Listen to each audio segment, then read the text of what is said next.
Recorded Books and One Click Digital present What We Find by Robin Carr. Narrated by Therese Plummer. A quote from Hans Christian Andersen. Just living is not enough. One must have sunshine, freedom, and a little flower. Chapter 1. Maggie Sullivan sought refuge in the stairwell between the 6th and 7th floors at the far west end of the hospital, the steps least traveled by interns and residents racing from floor to floor, from emergency to emergency. She sat on the landing between two flights, feet on the stairs, arms crossed on her knees, her face buried in her arms. She didn't understand how her heart could feel as if it was breaking every day. She thought of herself as much stronger. "Well now, some things never change," a familiar voice said. She looked up at her closest friend, J.C. Kent. They had gone to med school together, though residency had separated them. J.C. was an OB and Maggie a neurosurgeon. And they had hidden in stairwells to cry all those years ago when med school life was kicking their asses. Most of their fellow students and instructors were men. They refused to let the men see them cry. Maggie gave a wet, burbly huff of laughter. "How'd you find me?" Maggie asked. "How do you know you're not in my spot?" "Because you're happily married and have a beautiful daughter.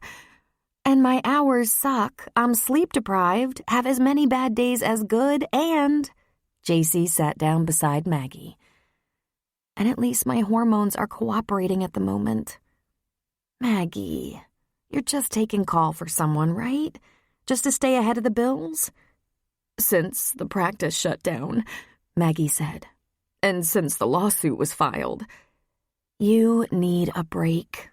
You're recovering from a miscarriage and your hormones are wonky. You need to get away, especially away from the emergency room. Take some time off. Lick your wounds. Heal." "He dumped me," Maggie said. JC was clearly shocked. "What?"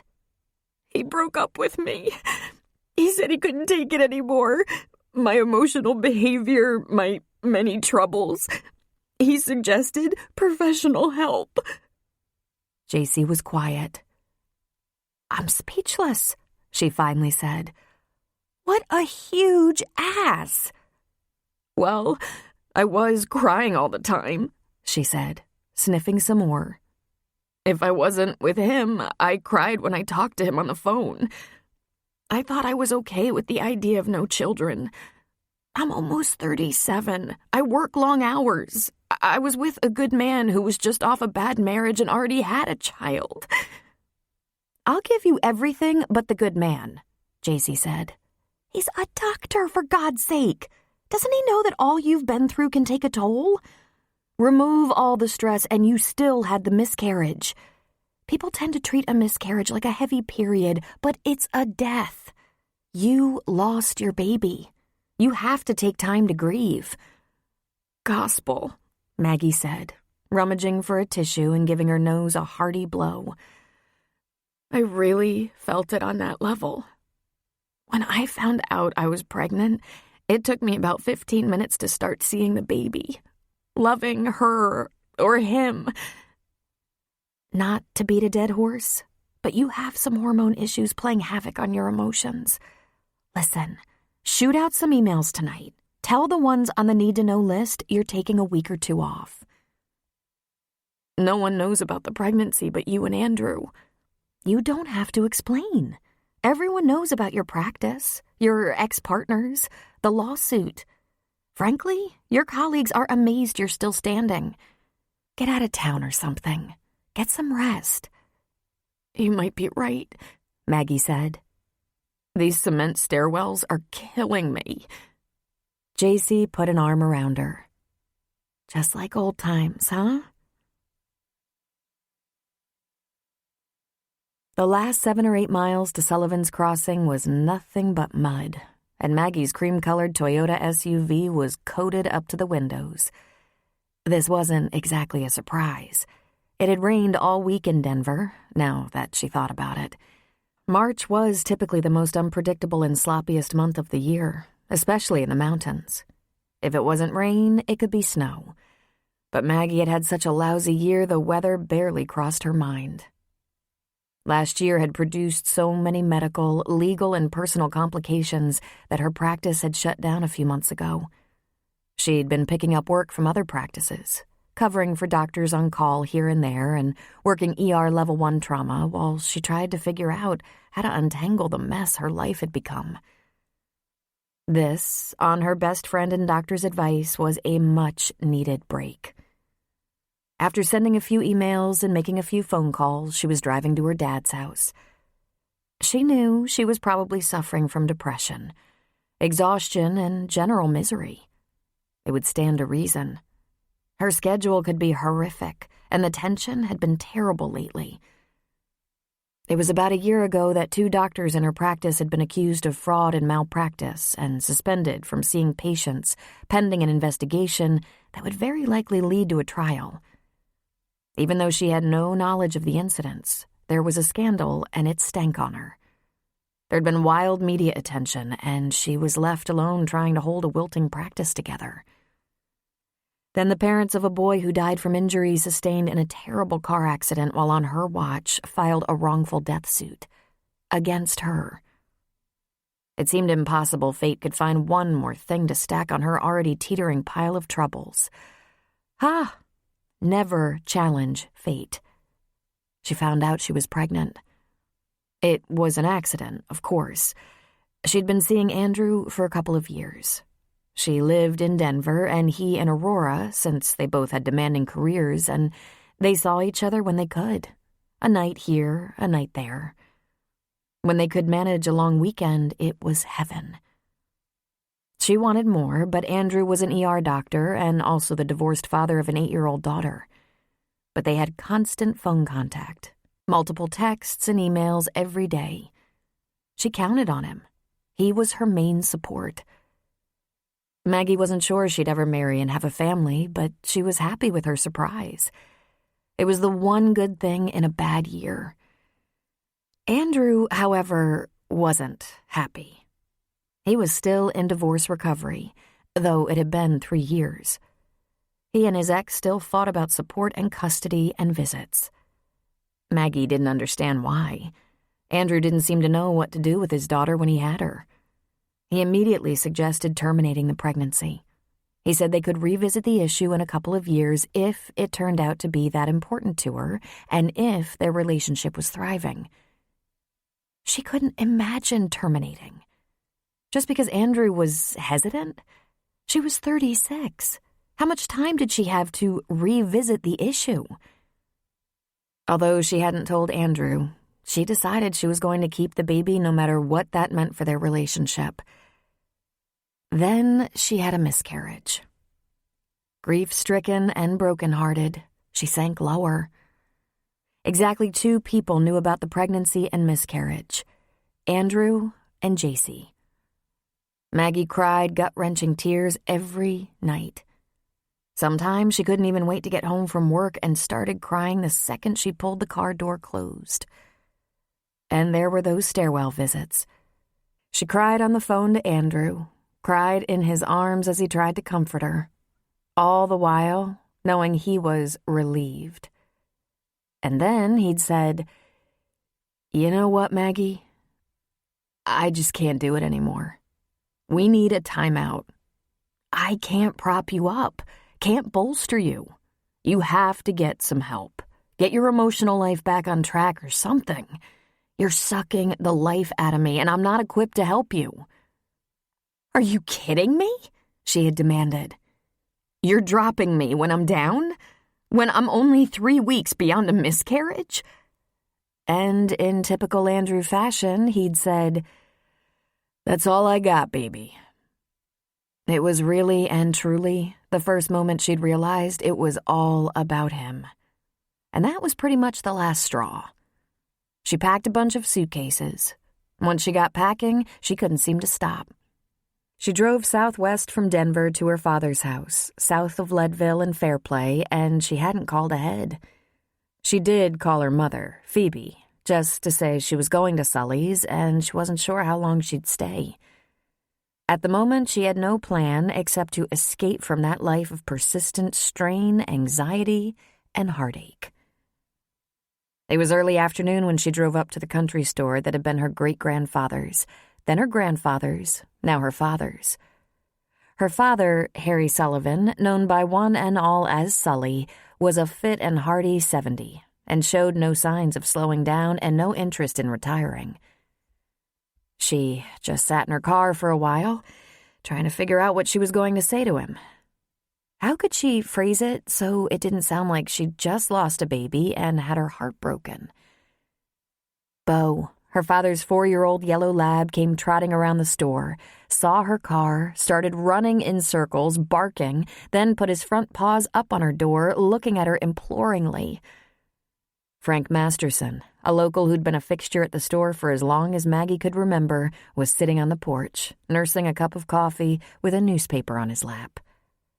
One glance told her the campground was barely occupied. Only a couple of pop-up trailers and tents on campsites down the road toward the lake. She saw a man sitting outside his tent in a canvas camp chair, reading. She'd expected the sparse population. It was the middle of the week, middle of the day, and the beginning of March, the least busy month of the year. Frank glanced at her twice but didn't even wave. Bo trotted off, disappointed, when Maggie didn't get out of the car. She still hadn't come up with a good entry line. 5 minutes passed before her father walked out of the store, across the porch and down the steps, Bo following. She lowered the window. "Hi, Maggie," he said, leaning on the car's roof. "Wasn't expecting you." It was spur of the moment. He glanced into her back seat at all the luggage. "How long you planning to stay?" She shrugged. "Didn't you say I was always welcome? Any time?" He smiled at her. "Sometimes I run off at the mouth." "I need a break from work, from all that crap, from everything." "Understandable. What can I get you?" "Is it too much trouble to get 2 beers and a bed?" she asked, maybe a little sarcastically. "Coors okay by you?" "Sure." "Go on and park by the house.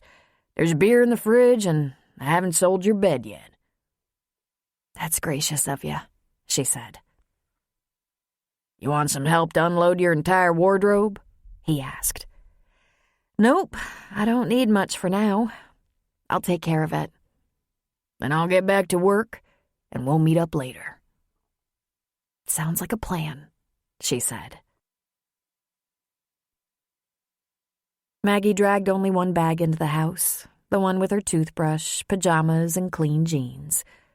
When she was a little girl and both her parents and her grandfather lived on this property, she'd been happy most of the time.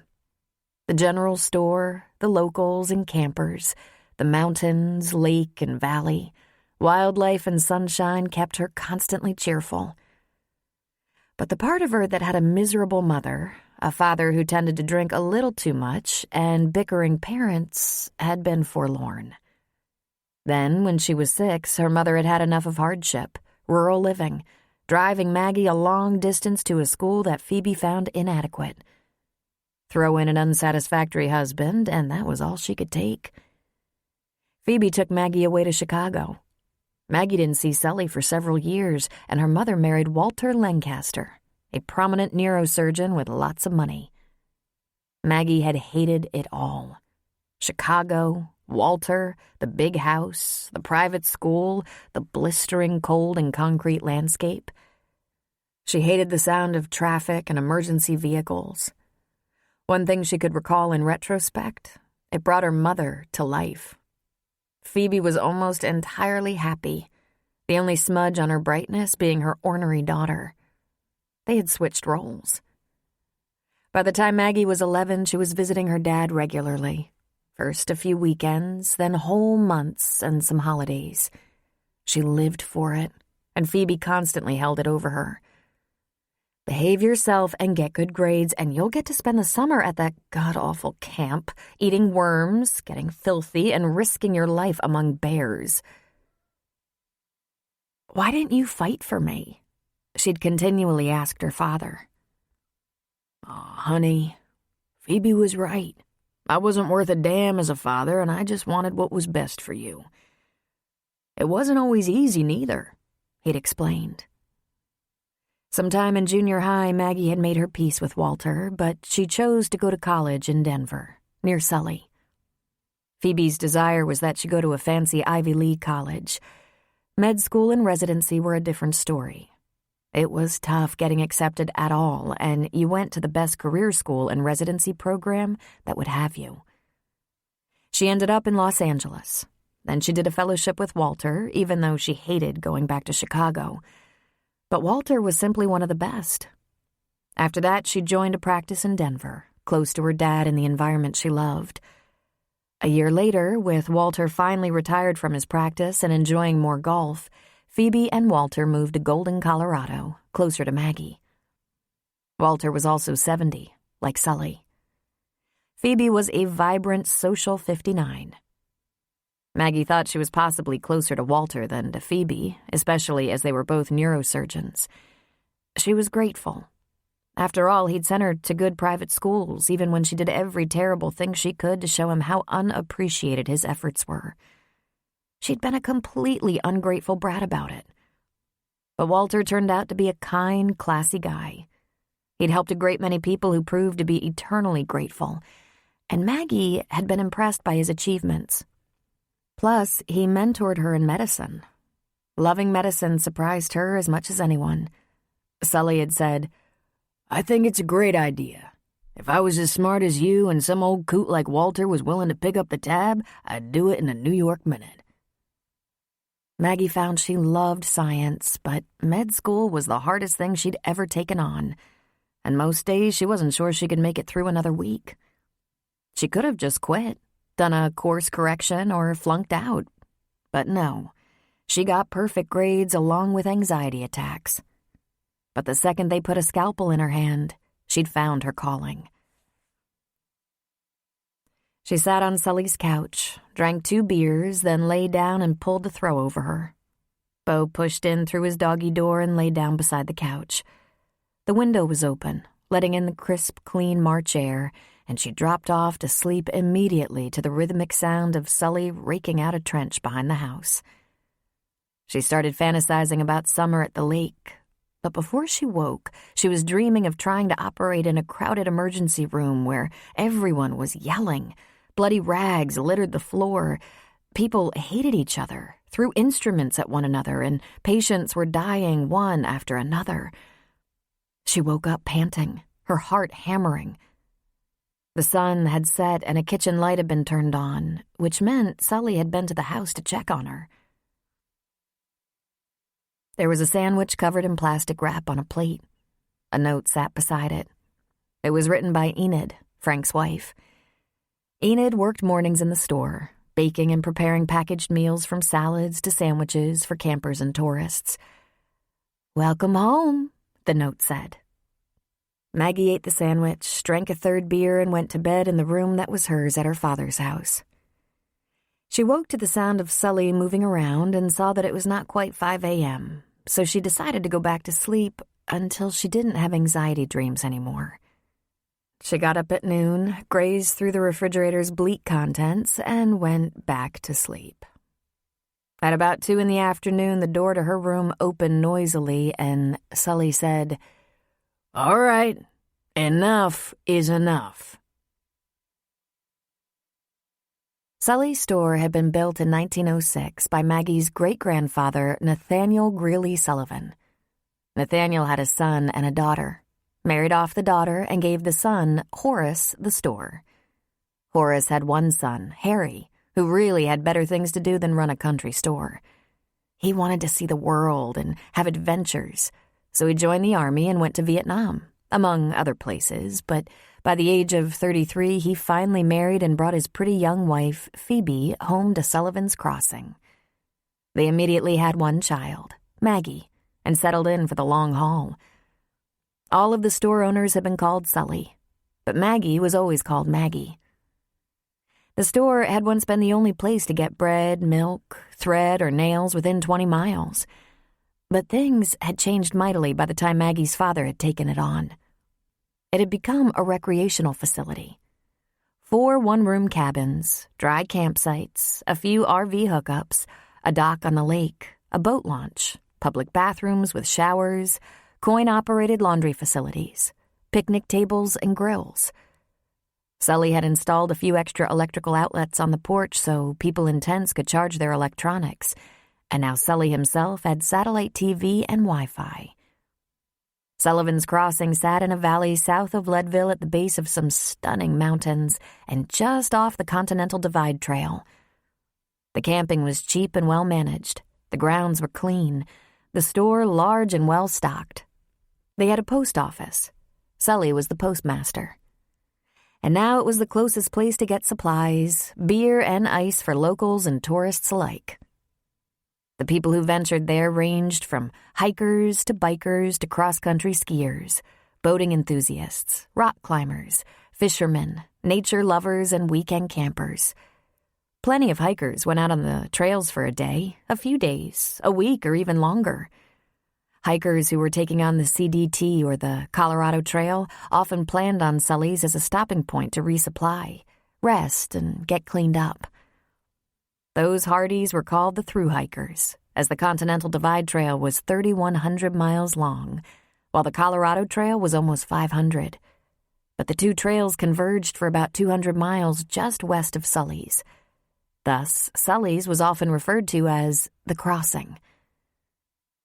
People who knew the place referred to it as Sully's.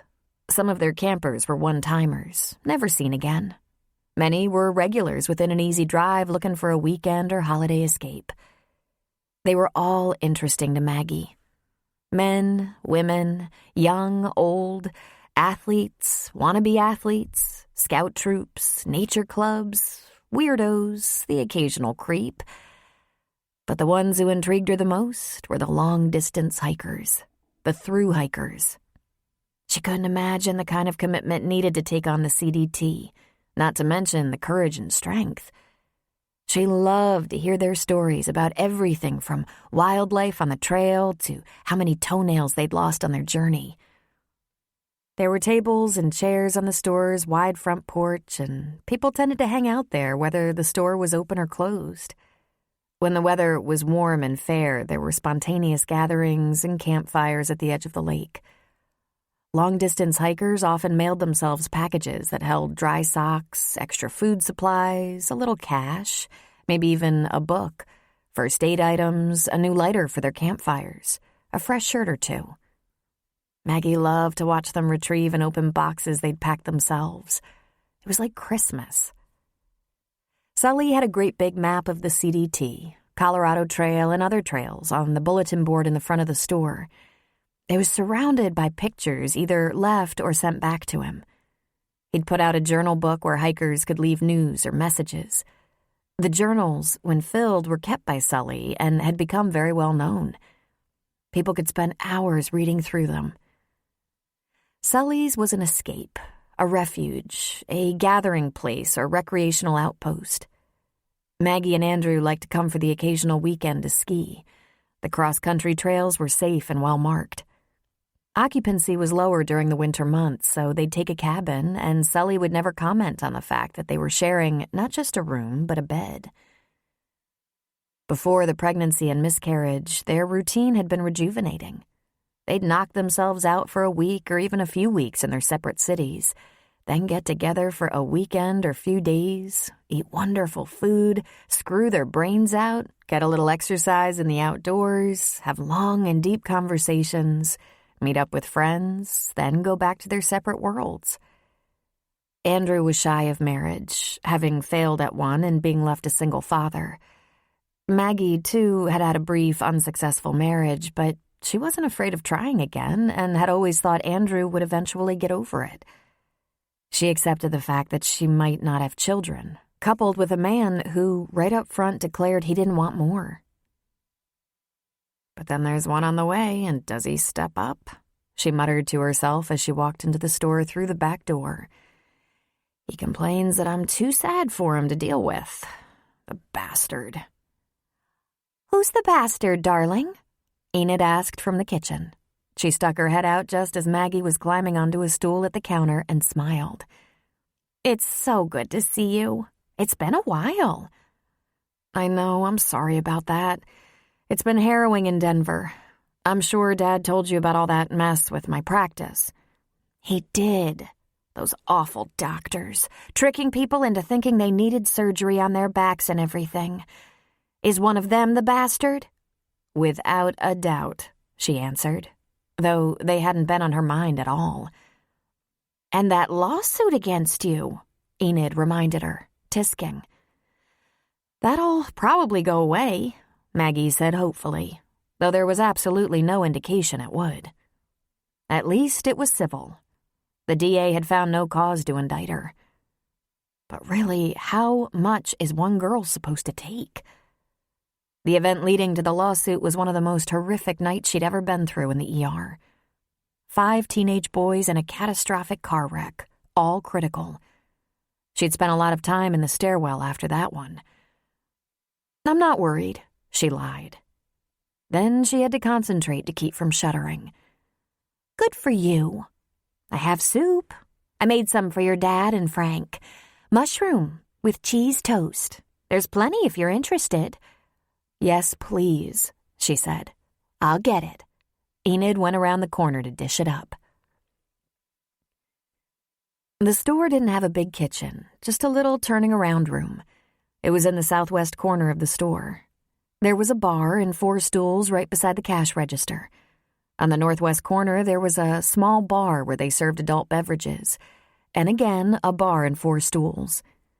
No one had ever wanted to attempt a restaurant, but it was a good idea to provide food and drink. Campers and hikers tended to run out of supplies. Sully sold beer, wine, soft drinks, and bottled water in the cooler section of the store, but he didn't sell bottled liquor. For that matter, he wasn't a grocery store, but a general store. Along with foodstuffs, there were T-shirts, socks, and a few other recreational supplies. Rope, clamps, batteries, hats, sunscreen, first aid supplies. For the mother lode, you had to go to Timberlake, Leadville, or maybe Colorado Springs. In addition to tables and chairs on the porch, there were a few comfortable chairs just inside the front door where the pot-bellied stove sat. Maggie remembered when she was a little girl, men sat on beer barrels around the stove. There was a giant ice machine on the back porch. The ice was free.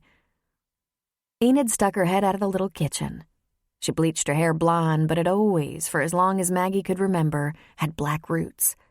She was plump and nurturing, while her husband Frank was one of those grizzled, skinny old ranchers. "Is that nice Dr. Matthews coming down on the weekend?" Enid asked. "I broke up with him. Don't ever call him nice again," Maggie said. "He's a turd." "Oh, honey, you broke up?" "He said I was depressing," she said with a pout. "He can kiss my ass." "Well, I should say so. I never liked him very much. Did I mention that?" "No, you didn't. You said you loved him and thought we'd make handsome children together." She winced as she said it.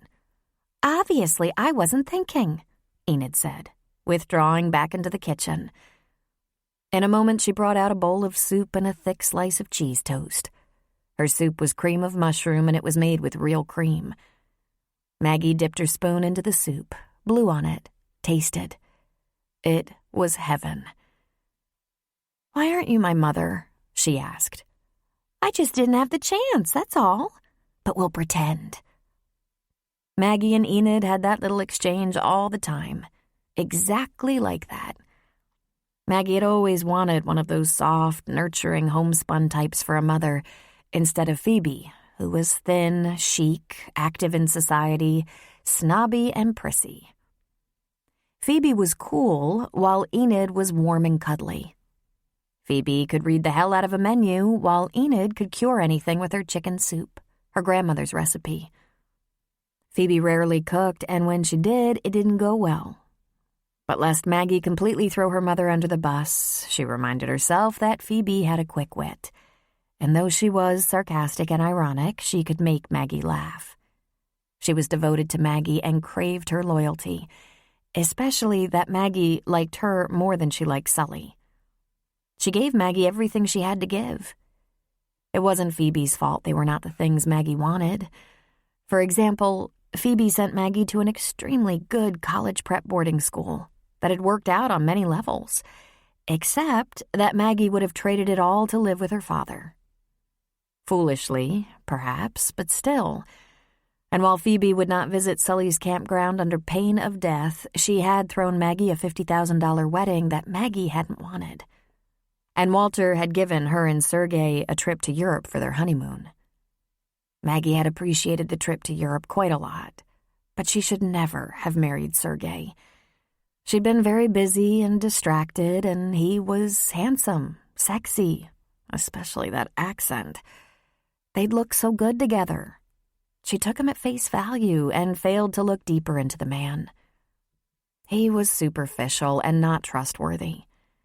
Fortunately, or would that be unfortunately, it had been blessedly short. 9 months. "This is so good," Maggie said. "Your soup always puts me right." "How long are you staying, honey?" "I'm not sure. Till I get a better idea. Couple of weeks, maybe?" Enid shook her head. "You shouldn't come in March. You should know better than to come in March." "He's gonna work me like a pack of mules, isn't he?" "No question about it. Only person who isn't afraid to come around in March is Frank. Sully won't put Frank to work." Frank Masterson was one of Sully's cronies. He was about the same age, while Enid was just 55. Frank said he had the foresight to marry a younger woman, thereby assuring himself a good caretaker for his old age. Frank owned a nearby cattle ranch that these days was just about taken over by his 2 sons, which freed up Frank to hang out around Sully's.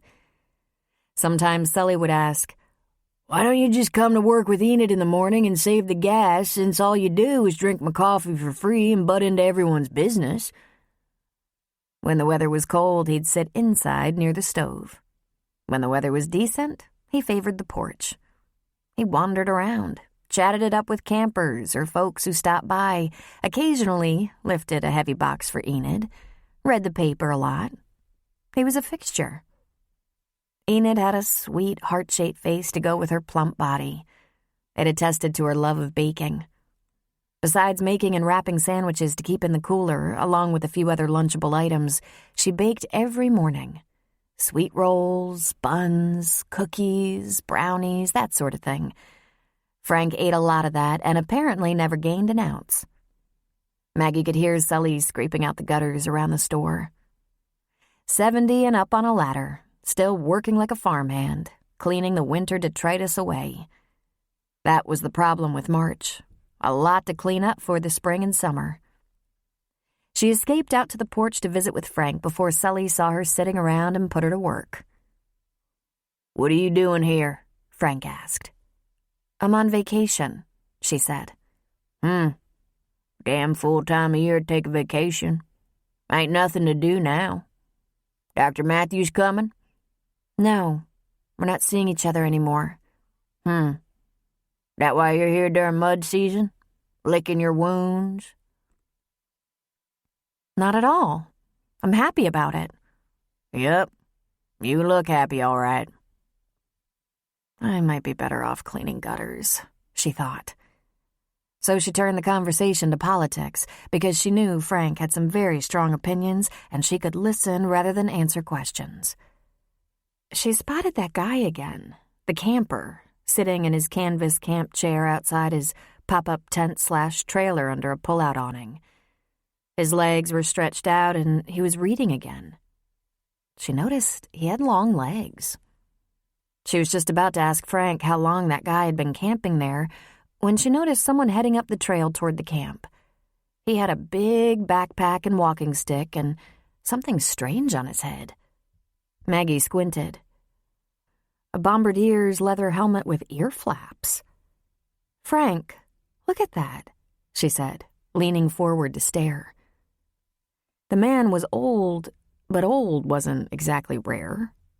There were a lot of senior citizens out on the trails, hiking, biking, skiing. In fact, if they were fit at retirement, they had the time and means. As the man got closer, age was only part of the issue. "I best find Sully," Frank said, getting up and going into the store. As the man drew near, it was apparent he wore rolled-up dress slacks, black socks, and black shoes that looked like they'd be shiny church or office wear once the mud was cleaned off. And on his head, a weird World War II aviator's hat. He wore a ski jacket that looked to be drenched, and he was flushed and limping. Sully appeared on the porch, Bo wagging at his side, Frank following. "What the hell?" "Yeah, that's just wrong," Maggie said. "You think?" Sully asked. He went down the steps to approach the man, Maggie close on his heels, Frank bringing up the rear, and Enid on the porch waiting to see what was up. "Well there, buddy," Sully said, his hands in his pockets. "Where you headed?" "Is this Camp Lejeune?" Everyone exchanged glances. That would be in North Carolina, son," Sully said, though the man was clearly older than Sully. "You're a little off track. Come up on the porch and have a cup of coffee. Take off that pack and wet jacket. And that silly hat, for God's sake. We need to make a phone call for you. What are you doing out here, soaking wet in your Sunday shoes?" "Maybe I should wait a while, see if they come," the man said, though he let himself be escorted to the porch. "Who?" Maggie asked. "My parents and older brother," he said. I'm to meet them here." "Bet they have some real funny hats, too," Frank muttered. "Seems like he got a little confused," Sully said. "What's your name, young man?" "That's a problem, isn't it? I'll have to think on that for a while." Maggie noticed the camper had wandered over, curious. Up close, he was distracting. He was tall and handsome, though there was a small bump on the bridge of his nose. But his hips were narrow, his shoulders wide, and his jeans were torn and frayed exactly right. They met glances. She tore her eyes away. "Do you know how you got all wet? Did you walk through last night's rain? Sleep in the rain?" Sully asked. "I fell in a creek," he said. He smiled, though he also shivered. "On account of those shoes," Frank pointed out. "He slipped 'cause he ain't got no tread." "Well, there you go," Maggie said. "Professor Frank has it all figured out. Let's get that wet jacket off and get a blanket. Sully, you better call Stan the man." "Will do." "Anyone need a hand here?" Maggie heard the camper ask. "Can you grab the phone, Cal?" Sully asked. Sully put the man in what had been Maggie's chair and started peeling off his jacket and outer clothes. He leaned the backpack against the porch rail, and within just seconds, Enid was there with a blanket, cup of coffee, and one of her bran muffins. Cal brought the cordless phone to the porch. The gentleman immediately began to devour that muffin as Maggie looked him over. "At least he'll be regular," Frank said, reclaiming his chair. Maggie crouched in front of the man, and while speaking very softly, she asked if she could remove the hat. Before quite getting permission, she pulled it gently off his head to reveal wispy white hair surrounding a bald dome. She gently ran her fingers around his scalp in search of a bump or contusion. Then she pulled him to his feet and ran her hands around his torso and waist. "You must have rolled around in the dirt, sir," she said. "I bet you're ready for a shower." He didn't respond. "Sir? Anything hurt?" she asked him. He just shook his head. "Can you smile for me? Big, wide smile?" she asked, checking for the kind of paralysis caused by a stroke. "Where'd you escape from, young man?" Sully asked him. "Where's your home?" "Wakefield, Illinois," he said. You know it?" "Can't say I do," Sully said, "but I bet it's beautiful." More beautiful than Lejeune for sure. "Can I have cream?" he asked, holding out his cup. Enid took it. "Of course you can, sweetheart," she said. "I'll bring it right back." In a moment, the gentleman sat with his coffee with cream, shivering under a blanket, while Sully called Stan Bronosky. There were a number of people Sully could have reached out to. A local ranger, state police, a.k.a. highway patrol, even fire and rescue. But Stan was the son of a local rancher and was the police chief in Timberlake, just 20 miles south and near the interchange. It was a small department with a clever deputy who worked the internet like a pro, Officer Paul Castor. Bo gave the old man a good sniffing, then moved down the stairs to Cal, who automatically began petting him. Sully handed the phone to Maggie. "Stan wants to talk to you." "He sounds like someone who wandered off," Stan said to Maggie. "But I don't have any missing persons from nearby. I'll get Castor looking into it. I'm on my way. Does he have any ID on him?" "We haven't really checked yet," Maggie said into the phone. "Why don't I do that while you drive? Here's Sully." Maggie handed the phone back to her dad and said, "Pass the time with Stan while I chat with this gentleman." Maggie asked the man to stand again and deftly slid a thin wallet out of his back pocket. She urged him to sit and opened it up. "Well now," she said, "Mr. Gunderson. Roy Gunderson?" "Hmm?" he said, his eyes lighting up a bit. Sully repeated the name into the phone to Stan. "And so, Roy, did you hurt anything when you fell?" Maggie asked. He shook his head and sipped his coffee. "I fell?" he finally asked. Maggie looked at Sully, lifting a questioning brow. "I'm Mr. Gunderson from Park City, Utah," Sully said. "Wandered off from his home a few days ago, on foot." "He must have gotten a ride or something," Cal said. "His driver's license, which was supposed to be renewed 10 years ago, says his address is in Illinois." "Stan says he'll probably have more information by the time he gets here, but this must be him. Dementia, he says." "You can say that again," Maggie observed. "I can't imagine what the last few days have been like for him. He must have been terrified." "He looked terrified to you?" Frank asked. "He might as well be on a cruise ship." "Tell Stan we'll take care of him till he gets here." Maggie went about the business of caring for Mr. Gunderson, getting water and a little soup into him while the camper, Cal, chatted with Sully and Frank, apparently well known to them. When the situation was resolved, she meant to find out more about him, like how long he'd been here. She took off Roy's shoes and socks and looked at his feet. No injuries or frostbite, but some serious swelling and bruised toenails. She wondered where he'd been and how he'd gotten the backpack. He certainly hadn't brought it from home or packed it himself. That would be too complicated for a man in his condition. It was a miracle he could carry it. 2 hours later, the sun lowering in the sky, an ambulance had arrived for Roy Gunderson. He didn't appear to be seriously injured or ill, but he was definitely unstable, and Stan wasn't inclined to transport him alone. He could bolt, try to get out of a moving car, or interfere with the driver, although Stan had a divider cage in his police car. What Maggie and Sully had learned, no thanks to Roy himself, was that he'd been cared for at home by his wife, wandered off without his GPS bracelet, walked around a while before coming upon a rather old Chevy sedan with the keys in the ignition. So he must have helped himself. The car was reported stolen from near his house, but had no tracking device installed. And since Mr. Gunderson hadn't driven in years, no one put him with the borrowed motor vehicle for a couple of days.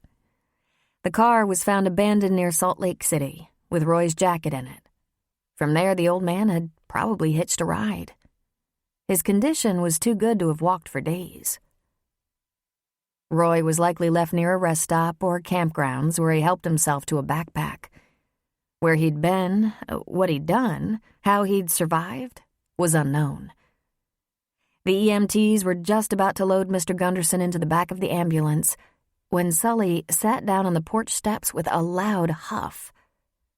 "Dad?" Maggie asked. Sully was grabbing the front of his chest, over his heart. He was pale as snow, sweaty, his eyes glassy, his breathing shallow and ragged. "Dad!" Maggie shouted.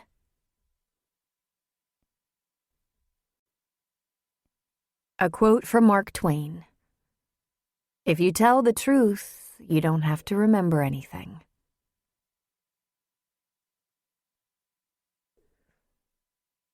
Chapter 2. It's different when it's your father. When your father is Sully, the most beloved general store owner in 100 square miles. Maggie felt a rising panic that she hoped didn't show. First, she gave him an aspirin. Then she rattled off medication orders to the EMT, though she wasn't the physician in charge and it would have to be approved via radio. Poor Mr. Gunderson ended up in the back of Stan's squad car and Sully was put on the gurney. The emergency tech immediately started an EKG, slapping electrodes onto his chest, getting an oxygen mask over his nose and mouth. Maggie was in the ambulance immediately, reading the EKG as it was feeding out. Bo was barking and jumping outside the ambulance door, trying to get inside. "Bo!" Maggie yelled. "No, Bo! Stay!" She heard a whistle, then a disappointed whine, then the door to the ambulance closed and they pulled away. "Maggie," Sully said, pulling the mask away. "See, he didn't follow. I don't leave him very much." Maggie peeked out the back window. "It's okay, Dad. He's in front of the porch with that guy, that camper. Enid will see he's taken care of." The driver was on the radio saying they were en route with a possible coronary. "The lost guy with dementia?" the dispatcher asked. "Negative. We got Sully from the store. Chest pains, diaphoretic, BP 190 over 120, pulse rapid and thready. His daughter is with us, Dr. Maggie Sullivan. She wants us to draw an epi and administer nitro. She stuck an aspirin in his mouth." "Is he conscious?" "I'm conscious," Sully whispered. "Maggie, I ain't quite ready." "Easy, Dad, easy. I'm right here for you," Maggie said. "Let's start some ringers, TKO." "Not you," Sully said. "You're shaking." "You want me to do it, Sully?" the young EMT asked. "Better you than her. Look at her." Then he moaned. "We need morphine," Maggie said. "Get an order for the morphine and ask for airlift to Denver. We have to transport to Denver stat. Give me that IV setup." She got the IV started immediately, so fast the EMT said, "Wow." A few years ago, Walter, her stepfather, had suffered a small stroke. Stroke. That was her territory, and she handled him with calm and ease. He was treated immediately, the recovery was swift, his disability minor and addressed in physical therapy in a matter of weeks. A textbook case. This felt entirely different. "Give me your cell phone," she said to the EMT. She didn't have hers, of course, because it was back at Sully's in her purse. The young man handed it over without question, and she called Municipal Hospital. "This is Dr. Maggie Sullivan. I'm in an ambulance with my father en route to you. I don't have my cell. Can you connect me with Dr. Rob Hollis? It's an emergency. Thank you." It took only a moment. "What have we got, Maggie?" her friend Rob asked. "My dad, 70-year-old male," she said, running through his symptoms. "The EMT is running an EKG and we can send it." She looked at the EMT. "We can send it, right?" "Right." "If we get medical airlift from Timberlake, we'll be there in no time. Will you meet me?" "Absolutely," he said. "Try to stay calm." "I'm good," she said. "He's a wreck," Sully muttered. "Airlift. Gonna cost a goddamn fortune." I gave him nitro, oxygen, and morphine. He seems to be comfortable. EKG coming to the ER for you. It was not like this with Walter. With Walter, whom she'd become close to once she'd passed through adolescence, she was able to be a physician. Objective, cool, confident. With Sully, she was a daughter clinging to her medical training with an internal fear that if anything terrible happened to him, she would be forever lost. Sully wasn't experiencing terrible pain once the morphine kicked in. His breathing was slightly labored and his blood pressure remained high.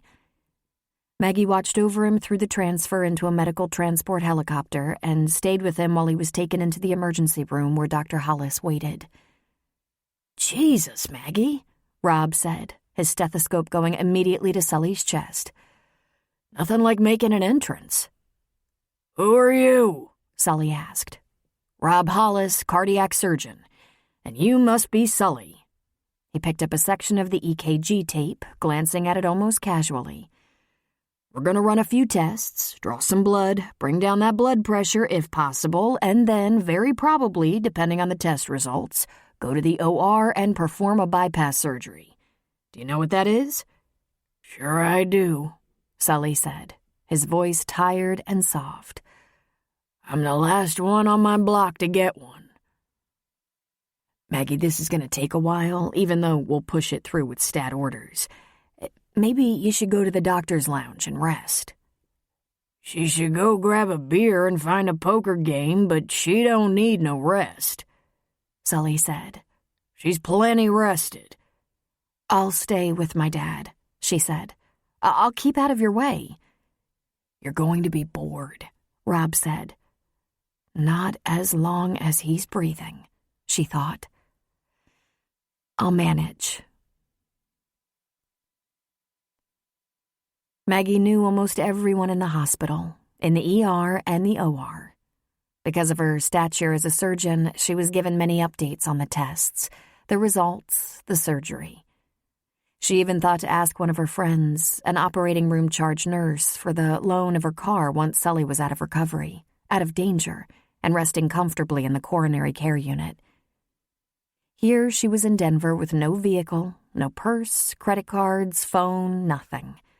But there was a spare key to her house under the flower pot on the back patio, and she could write a countered check at her bank for cash. There might even be a duplicate or extra credit or debit card she didn't keep in her purse. In her closet, there would be something to wear. In fact, there were drawers full of scrubs, if it came to that. She wasn't bored, and she'd had plenty of sleep before Sully's medical emergency. But by the time she stood at his bedside in the CCU at 5 a.m, she was so exhausted she could hardly stand up. She had the wiggles from too much caffeine, looked like bloody hell, and hadn't had a shower since leaving Denver for Sullivan's Crossing. It reminded her of some of those days in residency when she stayed at the hospital for over 48 hours with only a cat nap here and there. This time, it was all stress. She went home in her borrowed car to freshen up. She located an old wallet and purse, found a credit card she didn't often use in her file cabinet, and was back at the hospital by 8. By 9, they were rousing Sully. "Maggie, you gotta get me out of here," he rasped. "They won't leave me alone." "There's nothing you can do but be your charming self," she said. "They got some breathing thing they force on me every hour," he complained. "And I'm starving to death. And it feels like they open my chest with a Black & Decker saw." "I'll ask for more pain meds," she offered. She lifted a hand toward the nurse and got a nod in return. "Maggie, you gotta go run the store." "The store is fine. I called Enid an hour ago, gave her a progress report, and checked on them. Frank stayed with her yesterday till closing. They took Beau home with them, and they should be opening up about now. She's going to call Tom Cannaday and see if he has any extra time to help out. It's all taken care of." He just groaned and closed his eyes. "About time Frank worked off some of that coffee he's been freeloading. What about you?" he asked. "What about me? I'm here with you." He opened his eyes. They were not his usual warm or mischievous brown eyes. They were angry. I'm not good with hospitals. I've never been in one before. She thought for a moment because surely he was wrong. Huh, she finally said. Never? That's something, Sully. 70 years old and never spent a night in a hospital. Turns out I knew what I was doing. Look what happens. They have a tube shoved up my... Catheter, she said. Get it out, now! The nurse arrived with a syringe, putting it in the IV. You should feel a lot better in just a few minutes, Mr. Sullivan. How long do I have to stay here? In the care unit? Just a day or two. Then I can go home? That's a good question for the doctor, but it's usually anywhere from 3 to 8 days. I'll do 2, he said without missing a beat. That's all I got. There's recovery time involved after heart surgery, Dad, Maggie said. And what are you gonna do? I'm gonna stay with you, take care of you. He was quiet for a moment. God help me, he whispered. We're going to need a lot more drugs, Maggie thought. A great deal of maneuvering was required for Maggie to get her affairs in order, so to speak. According to Enid, Tom Cannaday, their handyman and helper, was going to adjust his schedule to spend more time at Sully's. Tom had a lot of jobs. He drove a tow truck, worked on car repairs in a service station, drove a plow in winter, and did road work in summer, which kept him on the county payroll. He did a variety of handyman and maintenance jobs around the area. He'd do just about anything if the money was right, because he was a single father with 4 kids aged 12 to 19. Sometimes he'd bring 1 or 2 along to help him, or just to hang out with him. And now, when Tom couldn't work, he could send his oldest son, Jackson, the 19-year-old. Maggie asked Enid if she could come to Denver to pick her up, drive her back to Sully's where she would get her own car and some incidentals like her cell phone, purse, extra clothes, makeup, and the like. Also, she would get some clothing and a shaving kit for Sully, who wasn't going back home soon, a subject she wasn't looking forward to discussing with him. Enid said she'd be at the hospital in the morning. Can I see him when I get there? She asked. You don't want to see him, Enid. He's a huge pain in the ass. He's been complaining and trying to get out of here from the minute he arrived, and the fact that he can hardly get out of bed hasn't deterred him one bit. Well, I could have told you it would be like that.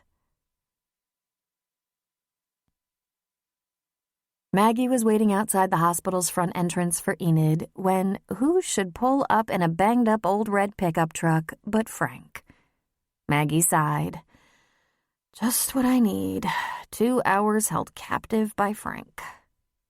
All the way back to Sullivan's Crossing, Frank droned on and on about the evils of government in every conspiracy theory ever imagined, including his belief that commercial jetliners were spraying the atmosphere with enhanced jet stream in an effort to lower the temperature of the Earth to combat global warming. Of which there ain't no damn such thing anyhow. By the time they got back to the crossing, she was exhausted all over again. I can't believe you did that to me, she said to Enid. You find him a little talkative, Maggie? She asked with a teasing smile. He got there, didn't he? We're a little short-handed around here, you know. Maggie hurried to gather up what she needed and asked Enid to make her a sandwich. Already done, Cupcake. Turkey and Swiss on whole grain, and I packed up a box of cookies and muffins for Sully. I'm afraid his cookie and muffin days are over for now. Listen, Enid, we can put a sign on the door. Close up for a while.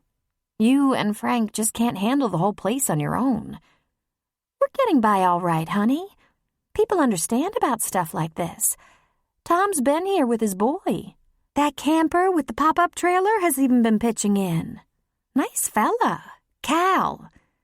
Oh, Enid, he'll probably steal the silver, if we had any. Nah, he's a good enough fella. He's got that spot and asked for a weekly rate. I offered him the house for his shower, but he said he's doing just fine." "He's probably homeless," Maggie said.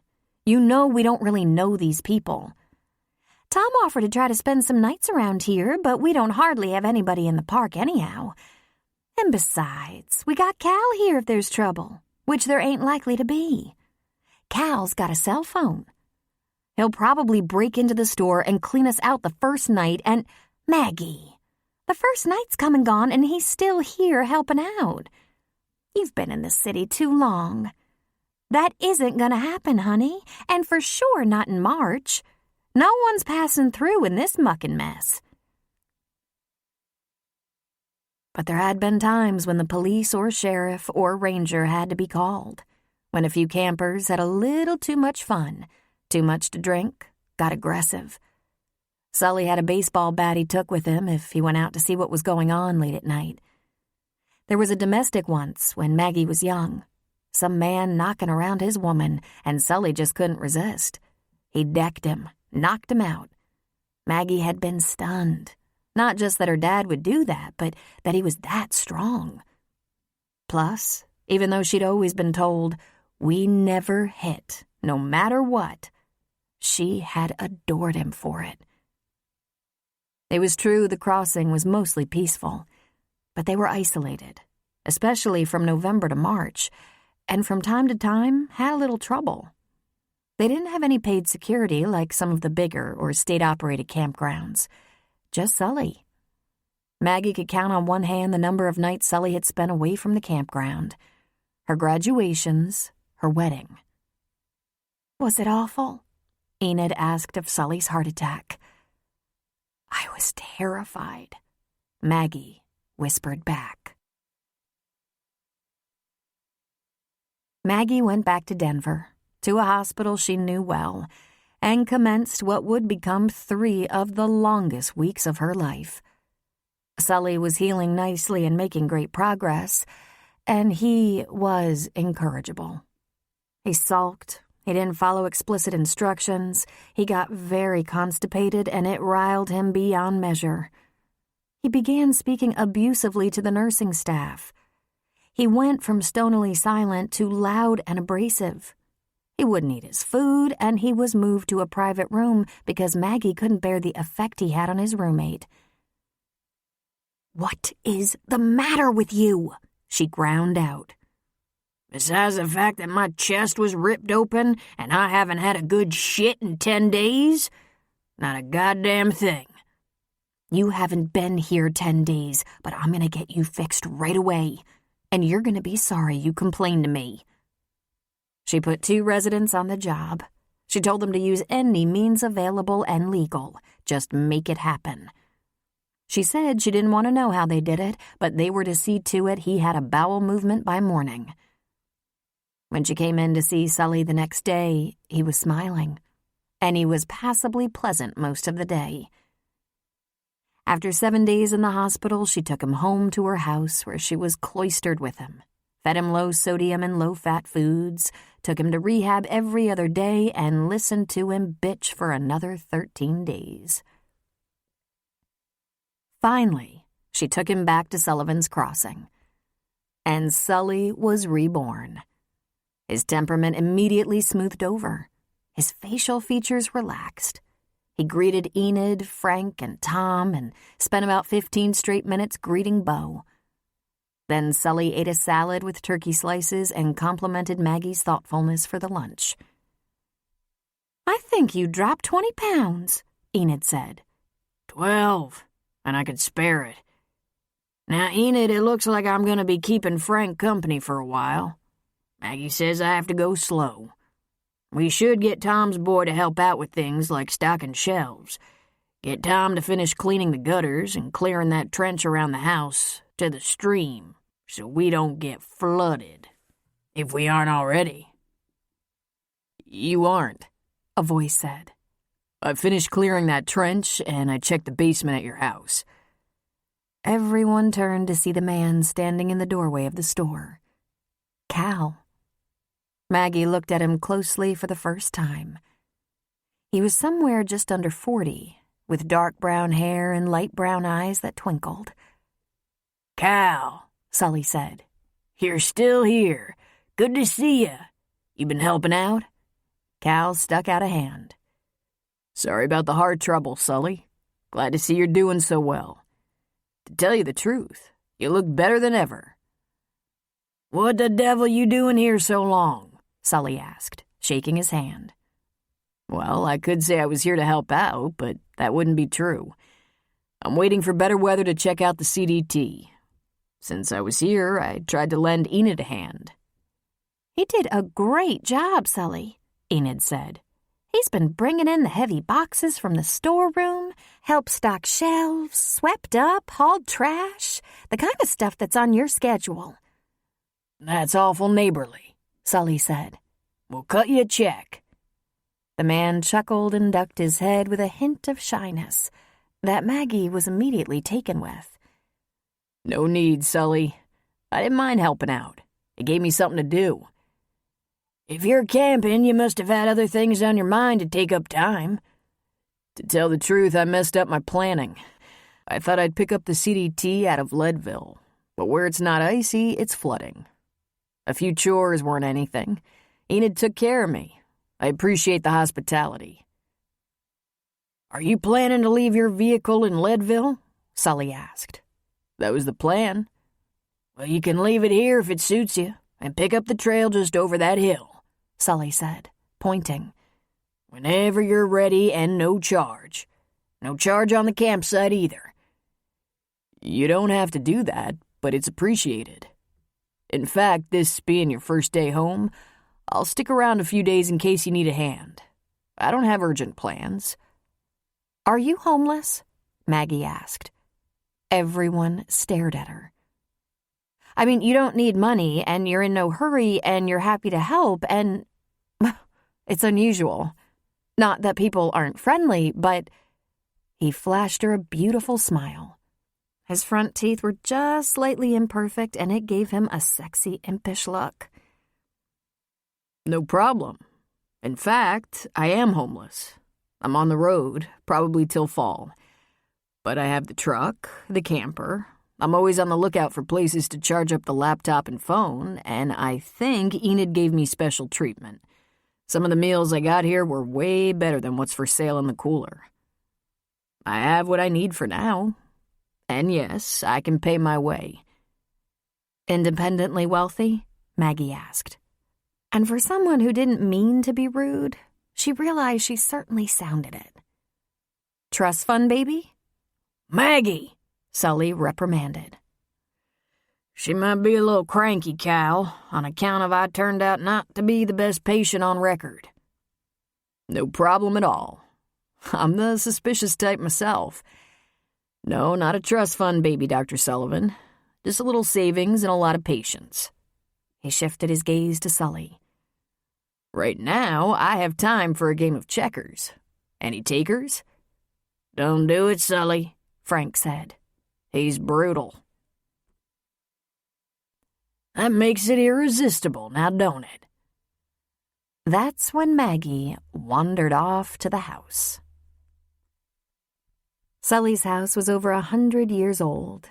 It had been built when Maggie's great-grandfather was a young man, before he and his wife had their first child.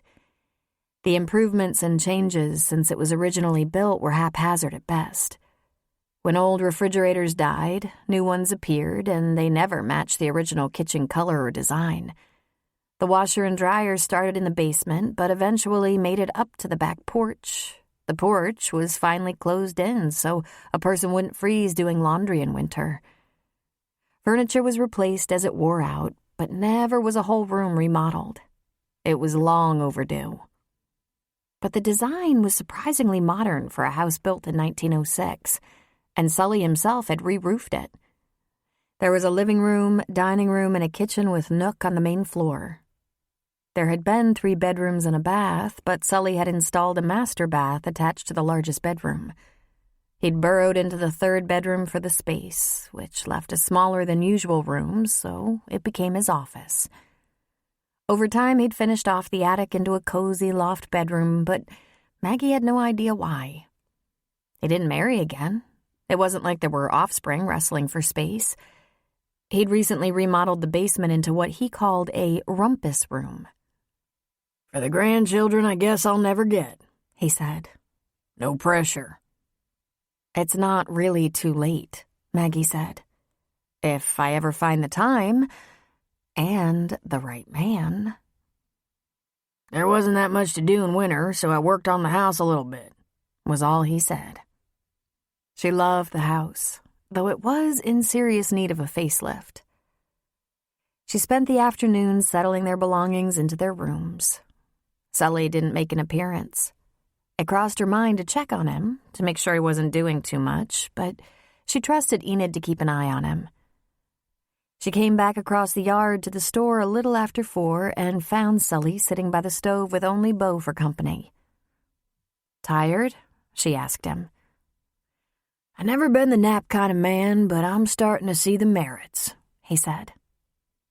"Did you send Enid and Frank home?" "Nothing going on around here. No need for them to stay. We can close up early, after we have a little nip." He lifted his bushy salt and pepper brows in her direction. "Your friend, the doctor, he said that's all right." "Did he now? You wouldn't lie about that, would you?" "I would if need be, but he did indeed say that." Sully got up, a bit slower than he used to, and walked through the store to the little bar. He went behind while she grabbed a stool. "What's your pleasure?" he asked. "Is there a cold white wine back there with the cork out?" she asked. "No, but it would be my pleasure to uncork this really nice La Crema and let you steal it. You can take it back to the house with you." "That sounds like a plan." "Now, I'd like you to do something for me, Maggie." "What's that, Dad?" "I'd like you to go out to the porch where that nice Cal Jones just sat down and invite him to join us. Right after you apologize for being such an ass." "Dad?" "You think I'm kidding around?" "Really? I didn't raise you like that. And maybe Phoebe did, but I doubt it. She's snooty, but not nasty. I've never seen the like." She took a breath. "After your behavior in the hospital?" "After you get your chest sawed open, we'll compare notes. For now, the man was decent enough to help Enid, and we're grateful. Aren't we, Maggie?" She sighed. "You know what this is like? This is like getting in trouble at school and being marched back to the classroom to humbly take your medicine. How do you know he's not a serial killer?" "I'm not," said an amused voice. "Don't you just have the worst habit of sneaking up on people?" she said. "This old man is a heart patient." "That's no way to worm back into my good graces, calling me old," Sully said. "Say what I told you, Maggie." "I might have been a little impatient today," she said. "And perhaps I didn't show my gratitude very well."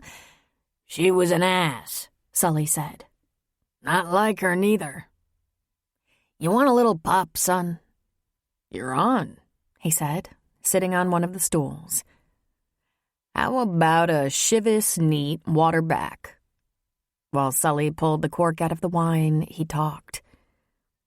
"So Maggie here's very tough, but tender-hearted, and usually very good with her manners, much better than I am.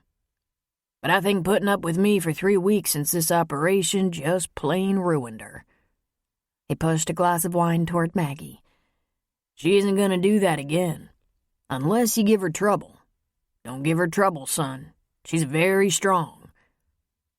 Maggie the bold and strong, she thought. "I don't have any trouble in me, Sully," Cal said with a chuckle. "I'm just checking out Colorado." "And what are you doing here?" she asked. When both men looked at her, she held up a hand. "Hey, no offense, but people usually have a reason for finding themselves at Sullivan's Crossing." "No offense taken," he said. "I've been doing some hiking here and there, hiking and camping. There's a lot of stuff online about hiking the Divide, but you don't want to hit the Rockies before May, and that might even be too soon. Not this year, Sully said. It's an early thaw. We damn near washed into the lake one year with an early thaw. The snowpack flows to the west, but we're not without our wash. I gotta figure out how to get that garden in without lifting a finger." Maggie laughed. "Once again, he talks about me like I'm not even here. Of course I'll help with the garden." "So, you think you might hike the whole CDT?" Cal shook his head.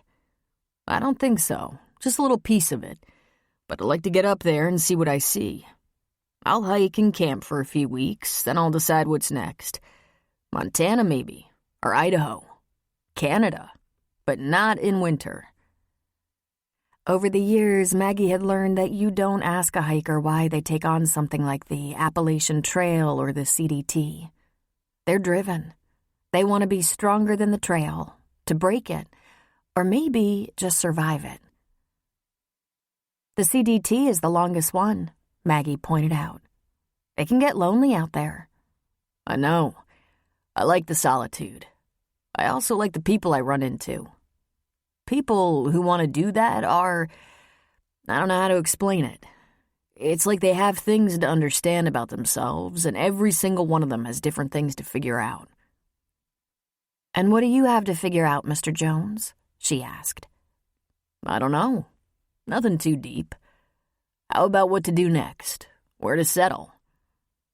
That sounded like true freedom to Maggie, choosing something new. She'd eventually have to go back to work in Denver. Right now, she was using Sully's rehabilitation as an excuse. She was needed here. "If you like solitude, then that must be why you chose this campground in March," Sully said, sipping from his glass and letting go a giant as he appreciated it. Maggie and Cal laughed. "Doc says this is all right, but you can bet your sweet ass that bitch of a nurse didn't bring me no nightcap." "Dad!" "You expect me to apologize for saying that? That was a simple, true statement." He shook his head. "That one nurse, the one at night with the black hair and silver roots, she was mean as a snake. If I die and go to hell, I'll meet her there." Cal looked at Maggie and with a wry smile said, "Long convalescence?" 3 weeks of my life I'll never get back," Maggie said. A quote from Nathaniel Hawthorne. "No man can for any considerable time wear one face to himself and another to the multitude without finally getting bewildered as to which is the true one." Chapter 3. Once Sully had gone to bed, Maggie got on her computer. She might not be a trained investigator, but she was damn sure an experienced researcher. She started by collecting the possible variants on the name Cal. Calvin, Calhoun, Caleb, Callahan, Callaway, even Pascal. Then she tried just plain Cal Jones. She found several obituaries, but not a single reference that could be their camper. So if he was a serial killer, he was still an unknown one. She wasted 2 hours on that. She heard her phone chime with a text. She was surprised to see it was from Andrew. "I heard about Sully. Is he doing well? Are you?" "We're fine," she texted back. There was no response, and she went back to tinkering on her laptop. About 10 minutes later, her phone rang, and she saw the call was from Andrew. She sent it to voicemail. There was a ping. Message received. There were so many times over the past 3 weeks she had wished to hear Andrew's confident and reassuring voice, to feel his arms closing around her. She had a few close women friends. There was Jacy, her closest friend. Jacy had called or texted every day to see how they were getting along. There were a few of the women she worked with, but Andrew had been the only man in her life for a long time, since Sergei. And Sergei had been a total mistake. an artist of Ukrainian descent who, she eventually realized, wanted to marry an American doctor or someone of equal income potential. He'd had the mistaken impression she came from money because of the show Phoebe and Walter could put on. Walter could affect an image of aristocracy. "I am so lousy at men," she muttered to herself. But Andrew shouldn't have been a mistake. Her eyes had been wide open. They were both professionals with young practices and bruised hearts. She'd been 34, he almost 40. His marriage had been longer, but far more expensive than hers, and his ex had been so mean. Sergei hadn't been mean, not at all. In fact, he'd been charming, sweet, and after 9 months of marriage expected a house, a car, and 50% of her income for the next 20 years. It turned out she'd had good instincts about lawyers. Thank God. She didn't listen to Andrew's message, but she saved it. There would probably be a time soon when she'd crave that soothing voice. She wondered if he even realized that after all the storms she'd weathered lately, one of her darkest hours had been the sight of Sully gripping his chest, panting, washing pale. She knew true terror in that moment. It was amusing to Maggie that her mother thought Sully was such a loser, a simple, laid-back general store owner, a country boy, an underachiever. Maggie didn't see him that way at all. Sully was her rock. In fact, he was a rock for a lot of people. He had a strong moral compass, for one thing. He worked hard, but he wasn't a slave to his work. He saw the merits to a balanced life. He was possessed of a country wisdom attained through many years of watching people and learning about human nature. And he was true. He was the most loyal individual on earth. Sully thought Maggie was smart to strive to be as successful as Walter, but Maggie wished she could be more like Sully. She settled back on the couch and decided to listen to Andrew's message. "Maggie, listen, babe, I'm sorry about your crisis with Sully. Is he there with you in Denver? When I get a day, I can come up and check on you both." "I don't want to be checked on," she said to the phone. "It's been pretty crazy here, or I might have heard sooner. I just heard about the bypass a couple of days ago, but I was told he was doing great and you were with him, so I didn't jump on the phone." "Yeah, why would you do that?" "And what's this? I hear you took a vacation? Of indefinite duration? I hope that doesn't have anything to do with our disagreement. I know you're probably upset with me. I know that. Honey, I just want what's best for you. And I could tell I wasn't helping anything. Maybe I made the wrong call, but I thought it was probably best if you looked further than me to get support right now. I don't know anyone who could cope with all you've been through any better than you have, but I just felt so helpless. And that wasn't good for you. I sucked the life out of you, remember?" "Call me, please, or email me or something. Let me know what I can do, when we can talk. You know how much I care about you and Sully." "Actually, I'm a little murky on that." "Maggie," Sully said from the hall. "Who the devil are you talking to?" She jumped in surprise. He was wearing his pajamas, his white hair mussed and spiking. The television?" "The TV isn't on," he said. "Okay, I was talking back to a message from Andrew. You don't dump someone and then leave a kind and caring message. Too little, too late." He said, thinking on that for a moment. "I guess I need a fresh start," she informed him. "I'd like to go back to 8th grade and redo everything." "I think this heart attack business is taking a toll on you," he said. "I'm sorry about that." "It wasn't exactly your fault," she said.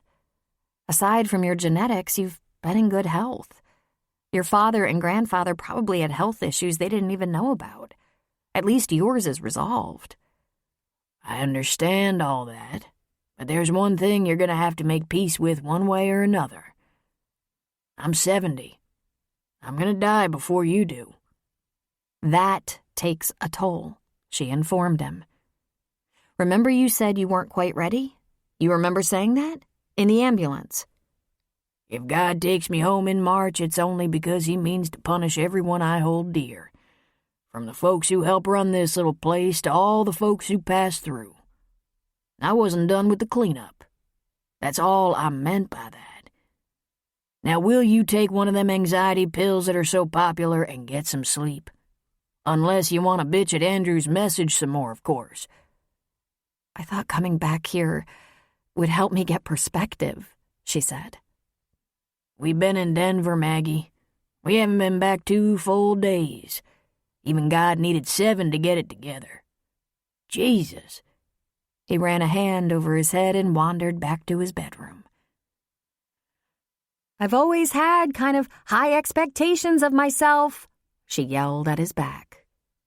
"No shit," he returned. Maggie woke up at first light and walked into the kitchen. There were no signs of life, and Sully's bedroom door stood open.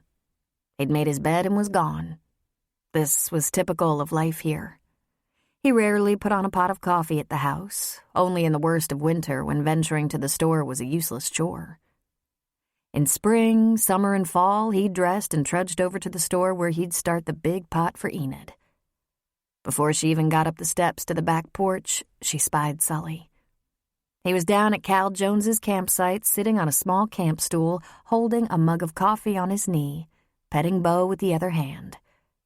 Cal, on the other hand, was crouched before a small grill, sitting on the heel of his boot, stirring something in a frying pan. She caught the unmistakable aroma of bacon. When Bo saw her, he got up, started wagging his tail, and ran to her as though he hadn't seen her in weeks. "Good morning, gentlemen. Something smells good." Cal cracked 2 eggs on top of his bacon and covered the pan. "I'd be happy to make you breakfast," he said. "That's very nice of you. I'll get some in the store in a minute. Dad, I was hoping you'd sleep in." "And here I was hoping you would," Sully said. "I can't stay in bed, Maggie. I get all creaky, and it takes too long to work out the kinks. Besides, this is the best time of day." "It is a beautiful morning," she agreed. She wanted to discuss the coffee. Just 1 cup, please. And activity today, nothing strenuous. Diet, they could talk about diet, and it wouldn't include bacon. But Cal distracted her by popping open a camp stool for her to join them. "Thanks," she said. She watched as Cal put 2 pieces of bread he'd toasted on the grill onto a plate. Then he lifted his bacon and eggs out of the pan. He sat across the grill from Sully, plate on his knees, and worked away at his breakfast. "That bacon smells every bit as good as I recall," Sully said. "If you stay away from the wrong foods, you'll live longer," Maggie reminded him. "I probably won't, but it'll damn sure seem longer." Cal laughed. "What's Cal short for?" Maggie asked. He swallowed and looked at her. "You've been Googling me." "I have not," she said. "Is that what you were doing on the computer half the night?" Sully asked. She scowled at him. "I'm just curious. Calvin? Caleb?" "Why? Does one of those guys have a record?" Cal asked. "How would I know?" she returned, but she colored a little. She'd always been a terrible liar. He laughed at her. "I just go by Cal," he said. "You won't tell me." "I think this is more fun." A car pulled into the grounds, followed by Frank's beat-up red truck. "There's Enid and Frank. I take it you started the coffee?" Maggie asked. "I did, and ate a bowl of that instant mush," Sully said. "What have you got to do today, Sully?" Cal asked. "What can you use help with?" "Just the regular stuff. I can probably handle it with Maggie's help. You know, shelf stocking, cleaning up, inventory. Hardly any campers yet, so we're not too far behind. But they're coming. We have spring break coming up. I'm going to have Tom and 2 of his kids to help this weekend, and we'll get that garden in. Once it's in, I can handle it. Plus, the doctor said I should be back in the swing of things in a couple of weeks." "No, he didn't," Maggie pointed out. "He said you'd probably be moving slow for 6 weeks, and in a few months you'd be in good shape. But no lifting anything over 10 pounds for at least 6 weeks, preferably 10. "Thank God you were listening, Maggie," he said sarcastically. "Otherwise, I might have just killed myself planting a carrot." Maggie got up, turned, and started walking to the store. "I don't appreciate the attitude," she said. "I'm about ready to get out a big cigar and see how strong your heart is." "Do that, and you'll see how strong my right arm is." "This is gonna be one giant pain in the ass, that's what." "Sully, can't you appreciate that I'm just being responsible? If you live right, you have many good years ahead," she said, a pleading quality to her voice. "Let's try to relax, Maggie. The doctor said I'd be fine and to keep an eye on too much bruising from the blood thinner. He didn't tell me to stay in bed until I die of boredom." Sully stood from his camp chair to follow Maggie. "He did tell me not to have sex or take my Viagra for a while," Sully said to Cal. Maggie whirled and gave him a dirty look as Cal smirked. "Bummer," Sully said. Cal puttered around his campsite, cleaning up and stowing things. Then he ambled over to the store to check things out before Sully got himself in any more trouble with Maggie. Sully was full of mischief and reminded Cal a lot of his grandfather. His grandfather had died at the age of 75, and it had seemed so premature at the time.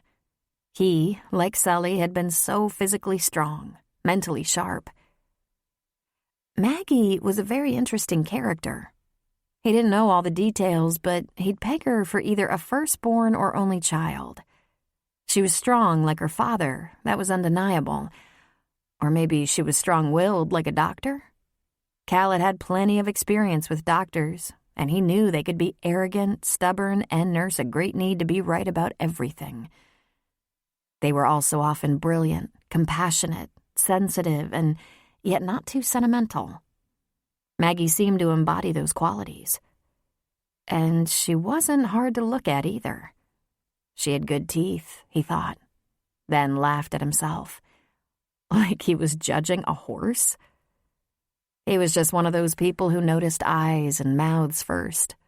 It was somehow natural to him, and also something he consciously thought about. You can tell a lot about a person from their mouth and eyes. Maggie's eyes were brown like his, but darker, chocolate. She had thick lashes, fine, thin, arching brows, and a sparkle in her eyes. They reflected humor, anger, curiosity, and embarrassment. He'd caught her. It was written all over her face. She'd been trying to research him, probably because he was hanging around the campground so long, even during inclement weather. And not just hanging around the grounds, but also the store. She was naturally protective of her father and his property. He said good morning to Frank, who sat by Sully near the stove. Sully had another cup of coffee, and Cal guessed he must have gotten rid of Maggie somehow to score another cup. Who knew how many he'd had before walking with his steaming mug over to Cal's campsite? Cal wasn't sure whether Sully was hard to manage or he just enjoyed watching Maggie's attempts. He was extremely curious about their family history. Where was Maggie's mother? "What would you like me to get out of that storeroom for you, Sully?" "Oh, I don't want to work you, Cal." "I don't feel put upon at all. I don't have anything on the calendar. Another week and your campground will get busy. The weather will get warmer, and I'm going to take you up on your offer to park and see what these trails have to offer." "So, want to tell me?" "I'll go with you and show you," Sully said. "As long as you don't get in trouble with the warden." Cal went about the business of bringing out boxes of supplies and restocking the shelves. He rotated the goods so the newest went in the back and the oldest would sell first. He checked the dates on the food products if necessary, and he used a dampened rag to wipe the shelving clean. It brought back memories of his student days. Stocking supermarket shelves didn't pay particularly well, but it was something he could do at night. He went to classes and study groups during the day and early evening, worked at night, and sleep when he could. He learned to work quickly, study every second he could spare, power nap, eat on the run. He recorded facts, stats, case studies, and lectures into his pocket recorder, listened and repeated as he showered, drove, shelved. The days were long, the nights short, the labor intense. Yet it was a happy time.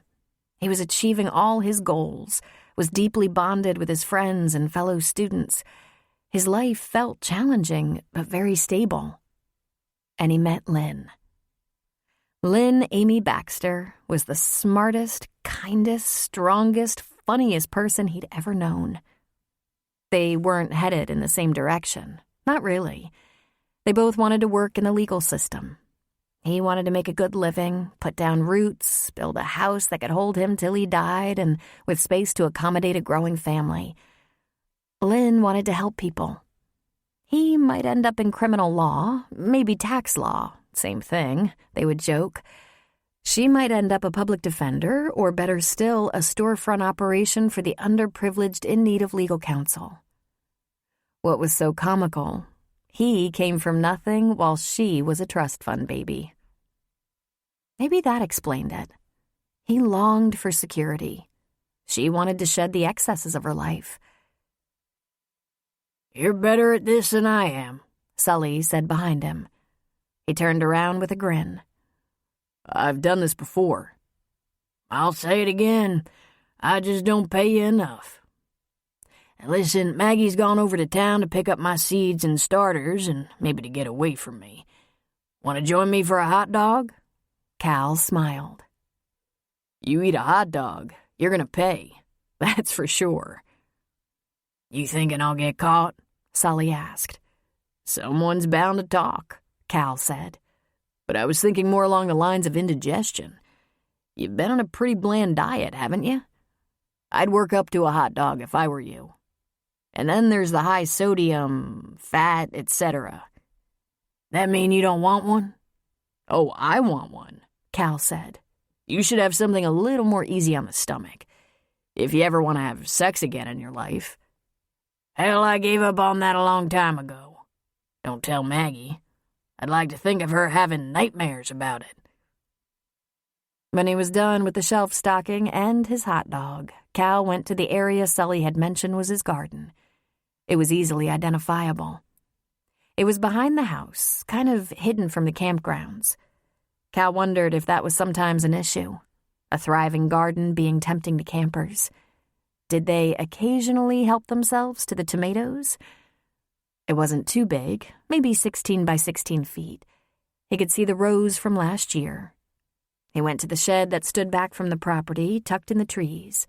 There was a lot of equipment, from snowblower to plow attachment, lawn grooming equipment, riding mower, wheelbarrow, and gardening supplies. Snowblower. He kept reminding himself to head south, maybe southwest. It was just all that smog and sand and those hot rocks they called mountains. He'd gone to school in Michigan, the state that invented winter. He was from everywhere, usually moderate climates, while Lynn was from New York, Westchester to be exact.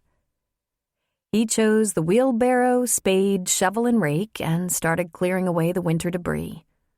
He hadn't asked what Sully meant to do with the stuff, so he made 2 piles. One of fallen leaves that could constitute fertilizer, and the other rocks, winter trash, and weeds. You wouldn't want to use weeds in mulch. That would just invite them back. He'd been at it a couple of hours when he heard her approach. He knew she'd get around to it. He leaned on his spade and waited. "You let my father eat a hot dog? Does that sound heart-healthy to you?" He just shook his head. "You know he's a liar and he's having fun with your close medical scrutiny. What do you think?" He got me, didn't he? He ate a sandwich. Lean turkey, tomato, lettuce on wheat bread. He asked for doughy white bread and lost out to Enid, who obviously knows him better than you do. He wanted chips. He got slaw, made with vinegar, not mayo. Really, Maggie? He laughed and shook his head. He's antagonizing me. Is that what you're saying? Over and over. But you can stop pressing the panic button. He's doing great. Have you seen his incision? She asked. Oh, about 10 times. I offered to sell tickets for him. He's running out of people to show. But no worries. He tells me the camp is going to attract people like crazy any second now. Spring break, then weekends, then summer. I just hope he doesn't scare the children. She thought about that for a moment. It's impolite to act like you know more about my closest relative than I do. And yet, that's usually the case. You're too bound up by baggage, expectation, and things you need for yourself. Like a father who lives much longer. He pulled a rag out of his back pocket to wipe off his brow. Stop letting him bait you. He's very conscious of the doctor's orders. He's taking it one step at a time. Did he pay you to say this, or are you Dr. Phil on vacation? Cal laughed. You two have quite a dynamic going. You could be a married couple. Married about 40 years, I'd say. Remind you of your parents? She asked, raising one brow. She crossed her arms over her chest. My parents are unnaturally tight, he said. They're kind of amazing, I guess. Deeply supportive of each other, almost to the exclusion of everything around them and everyone else. Protective. They're in their 60s, as in love as the day they met, and total whack jobs. But sweet. They're very sweet. Her arms dropped to her sides. What makes them whack jobs? Well, they always describe themselves as hippies, New Age disciples, free thinkers, intelligent and experimental and artistic. They're from that dropout generation, and deadheads. As in the Grateful Dead? Exactly. Just a little more complex. She dropped down to the ground like a child fascinated by a bedtime story filled with adventure and excitement. She circled her knees with her arms. He'd seen this before. It was kind of fun, as a matter of fact. Where are they now? She asked. Living on my grandfather's farm in Iowa. My grandfather passed away quite a while ago, and my grandmother just a few years ago. Are they still whack jobs? She asked. Oh, yeah, he said, working his spade again. Or maybe it's more kind to say they're eccentric. My mother doesn't hear voices or anything. Then he smiled. But my dad is another story. My father fancies himself a New Age thinker. He's incredibly smart. And he regularly gets, messages. Oh, this is fascinating, she said. What kind of messages? Come on, Nosy. How about you? Are you the oldest in the family? The only. My parents divorced when I was 6. My mother lives in Golden with my stepfather. What kind of messages? Well, let's see. There have been so many. One of the most memorable was when my father believed space aliens were living among us and systematically killing us off by putting chemicals in our food. That was a very bad couple of years for meals. Wow. It definitely hits the wow factor. We, were gypsies with no Romany heritage, and my parents glommed on to a lot of bizarre beliefs that came and went. And this has to do with Jerry Garcia how? He appealed to their freedom factor. No rules, no being bound by traditional ideas or values. Crusaders of antisocial thinking, protesting the status quo. They were also very fond of Timothy Leary and Aldous Huxley. My father favors dystopian literature like Brave New World. My mother, on the other hand, is a very sweet lady who adores him, agrees with everything he says, likes to paint and weave, and is really a brilliant but misguided soul. She usually homeschooled us since we were wanderers. He took a breath and dug around a little bit. My father is undiagnosed schizophrenic. Mild, functional. And my mother is his enabler and codependent. It sounds so interesting, she said, kind of agog. And you're an only child, too? He shook his head. The oldest of 4. 2 boys, 2 girls. Where's the rest of the family? She asked. Here and there, he told her. My youngest sister was on the farm with my parents last I checked. There's a sister back east living a very conventional life with a nice, normal husband and 2 very proper children. My brother's in the military, Army. He's an infantry major. That's taken years off my mother's life, I'm sure. She laughed, and it was a bright musical sound. You are no ordinary camper. What are you doing here? He leaned on the spade. What are you doing here? He asked. Looking after Sully, she said. Oh, but that's not all, he said. Neurosurgeons don't just take weeks off when duty calls. True. Not weeks off, anyway. I was already here for a vacation.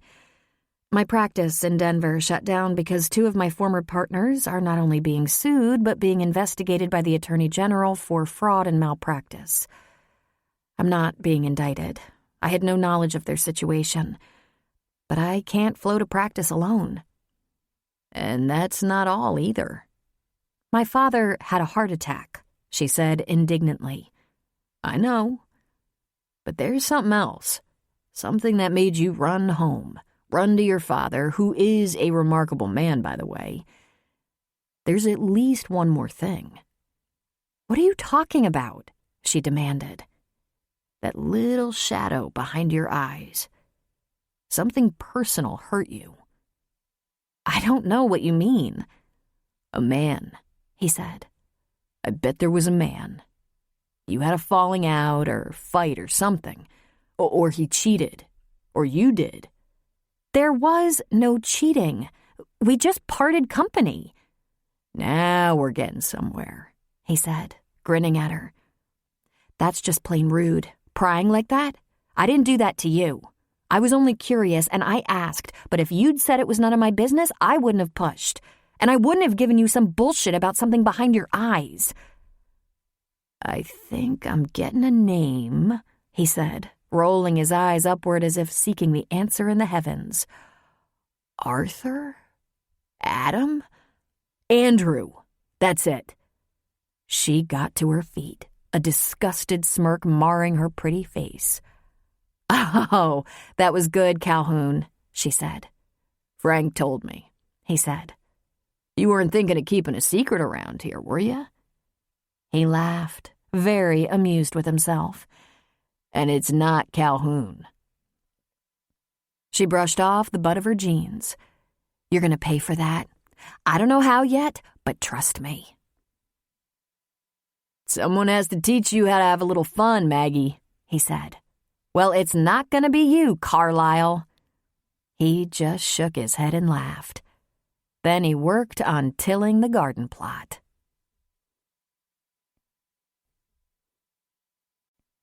A quote from Socrates. To find yourself, think for yourself. Chapter 4.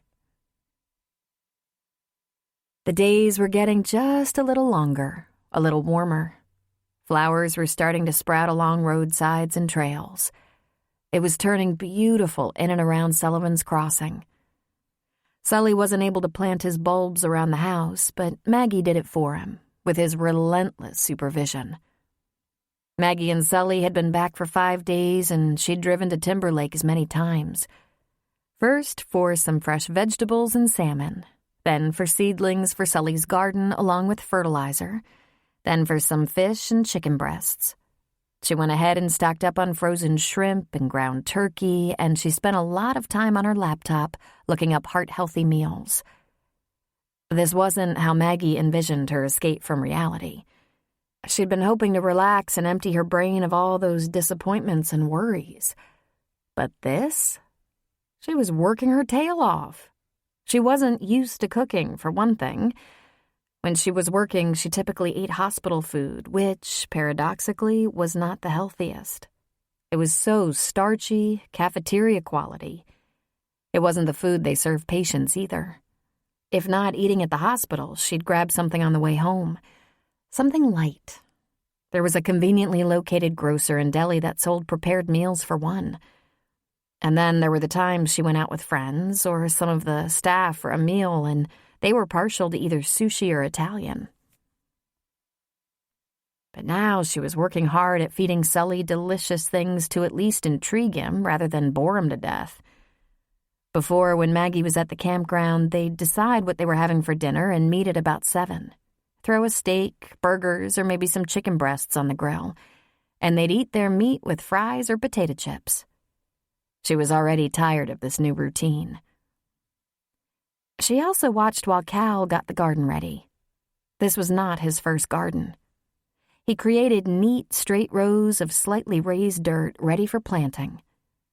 There were 2 fishermen in the campground and 1 older couple in an RV.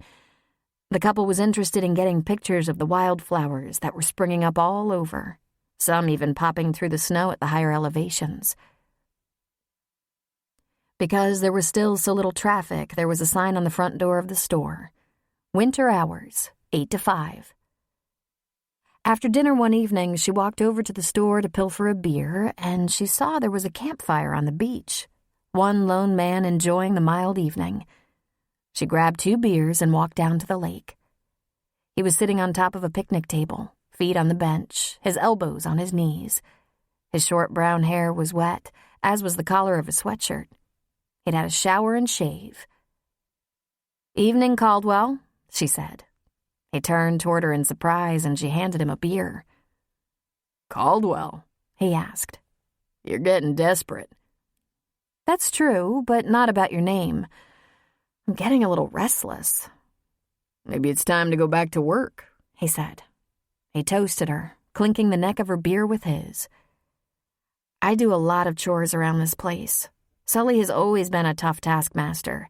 I've always had to haul stock, sweep, clean, chop wood, dig out trenches, clean gutters, clean that damn bathroom and shower, work in the store, but never what I've been doing this time. Cleaning house, cooking dinner. I'm already bored with my little housewifely duties, and I'm getting cabin fever. I'm sick of heart-healthy food. If I see one more hunk of fish, I'm gonna gag. Sully said he's growing fins." Cal laughed. "You think it's funny? I can smell your bacon before I smell coffee in the morning. I sneaked over to Timberlake for a hamburger today, and Sully claimed he could smell it on my breath." He leaned closer to her, sniffing. "Yep." I asked him if he had any ideas for dinner, and he said he'd like a New York strip smothered in onions on a hoagie bun. She took a pull on her beer. "God, that sounds good." "I knew it," he said. "You're a carnivore." "You're kind of interesting, Caliber. You shower and shave while you're camping." "I wash my clothes and change the lining in the sleeping bag, too. I'm a very clean fellow." "Are you ever going to go back to work and leave Sully alone?" "Give me a break. I haven't relaxed a day yet," she said. "Are you?" "Sure. I just left a job about 6 weeks ago. I work.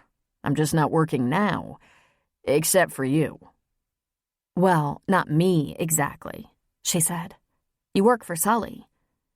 Have I said how much we appreciate all the free labor? It's very nice of you to pitch in." "I have time on my hands," he said. "What was your last job?" "I was an assistant to an assistant in human resources in a theme park. It basically meant driving a golf cart around, checking on people, helping them fill out forms, or taking complaints. Or sometimes it meant catching them screwing around on the job and reporting them to my supervisor. As little of that as possible." "Really? A theme park?" she said, fascinated again.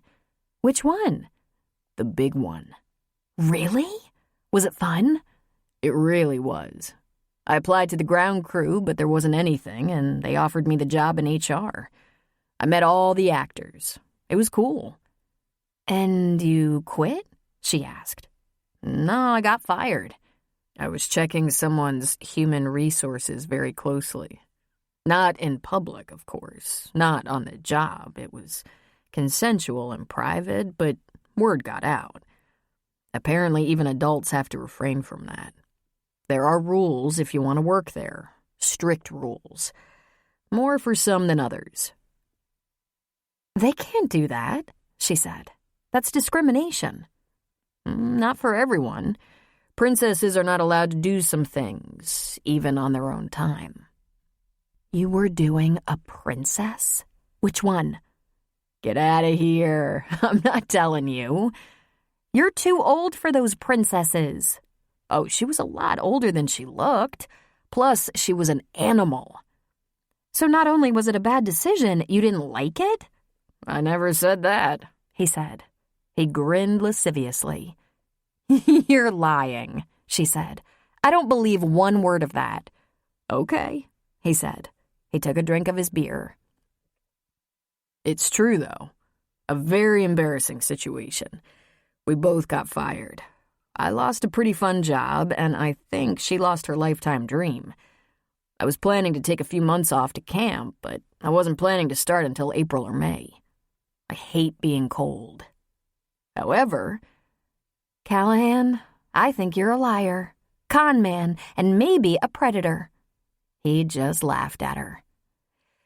Seriously, you ever going back to work?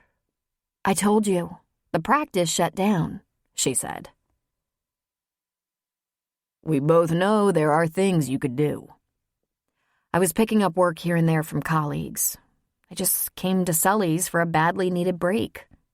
I packed up a bunch of stuff, left the disposition of the office in the hands of a broker who can be sure the equipment, furniture, and supplies are sold or stored, emailed all my colleagues that I was taking a leave of absence. I was burned out, bloody well sick of all the controversy my partners had stirred up, and I was exhausted. I was only home for 24 hours when Sully crashed. That's almost 4 weeks ago. I haven't thought about anything but Sully since. You can let go of that pretty soon. Aside from being a little ornery and sick of salmon and chicken, he's doing great. I know, but I don't know if I want to go back to that grind. Check with me after I've actually had some time to think. But one thing I'm not crazy about is being a caretaker the rest of my life. Maybe another residency? A different specialty? He asked. She shook her head. I don't think so. Right now, I just want to escape. Have you ever felt like that? He chuckled. I've been in your campground for 5 weeks, through rain and mud and heart attacks. What do you think? You're traumatized by the aftershock of screwing a princess? It takes a lot more than that to traumatize me, he said. He put an arm around her shoulders. It's okay to take a break, Maggie. I'm not sure it's good for you to obsess about Sully, though. It might be misplaced anxiety. Really, he's going to be fine. You didn't see what I saw, she said. No one saw what you saw, honey, he said very sweetly. I was right there when they loaded him into the ambulance. You saw your father slipping away. Everyone else saw a cardiac episode. I think you're a little terrified. Yeah, she said. Guilty. I'm not very close to my mother, and I have no siblings. And it was Sully. Maybe it's because I always felt deprived of him when I was growing up. My mother and stepfather lived in Chicago, and it wasn't easy to see Sully. Or it could be that he's as special as I think he is. You don't know him that well yet. He's one of the most remarkable men I've ever known. If you were going to be around here longer, like through summer, you'd see. Tell me, he said. Oh, hell.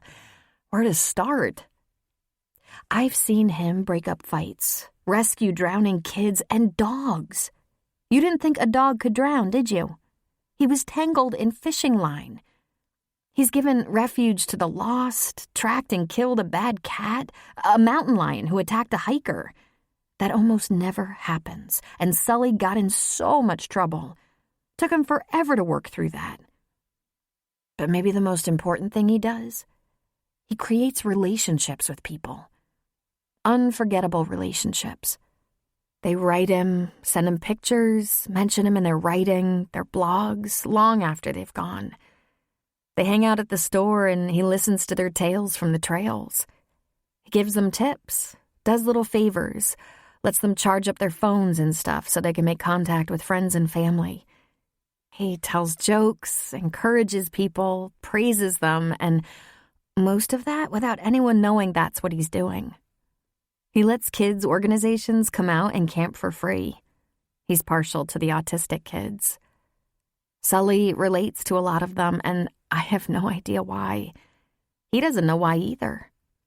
He plows in winter, he clears our road, and then he goes out to the neighbors who are snowed in and clears theirs. He's the third generation. His grandfather built the store, and Sully didn't get a son to run it. All he's got is me. What's going to happen to this place when Sully can't run it anymore? Will the next owner carry on that legacy? You have no idea how much Sully is loved, needed. It was still and quiet for a moment. The sound of night birds and crickets and the occasional splash of a fish was all she heard. He tightened his arm slightly, pulling her a bit closer. "What a lucky man," he said softly. I never looked at it that way, as Sully being the lucky one. I always thought it was the rest of us who were lucky. It's the rest of you, too. One of the things I think about a lot when I'm alone is what makes a life well spent. It sounds like you described one. Yeah, Sully's very happy. I'd say he's good at making relationships with everyone. Well, except maybe me. He never tried very hard to make a relationship with me. You? I thought you two were very close. We are, I guess. Except my mother took me away from him. And of course, he never came after me. He said I was better off. She shrugged. I guess I should get over it by now, huh? He gave her shoulders another squeeze.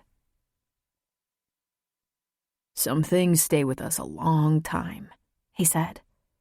No one knows that better than me. The boy raised on the road by Jed Looney Tunes Jones.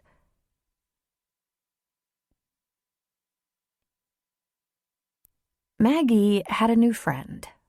The days around the store and grounds were busy, but in the evenings, when things were quiet, she wandered down to the lakefront or over to Cal's campsite. One night, she invited him to meet her on her front porch at the house. They talked about their lives, even though she wasn't sure how much of his was true. "Did I mention I'm being sued?" she said. "No. No wonder you don't want to go back to work." "Oh, I've been sued before. It might settle or just go away, but if it doesn't, it could drag on. There was no malpractice. We did everything humanly possible. It really took its toll on me. It was a hard one. A terrible accident involving teenagers. We all did what we could, but we were so helpless. I've lost patients before. In my business, it happens too often. It was awful." "I'm so sorry. Are you worried about the lawsuit?" he asked. "I worry about everything," she admitted. "But when I'm in the moment, in surgery, I'm not worrying. I'm performing and thinking hard. Before and after, I worry too much." On the weekend, the park began to fill up with campers. The weather was outstanding, sunny and warm spring weather.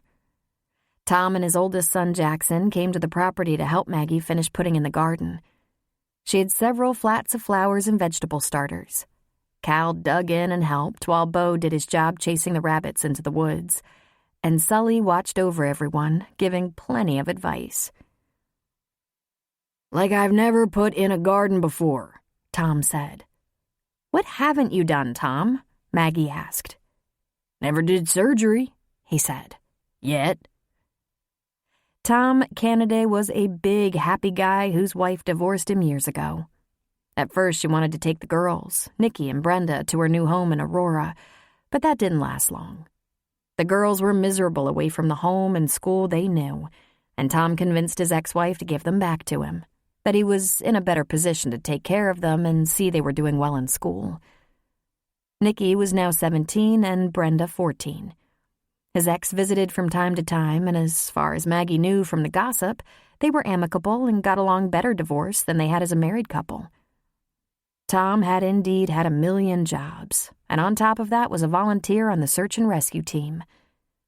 The campground welcomed a lot of what Maggie referred to as weekend warriors. They began to pull in on Thursday and Friday afternoons. A few planned to stay a few days, but most would pack up on Sunday night. During school breaks, whole families or large groups of young people would stay through 2 weekends, and school breaks came at various times all over the country. "We're going to do some hiring for the spring and summer. Interested, Jackson?" Maggie asked. Doing what? He asked. "Everything," she said. "From spring till August, this place will be busy. I'm still trying to hold Sully down. Do you have any time?" I can take on a little work, Jackson said, smiling handsomely. This isn't a bad place to be in summer. Girls everywhere.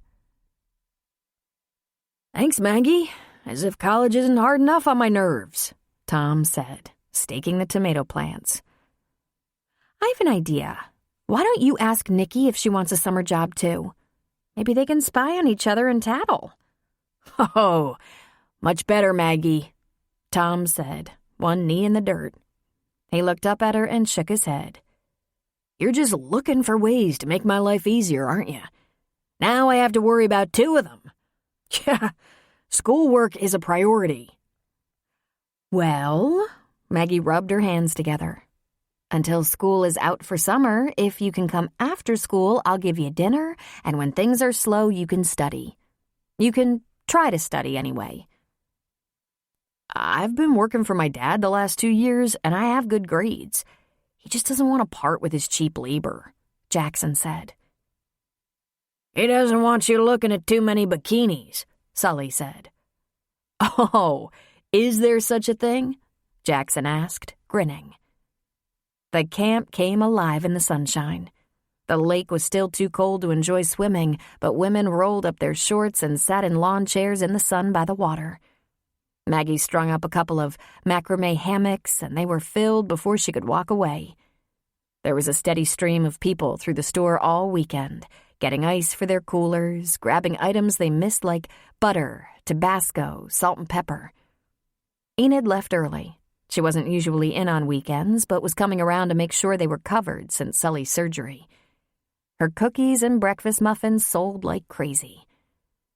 There was activity beginning on other spots around the lake. A dozen rental cabins across the lake, a Girl Scout camp, a church camp, a U.S. Forest Service campground with bathrooms but no laundry, showers, or store. Most of them were just starting to get ready for summer vacationers. A couple of them on the other side of the lake had little mini-marts, but no general store. A family camp across the lake sold gas for the boats. People who needed to do a little shopping had to choose between a trip to Leadville, Timberlake, or Sully's. Maggie kept the store open a little later than usual, enjoying the sound of laughter, the smell of cooking fires. Sully operated the cash drawer, and Maggie knew there was no way she could leave him yet. Dusk came. The air cooled, and campers settled their lawn chairs around their campfires. Cal came into the store carrying 2 covered plates. "I thought you might not have time to cook," he said. "What have you got there?" she asked.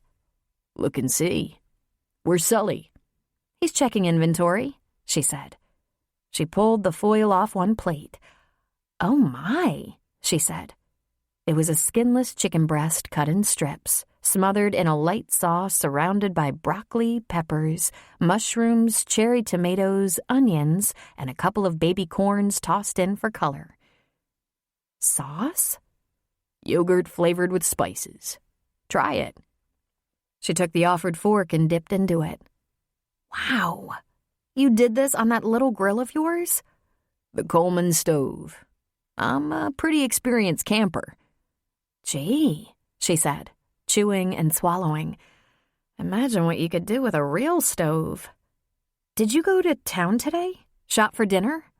"Yesterday." "I have to stay open a little later tonight," she said. "I hope it's not past your bedtime."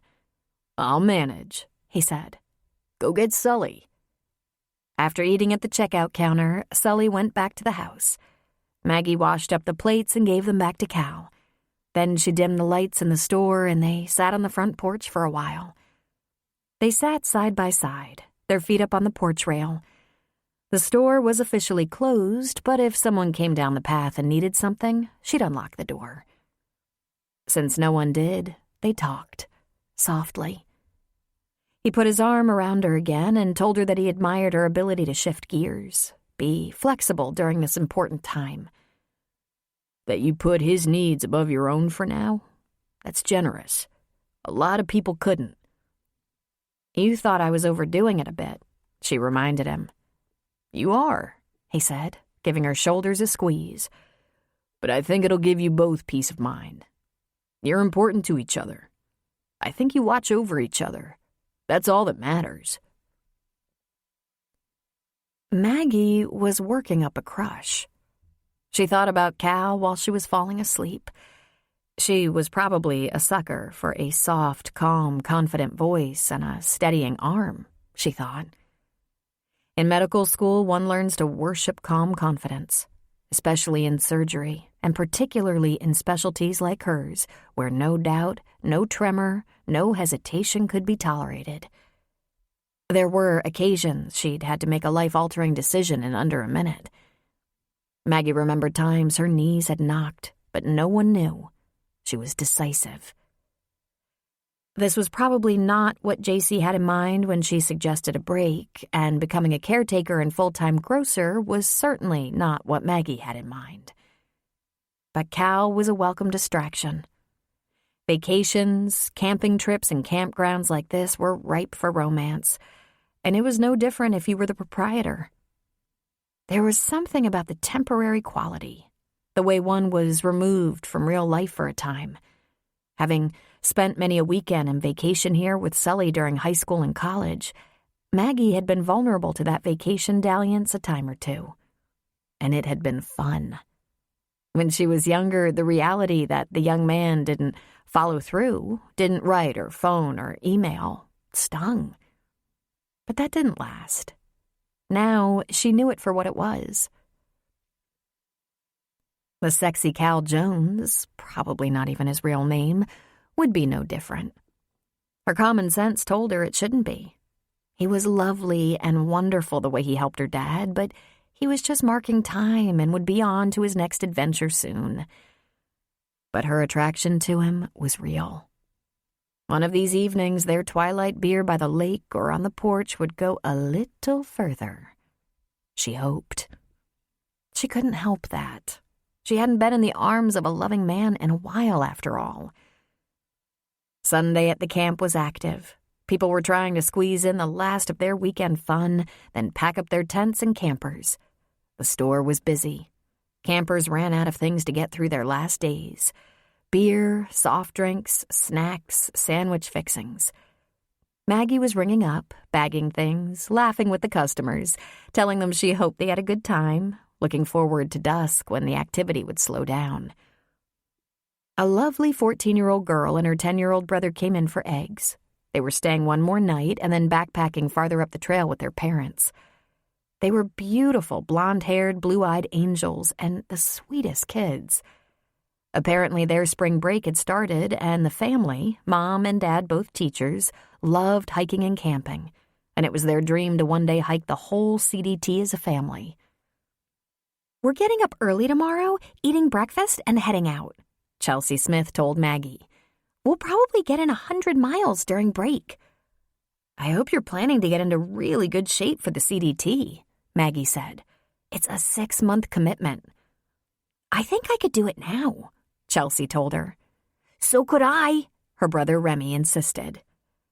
"I hope when you do, I'm here to cheer you on," Maggie said, giving the girl her change. "Good luck tomorrow." "Maggie?" She looked up into the beautiful blue eyes of the man next in line, eyes she knew so well. "Andrew, what are you doing here?" "I took Mindy home a little early and hoped I could catch you. Rob Hollis told me you were here with your dad. You might have let me know." "Why? We're fine. Better than fine," she said, bagging up the eggs for the Smith kids. "I hope you had a good time here and have a safe hike," she said. She waited for the kids to clear the door and then turned on Andrew. "Little busy here. You should have called." "Maggie, what the hell are you doing?" he asked, frowning. "Bagging groceries, mostly." "No. What are you doing here?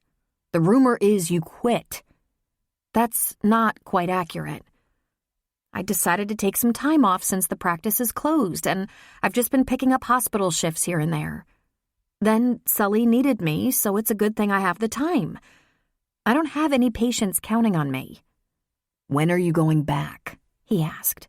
"That's really not your concern, now is it?" she said. "You've lost your mind. Is that it? You're a surgeon, a gifted surgeon. You can't stay here." "I don't want to talk about it with you. You really should have called. I could have saved you a trip." "You're ignoring my calls." "Well, there's a reason for that. We're not seeing each other anymore." "We're not enemies, I hope." "Come on, Maggie. Can we talk, please? We have things to talk about." "This is a bad time," she said. Sully came from behind her, from the kitchen or storeroom. For 70 and in recovery from heart surgery, apparently his hearing was perfect. "Hello, Andrew," he said. "Have you been?" "Sully! Damn, it's good to see you," Andrew said, grabbing Sully's hand and pumping it. "You look great. Are you feeling all right?" "I'm doing fine. Not crazy about the new diet, but I'll live." Andrew laughed. "You have really good color." "I was told I'd come out of it looking better than when I went in. I have freshly widened arteries to float my oxygen through. As a beauty treatment, I don't recommend it." "Can't say I blame you," Andrew said with a laugh. "What a relief to see you. Did Maggie say I called, just to see how you were?" "She might have mentioned it. Thanks. But we're doing fine." "Maggie, are you going back to Denver anytime soon?" Andrew asked. "I haven't made any plans." "Can you break away for a few minutes? I won't keep you long." "Sure. Meet you out front in a few." She watched him walk away, leave the store as a couple of guys walked in. "I'll get this, Sully," she said. "Nah, go deal with him. I'll live through a checkout or two." "You're sure?" she asked. "Stop pampering me. I'm doing a damn sight better after heart surgery than he did after his knee surgery. You'd think he delivered a baby elephant or something. And don't you dare use me as an excuse for not going back to work. Go on now. Get rid of him." That made Maggie laugh a little, though she was in no mood to laugh over Andrew. It was true, though. What a lot of complaining he'd done after a knee scope. It was his first experience on that side of the knife. Poor baby. "I won't be long," she said. "Be as long as you want," he said. "Just make sure you don't invite him to dinner." Oh, Sully wasn't happy with Andrew, and he didn't even know the half of what Andrew had put her through. It was so rare for Sully to get out of sorts with someone, and Maggie hadn't even explained all that went on between them. But then Sully usually guessed right. Andrew was leaning up against his car, texting or reading his email. He straightened when she walked out of the store and down the porch steps. He really was so good-looking. She remembered the first time he suggested dinner. She'd been so surprised. He wanted to date her? He was one of those classically handsome men, chiseled cheekbones and chin, tall with dark blonde hair, striking blue eyes, enviable physique. And he was so nice. But he was an ER doc. They had to have certain gifts, had to know how to deal with frightened, hurting people, had to be swift and skilled. Andrew could put patients and their families at ease and get the job done quickly. "Maggie," he said, "you're looking good." "Thank you. Listen, we don't have anything to do here. You said you were done. Let's go with that." "Come on, Maggie." "That wasn't exactly it," he argued, reaching for her hand. "No, that was exactly it. Before I came back here, before Sully's heart attack, you said I was too depressed for you, that you couldn't deal with it anymore. Of course, my practice was shutting down. I was thinking about filing for bankruptcy. I was being sued by the family of a 16-year-old I lost on the table, and I was trying to stay ahead of the bills by picking up call for other doctors, mostly nights and weekends so I could give interviews and depositions all week. Oh, and did I mention I just lost my baby? The baby I wanted but you didn't? I'm so sorry I wasn't more cheerful, but there you have it." She shrugged. "Sorry, babe. That's all I've got," she said, mimicking him. "It turned out Sully needed me. That's all I have to say, Andrew." "Look, I want us to be friends," he said. I want to lend support if I can." She laughed a little. "You want us to be friends?" she asked, aghast. "I've never been treated more cruelly by anyone in my life, Andrew. You asked me to abort a baby because it wasn't convenient for you. Then you bitched because I grieved. Andrew, hear this, please. I don't want to be friends. I spent a couple of years as your friend. That meant taking vacation to look after you when you got a meniscus tear repaired, listening to your rants over your crazy ex-wife and hearing a million complaints about the working conditions in your ER. Being your friend appears to mean that I should be there for you, be perpetually happy no matter what's going on. But when I need you, you're unavailable. That's not good enough for me. Please, just go." "Maggie," he said in that calm, deep, lovely voice. "You're crying." "Shit," she said, wiping at her cheeks. "We're done. It's non-negotiable. I wouldn't take you back if you begged me. I can't be with a man as selfish as you." "That's not fair," he said. "Would you have wanted me to lie?" "When you told me you were pregnant, I told you the truth. I have a daughter and a crazy ex-wife, and no, I wasn't planning to have more children. It was one of the first issues we talked about when we started seeing each other. You said you understood completely. I wasn't pregnant then. Be reasonable. It wasn't planned," he said. "Just go." She turned and walked around to the back of the store and in the back door. She ducked into the bathroom beside the storeroom and looked in the mirror. Sure enough, she was crying. Again. In medicine, everyone worships stoicism, thus her hiding in stairwells. She once sneaked into a bathroom and sobbed her brains out when she lost a young woman and her unborn child, even though saving them had been a long shot. GSW. Gunshot wound.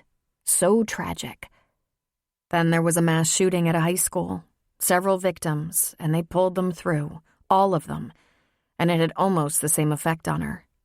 She cried until she was sick to her stomach. That was back when she was in Chicago doing her fellowship with Walter. The sheer violence and cruelty of a school shooting had nearly gutted her. By the time she was practicing, she'd figured out how to hide it, the overpowering emotion. But she hadn't cried over a man since she was 16. Not the man, she reminded herself. The relationship and the baby. Andrew, the sensitive ER doctor, left her because she was having trouble coping with her loss. She really and truly had not known he was that inflexible, that cold. There must be a lesson in there somewhere, and she was damn sure going to find it. She splashed cold water on her face, dried it, went back into the store. And, of course, who was standing beside Sully wearing a look of concern but Cal. "Well, Calistoga, You're just everywhere, aren't you?" "You okay, Maggie?" he asked. "I got a little pissed, that's all. Ex-boyfriend." "Gotcha," Cal said. He looked at his watch. "Why don't you go home and see what you can find for dinner for you and Sully? I'll hang out here till closing." She sniffed. "Would you like to join us?" she asked. "Thanks, but I've already eaten." "It's early," she said. "It's okay, Maggie," he said. "Take a break. Get some alone time." "Sunday night can get a little... hell. I'm going," she said.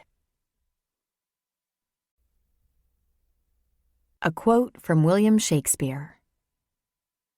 "No legacy is so rich as honesty."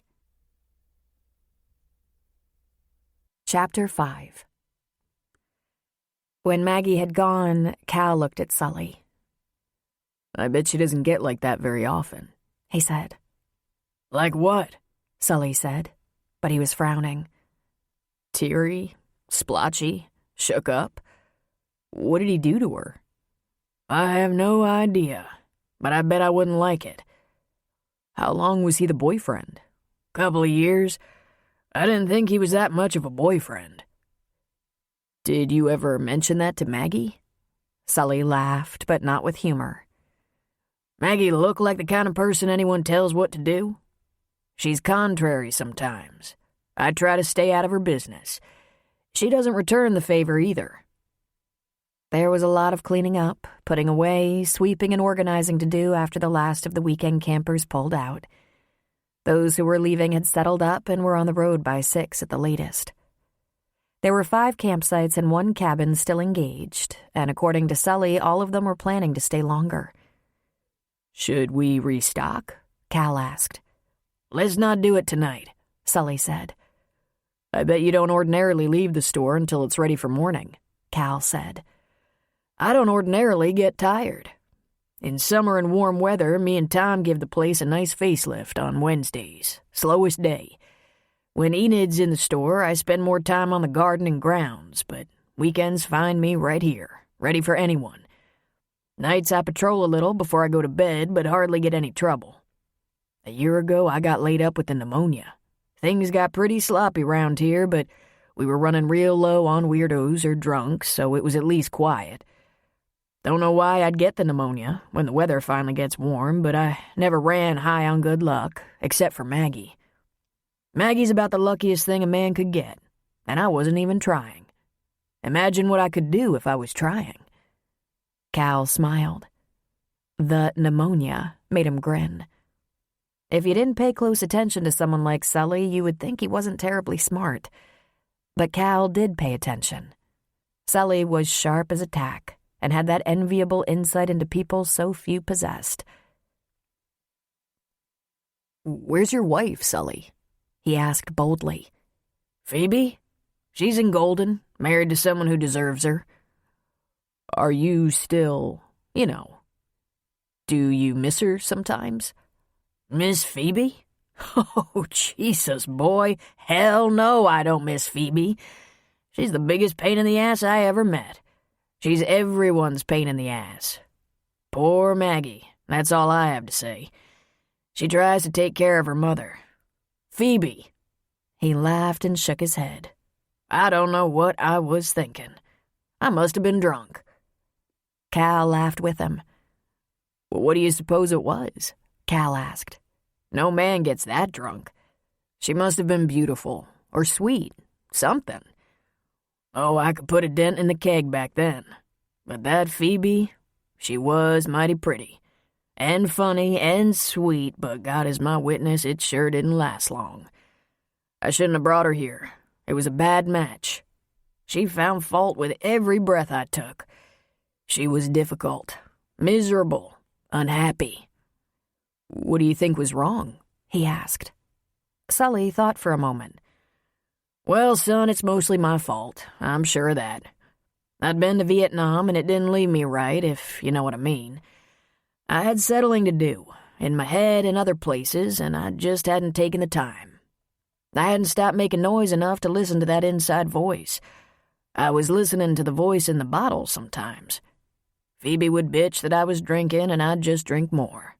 And Phoebe, she's one of those people who's always hungry, if you know what I mean." Cal frowned. "Hungry?" He shook his head. "She couldn't be satisfied.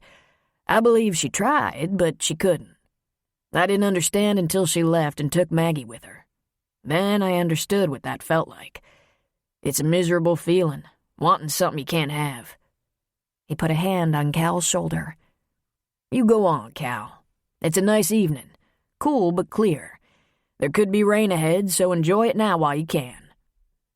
If you need any help, you know where to find me." Cal watched Sully put the close sign on the door and went to his camper.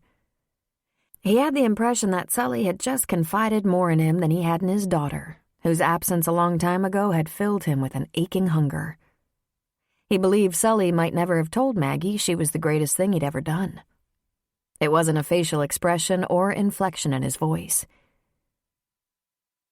"It's the way we don't tell the most important people in our lives the most important things." It was how men tended to be. He made his fire by the lake in a brick fire pit that had been there a long time. He couldn't be more obvious if he'd made his fire in front of the porch. Yet she didn't come. I should have kissed her, he thought. For the past several nights she'd found him after dark, and they'd talked by the fire. Sometimes they had a beer together, sometimes just the dark and conversation. She had no idea what she was revealing. Her admiration for Sully, her concern, her annoyance with all things as though she felt completely out of place. But he hadn't suspected a broken heart.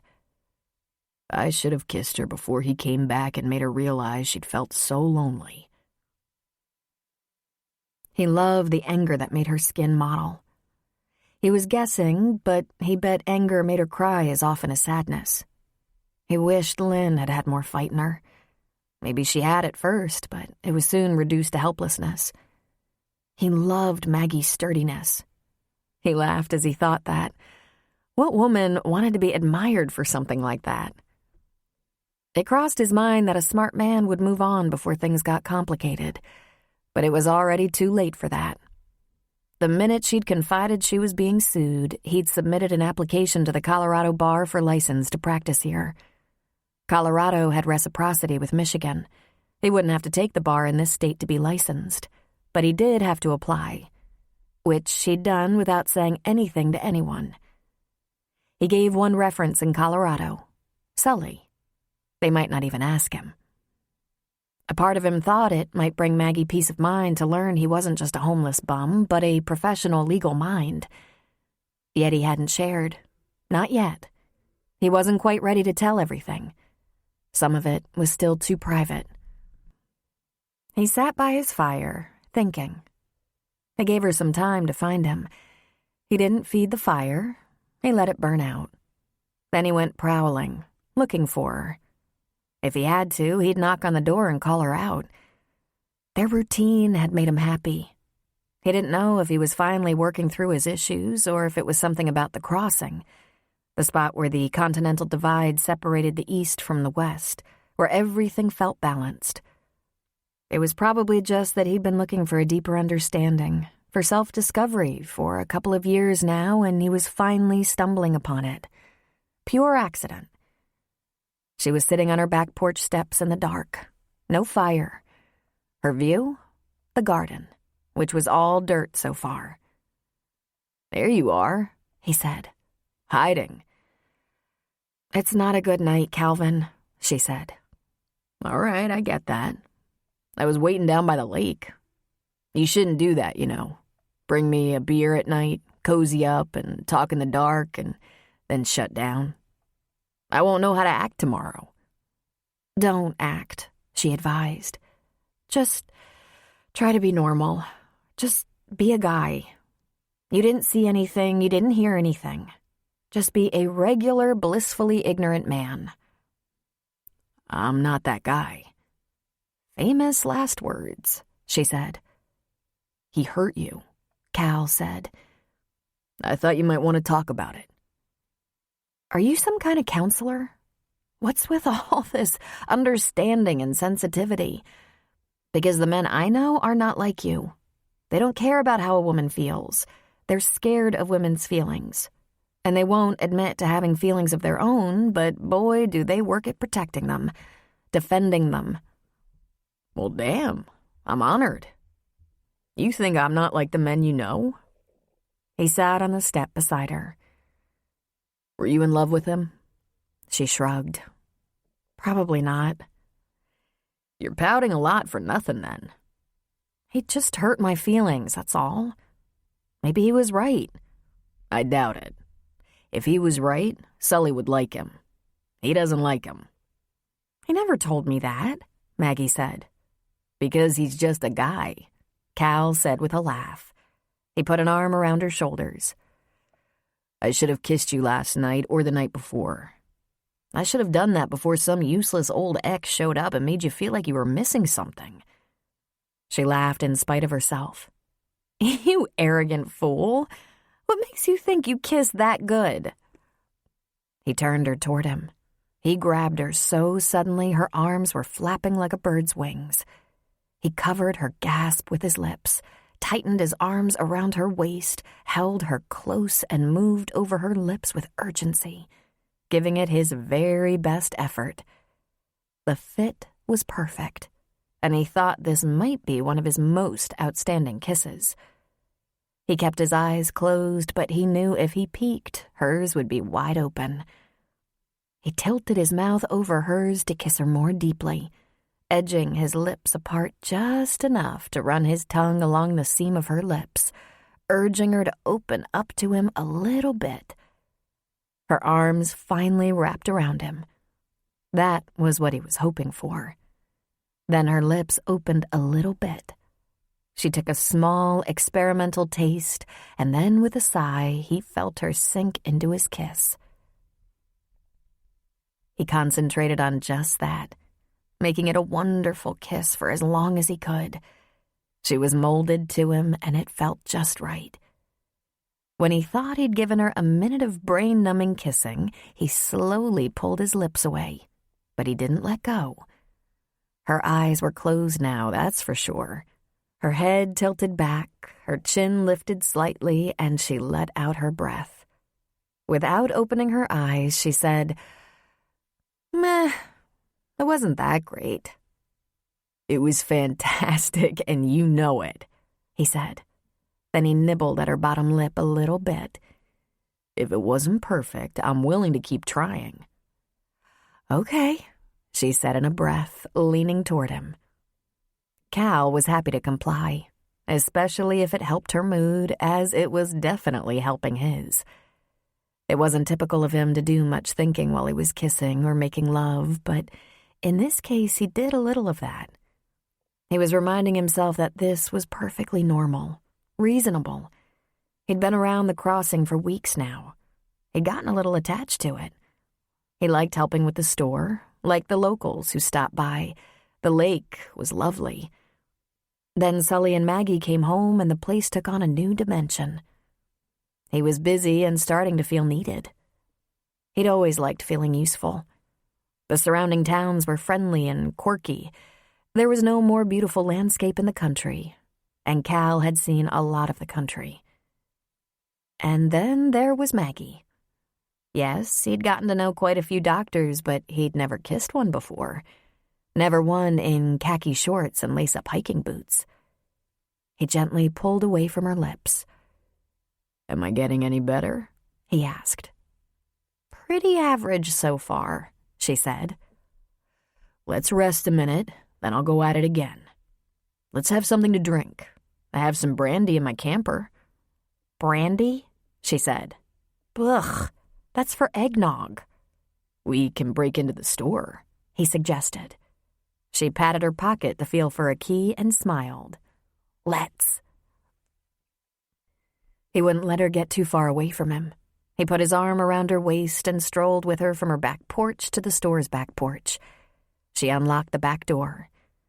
"Don't turn on any lights or people will see and come wanting something." "Where's Sully?" "He's on his way to bed. He just doesn't have that much stamina. Truth is, he wasn't up past 9 very often when he was 100% because he gets up so early. Don't trip over anything." she said as they entered the store. The only light was from the front porch. They didn't mind if people gathered there and used the tables after the store was closed, but it being a cold, early April night in the mountains, folks preferred their campfires and the porch was empty. She got behind the bar and he sat on a stool in front. "What's your pleasure?" "Shivas. Neat." She tipped the bottle over 2 glasses and put it on the bar. "Now come around here," he said. "I don't want that bar between us. I want us together. Here." There was no argument from her. She sat on a bar stool facing him. She was ready to be kissed some more. He pulled her knees inside his spread legs, bringing her a little closer. "Has Sully ever talked to you about your mother? About when they separated and divorced?" "Some. We don't dwell on that too much. It was a hard time all around. Why?" "He mentioned 1 or 2 things. It's come to my attention the last few years. Sometimes men don't say things they should to the people that matter to them. In trying to be strong and protective, they neglect to mention important things to the people they love. He said you were, by far, the luckiest thing he's ever done with his life." She smiled. "I guess I knew he felt that way, but he never said it. I didn't see my dad for about 5 years, and I was hateful during that time.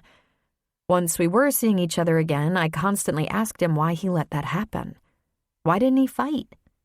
He just said he thought of himself as a lousy father, and I'd be better off with Walter." "Did he ever mention war issues, like maybe some PTSD? "Huh?" "He said Vietnam had him pretty messed up. Of course, you knew he went to Vietnam, right?" She nodded and sipped her drink. "I didn't know there were any issues. Why do you think he told you these things?" "It seemed spontaneous. It was as if you were on his mind, having just had your little reunion with... what's the boyfriend's name?" "X. It's Andrew." "I think that's why he talked about some personal things. He also said your mother is a pain in the ass."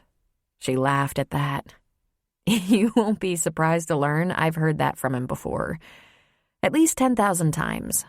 And it's pretty accurate. Phoebe is very high maintenance. But the universe will catch up with her. Walter is older than Phoebe. He was a wealthy neurosurgeon, and he took very good care of my mother and me. He's in excellent shape, energetic and healthy and on the golf course whenever he can. But he's 70, like Sully. Phoebe's only 59. Not a bad age for a woman in good health. She's always had to be indulged and taken care of, and Walter certainly stepped up to the plate. But she could end up the caretaker."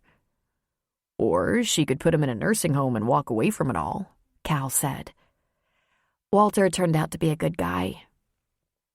If you haven't guessed, Phoebe has been twice a trophy wife, though I'm sure Sully didn't realize it. To Sully, I think she was just a pretty little thing. I'm sure he never thought she'd be a lot of work. I think she loves Walter, and I know Walter loves her. "You know, sometimes age has hardly anything to do with it. Phoebe's health could fail before his. You just never know," Cal said, taking a drink. "So now that Sully is so much better, what are you going to do?" he asked her. "It's been weeks. Can you even remember why he came home in the first place?" "Oh, Cal, not you too. Lecturing me to go back to the grind?" "Did I say that? I asked what you're doing here." "There was a pile-up," she said. "Not only was it getting bigger than I was, I ran out of ways to practice. I ran out of ways to cope. And then Andrew..." She looked away. "What?" he said. "He said he couldn't take it anymore. My plethora of problems. He said I was sucking the life out of him. He broke it off, not me. And the funny thing about that is we didn't even live in the same town. We texted, talked, emailed, saw each other when we could, every couple of days or weeks. I was having too many problems for anyone, but I looked back through the texts and emails. They weren't all my problems. They were friendly, chatty little things, affectionate comments, questions about him and his ER and his daughter. In fact, there's more bitching about his alimony and custody issues than what I'd been dealing with. I realized I wasn't supposed to have any problems. I was supposed to be his mommy and lover and cheerleader. I'd fallen down on the job by getting needy. He wanted me to get professional help so I could get back to work. Not work as a surgeon, work as his support system. She took a deep breath. It was my best friend, who was also my doctor, who said, "Get out of town for a week or two.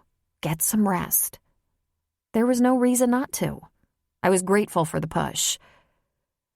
How the hell did he think he was going to get that kind of attention and nurturing from a neurosurgeon? Aren't you a little too overwhelmed on an average day to take on a little boy and all his little needs? She was silent for a moment. Oh, I do like you, Calum. Where are you from? I'm from everywhere. If he wasn't doing anything for you, why was I with him? After he dumped me, I asked myself that question. It was comfortable in many ways. I had someone to talk to, play with, sit next to during a bad movie, someone to go to a restaurant with, someone to make love to. But then he left me and basically said it was my fault. Cal grinned. You won't have any trouble filling the position. Maybe around here it'll be iffy, but when you go back to Denver... Since I've been here, since Sully has been doing better, I'm starting to feel almost normal. I'm going to milk this for a little while, since I don't have a job. Were you bored with surgery? You don't get bored with the kind of surgery I do. There's no margin for boredom. The pressure's too intense, and the odds against success, despite our progress, are still too high. Never bored. I think I might have been addicted to the rush. It's damned exciting. I might be making a change, however. I'll think about that for a while. I like it here. It's pretty uncomplicated, she said, leaning toward him for a kiss. She tasted of chivas and playfulness, and he lapped it up. He was starting to have thoughts of going further. And what about you, Calico? You have no job. You've been here for weeks. You don't have a woman. You don't seem to be doing anything. Shame on you. I dug your whole damn garden. I stock your shelves every day, fish off the dock, hike around the crossing, and build a fire for you at night. Then I let you talk. I've been very busy. What brought you here? I was looking at the CDT trail map, and from New Mexico to Salida across the Rockies, it's frozen. I hate being cold. I'm just waiting for some of that snowpack to melt, and then I want to do some serious hiking. I decided when I left Walt's world to take 6 months to wander, and I'll settle somewhere and get back to work. I'm just doing what you're doing. I'm just taking a break. Thinking. Did you graduate from high school? Yes, he said, laughing. Did you go to college at all? Yes, he said, trying to look serious. I studied literature. I'm a romantic. And then went on to get a counseling degree, she offered. I'm afraid not. You should never take my advice or tell me your dreams unless they're harmless. Did you want to teach? She asked. I did teach for a while. A short, memorable time. 6 months in what was called a men's academy, the oldest man being 17. I think I'm probably better with girls. I really like that HR job. He put his hands on her hips and leaned toward her. Because it got you laid. I saw that as a perk, not part of the job. I'd really love to see that princess someday. He decided it was time to talk less and kiss more. She was every bit as excellent as he was. She was getting closer and closer, her hands caressing his shoulders, neck, and head. He loved female fingers in his hair. She was breathing hard, and so was he. I have a roomy tent, he said against her lips. That probably wouldn't be smart of me, she said. You worried about Sully? I'm worried about me, she said emphatically. You're probably riddled with theme park diseases. He laughed. Making serious love to you will be hard if you keep making jokes. I'm not riddled with anything. Except, things like lust. How long has this been on your mind? She asked. Specifically? He asked. Just when did it first come to you? I think it was when you asked me if I was homeless, He said. There was a dominatrix quality about it. Then he smiled against her lips. I'm not spanking you, no matter how you beg. Aww. Why do you want to? Besides the fact that you're a man. You're so pretty, Maggie, he said tenderly. He tucked her hair behind her ear. You have such a hot body, too. And you take such good care of your dad. Okay, that last has nothing to do with sex. It just makes you so much more desirable. That you're a caring person. Mostly, you're pretty and clever. I'm such a sucker for looks and brains. Gives me such a hard-on. She sighed. All right, Calypso. But if you leave me in the morning, I might hunt you down and punish you. He put his hands on either side of her face, on her cheeks. Listen to me, Maggie. I'm going to explore this summer. But I won't leave you without saying goodbye, because that would be awful, and if you did that to me, I would be disappointed. We'll make love, we'll laugh, we'll play, and when the weather is warm enough so I'm not caught in some damn avalanche, I'm going up the trail to the divide. I've been dying for two things, you and that trail. You most. You promise? Yes, even though I have a bad track record with promises. You break them? She asked. They usually break me, he said. Let's sneak out the back door. Maggie held his hand and they walked to his little pop-up trailer. It was a tent, really, but it opened up out of a small flat trailer that he pulled behind his truck. The base was metal, the top was canvas. It was spacious for a tent. She could almost stand up inside. It wasn't furnished with a king-size bed, however. There were 2 single but large cots, one on each side with space in the center. Hopefully we won't take up too much room, she said. We'll have all the room we need, he said. He pulled her down beside him, and after their shoes were off, they disrobed each other while they kissed. She was in a hurry, and he was slowing her down. Don't rush this, Maggie, he whispered, kissing her neck and chest. Let's enjoy it. People can't see our silhouettes through this tent, can they? She asked. They can't hear us, can they? You grew up in a campground and you don't know? If you're really loud, someone might get Sully out of bed and tell him someone's killing a cat. She moaned and lay back on his cot. He pulled off the last of her clothes, her shorts and panties. Life was good, she thought. She'd shaved her legs without the faintest idea there might be sex in her life again.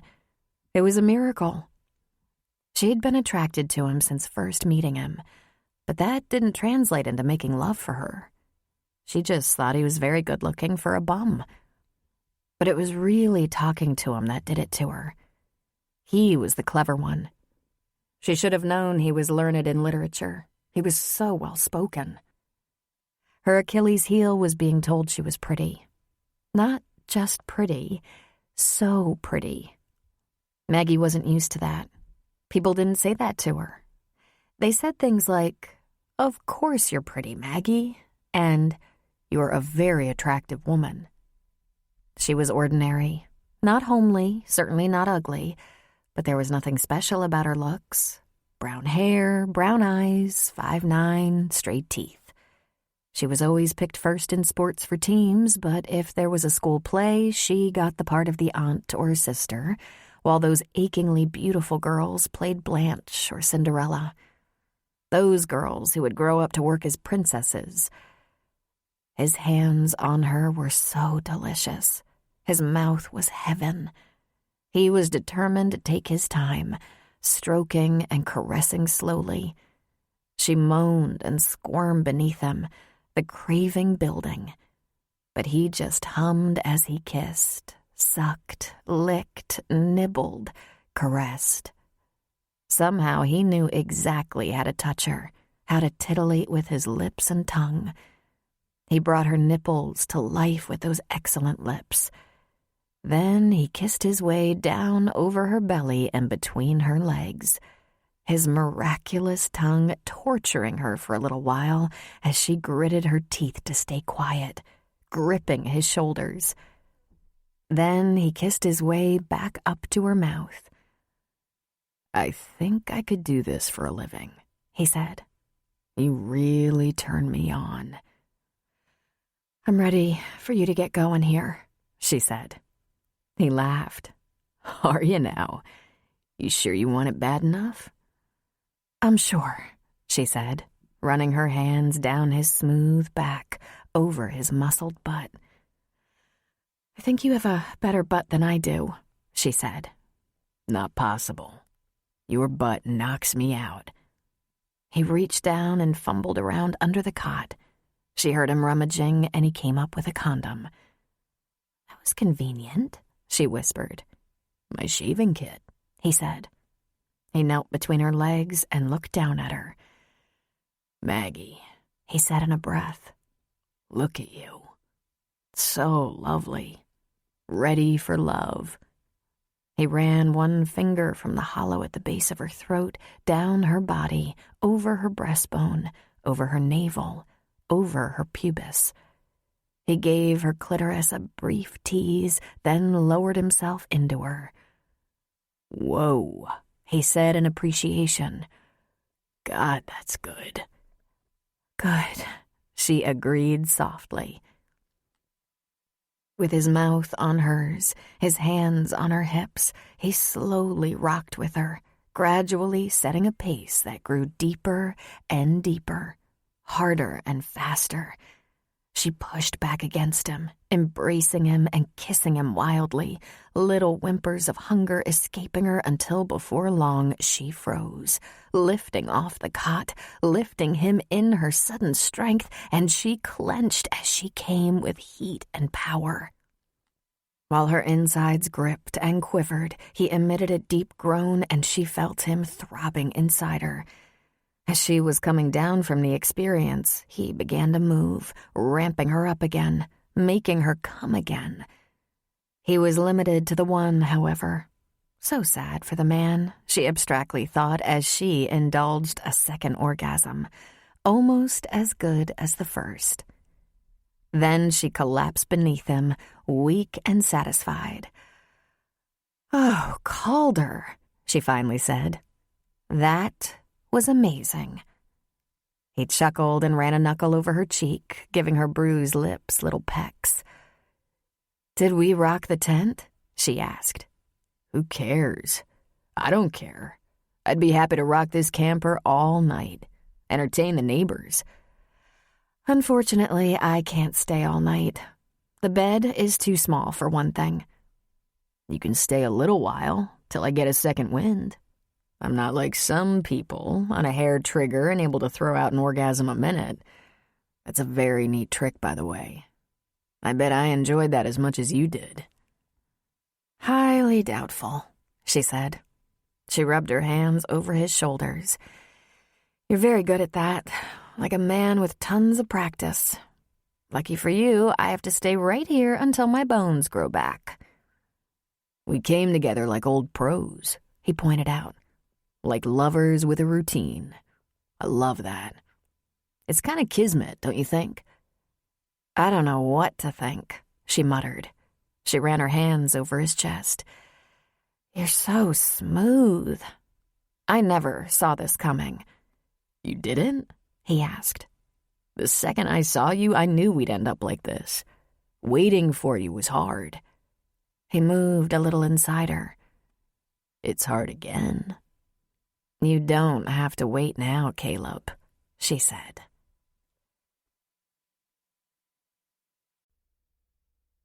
A quote from John Locke. "Every man has a property in his own person. This nobody has a right to but himself." Chapter 6. Maggie had no idea how long Sully had been up when she finally rolled out of bed at 7:30, on about 4 hours of sleep.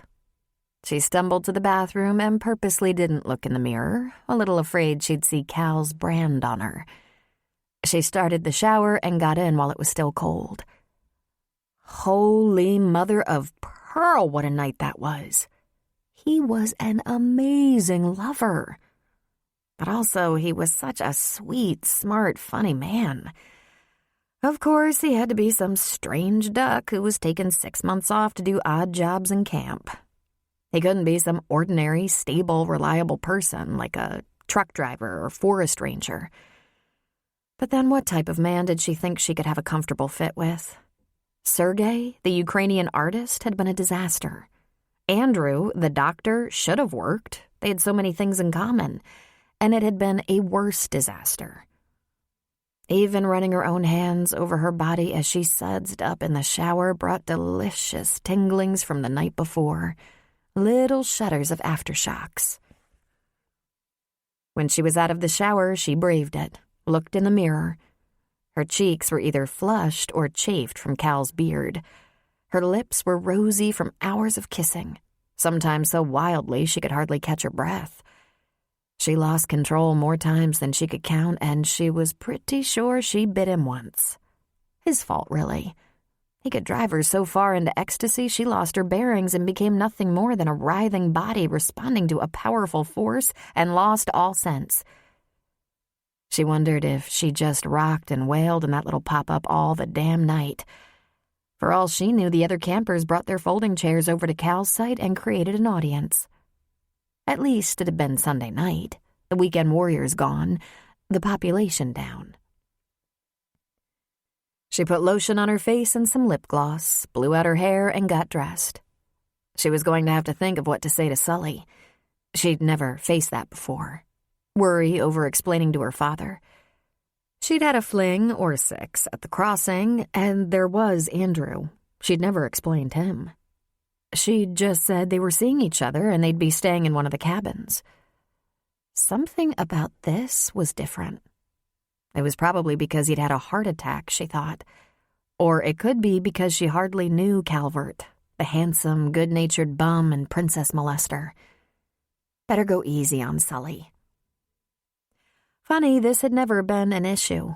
Until she was out of pre-med, age 22, she'd been very careful with her behavior around Sully. He was so proud of her, she hadn't wanted to disappoint him. Then that summer before med school, self-designated as an independent adult, she had a little summer romance at the crossing. He was a biology teacher on summer break, living in his RV for several weeks, studying the flora in the Rockies. And she flirted with him.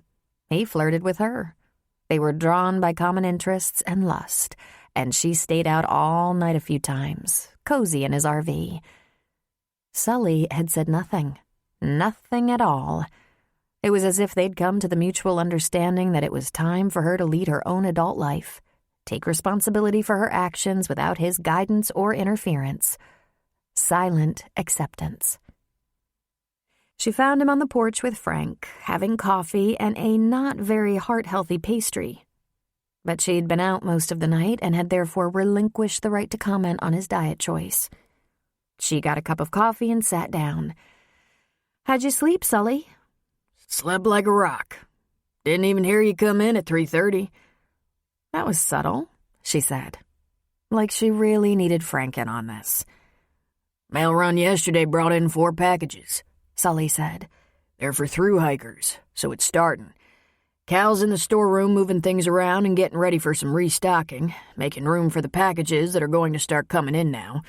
Hikers on the trail are moving this way now that the snowpack is melting. Oh, she sipped her coffee. I'd be in there working, but I'm taking it one step at a time. Some of those boxes weigh 40 pounds. I'm glad you're not doing that. You know more about the post office end of things than Cal. Can you go and check and see if he's making sense of the storeroom? Looked like he was doing okay, but... When did he get here? Around 6:30, I think. Show off, she thought. You give him a raise or something? She asked. Funny. Jackson is starting this afternoon.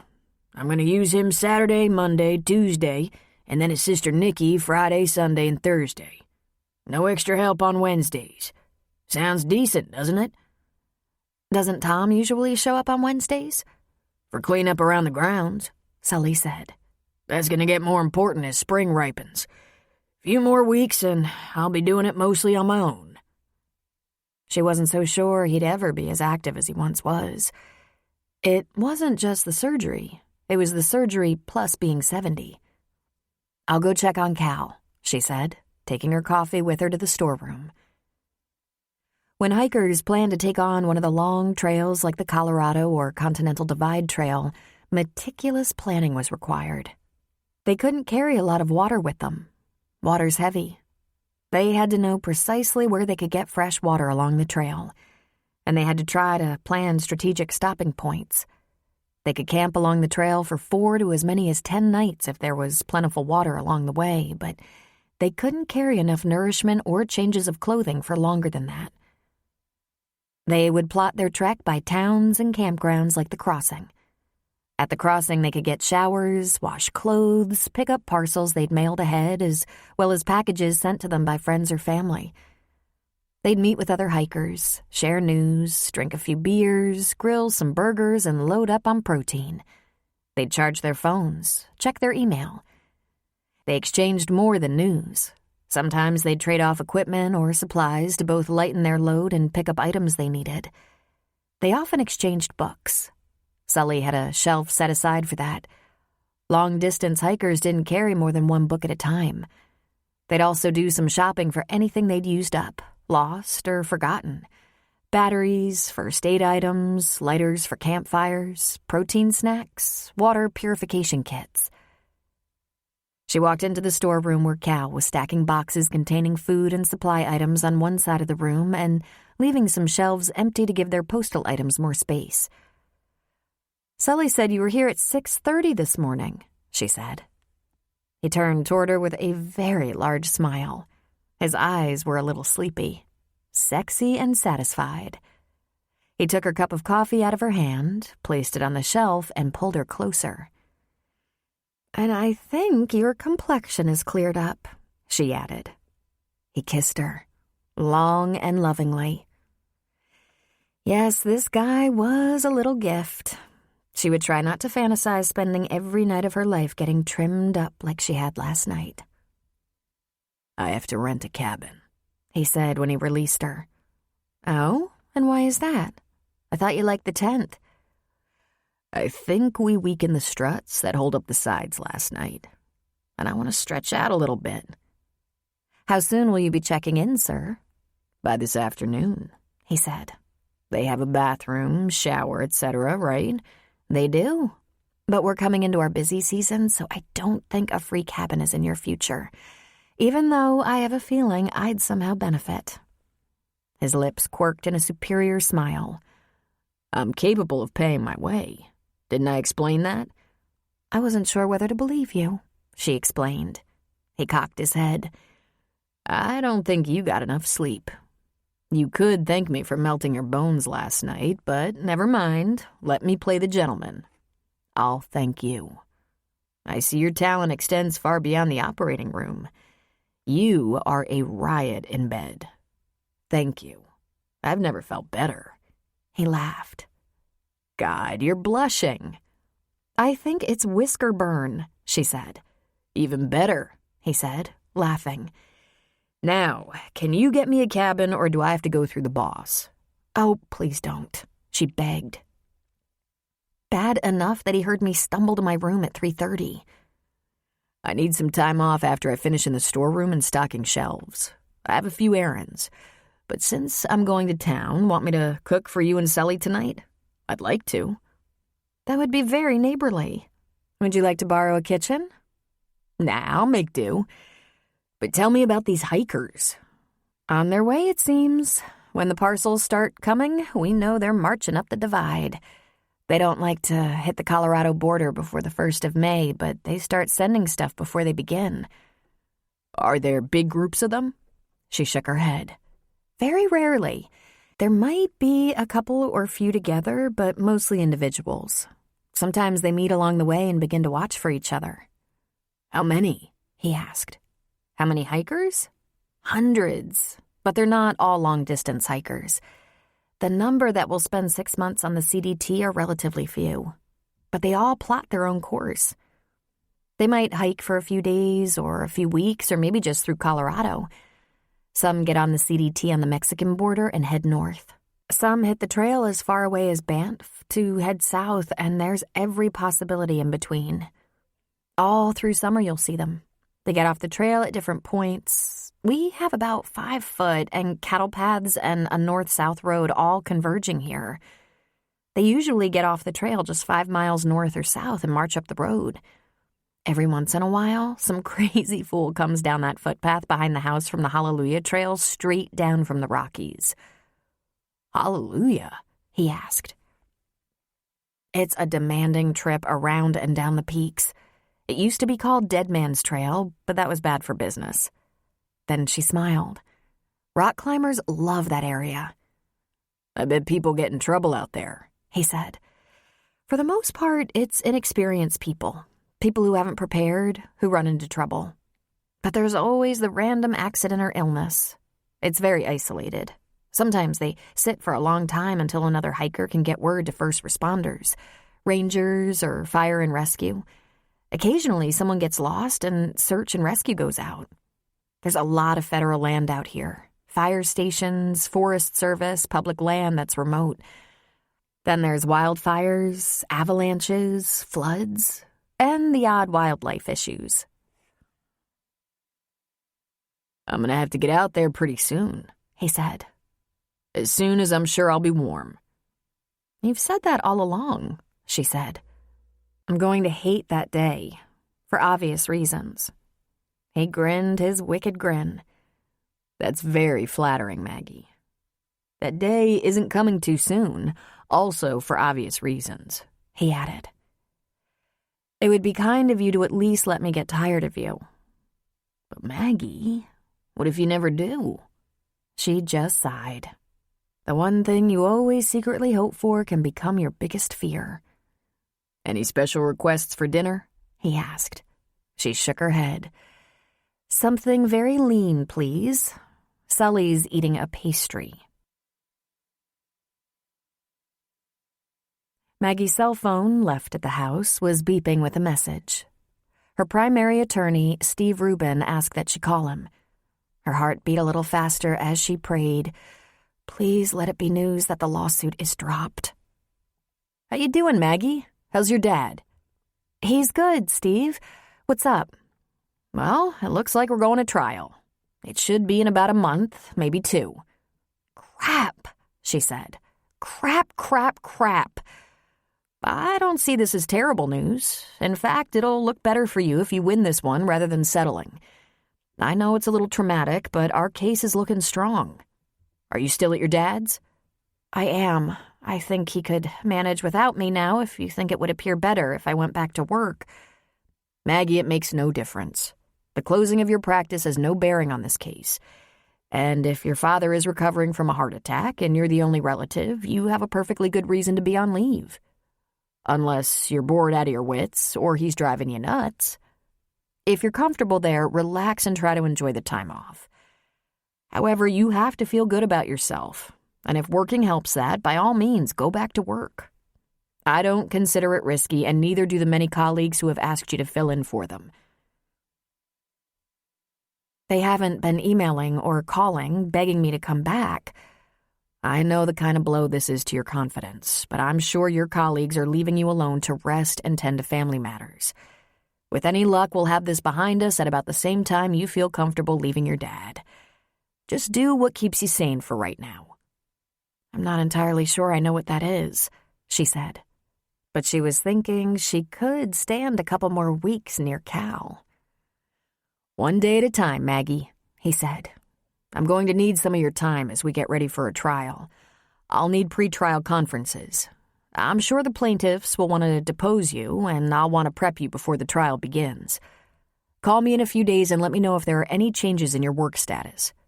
Sure, she said. Listen, it's not like this brought me to my knees, Steve. It's a combination of things, really. Mostly my dad, but... Maggie, go a little easier on yourself. This kind of thing brings everyone to their knees, even those big badass surgeons who didn't have a single additional stressor in their lives. Believe me, I know. I've worked with a great many of them. She sighed. My dad says I have high expectations of myself, she said, when in fact it was she who carried those expectations. Yes, I know. Uncomfortable, I know. And that's exactly what it takes to make a good surgeon. We'll talk soon. She sat at her dad's kitchen table for a half hour. When she went back to the store, she didn't mention the call to anyone. Cal settled into his cabin, the farthest one from the house, and Maggie was with him after their usual fire, then sneaked into her own bed in the middle of the night. The next night, she got to bed a little earlier. But one of these days, soon, she was going to steal a whole night with Cal and not even blush about it. Cal's truck and compact pop-up trailer sat behind the cabin he rented, for which Sully would not take money. Since the days were a bit longer, the store was staying open a little later. Come summer, their hours would be sunup to sundown. On Wednesday, Tom Canada came to the grounds early to help with cleanup, groundskeeping, grass and shrub trimming, and trash hauling. Cal spent most of the day helping with that while Maggie put in her time at the store, restocking and cleaning. Sully was back and forth between the store and the grounds, giving advice, trying his damnedest not to tote and lift, getting grumpier by the hour. With warmer weather, the crossing was expecting a surge starting the next day, Thursday afternoon, and extending for 10 days. They were getting ready. Even Frank was smart enough to be scarce on Wednesdays, knowing he could be put to work. Yard work done, Enid gone home to her husband and Tom to his kids, Cal grilled fish fillets and an aluminum foil packet full of green veggies, and the three of them ate at a table on the porch so they could mind the store if any of the few campers who were still around needed something. When dinner was finished, Cal went off to his cabin to shower, while Sully headed for the house with Bo to catch a little of the news on TV. Maggie stayed at the store until closing, which she'd do as soon as cleanup was complete. The sun was beginning to set, casting long shadows across the lake, when Maggie was on the front porch wiping off the tables. An old mud-splattered, rusty black pickup was parked down the road near the lake. It looked like 3 people sat in the cab. She leaned on her rag on the table and peered in its direction. 2 men flanking a small blonde woman. Not campers, not locals. She hadn't seen the truck before. 2 big men and a small woman made shivers go up her spine. The truck began to slowly inch toward the store, and when it neared, she saw the 2 men were scruffy-looking strangers to her. But between them, wearing a frightened expression, sat Chelsea Smith. Where was her family? Had they sent her to get help for some reason? The driver parked at the side of the store, and Maggie tried to concentrate on her wiping up. She wouldn't give away her concern in case something was wrong. Wrong, wrong, wrong. The men talked for a moment, and then the passenger got out of the truck. All she knew for sure was that the men looked creepy and Chelsea looked scared. The man who approached the front porch was dirty and unkempt, not a strange look around a campground. Locally, there were fishermen, hunters, ranchers, also frequently messy and disheveled. His pants were baggy and dirty, his boots had seen better days, and his beard was scraggly. But it was the look in his dark eyes and the rather large hunting knife holstered in leather at his belt that cautioned her. So she smiled. "How you doing?" she asked with a friendly smile. How long is Cal's damn shower gonna take? She thought to herself. "Yeah, you got beer?" She nodded. "Draft or 6-pack? She glanced at the truck out of the corner of her eye, and the fact that Chelsea hadn't moved over near the passenger door once the first man got out told Maggie all she needed to know. 6'll do. "Right in the cooler," she said, standing back so he could enter the store. He was waiting right inside the door. He looked at her over his shoulder. "Over there," she said, pointing. He smelled, but not of ranching or fishing. He smelled of body odor, greasy food, gasoline, and smoke. Not wood smoke, but probably tobacco smoke. And the way he looked at her, it was the most threatened she'd felt in a long time. They'd had a patient go postal in the ER once, and that had scared her enough to pee her pants, but security got him under control quickly. There was no security team here. She went behind the counter by the cash register, wondering if he was going to rob her and cut her up into little pieces. The broom was within her reach if he got too close or pulled out that knife. But he put the six-pack on the counter and took out a wallet he kept on a chain. Then he looked over at the bar. "Give me one of them bottles," he commanded. "Whiskey." "We don't sell—" She stopped herself.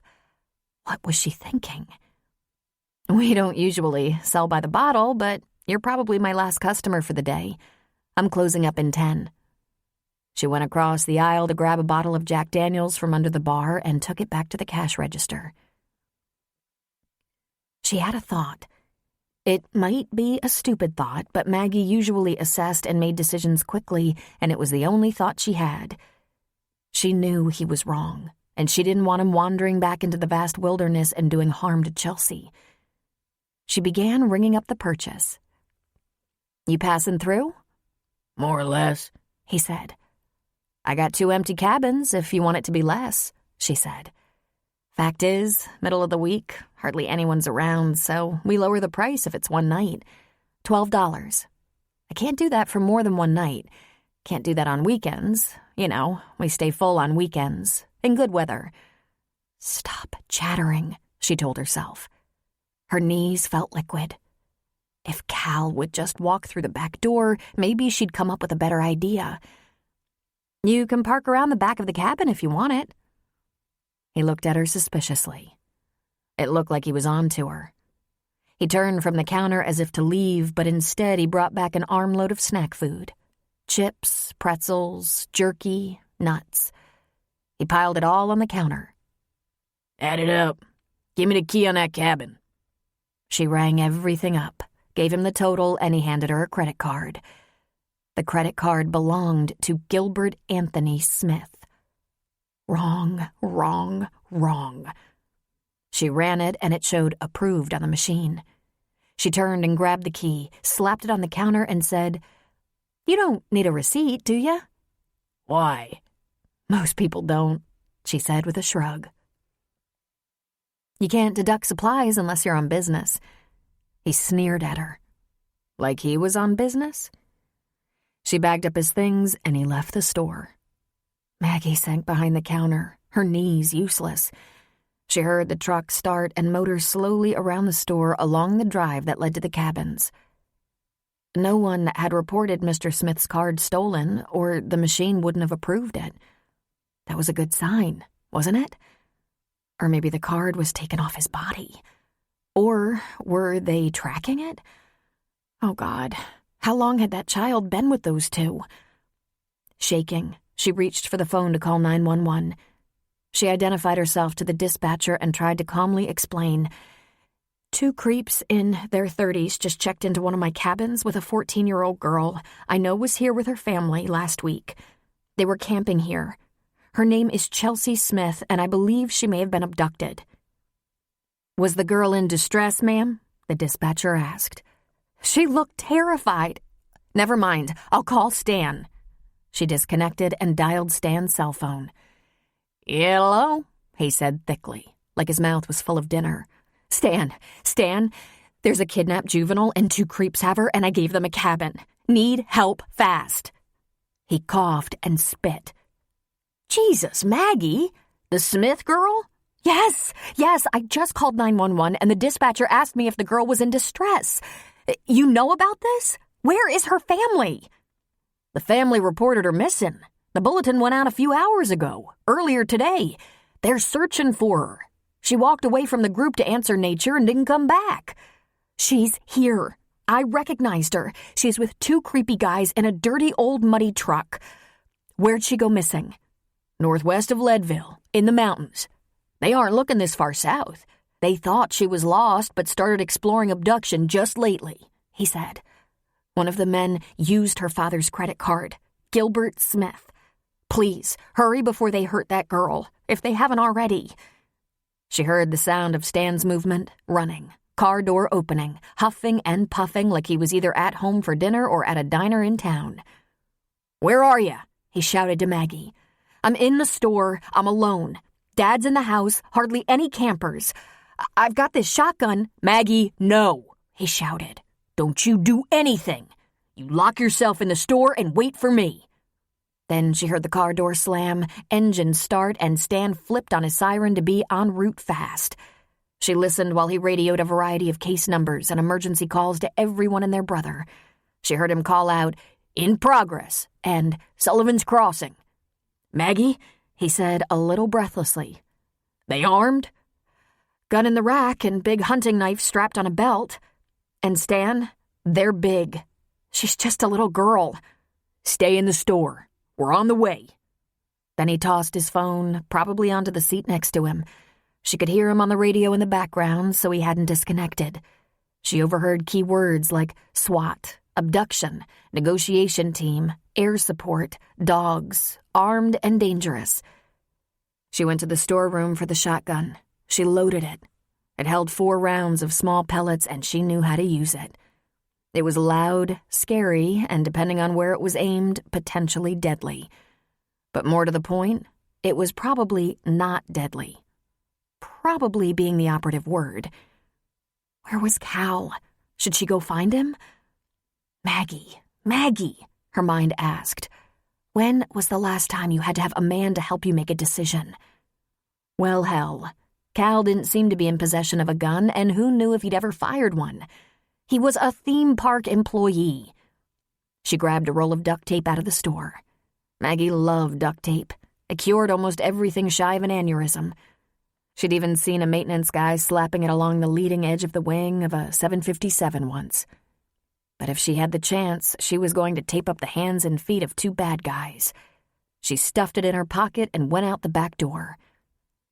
She had several concerns, all of which had her marching with a shotgun toward the closest cabin. Sully. She couldn't let him try to handle this. It could kill him. A few months ago, she would have turned it over to him, but not now. She could wait for Cal, but something told her he might try to reason with her, make her wait. And she knew what was coming.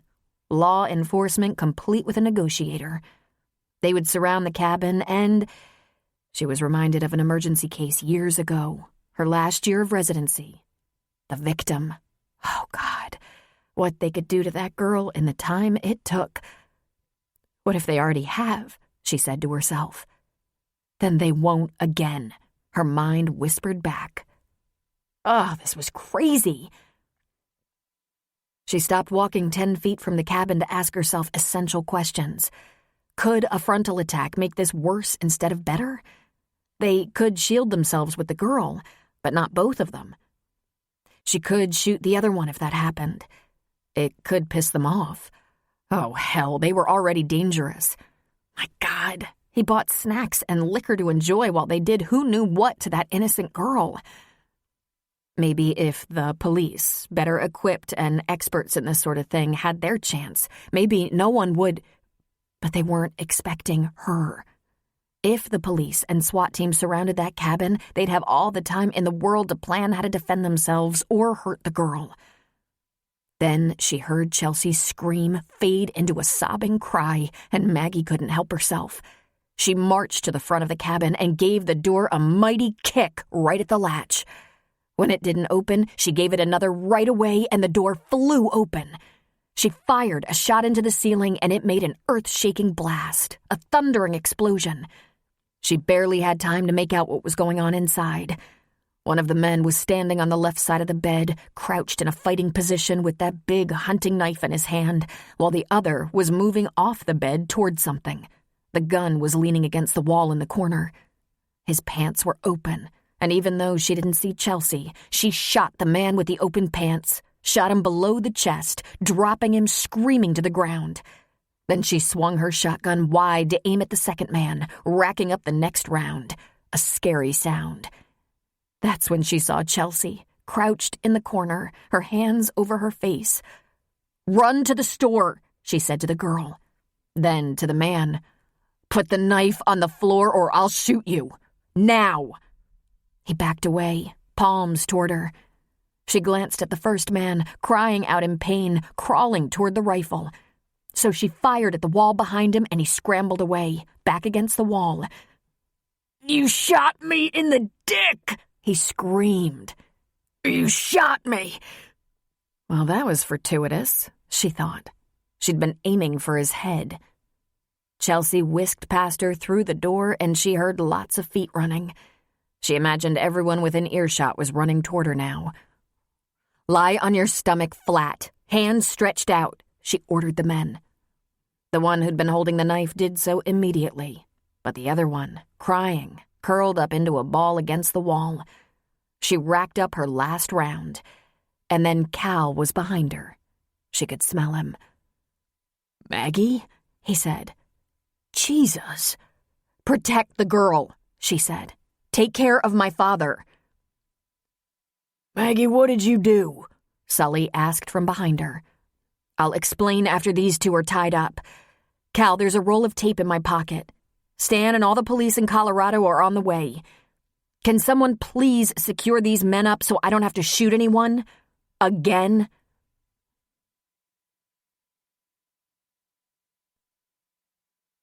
For a while, there was the sound of grunting, heavy breathing, and whimpering in that little cabin. Outside, there was a lot of murmuring as campers had gathered around to see what was going on, though Maggie wasn't compelled to explain other than to say the police were on their way. Then, after about 5 minutes of that, the uninjured man began making excuses. "We weren't going to do anything. That girl come along of her own. You can even ask her. If you'd have just said something, we'd be on our way. We got no cause to make trouble anywhere." Maggie, still holding her father's shotgun, snorted. "They used her father's credit card in the store." "She shot me. I'm dying," the wounded man cried. "He's not bleeding enough to be dying, and he's not bleeding in the right places to be dying," Maggie said. Cal rose from his job of binding the men. He was glistening with sweat and he was barely dressed. He must have just pulled on his jeans after his shower. Their weapons were tossed outside. One was bound face down and the injured man was bound sitting up, leaning against the wall. He had splatters of blood on him, but nothing serious. Maggie wasn't about to give him a checkup.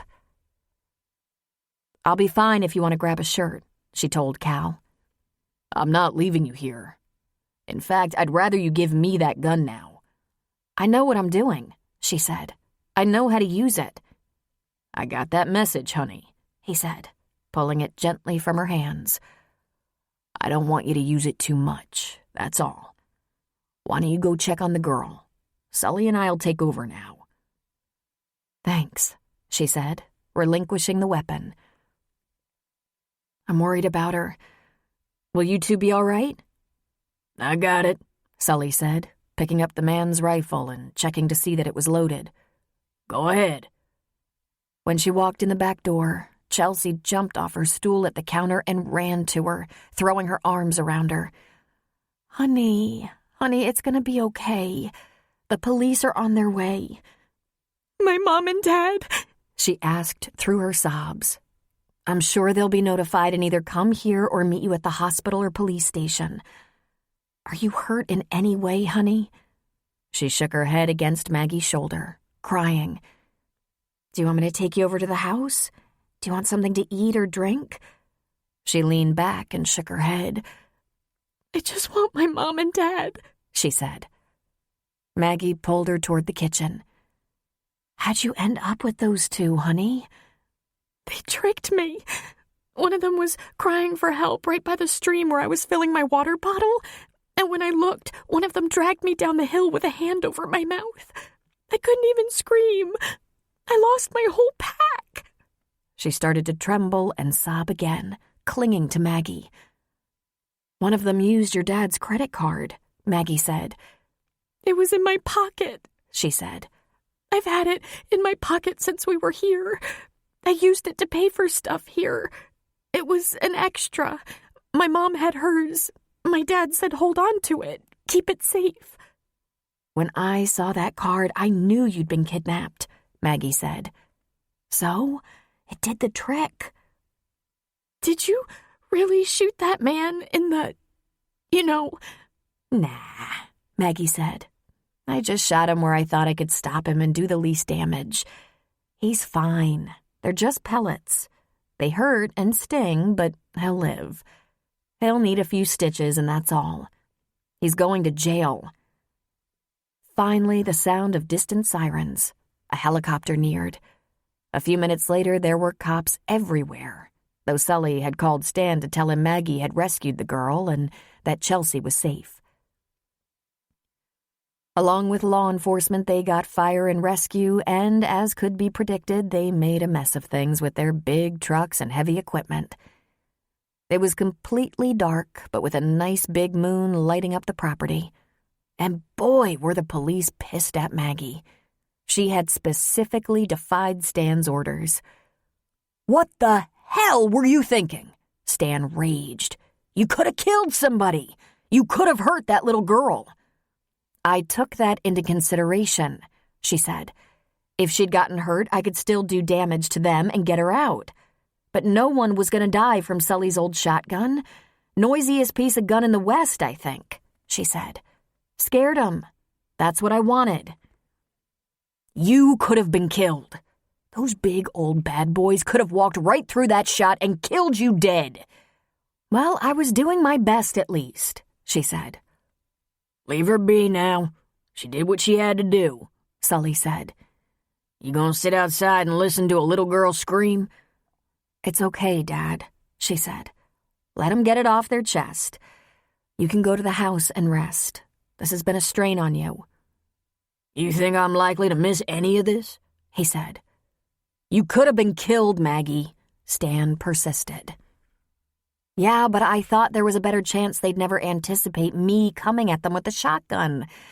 So look, I shot the ceiling, hoping to scare them and hold a gun on them until police arrived. But they were going for their weapons, and I was without a choice." From there, she had to sit at one of the tables on the porch with her dad and Cal and police detectives, her interview recorded, while crime scene people examined the cabin where the shooting took place. They confiscated all the weapons, including Sully's, the truck, and everything else that belonged to the men. While the police made it very clear they didn't approve of the action she'd taken, they also conceded that with one holding a knife and the other reaching for his gun, it was self-defense. They weren't inclined to arrest her, but they did tell her to stay at the camp and not to leave without notifying Stan. "Are there any charges pending?" Cal asked the detective. "The file isn't closed," he answered.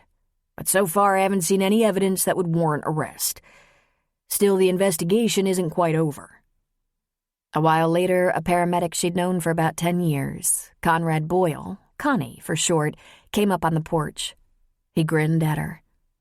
"Nothing to worry about, Maggie," he said. "Except the one that got hit. He says he's gonna sue you."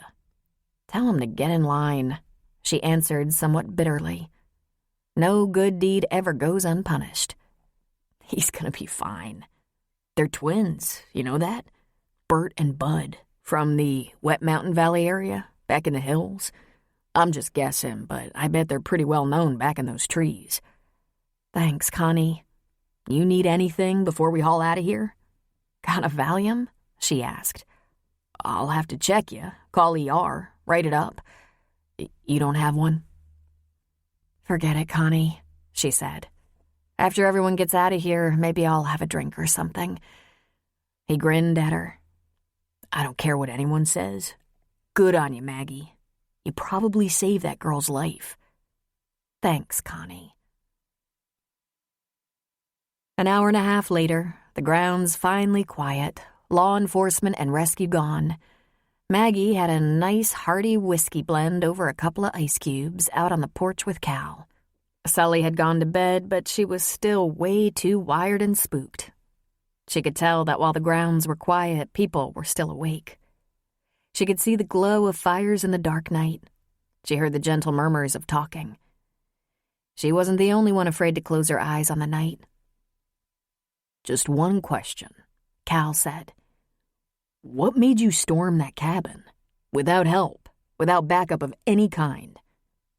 She took a sip of her drink. There was an emergency case, I remembered. Years ago, when I was a senior resident in trauma. It was a victim the police couldn't get to. The apartment was surrounded by SWAT, uniforms, dogs, negotiators, and medical. There was only one entry, and it took hours while the suspect held the victim with a gun. After hours of trying, in an act of life-threatening heroism, one officer breached the apartment through a hole in the wall and eliminated the suspect. He was a young SWAT officer with a family who braved death to save an innocent. And he was too late. Not only had the victim been assaulted for hours, she was critical from a gunshot wound to the head when they finally got in. She was pregnant. It was a tragedy of huge proportions, and we couldn't save her. I thought, maybe stupidly, that I had a chance in this case. I thought I might have to kill them to get Chelsea out, but I also thought if I fired one round and they gave up, I wouldn't have to kill them and maybe could save her before any more damage was done. "You weren't scared?" he asked. Of course. I must have been. "Don't you even know?" he asked. She smiled contritely. If I let being scared stop me from doing what I think I have to do, I wouldn't get far, would I? He shook his head and laughed. "You were lucky," he said. "You might be an ace in the operating room, but in this, you were lucky. Let's not do that again, all right?" I hope to never do that again, she said. God, I must have gone mad. I don't put the bullets in. I take them out. A quote from Sir Thomas Browne. Be able to be alone. Lose not the advantage of solitude. Chapter 7. Maggie became a legend. Word spread around the county in about 30 minutes. Phones must have rung through the night because Enid and Frank showed up at 6 a.m. and Tom Cannaday wasn't far behind them. There were others from near Sullivan's Crossing, a couple of members of the search and rescue team, one of the deputies from Timberlake, the county postal delivery men. For the love of God! Maggie was amused that they made her out to be some fierce avenging angel who swooped down on two giant armed men who were holding a little girl against her will. As a bunch of locals gathered on the store's porch, Sully tried to help. "This story might have got a little embellished here and there," he said. "Did she kick in the door?" Frank asked. "Yeah, she did that." Sully relented. "Blow a hole in the ceiling of that little cabin?" Enid wanted to know. "It was a shotgun, so not a big hole, but there's repairs to do," Sully said. "And she shot one of them in the nuts?" someone asked. "More or less," Sully said. "She's touched that gun under a dozen times in her life. You reckon she's a good enough shot to do that on purpose?" "Makes me shiver to think she is," Frank said. "I heard she had him in 2 shots. I'm gonna be way more careful what I say around her." "I think you're all being just plain ridiculous," Sully said. "It was a damn fool thing she did with pretty poor odds." "If I'm ever in trouble, I want her on my team," Enid said. "Maybe the lot of you should be careful what you say around me." "Oh, you're carried away, that's all," Sully sulked. "She's just a girl. Don't encourage her." Cal, listening to every word, smiled. A few days later, the Smith family paid a visit, expressing gratitude and giving Maggie great peace of mind. As it turned out, the scruffy, felonious twins had a long list of priors, including sexual assault and battery. The county was delighted to hold them without bail, and the prediction was that they had reached the end of their criminal careers. Cal made a secret pledge to follow up on those two, make sure they were securely locked away. The crossing was teeming with people, some on vacation and others stretching out their weekends. Maggie and Cal had to insist that Sully go easy, knock off early. He was inclined to do too much. The garden showed the first sprouts of summer vegetables. Wildflowers bloomed along roads and trails, and Cal became a well-known fixture. He still maintained he was just helping out while Sully got back on his feet, yet his hours had become long and duties varied. In addition to working in and around the store, he also took plenty of time to sit on the porch or hang around the counter inside the store because warmer weather brought out the locals as well as campers. Neighboring ranchers or their wives paid visits, even though they rarely needed supplies of any kind. There was a lot of hanging around the back counter or bulletin board.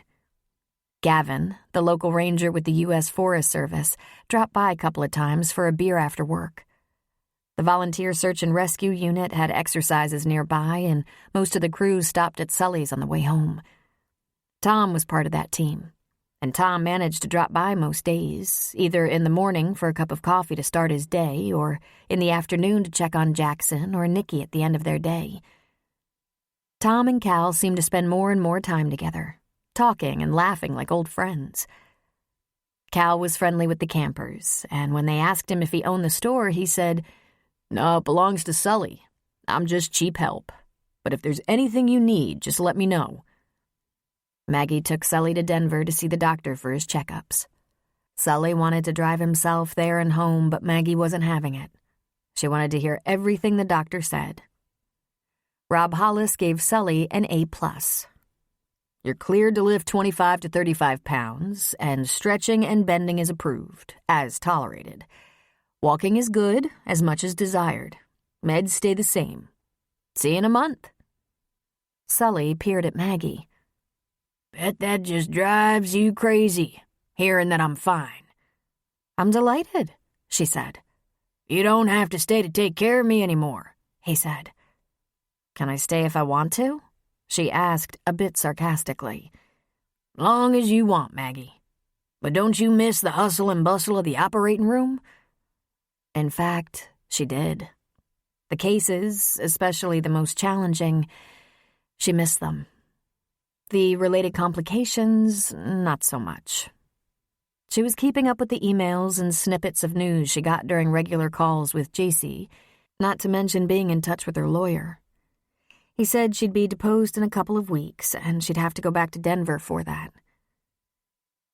"The excitement of Trauma 1 calls to me," she confessed to JC, the only one of her friends she kept up to date on her legal issues. But lawsuits, complex insurance disputes, and the politics of medicine does not. "Oh, I hear you there," JC said. "OBs are almost as pursued as neurosurgeons. One of our practice has stopped delivering for that reason." "What were we thinking?" "We were thinking we could save the world, or at least a nice big chunk of it," Maggie said. "I hope you think hard on this decision to hang around the store, Maggie," Sully said. "You went to school for a lifetime to do what you do. You saved lives. I think it would be a terrible waste to spend all that training and education handing out picnic supplies." "I need some time off," she said. But Maggie did take advantage of Sully's clean bill of health, the extra help around the crossing, and the beautiful late spring weather by heading into the surrounding hills for a few hours here and there. On a few quiet days, Cal went with her, hiking into the hills, enjoying the beautiful views and breathtaking vistas. Instead of tents, they'd carry a blanket and lunch and be back at the crossing in time for a shower and dinner. Maggie was happy. And she had someone to sleep with at night. Not that much sleeping was involved. It seemed to her that Cal was settling in, getting comfortable. Now that there was help after 4 in the afternoon till closing up at the store, Maggie was having dinner with Sully and Cal most nights at their kitchen table. Maggie and Cal traded off cooking, cleaned up the dishes together, sat out on the porch at the store or by a fire near the lake. They sat at a table together checking their laptops for email and news. And Cal liked to read. He spent at least a couple of hours every afternoon reading, maybe in one of his lawn chairs, maybe in a hammock, maybe on the porch. He worked vigorously, but he wasn't around constantly. He certainly wasn't underfoot. He drove out a few times a week, checking out the surrounding area, bringing home groceries and incidentals. He'd been to Leadville, Timberlake, Fairplay, and a few other little specks of towns. He dropped in on Stan the man at the Timberlake Police Department, and they had a hamburger together, he reported. He met Paul Castor, the deputy Stan bragged was a computer genius. He claims to be in his 30s, Cal said. He looks 12. His truck and closed pop-up camper were parked behind the cabin that had become his. But even though he was helping around the store and property, he was still camping. Sometimes he got out the fishing pole, sometimes fired up the Coleman stove to make his own breakfast or fry a fish he'd caught, even though he had access to the small kitchen in the store or Sully's kitchen in the house. We lived off the grid a lot when I was a kid. As in camping? We lived in a lot of odd places. There was a commune near Big Sur. That was kind of cool. There were lots of kids to play with. There were times we camped, but it wasn't recreational. It was lack of proper housing. Or it was part of traveling. My parents decided we should see the country, so we spent a year on the road. How amazing, Maggie said. In retrospect, my father might have been on the run from his delusions. We were essentially homeless, living in a very old converted bus. But we did have a lot of unique and interesting experiences. And every couple of years, my grandparents would snag us away from my mom and dad and keep us on the farm for a while. 6 months or a year. I guess it's just in your blood, she said. In a way. If you're interested in hiking and hate being cold, why aren't you on the Appalachian Trail? She asked. I experienced a lot of that trail as a kid, he said. We spent a little over a year in Tennessee. Doing what? She asked. Not much, he said. In summer we picked vegetables. The whole family? She asked. The whole family. We picked up a lot of temporary work here and there. My favorite place to pick vegetables was California, around Fresno, the Central Valley. I learned some Spanish. You've had a remarkable life, she said. That's a nice positive spin, he said. Maggie took that to mean it had been a hard life. More and more packages arrived, indicating hikers were on the trails. A few straggled in here and there, but none of them had traveled great distances. It was still too early in the spring. One couple had been hiking for 6 weeks, having started in Wyoming, planning to head farther south through the Rockies if the snow had melted enough. 2 guys came over the Rockies from the south and reported it was passable. They had picked up the trail on the north rim of New Mexico. There were several people who'd hiked from Boulder and planned to go all the way to Durango. On the weekends, there were hiking groups who were out for the day or maybe one overnight on the trail. Cal wanted to visit with each one of them, asking about what had motivated them and how their experience had been. Then it happened, right at the end of April. Maggie, your dad's doing great. He must be the poster child for bypass recovery. I saw him hauling flour sacks for Enid, patching the rain drain on the outside of the store, putting a little weatherall on the porch rail, and throwing the ball for Bo. He's been cleaning out grills, hosing down your back porch and garden, and I caught him doing a little maintenance on his truck. Nothing too serious. The truck is running fine. I wish he wouldn't push it, she said. He's not, according to him. He said the doctor gave him the go-ahead, normal activities, and if he feels any discomfort, he's supposed to rest. But he seems to be fine. You seem to be fine. Any thoughts of going back to work? Going back to your house in Denver? I'm going back next week for a day to be deposed for that lawsuit. But to practice? She shook her head. Not yet. I'm thinking of staying through summer. Poor Sully. I can tell he wishes I'd go. My mother's been calling a lot. She's appalled by my defection. Not just that I'm not practicing at the moment, but even worse for her, I'm spending my time here. I've been here 7 weeks, and by the texts and emails, people are surprised I've stretched it out this long. For now, I'm staying. Do you think I'm crazy too? Because neurosurgeons just don't do this?" Cal laughed and shook his head. Listen, life's too short to choose unhappiness. Until you figure out how to live on your own terms, you do whatever you have to do. When I figure out what that means, I'll be happy to share. For me, for now, I have a little exploring to do. Many times growing up, we didn't have a house anywhere, and you've got two. I think you'll be okay. You won't get any judgment from me. Well, this is Sully's place, really. At some point, I'll have to work. I can't expect my father to support me forever. He took a deep breath. He took her hands in his. I'm going to go away for a little while, he said. The time is perfect. I'm acclimated to the altitude. The forecast is good, and I want some of that trail experience. Why don't you just make this your base camp and go out for a day here and there, like we've been doing? She asked hopefully. I want to go north from here, camp along the way, watch summer hit Colorado, maybe go through Wyoming. That's a long hike, she said. Not nearly as long as some. It's what I came here to do. I have thinking to do, like where I'm going to settle, what I'm going to do for work. I'm 37 and at loose ends. I had this crazy idea the Continental Divide would level me out, give me a sense of balance, make the answers come easier. I think the solitude on the trail might be good for me. She felt a panic in her gut. I'm never going to see you again, am I? She did not state it as a question. I'll come back, Maggie. I don't know that I'll stay here, but I'll come back. When?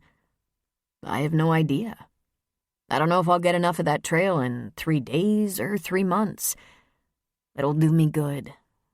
I think you need time to think too.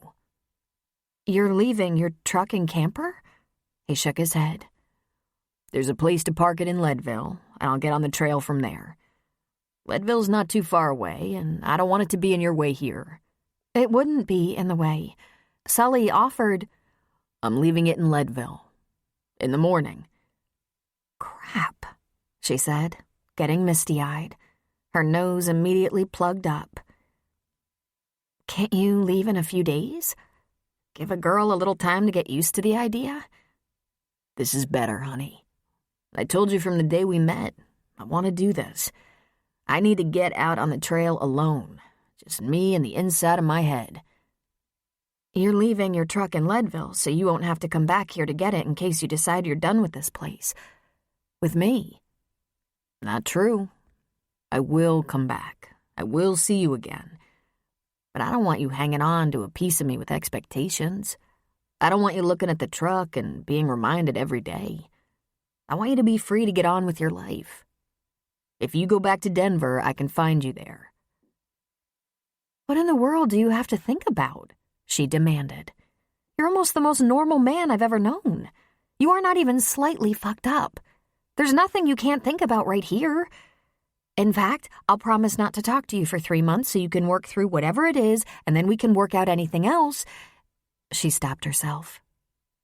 I'm close to begging, she said. I'm not going to do that. You know how you said you had a pile up in Denver? Everything crashed down on you at once? Well, I went through a rough patch myself. Not something I'm ready to talk about just yet. Maybe someday. That's why I need some time alone. Alone against the challenge of the hike over the mountains and through some wild country. Alone with no one in sight, where I have to rely on myself. Sometimes that's what it takes. You know, you get a little tired, depleted, deprived. You have to push yourself. Then things start to fall into place. I'm counting on that. I promise I'll get in touch when I've had all I can take of the trail. Okay? Whatever, she said. She tried to hide the fact that tears were leaking out of her eyes. For just a second, she thought, I can tell him I'm coming up on a trial, that I need him, that I need the support. But she couldn't. Come here, he said. Close to me. We'll hold on to each other. It's hard for me to leave, you know. But I should do this even if it's hard. I have to look around the inside of my head and sort things out. You only think I'm the most normal guy in town. I have a gnarly mess in there. Now come on, kiss me. You're like buried treasure, you know that? I hobbled into this camp with no idea I'd have you for a while. Maggie, you are so wonderful. Just after dawn, Cal got dressed and ready to get in his truck and on the road. Maggie pulled on her clothes and joined him outside beside the truck. You'll be okay, Maggie. You're strong and you have good sense. Don't get talked into anything. Do what feels right. You shouldn't say that. What feels right is following you. You wouldn't like it. I'm a great experienced hiker. Nah, you wouldn't like watching me think. It's like watching paint dry. You're a miserable tease, she said. I don't even know your real name. He grinned. I loved you trying to guess, though. It was fun hearing what you'd come up with next. You're very creative. He sighed. It's California. I'm California Caesar Jones. She was struck silent for a moment. You have got to be kidding. I wouldn't kid about that.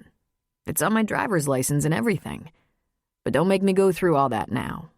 Just, please, kiss me goodbye. You promise you'll get in touch when this pilgrimage is over? Yes, I promise. Thank you for everything you did for me. She kissed him deeply, held him tightly, damned fate for this. Just when she started to feel she was with a man who could carry his weight, he confessed that he was nuts and had to work on his issues by trotting over the mountains. Boy, could she pick him. Whatever saint was in charge of her love life was terrible at it. He slapped her on the ass. Take care of Sully. Take care of you. Be careful, she said. You bet I will. He climbed in the truck and pulled away. He drove slowly down the dirt drive to the road, and without even thinking, she followed, walking along behind him. Bo was barking and running to her as Cal pulled out of sight through the trees. She turned to see Sully approaching. Gone, is he? Sully said. She nodded. Did you know he was going? He said so a couple of times this week, that the weather was just about mild enough for him, that he'd planned it all along. And he thanked me several times for the hospitality and for letting him lend a hand. Damn fool thing to do. Thank me. Might as well thank me for having a damn heart attack. We're never going to see him again, Dad, she said. And that's a shame.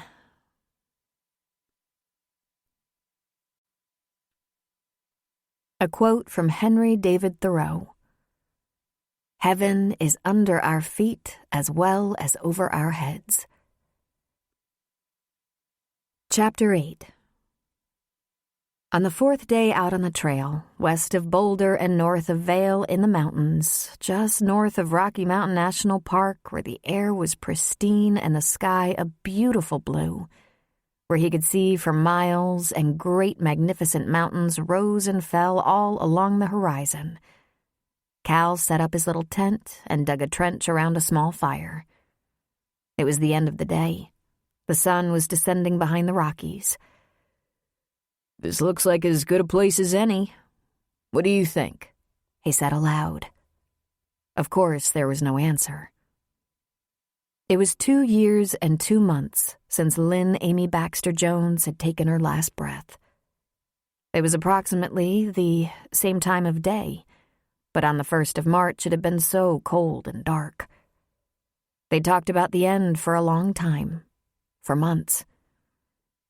In the beginning, they'd been so happy, so oblivious to the things that could go wrong. Cal had started out by working in the public defender's office, passed the bar, and got a lot of great job offers. Then Lynn passed the bar, gathered a few like-minded friends, wrote grants, and within a couple of years she was operating a storefront legal clinic for the underprivileged. She won an award from the city of Detroit and was appointed to a legal oversight committee by the governor, a watchdog team running herd on lawyers with intent to mislead and gouge an unsuspecting public, particularly those of low income. Meanwhile, California Jones was becoming famous in his own right, a white knight in the criminal law community. He was actually becoming rich, kid lawyer that he was. Cal had some gifts that he'd acquired from his off-balance, crazy family. One was an incredible memory. His father had taught the kids how to memorize, and since they rarely attended school, it became imperative. Otherwise, when they did have a chance to go to school, they'd be humiliated by how little they knew. Or, given what their mother taught them, they might know all the wrong things. Cal could recite almost the entire novel, To Kill a Mockingbird.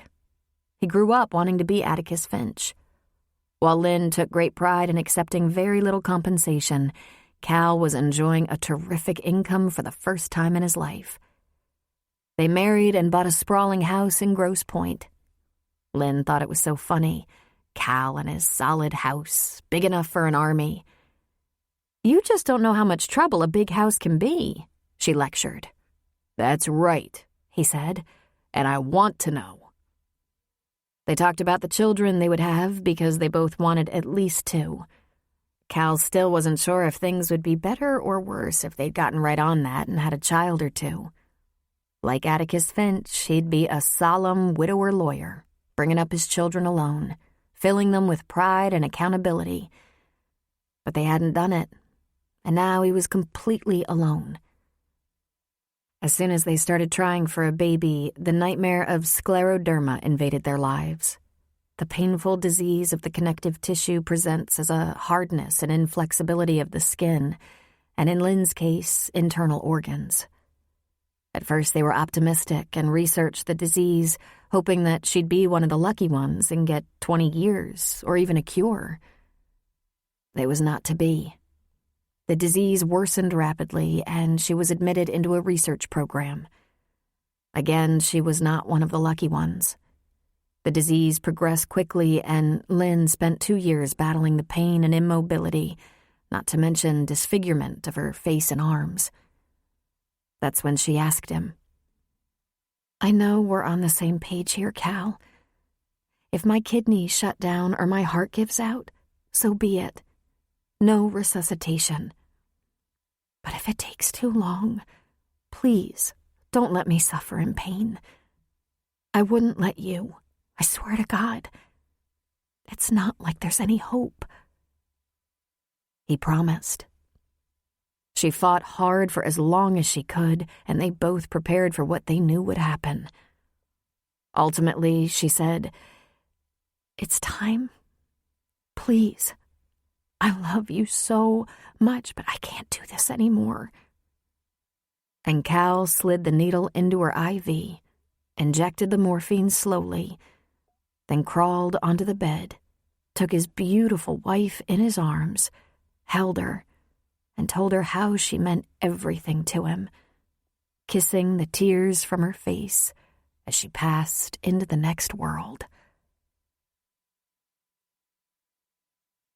He looked up into the rapidly darkening sky streaked with wispy clouds. "Do you still think it was a good idea, Lynn?" He wished he knew if, wherever she was, in whatever form or realm, she was still okay with her choice, that it hadn't been even 1 hour too soon. Because there were so many days when he thought about what he would trade for another hour with her. He'd gladly have given 10 years of his own life for one of hers. As per her wishes, there was no funeral. There was a celebration of life, standing room only. There were poor people, rich people, common criminals mixed up with wealthy family and friends from back east. There were politicians, illegals, lawyers, and well-known thugs.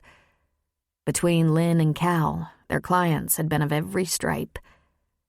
The governor delivered a few words. Doctors and nurses who'd fallen in love with her during her illness were present. She was beloved to so many. She had been so courageous. He reached into his backpack and pulled out a leather satchel. The mortuary had transferred her ashes from the urn for him because you don't take an urn on a long hike. The pouch was soft and solid. He held it to his heart briefly. Then he poured the ashes in a little mound on the ground. The breeze stole a little off the top right away. He remembered her last wishes. "Here's what I want from you, California Jones. I want to be cremated. No funeral. I hate funerals. If you have to have some kind of party, you go ahead. Do whatever gets you through it. Then I want you to find a beautiful place and dump my ashes on the ground. Let the wind take me away, Cal. And then I want you to let go of me. The only way you can honor my memory is with your happiness." Cal stayed for 3 days in the spot where he'd let go of Lynn's ashes. Water was readily available from a nearby stream. He suspected he was sharing the water with open-range cattle and wildlife, but it was good, clear water, and he had a great water filter. He drank it and washed in it, and it was cold as bloody hell, shocking him into awareness. He spent his time ruminating on his life with Lynn and tried to come to terms with the hard parts, the end of her life. He spent the days and nights focused on her because he was going to have to leave it behind eventually.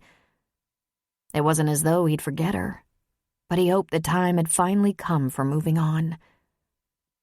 The past 2 years had been so lonely, and he'd held on long enough. He made a very difficult decision. He left the leather satchel on the ground where the now dissipated ashes had been. He didn't want to carry it with her remembrance, just a bit of dust inside. He might obsess on it, caress it. It was time. He thought of his promise to her. She wanted him to be happy. He started walking north. He carried a couple of maps for the Colorado and Wyoming CDT and had highlighted water access, campsites, towns, and sections of road. He walked for days and got so damn tired and dry. But his mind felt free to wander, and unsurprisingly, he spent a lot of time thinking about his childhood and about his dad, Jed Jones. In fact, he worried about his parents a lot. Jed was so flaky and unbalanced, the range of possibilities with him was endless. He'd gotten a little steadier in the past several years since he'd been on the farm in Iowa and wasn't roaming. But Cal wouldn't be surprised to hear his parents were suddenly off on a mission to save cheetahs in the Congo, or that his father had taken his own life. He'd attempted suicide a few times, though they were half-hearted attempts. He jumped off a bridge and broke a leg once, but it was a low bridge. He took a bunch of pills, but slept it off. It turned out he didn't have enough for a deadly dose. He stabbed himself in the heart, missed. In the way that the eldest child in a family with dysfunctional parents will shift into the parent role at a very early age, Cal had become the one in charge. He couldn't say exactly when. Maybe it was when Sierra was born. He was about 8 and remembered carrying her around, feeding her, changing her. His mother had usually been preoccupied with their father, making sure he was happy and as secure as possible, so Cal tended to look after the children and watch over his parents. His mother said Jed was a genius and needed a lot of room to think, and, of course, Cal believed it. He still believed it. Jed had an amazing mind and was charismatic. When he started talking, people couldn't turn away. He'd lecture on everything from the solar system to the cure for cancer. Jed had studied law before marrying Marissa, Cal's mother, and he remembered every word he'd ever read, or so it seemed. Cal always knew there was something wrong with his father, but he had no idea what. Eccentric, they called him. When Cal was about 13, he thought he'd figured it out. He blamed it on the pot. Jed smoked daily. But it was another few years before he'd learn the truth. His father heard voices. They were back on the farm because Marissa's father had fallen ill and she was an only child. It was a lucky break.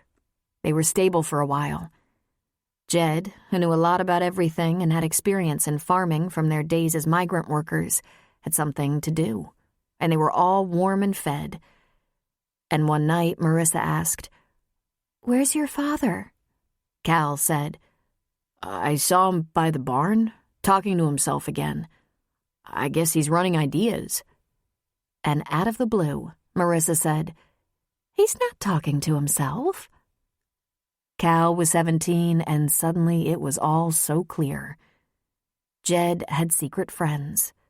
Their mother was completely devoted because she was busy trying to conceal his illness.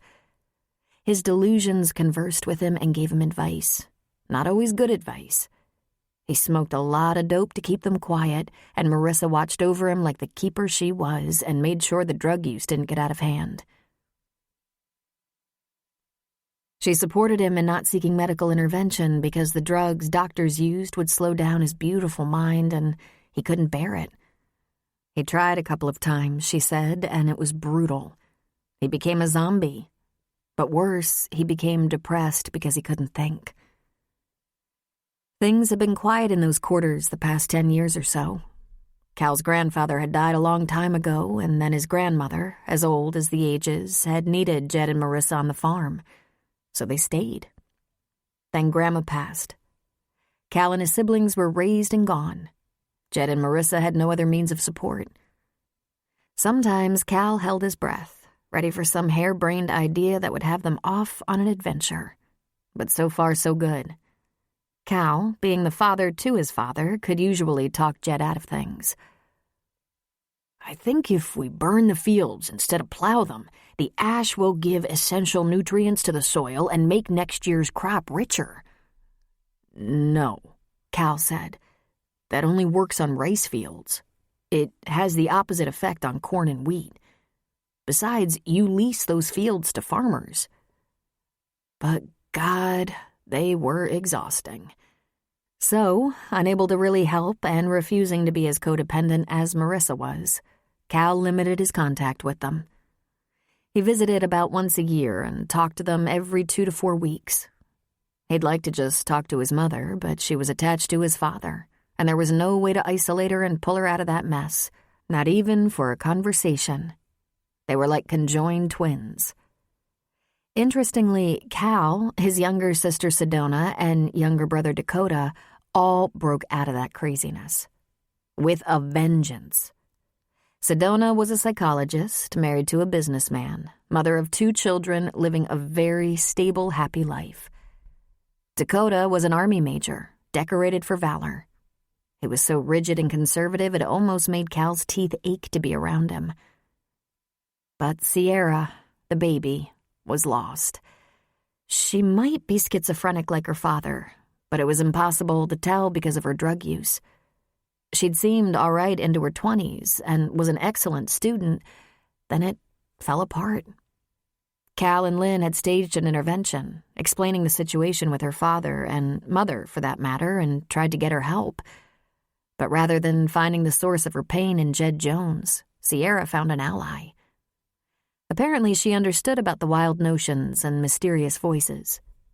Sierra was now on the farm with Mom and Dad, probably weaving, reading bizarre shit, and toking it up with Dad in the afternoons.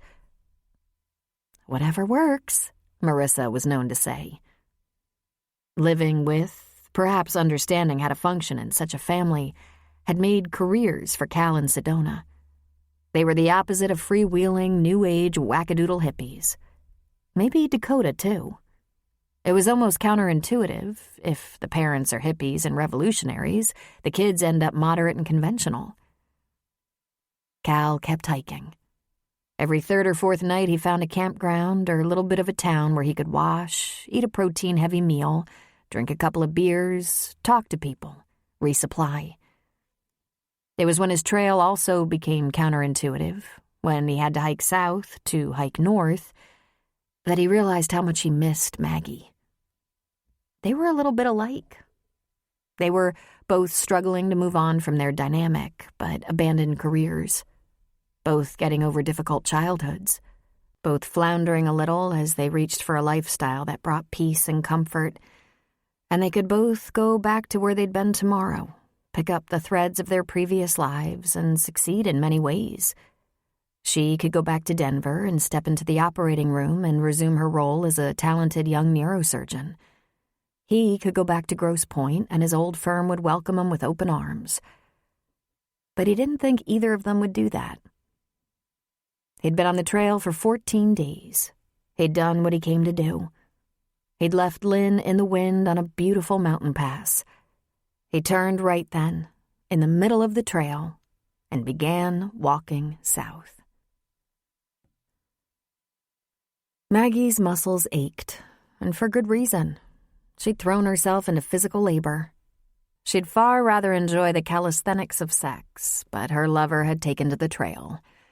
He'd been gone 2 weeks, and she was trying to accept the idea that her fling was over, and she wouldn't see him again. Maggie ran the store, organizing, learning, stocking, ordering, even balancing the books, which was mostly accomplished by a computer program, thankfully. "Know how to make a small fortune?" Sully asked Frank. "Take a large fortune and put it into educating a neurosurgeon who decides to quit and sell picnic supplies." Then, turning toward Maggie, he said, "You're going to ruin your hands in the garden and shelving. For the love of God, go home." "No," she said. "Not yet. And I didn't quit. I'm taking a break." She drove to Denver one day to meet with her lawyer and the plaintiff's counsel, spent 3 exhausting hours in deposition, and then stopped in Golden to visit her mother. That was a mini nightmare. It was one endless argument. Phoebe was outraged that her daughter would throw away all the prestige of her career to stock shelves in a little country store. "I also garden, hike, do a little rock climbing, and I'm thinking of going out on the trail for a couple of overnights." "Dear God, what if you run into trouble?" Phoebe asked. "I have bear repellent and won't hesitate to use it on any animal that threatens me." And by that, she meant human or animal. Phoebe didn't seem to know about the predator Maggie had shot, thank God. There had only been a small story that included the names of the felons, the general location, and had not named the minor child. Maggie had been described as the local proprietor of a family-style campground. She drove back to Sully's the same day. When she got to Leadville, she drove all around the town looking for Cal's truck with its camping trailer. She didn't see it anywhere. Clearly, he'd gone, lied to her, and left her with a promise he wasn't about to keep. Going out on the trail overnight was just an experiment, a way to simulate what Cal was doing, how he was feeling wrapped in his solitude. He had to think, he said. About what? She wondered. When Maggie let herself think too much, she saw all the carnage of the emergency room on one of the worst days of her life. A bunch of teenage boys in a terrible accident, 3 head injuries, 1 neurosurgeon. It just wasn't worth the exercise.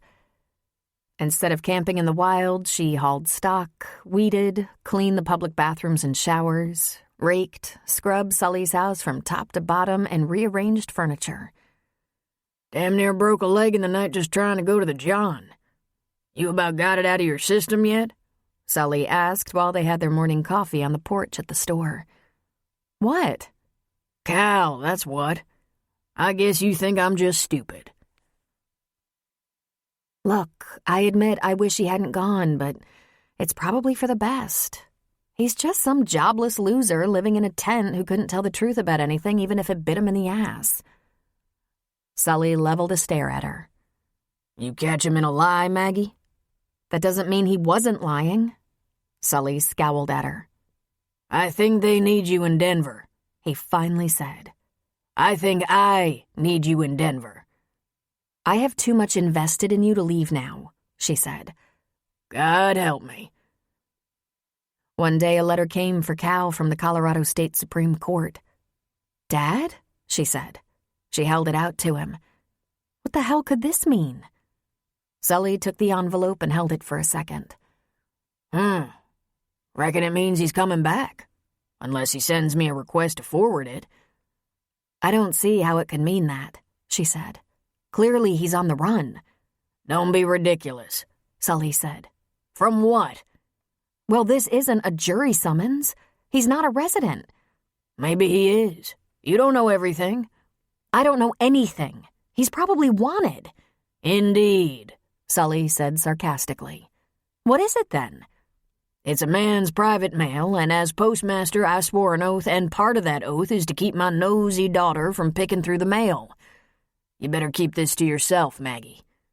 Don't you agree it's pretty suspicious? I agree it's pretty personal and none of your business. Well, geez, she said. Not like he's here to question now, is it? You heard me, Sully returned emphatically. When Cal had been gone 3 weeks, Maggie wasn't sure how long she could continue to drive him from her mind with hard work and outdoor activities like hiking. She began to slow down, but just to reassure her the universe was not yet on her side, she saw a familiar black Lincoln move slowly up the drive toward the store. She looked skyward. Really? She asked God. Like this wasn't enough. Then she hollered, Dad? Her father came running out of the store, a hunk of his turkey sandwich still hanging out of his mouth. He stuffed it back in before he could speak. What the hell, Maggie? She pointed a shaking finger at the car. Phoebe and Walter. Sully chewed and swallowed. Well, that took 'em longer than I thought it would. Brace yourself, Maggie. They're here to do war. How do you know? She asked. Phoebe hasn't been near this place since she left and took you with her 30 years ago. Hell just froze over. Walter parked the big car beside the store and got out. He walked toward the porch, alone. Where's Mother? Maggie asked. I decided to come on my own. Don't you think she must have run out of things to say by now? Highly doubtful, Maggie said. Hey there, Walter, Sully said. Want lunch? That sounds great, Sully. Ham or turkey? He asked. Turkey, thanks. Walter came up on the porch. He wore yellow golf pants with a peach-collared shirt and white sweater. He was a handsome man. She'd give her mother that. Phoebe had had 2 husbands, and both were fine-looking men. Sully was stockier and had those strong arms and shoulders. Walter was reed-thin with silver hair and a surgeon's long, slim fingers. Can we sit? Walter finally asked. Yes, right. Listen, she said while she was taking her chair. I'm sorry about the money, Walter. All the money you invested in my education and career and... Maggie, do you think I came here to talk about money? I thought maybe we could have a conversation without your mother. Doctor to doctor? Maggie frowned. This was rare with Walter. Where does Mother think you are? The club. Where else would I be? Then he grinned like a naughty little boy.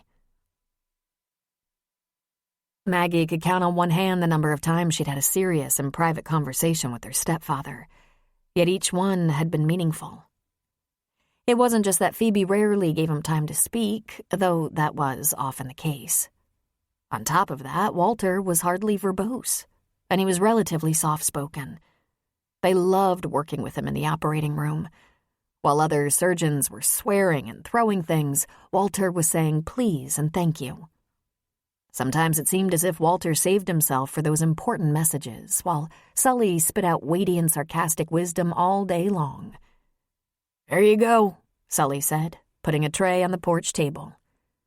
There were 2 wrap sandwiches, 2 prepared and wrapped green salads with a packet of dressing and fork enclosed, 2 bags of chips and 2 bottled teas. I'll leave you alone to talk. Join us, Sully, Walter said. Then he looked at their surroundings. This is a nice place. Quiet, comfortable.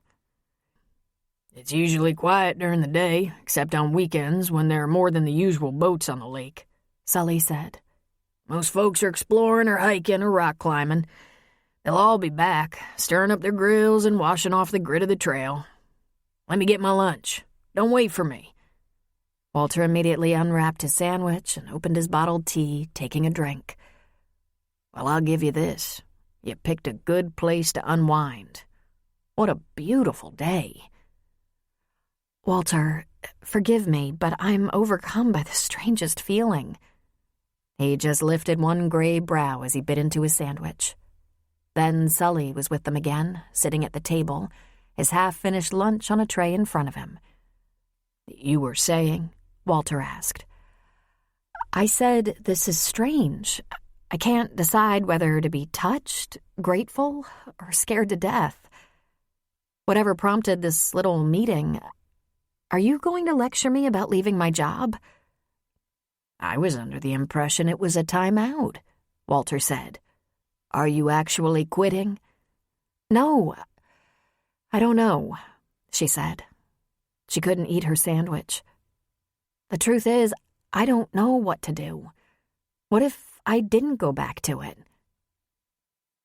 You'd hardly be the first. A good dozen of my colleagues from medical school gave up practicing. They found it wasn't right for them for a variety of reasons. One went into business, didn't do so well as I recall, but another quit to write romance novels, and she's cleaning up. He chuckled. Another is living on a farm, growing organic vegetables and manufacturing salad dressing. Very good stuff, he added, taking another bite. Sully, this is a delicious sandwich. We get a delivery from a greengrocer in Timberlake every couple of days. Enid makes the sandwiches and bakes all the cookies, brownies, and muffins. According to Maggie, they're going to kill us. I'll have to have one, Walter said. Okay, now you're scaring me, Maggie said. Why don't you get it over with? Rip off that old bandage, Walter. Say it. Yell at me. You poured a fortune into me, and now I'm threatening to walk away to bag groceries, and... I've never once raised my voice to Maggie, Walter told Sully. Course not, Sully said. I do whenever I please, however, so she's not being neglected in that area. We've only had a few serious talks in my life, and as I recall, they were so mild I hardly realized until afterward that you had any idea what you were doing. There was that time when I was a freshman in college that you came all the way out here from Chicago. You said you wanted to see the campus again. You'd seen it before I enrolled. But that was a ruse. You wanted me to change my major. No, not exactly, Walter corrected. I thought you were too young to commit to a course of study. I wanted you to check a lot of different things while you had the chance. But I didn't insist, did I? No, she relented. But you had a good argument. And then there was that little talk we had before I married Sergei, the artist. That one didn't go as well, regrettably, Walter said. You tell her to bail out while she could? Sully asked. Not exactly, Walter said. I did suggest they had little in common and she might want to think on it a while longer. The kid was penniless. So was Maggie, for that matter. But Maggie wasn't going to stay penniless, and I highly recommended a prenup. Nothing at all wrong with a prenup when one of the couple has great potential and the other doesn't. You have a prenup, Walter? Maggie asked. We did, he said. It was Phoebe's idea. It became null and void after a decade of marriage. That seemed reasonable. All that aside, you managed your situation very well. Sad, but predictable. I wasted a perfectly good marriage on him. And then there was the time right before residency. We had a very long talk about what it was going to be like, what kind of commitment I was making, how I had to be sure my personal goals match my professional goals, that sort of thing. I'm still not sure what that means. Now's probably as good a time as any to Hi there. Need a quick breather? Here's a moment of chill music just for you. This audiobook is free. No sign-ups, no strings. Hope you're enjoying it.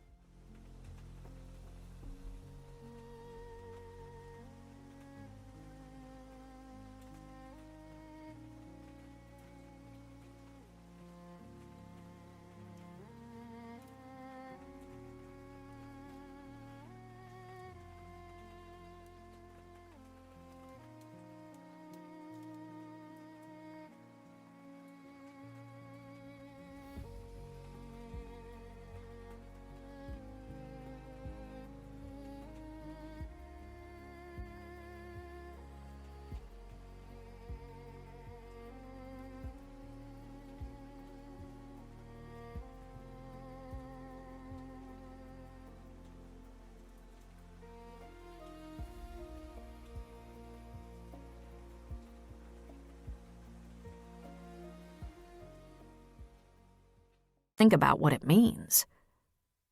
Listen, Walter, did you ever have second thoughts about important stuff? Like neurosurgery? Or maybe marrying a woman with a 6-year-old? Or sinking all that money into a med student? I'm a human being, Maggie. I've had second thoughts about everything. Giving important matters serious consideration and reevaluations is vital. I even have some regrets. Not about my practice, my wife, or my stepdaughter. I was lucky in those areas of my life. At least luckier than most men. Although I have to be honest, I think I'd rather have been a pilot. Seriously? I never heard you say that before. But I remember your flying lessons. Didn't you have an airplane for a while? I was part owner of a Piper, but I didn't keep it too long. Your mother wouldn't go up with me. Such is life. We're all different. Maggie took a bite of her sandwich, feeling a little more relaxed. And there was one other time, high school, remember? I remember, he said, finishing off his sandwich. She'd got a speeding ticket. She'd had girlfriends in the car and got caught annihilating the speed limit. She was going 100 in a 55. And, of course, lost all driving privileges for a long time. It didn't matter that much as she was in boarding school where they weren't allowed to have cars. But she went home some weekends. Walter was surprisingly firm in the no-driving department, and even when her friends wanted to take her out, she was grounded. Then one Saturday night he said, "Come with me, Maggie. We're going to the hospital. You'll be out late." There was an accident, and it involved teenagers. Walter was called to the emergency room, and Maggie followed him wearing a lab coat so she looked like she belonged. There were terrible injuries. The police were at the hospital. Alcohol was involved. Frantic parents came running. The waiting room was a circus. Walter was one of several doctors who then went to the operating room from ER. "Stay with me, Maggie." She remembered thinking Walter had shown her exactly what he wanted her to see, that recklessness hurt people and it could be deadly. But imagine her shock when he told his OR tech to suit her up and scrub her in. "What?" she had asked, horrified. "What if I faint?" "The circulating nurse will kick you to one side so you're not in our way. But I want you to be there."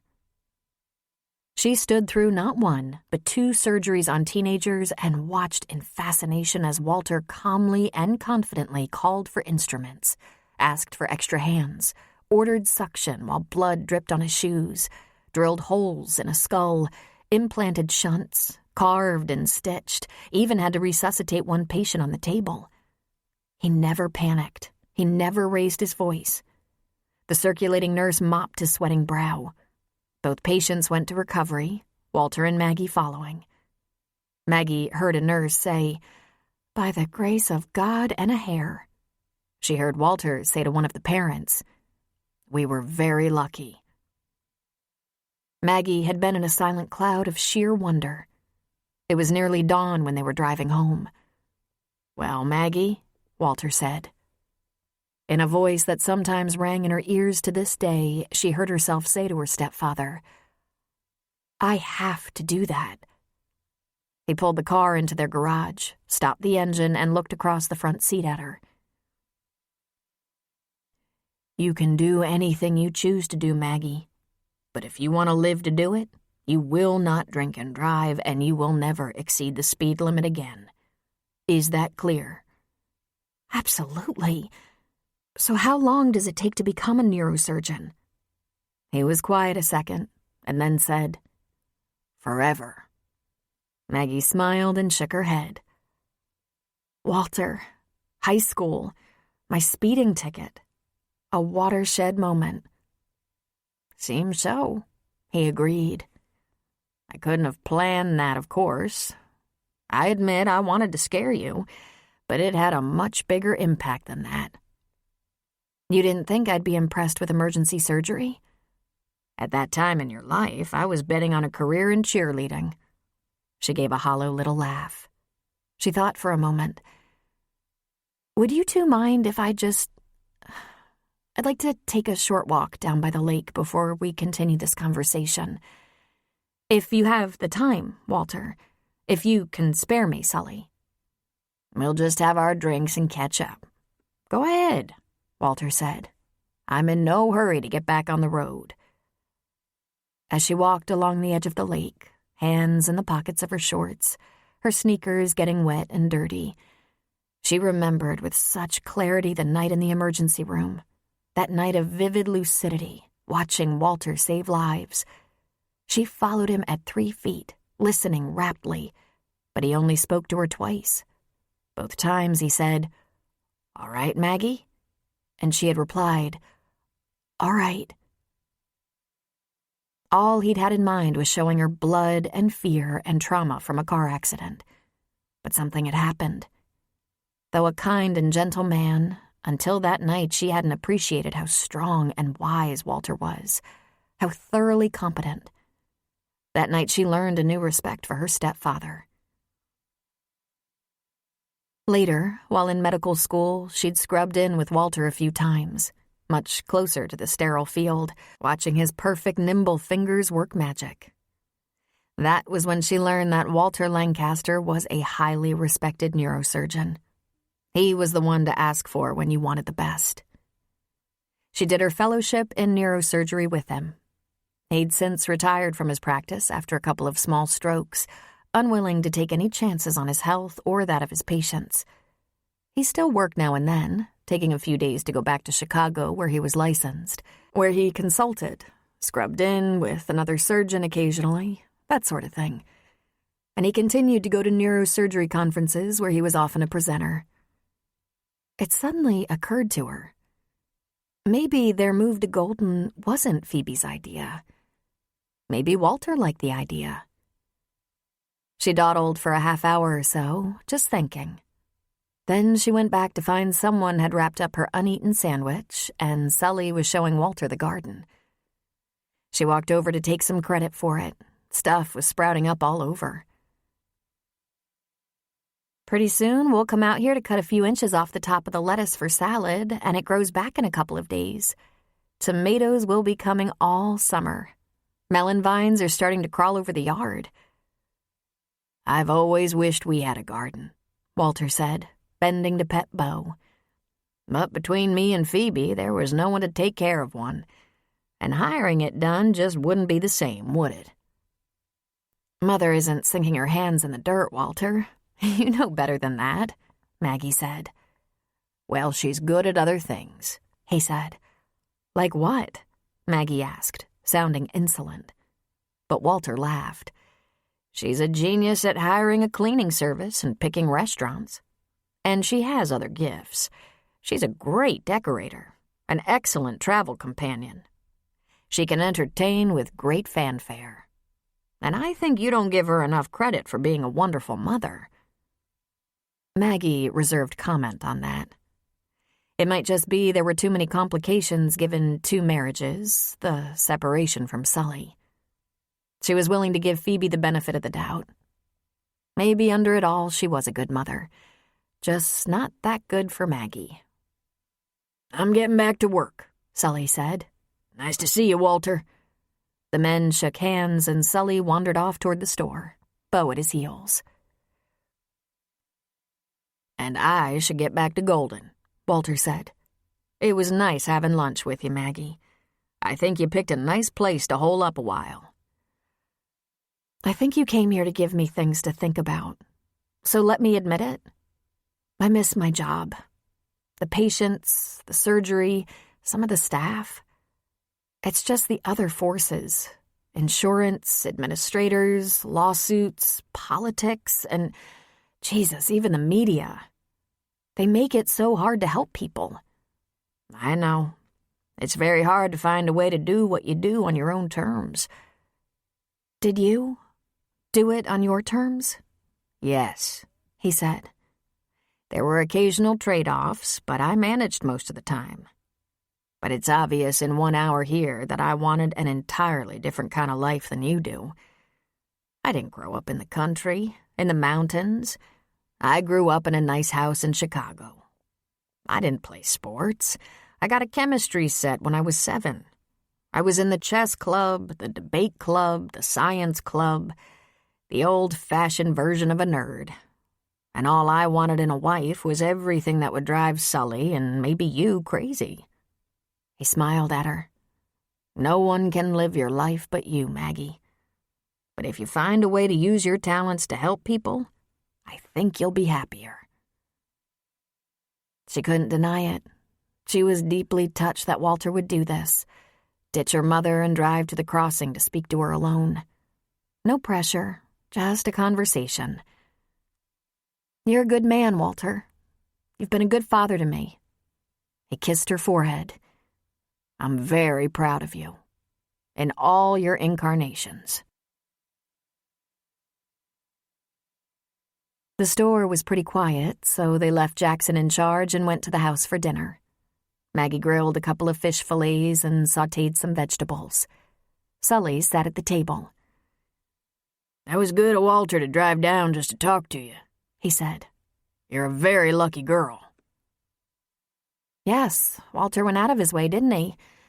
And wouldn't it be nice if my own father had gone out of his way when I was growing up? Sully put down his fork. How dare you say that to me, he said, his voice very calm. Well, you let them take me. You let them keep me even though all of you knew I wanted to be here. And you— Stop it, he snapped. You were a little girl. You needed some things I couldn't give you, like a decent education. You needed a mother, and don't you dare criticize your mother again. She sacrificed so much for you. I don't like her, but she was damn good to you, and she wouldn't have married Walter if he hadn't been the best thing for you. And before you lay that on me one more time, I want you to think about the sacrifice I made. My own child, gone to another state because it was the best thing. You think you'd be a goddamn surgeon if you'd stayed here where I wanted you to be? She broke down. I thought you didn't want me. I thought you found me annoying, she whispered. You are annoying, but I loved you with a father's heart. I wanted more for you. It was terrible, and I wouldn't change one goddamn thing. She put her hands over her face, covering the tears. She was probably 10 the last time she cried in front of Sully. Maggie, don't snivel about it. I did the best I could, and I apologize if it wasn't good enough. It was good enough, she said. You never say you love me. I just did, he grumbled. I'll say one thing. You never thank me for all the years I did without you for your own damn good. If you had a child, you'd understand. I almost did, she thought, emotions overflowing. Because I'll tell you something, Maggie. When you have a child, you'll understand how hard it is when she's taken from you. I guess I was supposed to grieve for you so you'd be convinced it wasn't fun for me, but I didn't want to do that to you. I wanted you to take everything offered you in a good home and not feel the tearing inside when— I just wanted to know that, she said. I didn't know you were protecting me. I thought you were just as happy I was gone so much. So now you have it. I wasn't one goddamn bit happy about it. But it worked out the way I wanted it to. You made something out of yourself. If you'd stayed around here, you'd be bagging groceries and cleaning up campsites. He shook his head. You're welcome. I just wanted to know, she said. Now you know. We gonna let go of this now? She nodded and wiped her cheeks. I'll tell you what, girl. You do make a man work hard for it. She gave a little huff of laughter. About Mother, she said. She's a pain in the ass. I know that, he said, picking up his fork. At least she's not my pain in the ass. Now I want you to tell me something. How long are you planning to stay here and make me pay for all my parenting mistakes? She took a breath. I came for a 2-week break. I stayed because I knew that despite all your grumbling, you could use my help. Then my lawyer called and said we're going to trial. Soon. in a month or so. He said it was perfectly reasonable for me to wait it out here. Sully lifted his bushy brows. Trial? Trial, she said. The lawsuit. It's taking all my energy to keep from running scared.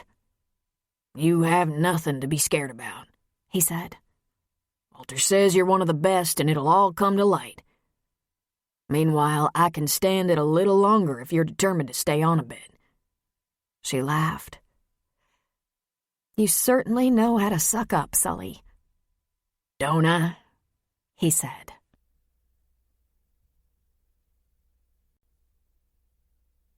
A Dutch proverb. He who is outside the door has already a good part of his journey behind him. Chapter 9. Maggie was at peace. She knew her father loved her, but what she'd really wanted was to know that he had missed her, that her absence had been hard for him. And now that it was laid to rest, she'd think about showing gratitude. Sully had done his best by her, and it hadn't been easy. And of course, Maggie thought about Walter's visit. She'd begun to ask herself if there was any compromise in her situation. Maybe there was a free clinic somewhere that needed her. Or maybe she should just take a year to travel with a medical team to perform badly needed surgeries in places that didn't have readily available resources. One of those big hospital boats, maybe. She had to admit, the very thought of returning to her field of expertise purely for the joy of operating, especially if people were trying to make it easier instead of harder at every turn, was enticing. She started looking at websites for volunteer medical teams, everything from the Red Cross to Doctors Without Borders. The days passed more peacefully. She began to fantasize. She'd be in her best physical shape from a summer at the crossing, tighten up those belly muscles, strengthen her legs, study all those medical journals she'd been meaning to go through, even read some of those classic novels Cal seemed so fond of. Not that she was thinking about him. Not at all. When the lawsuit was won or settled or, please God, thrown out, she'd join a hospital ship for a year, traveling the world, saving lives where no one else could be bothered. She'd be operating again. She'd meet new people. They wouldn't work every second, though they would be in great demand. There would still be time to see the wonders of the world, exotic and romantic places. She'd meet a man, a fascinating and brilliant man, a sexy man, but more reliable than that California Jones, wherever he was. Yes, it would be exciting, fulfilling. The last week of May approached, promising summer vacation just days away when school let out. Sully announced they had lots of reservations. Many packages and letters had arrived for hikers. The busy season was upon them. All this, combined with her fantasies, took Cal, who'd obviously left them, further from her mind. Soon her heart would catch up.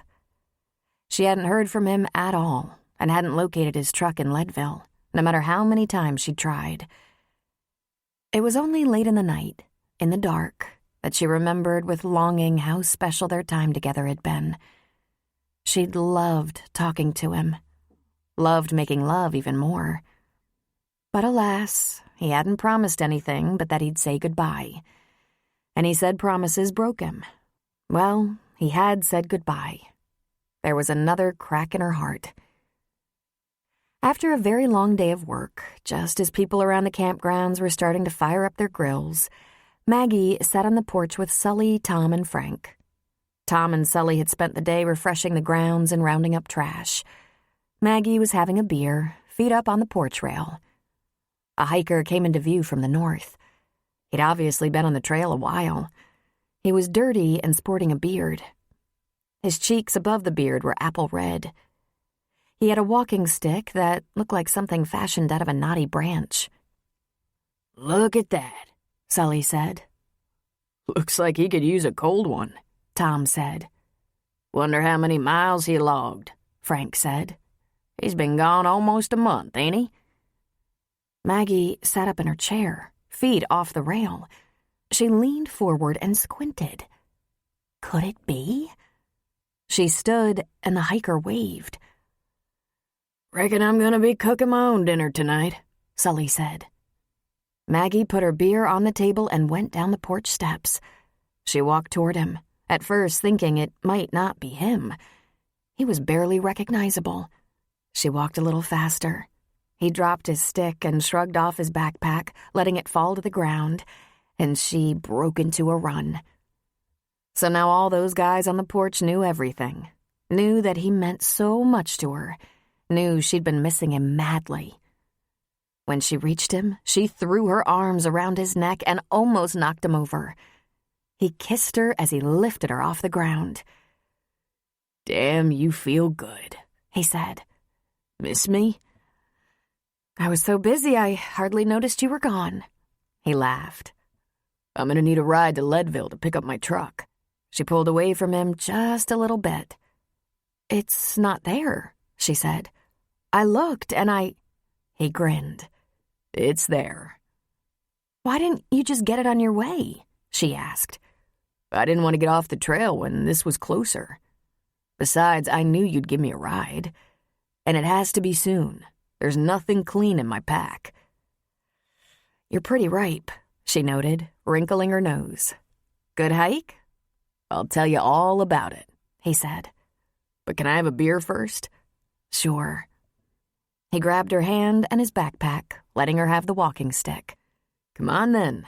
I bet I can clear the porch without hardly trying." "You gave up shaving," she said, leaning into him a little bit. "Just for a week or 10 days. Once I started south, I didn't bother." "How far did you go?" "Not so far. Couple of weeks north with a stop or two. 10 days south, no stops. 26 days since I left. I was into Wyoming." "Did you run into wildlife?" she asked. "Here and there. Lots of cows and deer. I heard wildlife. Coyotes for sure. And wolves. I wanted to go farther north to see what was up there, but I couldn't." "Oh, why not?" "You were here," he said. "It was time to get back." I wondered if maybe I'd just get a postcard. If that... "You've been let down a lot, I think. Well, join the club. Let's get that beer and I'll treat the boys on the porch to some high-test body odor." "Really, you've been working on it for a while. I think I'll borrow Sully's truck to go to Leadville. I like the way the inside of my car smells." "You looked for my truck in Leadville, did you?" "Not really," she said. "I might have glanced around. I was working on changing my life while you were gone. I have big plans. I'm thinking of joining a hospital ship, doing surgery for those in need and without resources, having a long, magnificent affair with a brilliant, hot Australian doctor." "Is that so? You haven't gone back to work, I take it," he said. "That's a matter of opinion. I've been working my tail off." "Ah, that's what I saw when I got here," he said. "That was you, working." Maggie allowed him only one beer, though he snatched a second while following her to the house. She raided Sully's closet and found sweatpants, a t-shirt, and pair of socks for him. And he had a pair of rubber shower sandals in his pack, something he put on his feet when he got out of his hiking boots at the end of every day on the trail. She pushed him into the shower and said, "We'll talk about the truck tomorrow. Want me to throw your dirty clothes in the wash?" They might have to be burned," he said. "God, these thru-hikers must be evil smelling by the time they make the Canada border." "Are you going to shave?" she asked. "That depends. How sexy do you find the beard?" "I'll get you a new razor and some shaving cream," she said. "I'll meet you back at the store. Sully said he'd throw some burgers on the grill for you." Maggie was sitting at the bar, waiting for him. She smiled, pleased with the improvement. "Better," she said. "Hungry?" "For real food? You bet." He sat on the stool beside her. "I spent half my childhood camping, but I realized I've never been on a long trek alone. I lost 4 toenails, and my feet are now extra ugly." "I hear the toenail stories from everyone who comes through," she said. "Were you lonely?" I was. But I was also amazed by the whole thing. I ran into people. They let you hike with them for a while, but it's every man for himself. Sometimes I camped near other people, but we didn't wait for each other. We exchanged trail news, where there was a snake, where there's water, where there's an alternative to the water source shown on the map. One guy had wolves curious around his camp. No bears. I saw elk, but at a great distance. It's very beautiful. I can see why some people are driven by the need to conquer the trail, why they think of it as a religious experience. Do you feel the need for a lot more religion? She asked. I think I've had enough for now, he said. Part of me didn't think I'd last a whole week. Another part wondered if I might not be able to stop until I'd gone all the way. What made you stop? She asked. I was done, he said with a shrug. I turned around in the middle of the trail, in the middle of the day, and started back. Sully came in from the back porch and put a plate with a burger on it in front of Cal. He produced little packs of ketchup, mustard, and mayo. Sully, this is great. I promise after I eat and get a little rest, you won't wait on me again. By the way, is there a cabin free? Maggie's holding my truck and camper hostage. There's room in the house, he said. Maggie, you want a burger? Thanks, Dad, she said.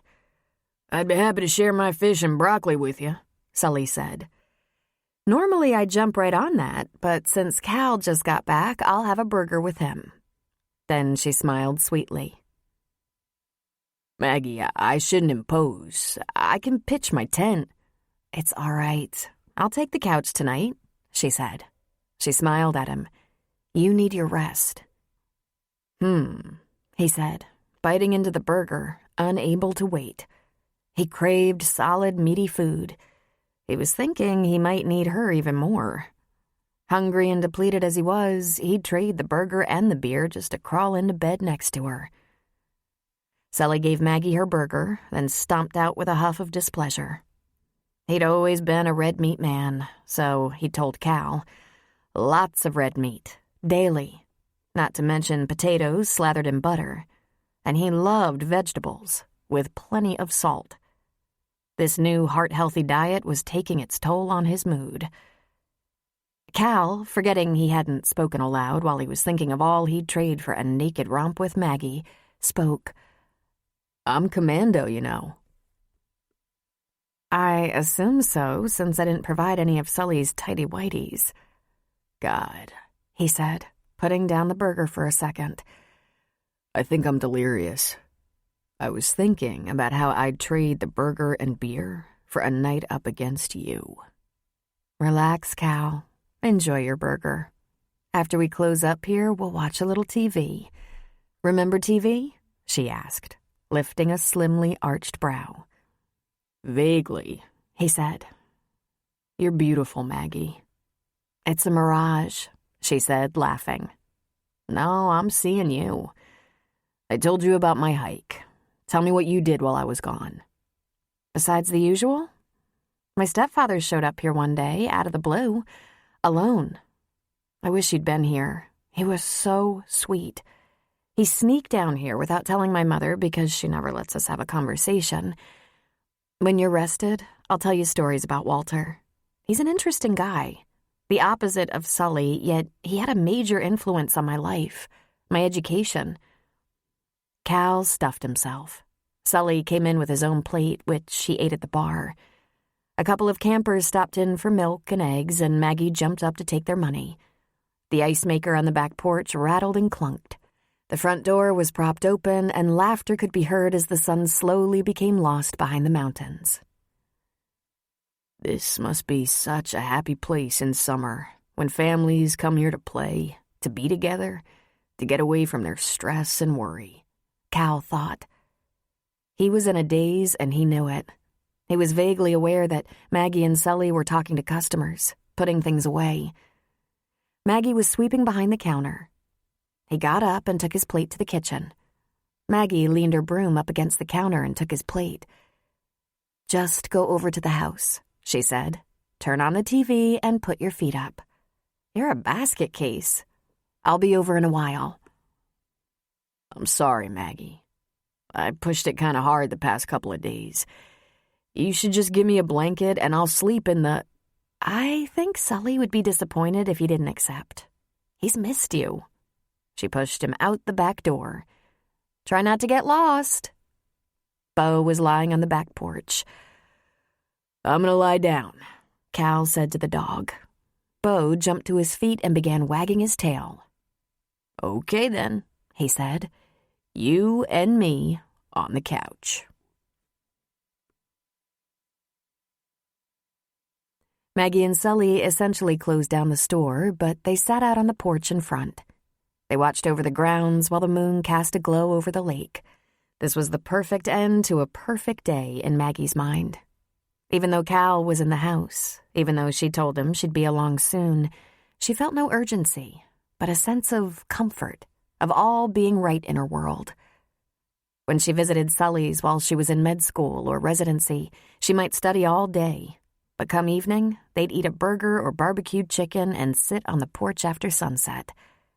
From here, they could hear the conversations, children running and playing, clattering of dishes from the various campsites. They could see the small fires that dotted the landscape by tents and campers or at the edge of the beach. On some nights, Sully would wander through the grounds to make sure everyone had safe fires, contained at all times of the year. A wildfire was a nightmare come to life in the Colorado mountains. Are you glad he came home? Sully asked. Maggie laughed softly. This isn't home for him, Dad. But yes, I'm glad he came back. You were missing him, Sully said. I was just about over him. I was building a new life in my head, and it had nothing to do with him. That brilliant Australian doctor, however, bore an uncanny resemblance to Cal.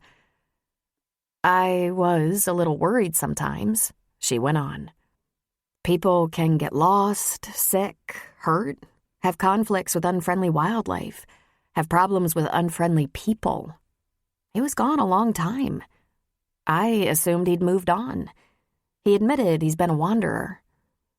Nah, I don't think so. I think he's looking for something, that's all. He's respectful. He won't just take off without an explanation. He did once, she said. So far, Sully said. He said from the start he was planning a long hike once the weather warmed. You like him a lot, don't you? I think you know, she said. I might have been a little obvious when I saw him come down the road. That's okay, you know. You can like him. I admit, I got a little attached to him, Sully said. But we gotta talk. I don't want him working like he did, for free and all. Maybe he's just visiting, Dad. Maybe he's here for a few days, and then will be on his way again. You get that impression? Sully asked. Maggie was afraid to answer. No, she hadn't thought, by anything he said or did, that he was dropping in to get laid and then would be moving on. He wasn't very specific about his plans, Dad. However, he had said he was coming back to her. Well, I get the impression he could be hanging around, Sully said. That'd be okay by you? He asked. Well, I guess. I'm hanging around. But my way isn't as clear as when I got here. I was taking a break, yet I'm still here. I've been trying to figure out what I'm going to do next. More specifically, I'd better figure out who I am and where I belong. Walter gave you some things to think about, Sully said. Good. What did you and Walter talk about while I was walking down by the lake? You know, the usual. Weather, Broncos, how you're a work in progress. Is that so? She asked somewhat indignantly. And pretty much on schedule. We used to call it a midlife crisis, he said. What do we call it now? What are you talking about, Sully? You know, the day you wake up and see that even though you've been busy every second, there's a whole lot missing out of your life. I was about your age when I decided it was time to get married. He shook his head. I don't regret it, but I should have thought that one through a little better. Well, then there was me. That's why I have no regrets. Isn't that just about what happened, Maggie? You wake up one morning and say to yourself, something's got to change here. I don't think it was quite that abrupt. Everybody's got a different bottom, he said. but a midlife crisis used to have a lot to do with seeing 40 staring you in the eye and asking yourself some important questions about whether it's time to get that old. Oh, yeah. And for a woman, it has a lot to do with her eggs, she thought to herself. It had seemed to Maggie that it had been more like a boulder rolling down a steep hill, picking up speed as it went, rather than a sudden explosion. But it must have seemed abrupt to everyone around her. The rush of emails, the call to her neighbor to keep an eye on her house. She never did call Sully, and calling Phoebe when she was on her way out of town, headed south, her car full of luggage. She heard her mother saying, "Have you lost your mind? What do you mean you're taking an indefinite leave? You don't study for 25 straight years and then just walk away." Her bottom? She'd been building to it.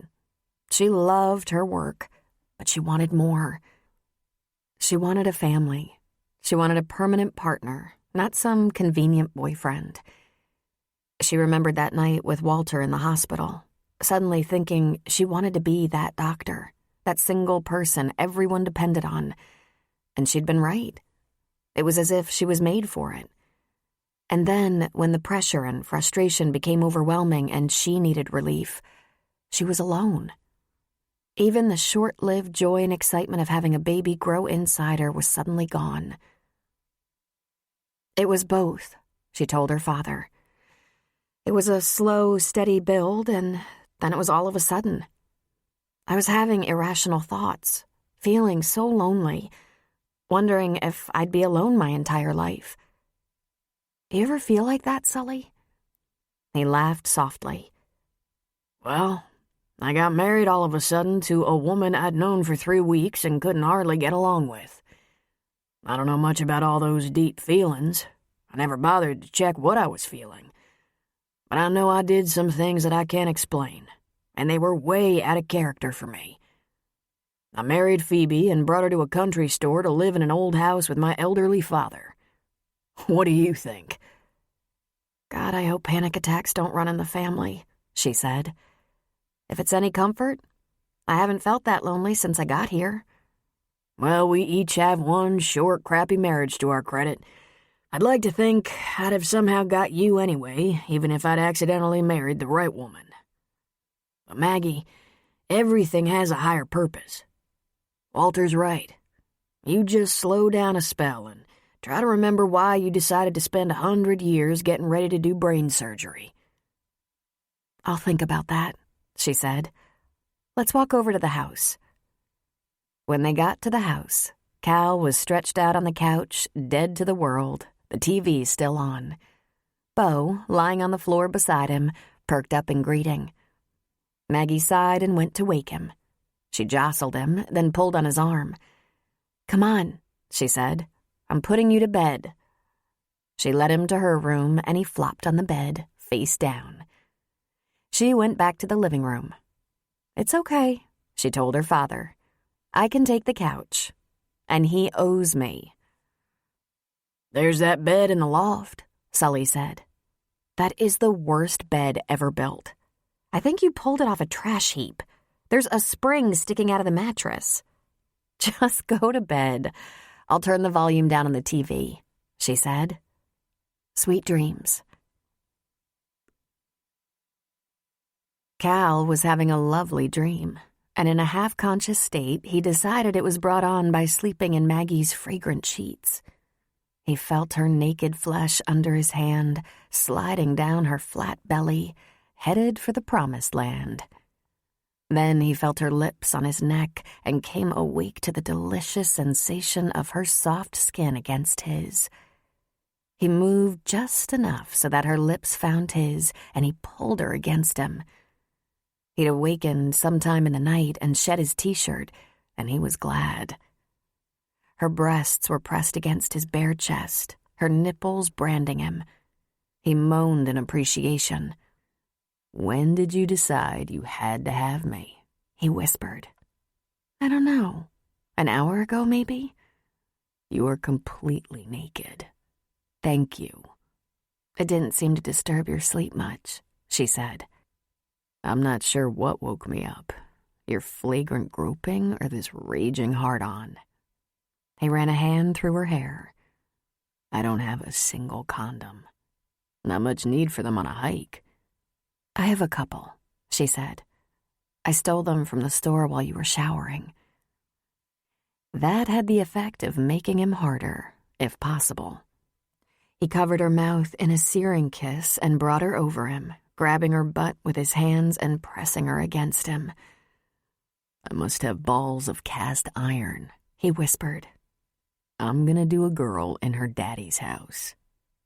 "If you're shy, don't even think about it," he said. "There's no stopping this now. Do you know how long I've waited for this?" "Almost to the minute. Assuming you've been faithful."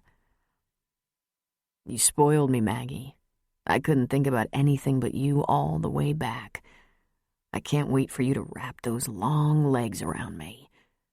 "We should get you out of these sweats, then." She lifted just a bit, and he slid them over his hips and off. "Oh, boy," Maggie said, giving him a stroke. "We better take care of this." She rolled away to get a condom, and while she was fussing with the package, his hands were exploring. His fingers were stroking her, sliding into her. "Beautiful," he said, feeling her deeply. "I'm not the only one in a bad way. You need me to take care of you, too. Give me that thing," he said, taking the condom from her and rolling it on. "God, I hope Sully is a sound sleeper." "Shh," she said, and then she laughed. I had to get a giggler. He rolled her onto her back, spread her knees, and found the way home. "God, that's sweet." "And it's gonna be fast," she said. "Think you can keep up?" He gave a couple of deep thrusts and felt her instantly tighten around him. He buried his face in her neck, ground his teeth, and held on, letting her come. When he felt her begin to relax beneath him, he found her nipple with his mouth and teased it with his tongue. Then he drew it into his mouth to suck. His fingers inched down to work her a little bit, and he knew exactly what to do. He stroked, sucked, pumped, and she froze, clenching again. He let it go, pulsing until his brain was empty. The orgasm washed over him in a warm haze, and he glazed over. A moment later, he lifted his head and looked into her glassy eyes, saw her slight smile. "That was easy," he said with a smile. "Feel better?" "For now," she said. "Have I mentioned how much I enjoy that little trick you have there?" he asked. 2 for the price of 1. Do you have any idea how good that feels?" She smiled. "I believe I do. Could the princess do that?" "Don't talk about my previous exploits while we're naked and satisfied. Let me just say she gets an A for effort, but that was predictable. We didn't really mean anything to each other. The difference is always obvious." "That sounds suspiciously like you're saying you care about me," she ventured. "Maggie, it's not a secret, not in the least. And you care about me." "Oh, yes, and damn, it's scary. I want to ask you a question right now, while you're compromised, while I have you captive, because I know you can't lie to me. Are you going to be leaving me a lot? Coming back sometimes to get laid?" He ran his fingers through her hair. He shook his head. "I don't think that'll be enough for me. I kind of like your idea of keeping me captive." A quote from Coco Chanel. Hard times arouse an instinctive desire for authenticity. Chapter 10. It was interesting to Cal that after all he'd been through in life, he should face Sully with a case of nerves and a boyish blush. He should be well beyond such self-consciousness. Life was a little short for that. "Relax," Sully said after taking one look at him. "This might come as a shock, but you're not her first boyfriend." His blush deepened. "I have to get you on the payroll," Sully said. "How long are you staying?" How cold does it get here in winter? Son, the average elevation in this county is over 5,000 feet. Leadville sits at over 9,000 with the highest airport in the world, or at least the U.S. That mountain behind us there is 14,500. The best skiing in the country surrounds us. It's cold. And in case you haven't ever been here in winter, it's beautiful. The lake freezes and folks go ice sailing. It's so fast your head'll spin. And things aren't too busy. No tents at all, just full cabins, campers, maybe a couple of RVs. Cross-country skiing mainly. I hate being cold, Cal said. He cleared his throat. I care about Maggie. And if I heard correctly, you'd like to help out around here. Stay busy? Sully, how about a cabin? So I can have some privacy. And again his neck felt warm. He ducked his head and muttered, Jesus. He was a man who had defended hardened criminals at trial, and he never broke a sweat. He felt ridiculous. I guess you think I was never your age. My cabins are pretty much booked. With just a day here and there, we have an empty one. No chance for you to settle in one this summer. But I got a little behind around here. Stuff I usually get done in March before it all starts still needs doing. There's things that Tom and his kids don't have the time for or can't handle, and I'm just getting back in my swing. Stuff I'm talking about takes a little muscle. We'll get it all done, Sully. But if there's no cabin, don't worry about it. I never even heard you last night. Starting around 3. He grinned. You're a nice guy. Maggie's a grown woman. I make no judgment. Besides, after what I saw her do with that shotgun, she doesn't need me to run interference for her. All right, look. Cal rubbed a hand across the back of his neck. I'm not taking your money. I'll earn my keep. And then some, Sully said. He smiled slyly. Cal supposed he'd adjust. The problem wasn't having sex with Maggie in her father's house while her father slept in the room across the hall. It was doing that in her father's house without being married to her, with no plans to marry her. It was a great dichotomy, considering the way Cal grew up. The weird things his parents were into, not the least of which was his father's dope, and everything from nudism to Wicca, didn't foster this conservative thinking. Of course, none of their interests were as challenging as those long stretches of time Jed thought the government was monitoring his thoughts, or, more fun yet, thinking he had been personally chosen by Jesus to be the next savior of the world. But conservative worries about whether or not a person was married? It never came up. How I ever got out of that nut house with a working brain is a miracle, he thought. There's one thing, Sully said. Sit tight. He went into the back room and came back with an envelope. This came for you. Cal looked at the return address of the Colorado Supreme Court. He smiled. Thanks, Sully. I've had an eye out for this. It was nice to know if it came while I was on the trail, you'd hold it for me. You in some kind of trouble? Trouble? He laughed. Oh, no, Sully. Just a little legal business. Never mind the Supreme Court envelope. This came from a clerk. Sully, when you're in trouble, they send the police in handcuffs, not a letter. This is a license. For the truck? He asked. No, Cal said. No, I've worked in the court system. Been a while now, but if I need a job in Colorado, it can't happen without registering and getting permission.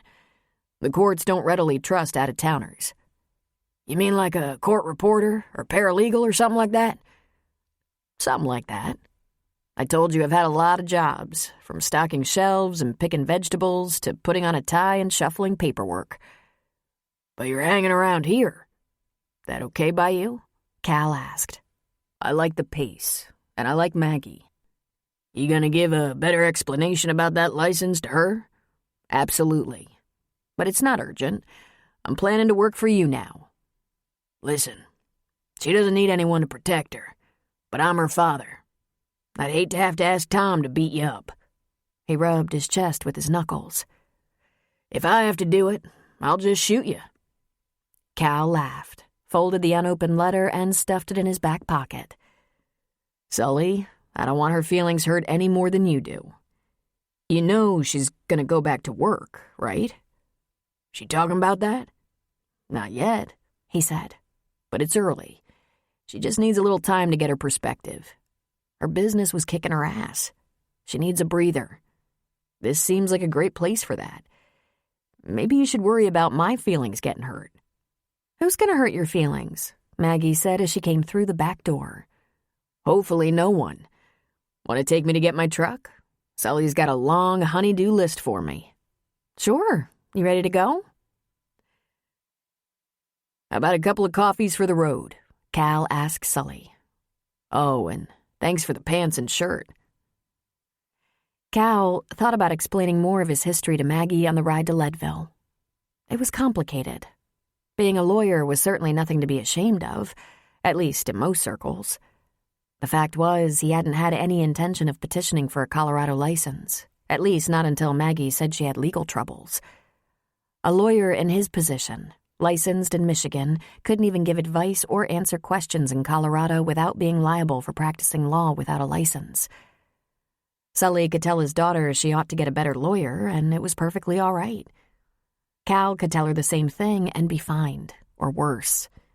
In fact, he couldn't even say, I might be able to help you with this problem. His only reason for extending his license to Colorado was so she could discuss her case with him if she chose to. And, of course, there was other stuff that went hand in hand with being a lawyer.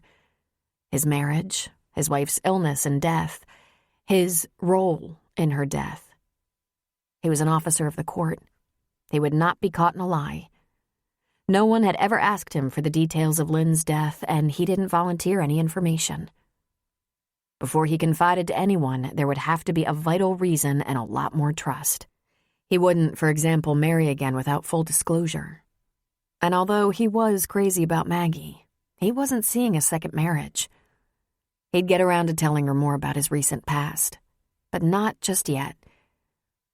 Not until there was a compelling reason. What were you and Sully talking about?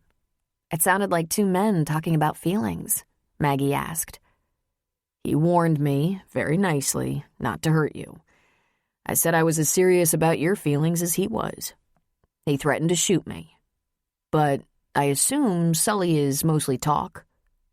Mostly, she said, flashing him a grin.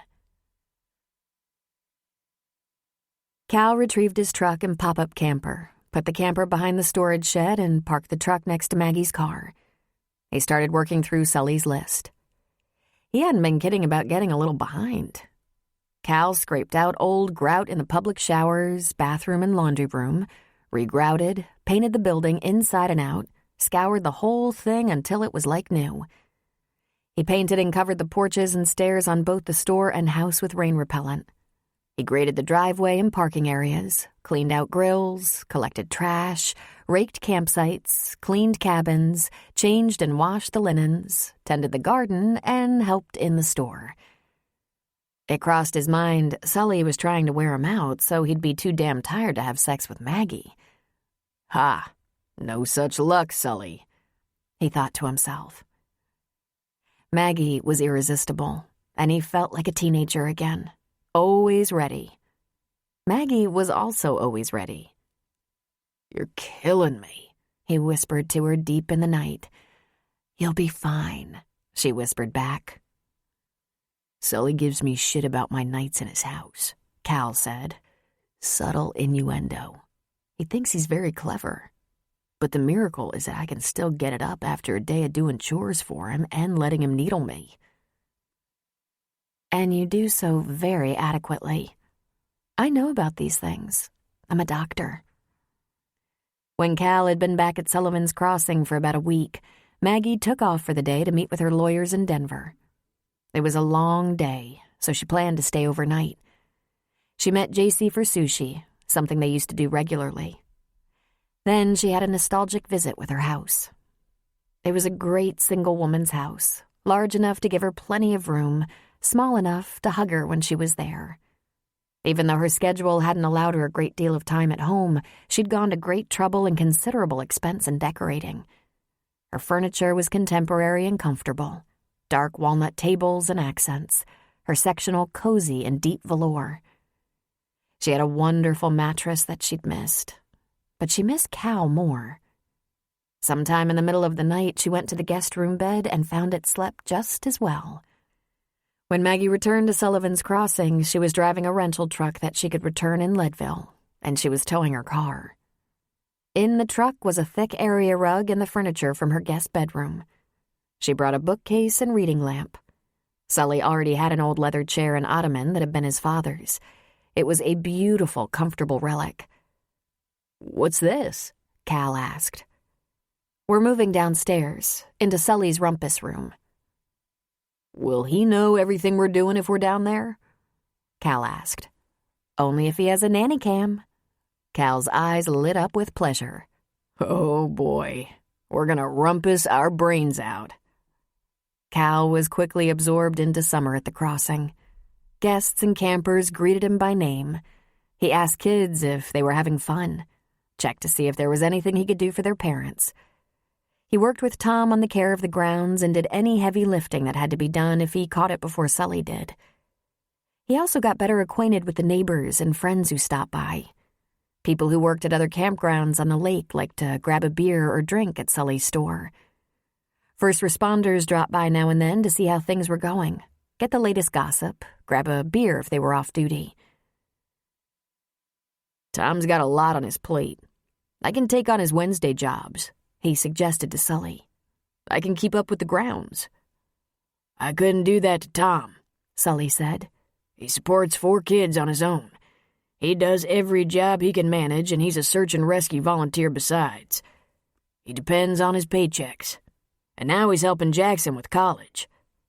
Cal was impressed. This responsibility to other people around the crossing shared. His own family was barely capable of that. They checked on each other, and one would think, given the unbalanced lifestyle in which they'd grown up, they would cling to each other for survival. But it seemed to go the other way. Once they broke free, their contact was steady but minimal. It was every man for himself. He liked his brother-in-law, Sedona's husband, and his niece and nephew were great, but they didn't see each other often. Dakota, being a military man, wasn't easy to keep up with. He'd deployed 3 times in the past 10 years. If they didn't all have cell phones, they would hardly be in touch at all. They didn't exactly have family reunions. "Family reunion?" Sedona had once said. "Doesn't that sound like a day in hell?" "Nah," Cal had replied. "Just a day at the loony bin." Summer brought Sullivan's Crossing to life. Vacationers abounded. The camps across the lake were full. There were fishing boats and jet skis all over the water. The occasional Boy Scout or teen camp counselor escaped to Sully's to get away from their kids. Hikers passed through in a steady stream, some who had made the trek south from Boulder, some who had been out for a short time, some who had come all the way from the Mexican border and had already logged close to 1,000 miles. They usually straggled in at the end of the day. They had a variety of reasons for taking to the trail. A cancer survivor who had a lot of living to do, a professor who was documenting his hike, a divorcee getting her confidence back, a couple of ministers who wanted to experience the CDT for the spiritual messages, married teachers doing as much of the hike as they could over summer and hoping to get across 3 states. They sometimes recognized each other from the trail or from names in trail logs they'd read along the way. They gathered around picnic tables, on the porch or the dock. Remembering all too well coming off the trail, Cal began grilling burgers for hikers. He kept ground beef and buns on hand just for that purpose. Burgers and chips, no charge. "You're gonna go broke that way," Sully groused. "I can spend my money any way I like," Cal said. Later that night, Maggie told him that Sully had been doing the same thing for years. Most hikers weren't destitute at all and traveled with their credit cards. They'd leave a nice tip behind, more than covering the cost. Cal and Maggie both loved talking to them, watching them open the packages they sent themselves, hearing them describe the almost religious experience they had from taking a hot shower.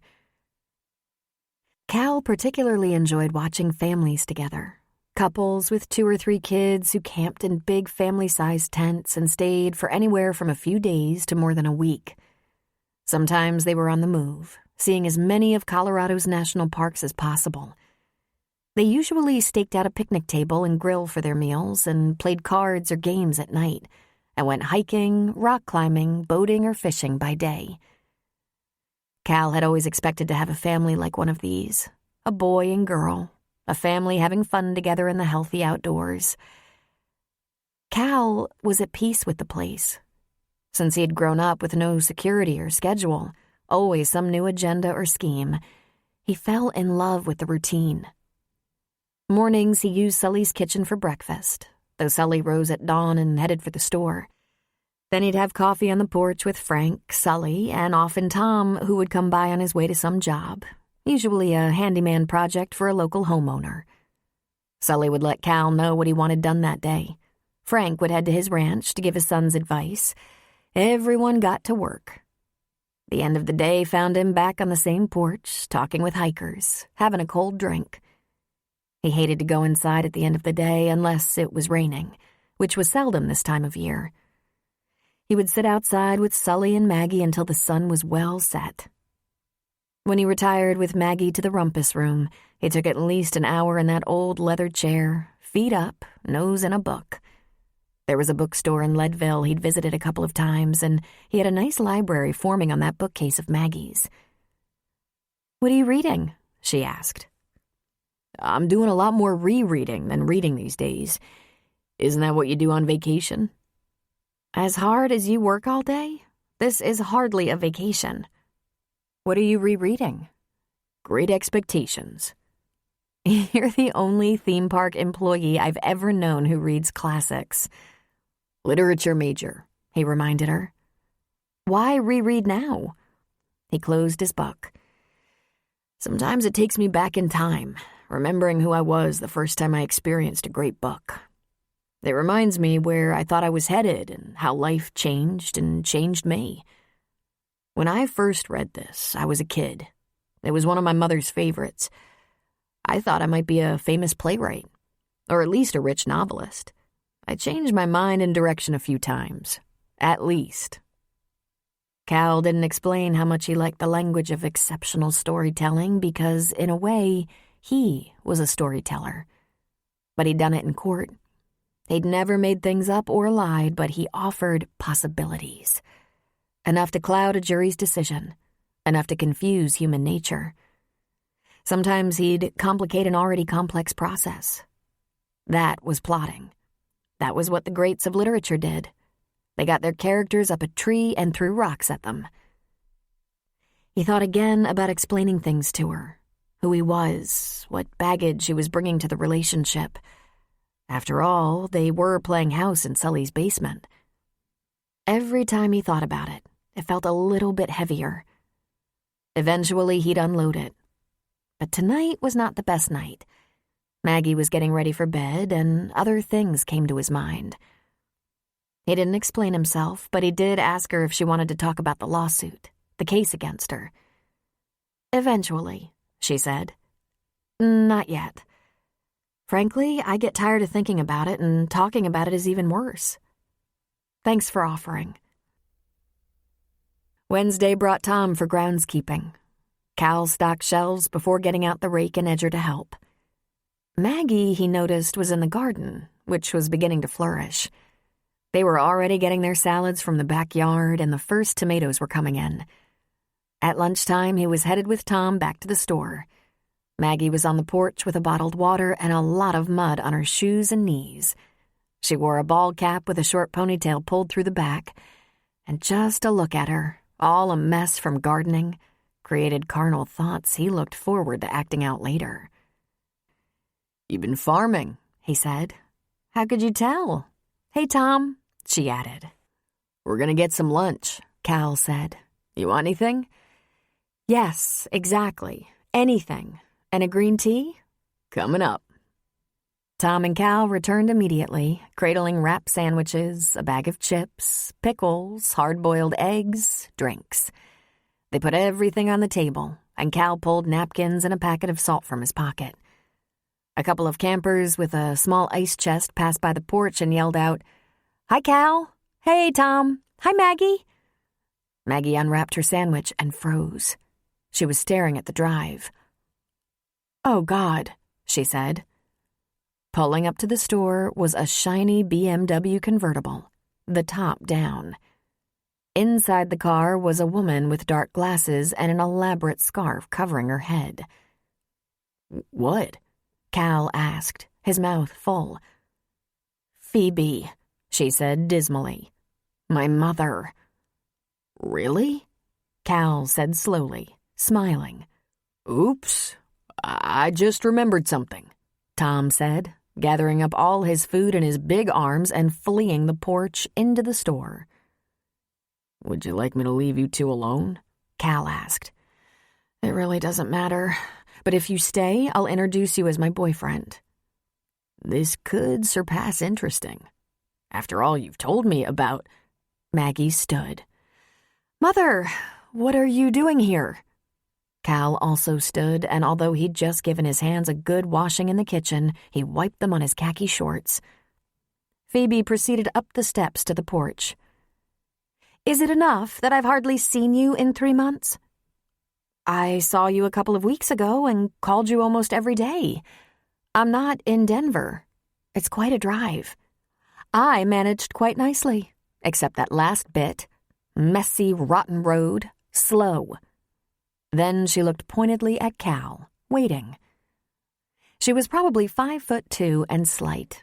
She was attractive. Her scarf pushed back revealed red hair and a beautiful, youthful face. 59, Maggie had said. Dressed pretty well for a road trip. Designer slacks and jacket. Pumps to a campground? She was spit-shined, polished, her jewelry tasteful and expensive. Just her watch was worth a month's salary. A month of his old salary. He lost his nerve. She scared him to death. He couldn't help with this. How do you do, Mrs. Lancaster, she supplied. "And you are?" "I'm Cal Jones. I work here. I work for Sully.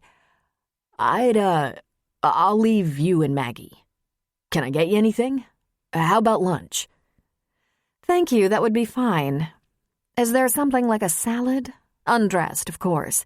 If it's dressed, skip it and get me fruit. And a San Pellegrino?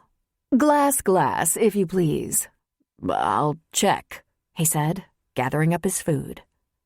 "Oh, and boy, a rag to wipe the table?" Cal kept his eyes downcast. He couldn't meet her gaze. His lips twitched. She called a 37-year-old criminal defense attorney of some moderate fame and sterling reputation boy. He disappeared as quickly as possible. Maggie sat and left Phoebe to choose a chair. "Very nice, Mother. His name is Cal, not Boy. Where were you raised? And the table is perfectly clean. I wiped it myself before I sat down. Now, what is it that brings you here, given you haven't been here in how long? 30 years? I kept hoping you'd visit soon because I have something to ask you that I didn't want to ask over the phone. But you don't seem to have the time to... Oh, my dear God, your hands!" Maggie splayed her fingers and examined her hands. Kind of a mess. Chipped nails, calluses, damaged cuticles. "Garden hands," she explained. "And what have you done with your hair?" "Actually, nothing at all." "In 3 months?" Phoebe asked, clearly astonished. "A little more when you get down to it." She picked up her sandwich and took a bite. "I'm so amazed you're here." "Well, Walter said it was quite a nice place and that you were doing very well." "So he told you he was here?" "Of course." "Really, Maggie, not exactly the lap of luxury, now is it?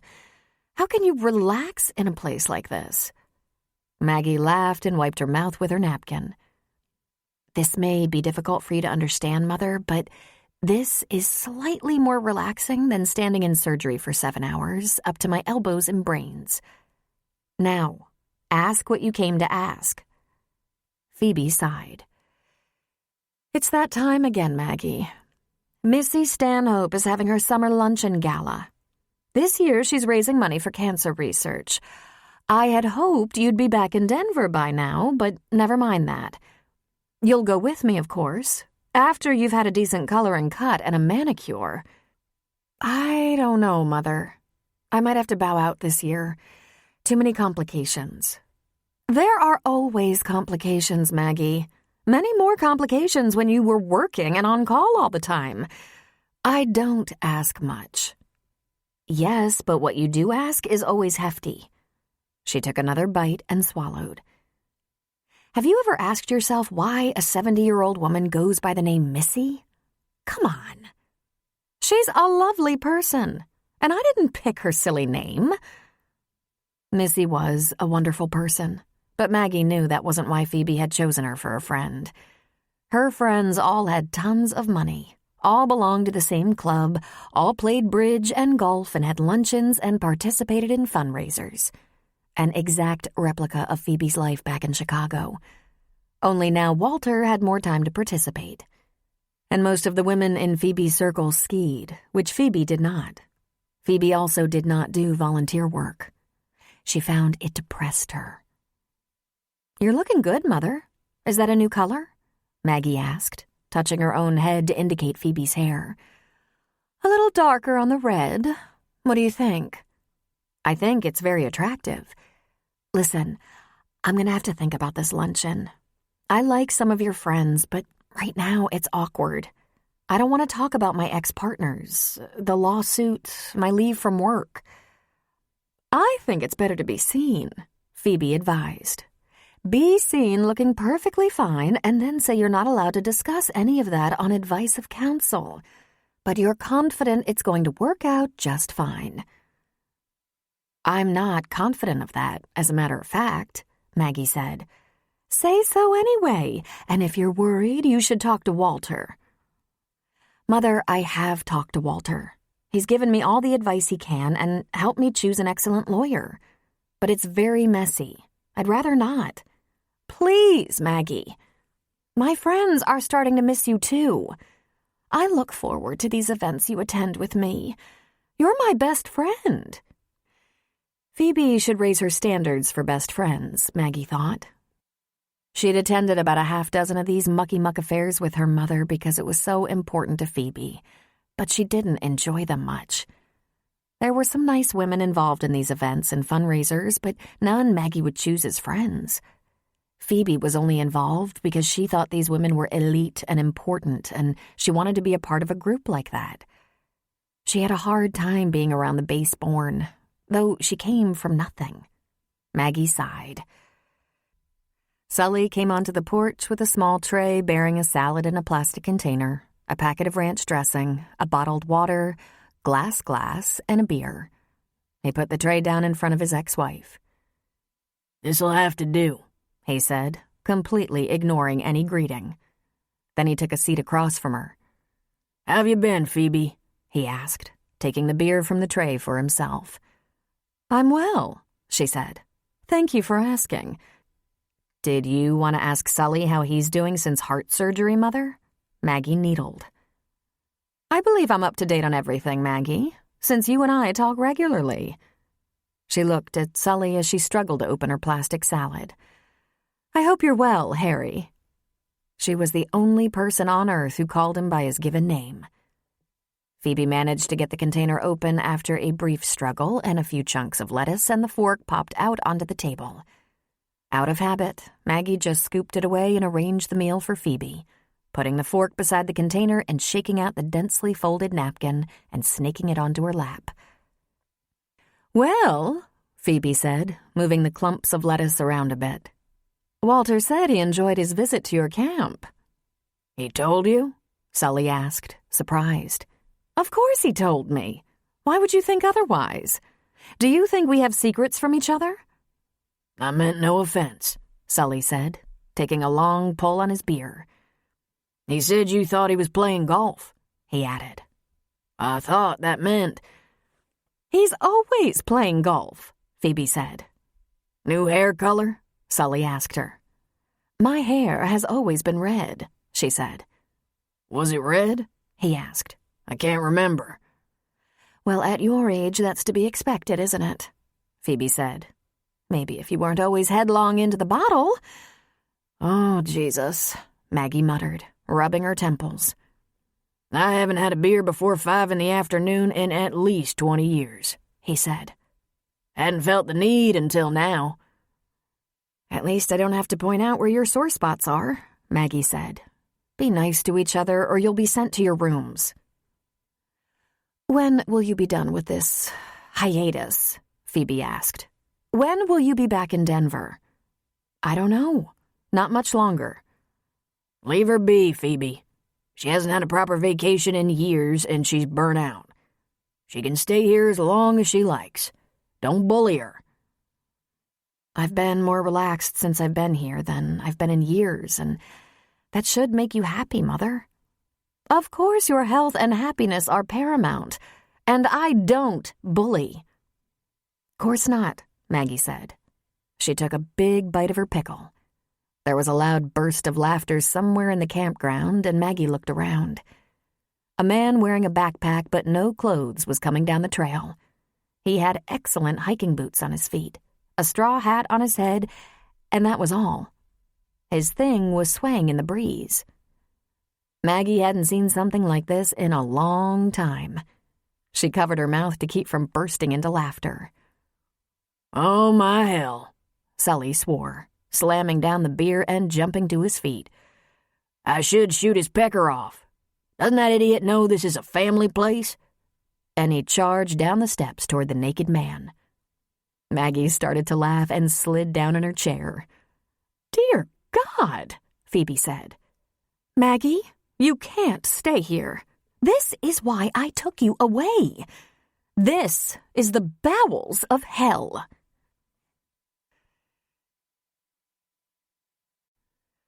A quote from Hubert Humphrey.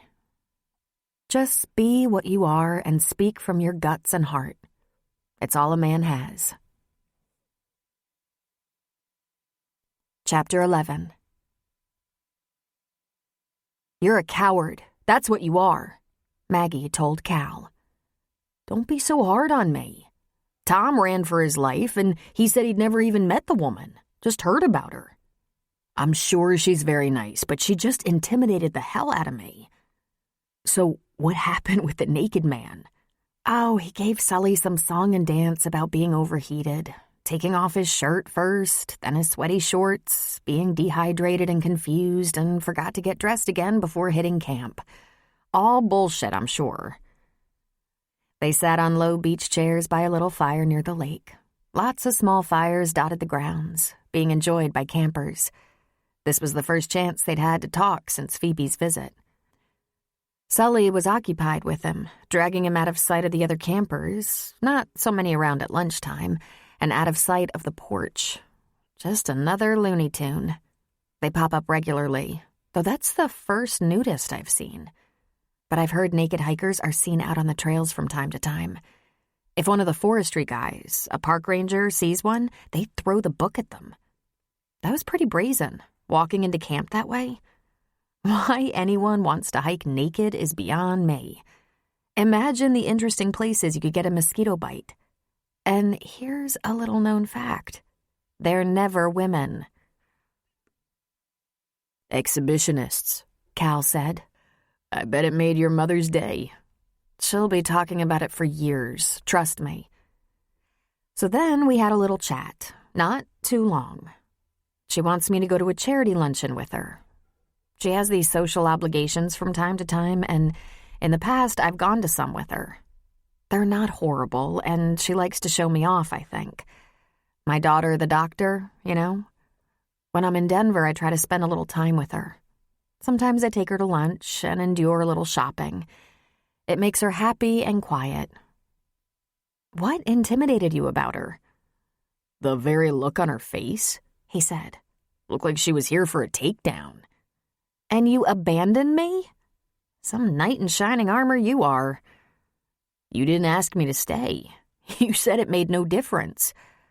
Well, I think she was here for more than her need to corner me and convince me to go to her friend's charity luncheon. I think she wanted to see it again because Walter had been here and told her he enjoyed himself and that it was a nice place. It wasn't up to her standards, of course, which I think came as a relief to her. She'd die 1,000 deaths if this had been an exclusive spa or something. She wants to see Sully as a country bumpkin, an idiot with no taste. She hates that I love his campground. It's been a thorn in her butt all my life. I'd love to meet this Walter, Cal said. I'm sure it'll be another 30 years before either of them will be back. They live in an entirely different world. But Walter isn't uppity. He's rich, of course. He not only comes from old money, but is a highly respected neurosurgeon. But his gift is his passion. His patients have always been his priority. He's compassionate and brilliant, very soft-spoken and quietly powerful. Since I've known him, he makes the money and Phoebe spends it. And that works fine for him. She smiled at Cal. Phoebe means well, I suppose, but she's shallow. She can't help it. Everyone can help it, Maggie, Cal said. She was poor growing up, she said. I don't know the details because, to my memory, we never had anything to do with her family, but clearly she plotted her escape from her roots. She fully intended to marry up, as they say. She started off with a tech school that would teach her what she needed to know to get a great job in a high-level corporate setting where she would meet men with money. She concentrated on beauty, intending to snag a rich husband. Sully was an accident. Oh? I think he was working as a welder at the time they met. They met in a classy uptown bar in Chicago. He was a handsome, sexy guy, mid-30s, had been a Green Beret, had been to war a couple of times, had medals, liked to have fun. She fell for him. He told her he was coming into a big property near Aspen, and so she married him. She was 22. He brought her here and knocked her up. It was all downhill from there. Cal whistled. Best laid plans. She obviously played a better hand with Walter. Oh, I so hated him. They wouldn't let me see Sully for years. Of course, that was Phoebe, but Walter went along with it. Later, much later, I came to like him. Then respect him. Now I'm more fond of Walter than of Phoebe. He's always been on my team. He tried to talk me out of marrying my husband. I should have listened to him. Cal came to attention. You were married? Didn't I tell you that? She laughed a little, slightly embarrassed. I apologize. It was so insignificant. Sergei is an artist. Painter, sculptor. He was a dirt-poor immigrant, but hung out with important people who endorsed his talent. Someone introduced us. I was still finishing residency, which might account for my brain atrophy. I didn't realize Sergei would do absolutely anything for money, and I was the trifecta. I came from Walter's money, sort of. I had great earning potential, and I had the prestige of being a neurosurgeon who was the stepdaughter of a very well-known and highly respected neurosurgeon. But Sergei had a very short attention span, and once the wedding was done, he began to flirt and rove, and we didn't last long. We were divorced before our first anniversary. Honestly, it's the dumbest thing I've ever done. I should have listened to... Hey, what's that look? Have you lost all respect for me because I married badly? He raised his gaze to hers. I didn't know you were married. I could have sworn I told you that. Maggie, I was married. Well, that's okay. A lot of people our age... Mine wasn't short, he said. It wasn't a mistake. I was married for 8 years. My wife died 2 years ago. She was stunned silent for a moment. Wow. I'm sorry. Thanks. Listen, I'm not trying to be secretive, but is it okay if I don't talk about it right now? She died of scleroderma, a difficult disease. Let's save that discussion for another time, okay? It's still hard to talk about. Sure, she said quietly. Wow, I had no idea. How could you? I'll fill in the blanks one of these days, when the time feels right, okay? Are there a lot of blanks? She asked.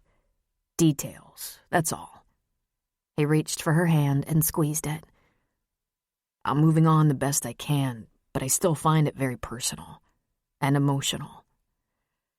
Right now, I want to hear about Phoebe and Walter and anything else. I want to laugh with you. Then I want to hold you and take you to bed. Let's cover my background another time. A better time. Okay. Tell me about your childhood with Phoebe, he suggested. Oh, you're not going to believe any of it, she said. After the family I came from? He asked, lifting a brow. Really? You mean that's all true? Maggie, I may be guilty of withholding, not being ready to talk about some things, but I've never lied to you. How can you manage that? She asked. Force a habit, I guess. Tell me stuff. Well, Phoebe had it hard, Maggie said. She rescued me from this shithole, as she called it, and took me to Chicago, where she somehow managed to get a very nice apartment. I have no idea how she did it. Sully swears she never asked him for any money. She got herself a very good job in a posh restaurant, and although I seemed to spend most of my time with the next-door neighbor lady, Phoebe only worked or looked after me. When she got home in the middle of the night, her feet were swollen and her head ached. After about a year, she brought Walter home. She met him in the restaurant. She must have picked him on sight. And I hated him because I knew what he meant. Walter getting together with Phoebe meant I'd never see Sully again. I was horrible to him, and to Phoebe, for that matter. They even had me sitting with a psychologist for a while. I ran away several times, but I only made it a couple of blocks. I got bad grades, had temper tantrums, wouldn't eat, or so they thought. I was a growing girl. I sneaked food. And then when I was 8, Walter said to me, I think you should visit your father. But if you'd like to do that, this is no way to go about it. When I tried to explain that Phoebe would never let me, he just said, let me work on that. Try to be patient. And for God's sake, try to behave. You and I both know what you're doing. It wasn't just the fact that he had me nailed that made a difference, but that he spoke to me as if I were an adult. And he won you over, Cal said. Not yet, but he was getting closer. You have to remember, Walter was a busy surgeon. We didn't spend a great deal of time together. He must have loved Phoebe very much to put up with you, Cal said. I don't know that Walter cares that much about love, though clearly he cares about Phoebe. I asked him once why the devil he married her, and you know what he said? He said she was uncomplicated. How's that for an assessment? He pulled her chair closer to him, put his arm around her and drew her in. Lips hovering over hers, he asked, And what are you looking for, Miss Maggie? Well, obviously, I like 'em real complicated, California. Maggie made Cal laugh with stories of being a grave disappointment to Phoebe her entire youth. She wouldn't take tap and ballet, but played soccer and volleyball, forcing Phoebe to sit in the hot sun or smelly gymnasium. And when it came to the debutante ball, of course Maggie wanted no part of that, and her mother cried for a month. She wore a uniform at school, but the rest of the time could hardly be pried out of her tight, torn jeans, boots, and gauzy blouses that showed her bra. And just to see her mother freak out, she'd leave out pictures of tattoos she was thinking of getting. I was a serpent's tooth, she said, sending him into peals of laughter. And oh, God, if she ever found out I lost my virginity here at the camp when I was 15, she would die. But first, she'd kill Sully. But, of course, you were safe and protected, and I was 15. I worried about being pregnant for a year, and the guy broke my heart by being a summer dude who never called or wrote or came back.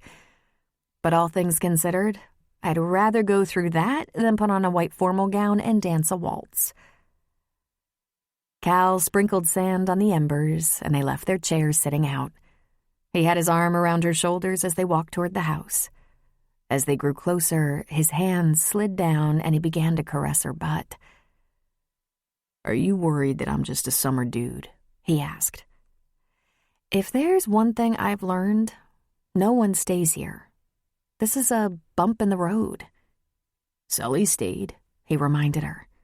Well, that's different. It's his legacy. You haven't made any noises about leaving, he said. I was born to this. I might be different, like Sully, but mostly this is a place people escape to. Most of our guests are getting out of the city or away from work. Some think better in the solitude and serenity of the trail. They work things out, but no one stays. You think I'll go?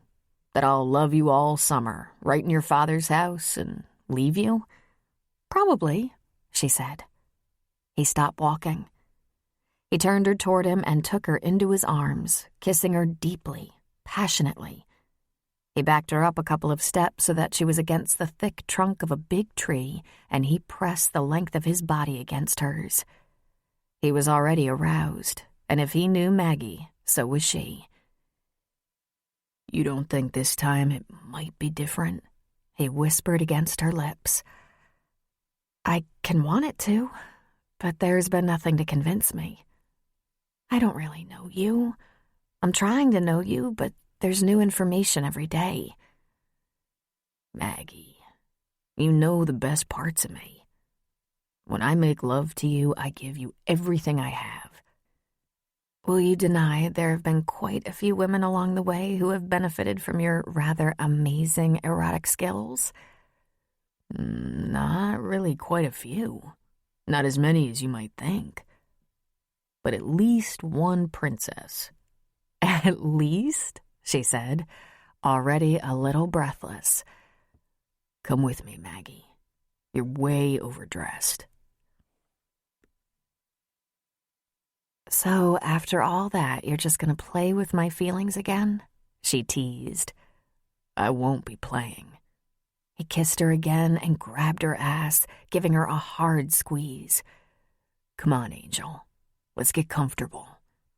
Comfort was the least of his intentions. He stripped her and played her body as if it were a Stradivarius, and he knew every note perfectly. He wanted to give her everything within him. It all came so naturally with her. He'd been aware of every nuance since that very first night they were together, and making love to Maggie allowed him to pull all his deepest feelings together. Sex with Maggie was more than just sex. It was intensely personal. All he had to do was think about getting into her body, and his chest expanded a little. His wounded heart seemed to grow stronger. What she gave back to him fulfilled him. Her natural abandon, her complete trust reminded him that this was like a smooth pathway to his most private emotions. Lovemaking wasn't always like that.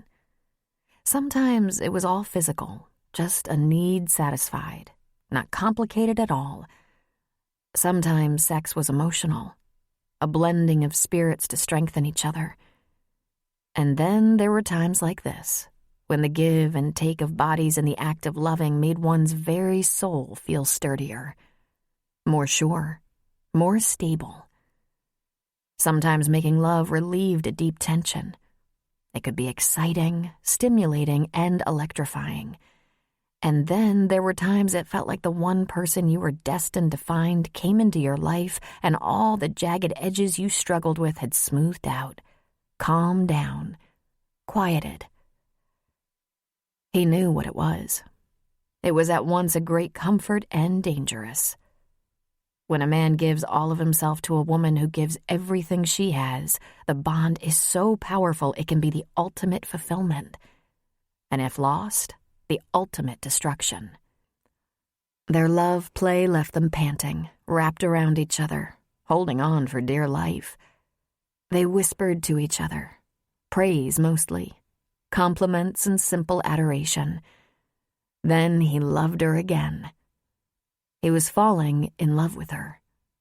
It was a terrifying concept. Cal rose early, leaving Maggie to sleep. She was naked, twisted in the sheets, looking like she'd never had a deeper, more comforting rest. He'd worn her out, his objective. After his shower, he walked over to the store, and of course Sully was there, getting started on his day. There was no denying the man looked a little better each day. His cheeks slightly pink, his hands steady, eyes alert and sparkling. "Morning," Cal said. "Good night." "Mine was, and I heard yours was too." "You're full of it, Sully," he said, gambling on a lie. "There wasn't anything to hear." "Well, I'm old. I gotta have my fun where I can." "Aren't you afraid you'll go to hell for lying?" Cal asked. "For lying?" Sully roared with laughter. "Son, I'm going to hell for way worse than that. Trust me." "I'm taking a morning off, Sully. If there's anything important you need me to do, either tell me right now or save it for this afternoon." "Nothing I can't manage." "Errands?" "Yup. "I'll be done by noon." "Gee, son, take the day if need be. I'm not exactly an invalid, you know." "Not even slightly. I'll check in a little later." Cal walked around the end of the lake, 5 miles, and it took over an hour. There was a perfectly serviceable road, and he could have driven, but the morning was clear and cool, and he thought the walk might be a good idea. The cabins on the other side had a bay of small watercraft, 5 or 6 sun dolphin boats with small motors. These could be rented for fishing or just touring the lake, getting some sun, having a date. Cal rented one and motored over to Sully's dock, tied up his boat, and went looking for Maggie. He caught her just coming out of the house on her way to the store. "Well, sleepyhead, I wondered when you'd roll out," he said. "You are the best sleeping pill." "We all have our gifts." He reached for her hand. "Grab a hat and come out on the lake with me for a couple of hours. I rented us a boat." "This should be interesting. Let me go tell Sully where I'll be." 10 minutes later, they were underway in the little boat, putt-putting across the narrow part of the lake to the turn where it opened up into a big, round body of water. Sully's and some of the other camps were built around the north end because the boats had more play on the wider expanse of the lake, making the campground's swimming areas safer. "Where are you taking me?" she asked. "I don't know," he said. "Just somewhere quiet where we can talk." "Maybe right over there," he said, pointing to an area of the lake that seemed out of the way. He let the small engine idle and then stop, leaving them floating quietly. He faced her. "I think I should explain a few things." "Are we out on the lake so I won't panic and run?" He chuckled. "Nah, I'm not wanted or anything. Yet, anyway. I'm an attorney," he said. "My wife was an attorney. We had very different practices. She was part owner of a nonprofit legal clinic that operated mostly on grants and donations. I was part of a large firm. We met in law school, University of Michigan. We married as soon as I graduated. I was only 27, in a brand new job, studying for the bar. Her name was Lynn Amy Baxter, and she was an amazing woman. She got sick before she was 30, but for a while we considered it a nuisance. We researched it, got a lot of medical opinions, but we got on with our lives. We had a few years before things got worse. You know about the disease?" "I know about it." She suffered tremendously. After she died, I tried to be half as brave as she was and just carry on. I stayed in our house. I went to work every day. I called my in-laws every Sunday. I did that for a year. And then suddenly, I just couldn't do it anymore. I finished up or handed off what was on my desk. I tried to resign, but my boss wouldn't let me. He insisted it could only be an indefinite leave of absence and that my position would be waiting for me when I was ready. Doesn't it figure that we'd have that in common? Why didn't you just admit you were a lawyer named California Jones right away? The stages, he said.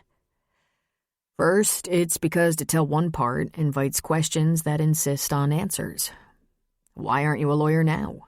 Why walk out on a great job at your age, etc.?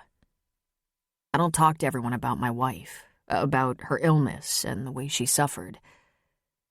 Then the next stage is this. I can't give legal advice anywhere I'm not licensed, and I wasn't licensed in California or here. Really? Because I don't have to have a medical license in the state of Michigan to advise a friend with blinding headaches to get a head CT. There's an argument that if I don't get paid for the advice, I'm not breaking the law, but it's an argument that's been challenged. Doctors and attorneys volunteering their services are still culpable for practicing without a license. Screwing it up could not only get me in trouble, it could compromise your defense. It wasn't worth the risk. Well, I can't count the number of cocktail parties where I've been backed into a corner and asked if an eye twitch could be a brain tumor. The problem for me was that I'd have to be so careful not to be involved. And you told me you were being sued. So instead of saying anything, I petitioned the state of Colorado for a license to practice. There's reciprocity between our states. It was just a formality, but a requirement. Now, if you need me, I'm available. And, he shrugged, I wanted to tell you I was married before. That seemed like something you should know. It wasn't important for me to share with anyone before, Maggie. It wasn't important until it was you. I'm sorry for all that, Cal. I must have been so terrible. So after a year, you just got in your truck and... First, I packed up everything with Sedona's help. I put a lot of stuff I thought I'd want again someday in storage and sold the house and most of the furnishings. And then I relived the odyssey of growing up, living in a different place every few months. I can't explain why, Maggie. It makes no sense. The best time of my life was when I was settled, when I had a job, a house, a family, even if it was only me and my wife. It was instinctive, I think. Reaching back in time to see if I could retrace my footprints. That's what I said to Sully, she said, that I wanted to go back to the 8th grade and rethink everything. You should definitely try that debutante ball thing, he said. I bet you'd look like a regular princess. Then he grinned at her. So is telling me now significant in some way? Meaning you trust me? It's more than that. Whatever's happening between us is growing. For me, anyway, and I think for you. He laughed, but not out of humor. I hope you're a patient woman, because I'm probably fucked up. I'm wound too tight. I'm working on that. What's the prognosis? That I'm determined to keep working on it until it's fixed. At least fixed enough to have a life again. Then you might not need me anymore, she said. I don't need you now, honey. It's all want. It's powerful want. It's driving me forward. She said. So you're a widowed lawyer, and I know your resources. You have access to court documents, and you know how to research. You've studied my case. He shook his head. I'm not gonna do that. I'm not even tempted to do that, although I do want to know. But I only want to know if you want to tell me. She sat up a little straighter and took a deep breath. Have you got any idea how bad the mortality rate is in neurosurgery? There was a time when Walter started practicing that he could face losing half his patients to brain surgery, but he put his personal feelings aside and took the emotional risk for the ones he could save. It's better now, but it's still high.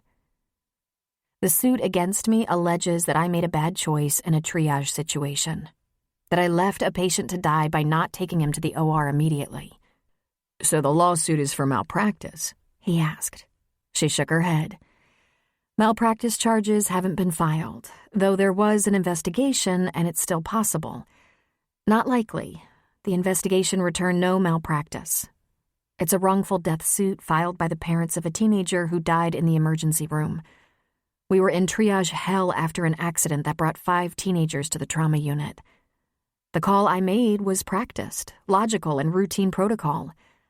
I took the patient who was the most critical, unconscious with an obvious epidural hematoma, to surgery and sent the conscious patient with a head injury for a CT.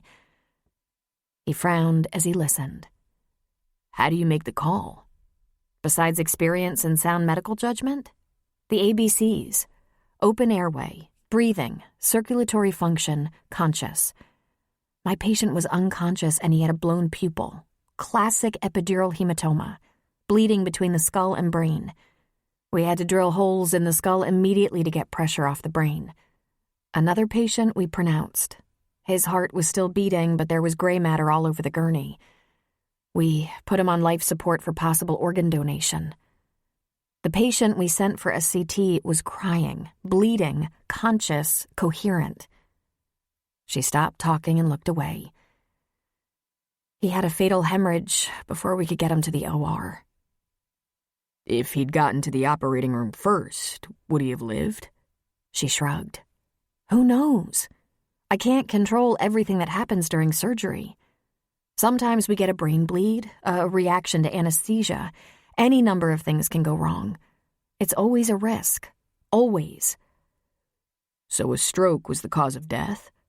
The cause of death was 5 teenagers in a car traveling at a high rate of speed, lubricated by alcohol, hitting a guardrail and then a semi, she said almost defensively. She took a breath. Yes, stroke, with circumstances. At least you got one to surgery. She sighed. We lost him too. He was the more critical. He was touch and go.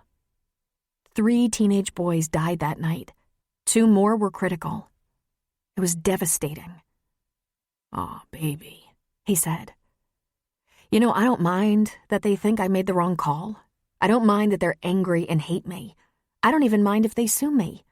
But what I do mind is they think I don't care. How could you do this job if you didn't care? Sometimes I care so much it almost brings me to my knees. For the toughest of us, there's still an emotional cost. I understand. As a defense attorney, I've faced people that think I want crime to pay or that it's my intention to get bad people off, neither being true. I can imagine. Though it's unjust of them to judge you for your clients. But you must admit, with the unsavory element seeking your support, it's at least understandable. You represent criminals. I save lives. I do everything humanly possible to save lives. That they're not all savable isn't my fault. Cal smiled patiently. I don't represent criminals. I represent individuals charged with crimes. Whether guilty or innocent is not up to me, but decided by a judge and jury. The element I represent is the accused. The element I represent is you.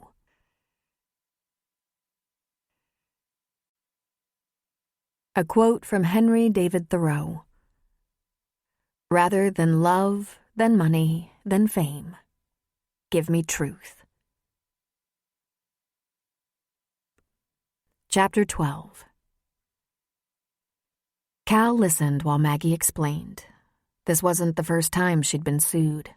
She'd been sued before, and even though she'd never lost a suit, never even gone to trial, once the insurance carrier settled, that alone had caused her malpractice insurance rates to skyrocket. They were endless, time-consuming interviews and depositions before a judge just threw out the lawsuit. Even with a lawyer provided by the insurance carrier, on the advice of Walter, Maggie hired her own counsel, and the hours invested cost her money, cost the hospital money. The absence of a surgeon was expensive. This was her 3rd suit in 4 years, and while anyone can sue anyone for anything, it was still more than the average neurosurgeon faced in such a short period of time. The first went nowhere. The second settled early, in the pre-trial motions, because the plaintiffs took the first offer from the insurance company. This one had legs. Because so many of her colleagues would be deposed or subpoenaed, they were cool toward her. Maybe angry, maybe frightened, maybe just sick of the inconvenience. All of it left her in a toxic work environment. She was weary, discouraged, lonely, and broke. Maggie had shifted positions, so she was leaning up against Cal, and they floated aimlessly, talking. "And yet, I feel robbed," she said. "I love what I do, and I don't feel I can do it. Every day, it's swimming against the current." You might feel a lot better about that once you're through this lawsuit. "I feel so guilty, walking away like I did. I meant to take a couple of weeks off. Then I had Sully on my mind, and it stretched out. I don't mean to paint myself as some kind of savior, but what if people died because I couldn't step up? After all the years and all the educational funds, I should be more committed. But I ran out of gas." It's okay to get tired, Maggie. Life's too short to live with unnecessary pain and frustration. I ran away too. "I plan to testify, to defend myself," she said. If I were your lawyer, I would strongly advise against it. "Why?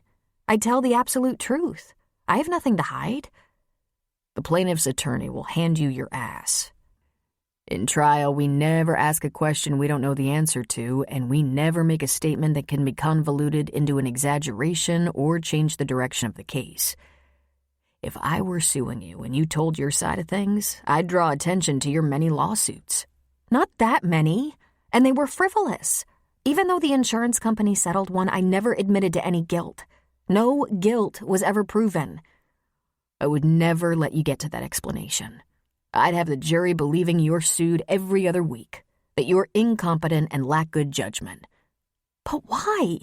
What sense would that make? I want to save everyone." As the plaintiff's attorney, I would convince the jury you shouldn't practice, and that you should be punished by a big settlement. But if you don't speak, if you don't open the door, I wouldn't be able to lead you down that destructive path. Let your lawyer defend you. "It's outrageous," she said. "I can't defend myself. I can't say anything. I'm paying a fortune for representation, and when I win, I can't sue the plaintiffs for putting me through it. They're barely existing as it is. They have nothing. The only thing that allows them to bring a suit is a contingency attorney who will either draw a large percentage of their settlement or take nothing as payment. I'm probably going to have to declare bankruptcy, and they're going to walk out of the courtroom with the same assets they brought in. They can afford to sue, and I can't. It is not a level playing field." It is if you don't hand them anything that can be used against you. You are a highly trained, impressively educated surgeon of sterling reputation with many next to impossible saves to your credit. Stand on that. Stand on it silently. "Oh, you're as frustrating as anyone else I've spoken to. Do you have any idea how hard this is?" "Well, just lie back and relax a while," he said. He pulled off her straw hat and began to massage her scalp. He just talked to her, said things that required no response. They're not really suing you. They're suing the injustice of it all. 16-year-old boys shouldn't die, even stupid 16-year-old boys who take foolish risks. The broken-hearted parents only want to strike out and feel some sense of relief. It won't bring relief, of course, but it will keep them busy until relief eventually begins to come. I always try to walk in their shoes, see the world from their perspective, understand what they hope for. There are two kinds of plaintiffs I've never understood. The kind that can forgive immediately, forgive without any struggle or hint of hate or rage, and the kind motivated purely by profit. And the lawyer, even the contingency lawyer, doesn't know if you're exceptionally gifted or if you're a silly klutz who shouldn't be allowed to hold a scalpel. He's an expert on your credentials by now, but those can be manufactured just as realistically as a highly credentialed surgeon can be accident-prone. Both lawyers will seek the truth in court. The court seeks the truth in the lawyers, charging them with the responsibility to produce honest and powerful cases for their clients so that there's evidence to show a decision that serves the truth. The plaintiffs, however, will be disappointed no matter what. Oh, they might cheer with a win. They might even give a press conference and say that justice was served and their son's death was vindicated. But they'll go home to find his room empty, and the photographs of him will bring gut-wrenching tears. They can't win, Maggie, no matter how hard they try. The attorney for the accused will show them that the boy had the best possible care, though the outcome was destined to be tragic. Hopefully the attorney, the smart attorney, knows how to do that with compassion. It always wins more points. Cruelty toward the bereaved just never works. Sensitivity toward the parents is particularly essential since their beloved son made such a disastrous mistake. My gut tells me the plaintiff's son was the driver. Possible, since they're not suing the parents of the driver, all victims being minors. They're not suing whoever provided them with alcohol.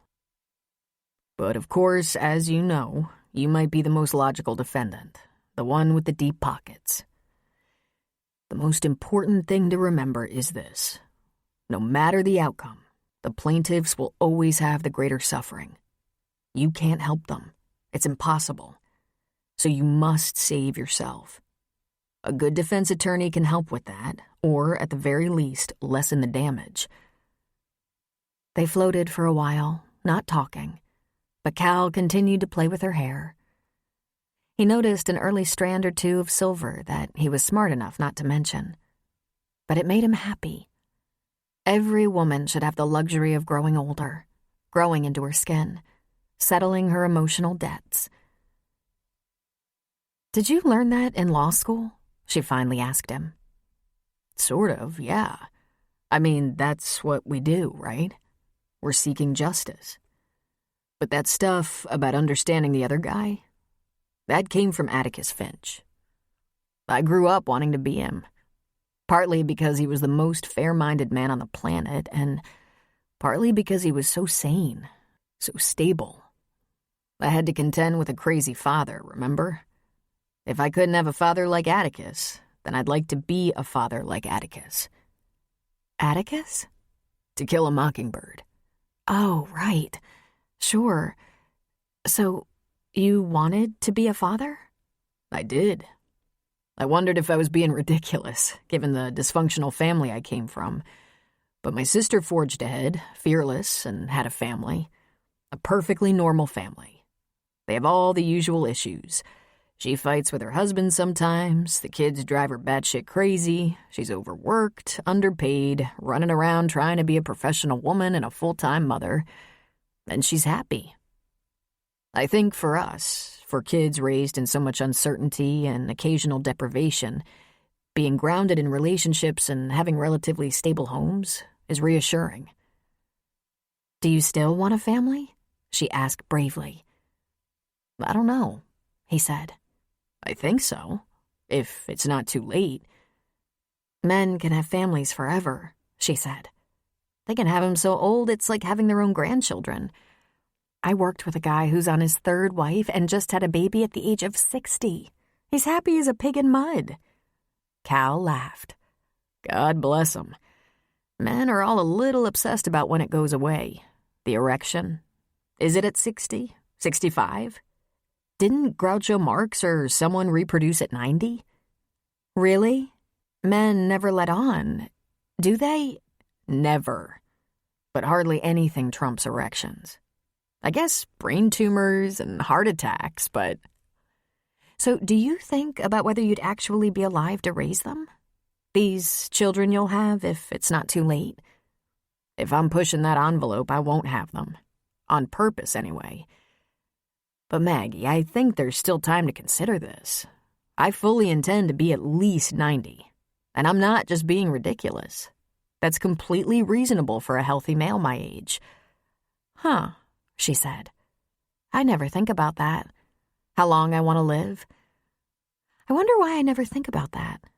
Especially since I had this crazy, irrational fear of dying alone." "You did? When was that?" "Oh, right before I came here. I'd been under a lot of pressure. I certainly wasn't the only one. The whole hospital was under a lot of pressure. We had a new administrator, a change in chief of staff, a scandal, a tragedy followed by a lawsuit. I was hardly the only one affected. I think I was the only one who's looking at bankruptcy." But while I was trying to figure out how to proceed, I suddenly felt completely isolated. Well, Andrew broke up with me, dumped me when I was inconsolably depressed. That probably contributed. Dying? He asked. I thought about dying. No particular way, no particular age, just random lights out. And I thought about being so alone. It was the last straw. It might have been the fact that all those combined stresses made me feel pretty unloved. Know what I mean? So I ran home to Sully, and he surprised me with a heart attack. Cal found it interesting that the fear of death threw her into a panic. For him, it was the fear of living. Are you over that now? Oh, yes, completely. I shot at Dumb and Dumber, didn't I? Even though it crossed my mind, I could be in real trouble. I just have steps to take before I move on in my life. Step 1, get beyond this suit. Then I have to figure out if I can ever make those life or death decisions again. Simple, no? Lawsuits can take years, he said.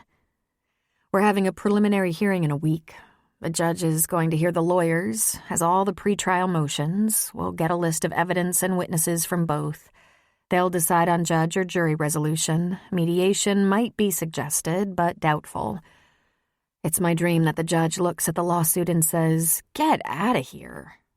My dream, too, he agreed. I can go with you, he said. I can find a suit to wear. Thanks, but I want to go alone. I'm going to stay over, go visit Phoebe and Walter on my way home. If you change your mind at the last minute, I have a white shirt and a pair of dress pants. She was still leaning against him, not looking at him. I'd like to ask you a personal question. If you can't talk about it, just say so, and I'll ask again later. How did you meet your wife? He chuckled softly. I saw her sitting in a coffee shop, studying. She was so pretty. She looked so intense. She'd get a line between her eyebrows when she concentrated. I approached her and said, "Excuse me, can I buy you a cup of coffee?" And she said, "As you can see, I have coffee, and I'm too busy to be picked up." She was on to you. Oh, from the start. So I waited outside for her to come out. I waited forever. She finally came out, and I asked her if she had time to be picked up now. She laughed at me and said that, as a matter of fact, she hadn't been picked up in a while, so what the hell? We went back into the coffee shop, had more coffee, and I asked her a million questions. She said she felt like she was being grilled, and asked me if I'd been stalking her. I could tell she didn't believe that I had just seen her for the first time. Against her better judgment, she agreed to meet me again, same place. I was an hour late for work. That's how gone I was. I didn't think she'd keep our date, so I went to the coffee shop 2 hours early. I figured I'd catch her escaping. But she was already there, eating a muffin, drinking coffee, book open. So I went right to her and said hi. And she said, "You're 2 hours early, and I'm busy. Go walk around or accost some other girl until it's time." And I did. "Oh, I like her," Maggie said. Yeah, she was fierce. And soft. She was so soft. She was a law student, and she could be so powerful. I loved watching her. You fell in love with her instantly. I think so, yes, he said. But in the end, she asked me to marry her. I marked that as one of the greatest victories of my life. Was it good then, being married? She asked. I liked marriage. At first, we were so busy trying to settle into our lives, it was insane.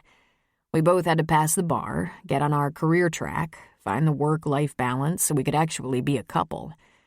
It wasn't simple, but it was still fun. We took different paths. I wanted the big, powerful firm. She wanted the small legal clinic. We both chose right. We were happy. I'm sorry, Cal. Sorry you didn't have a 50-year marriage. I have no regrets. That's the only important thing now, right? You'll never get over her, she said. I'm not supposed to get over her, Maggie. I'm supposed to treasure what was good and move on. That's a tall enough order." He took a breath, doubting his own wisdom, yet knowing what he had to do. "There's one more thing. It'll be obvious to you why I've never talked about it before, why it's a closely guarded piece of information. It's hard to tell you, of all people. You might find it unforgivable, dedicated as you are to saving lives.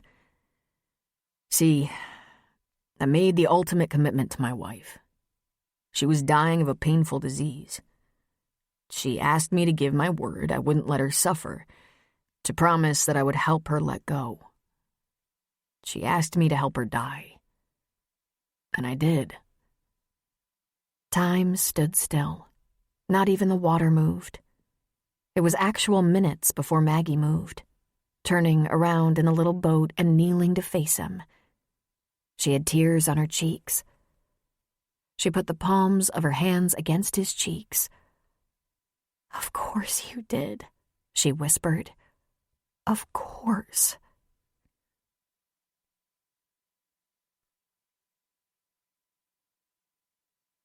One way to move on, Cal discovered, was to have a heart-to-heart talk about both personal and professional things, leaving nothing unsaid. He unburdened all of it. And then they made out like long-lost lovers reunited for an hour or so, rocking the little boat until they were wet and laughing. When they got to the point where they either had to try to find a way to make love or at least get satisfied somehow, they gave it up. Cal took her back to the dock at the crossing and motored across the lake to return the boat. Although he told her he'd be happy with a long walk home, she drove over to the camp and picked him up. They didn't have any more of those serious, deep conversations again, at least through the following week. In fact, Maggie grew very quiet. Cal suspected she was worried about the hearing.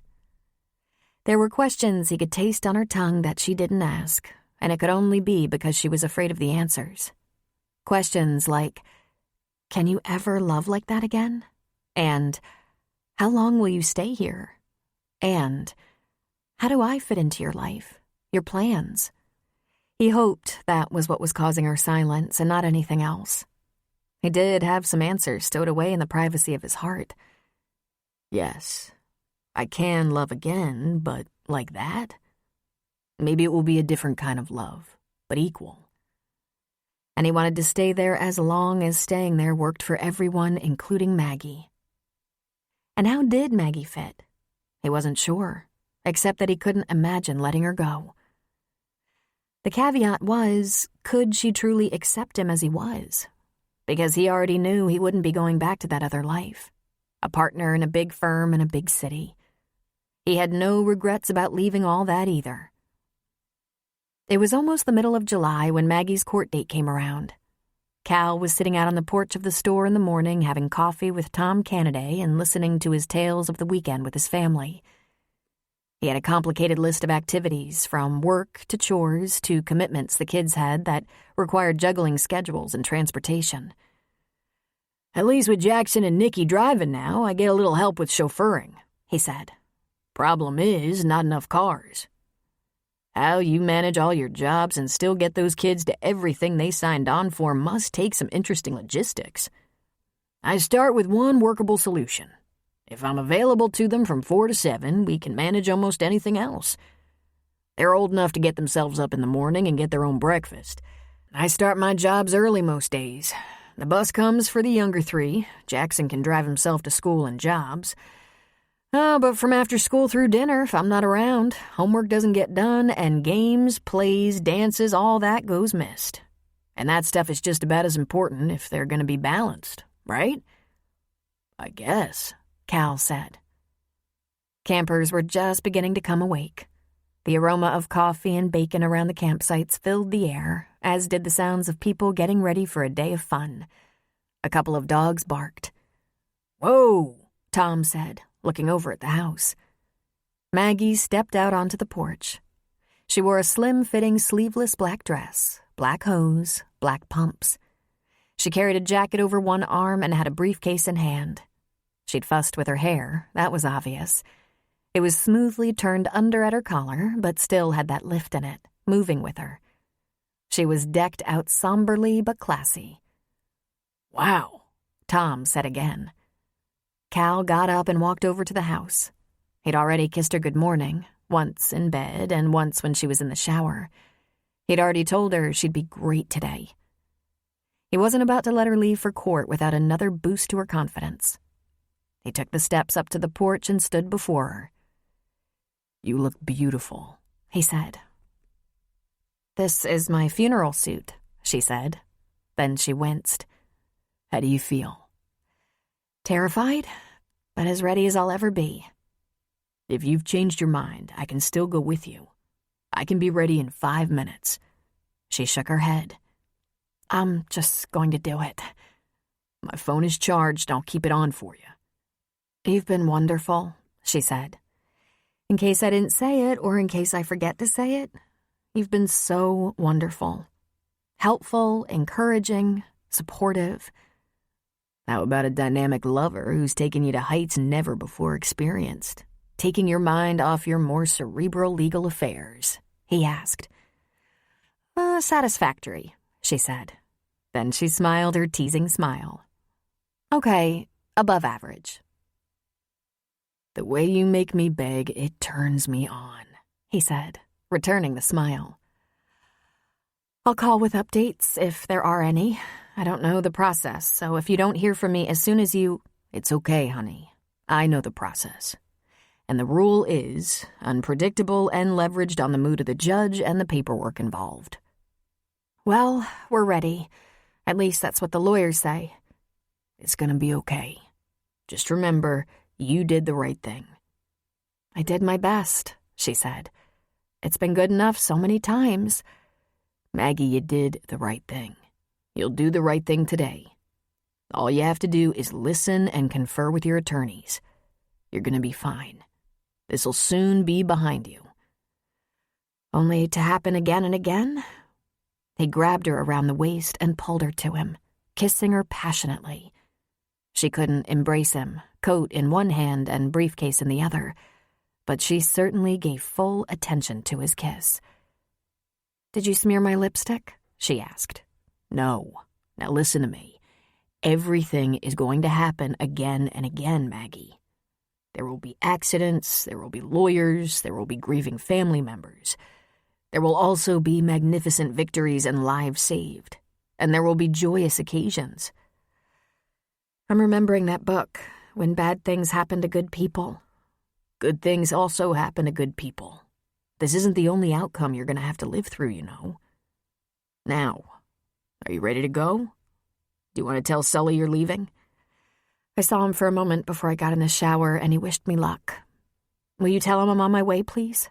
"I'll be glad to." He led her down the porch steps and helped her into her car. When she was getting in, he gave her Fanny a pat. "Break a leg," he said. "Call when you can." "Thanks, California. I'll return the favor if I can." Cal watched her leave and then walked back to the porch where Tom sat, waiting. When Cal sat down with his coffee cup again, he looked at Tom to see wide eyes and lots of teeth. "Whoa," Tom said. "You know what you should do.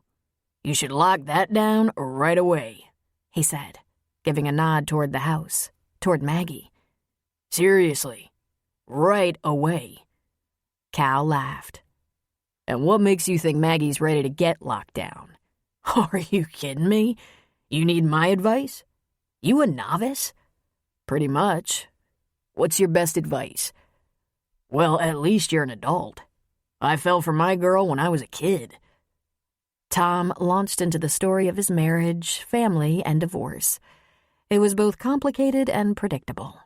He fell in love at 16, knocked up his girlfriend at 17, married her, went to work before finishing high school, had 4 kids. Then the girl grew up and wanted more of a life, but she felt suffocated by a husband and 4 kids. So, Cal was only half listening. He was thinking about how beautiful Maggie looked and how brave she was. Not for facing a lawsuit in court, although that took guts.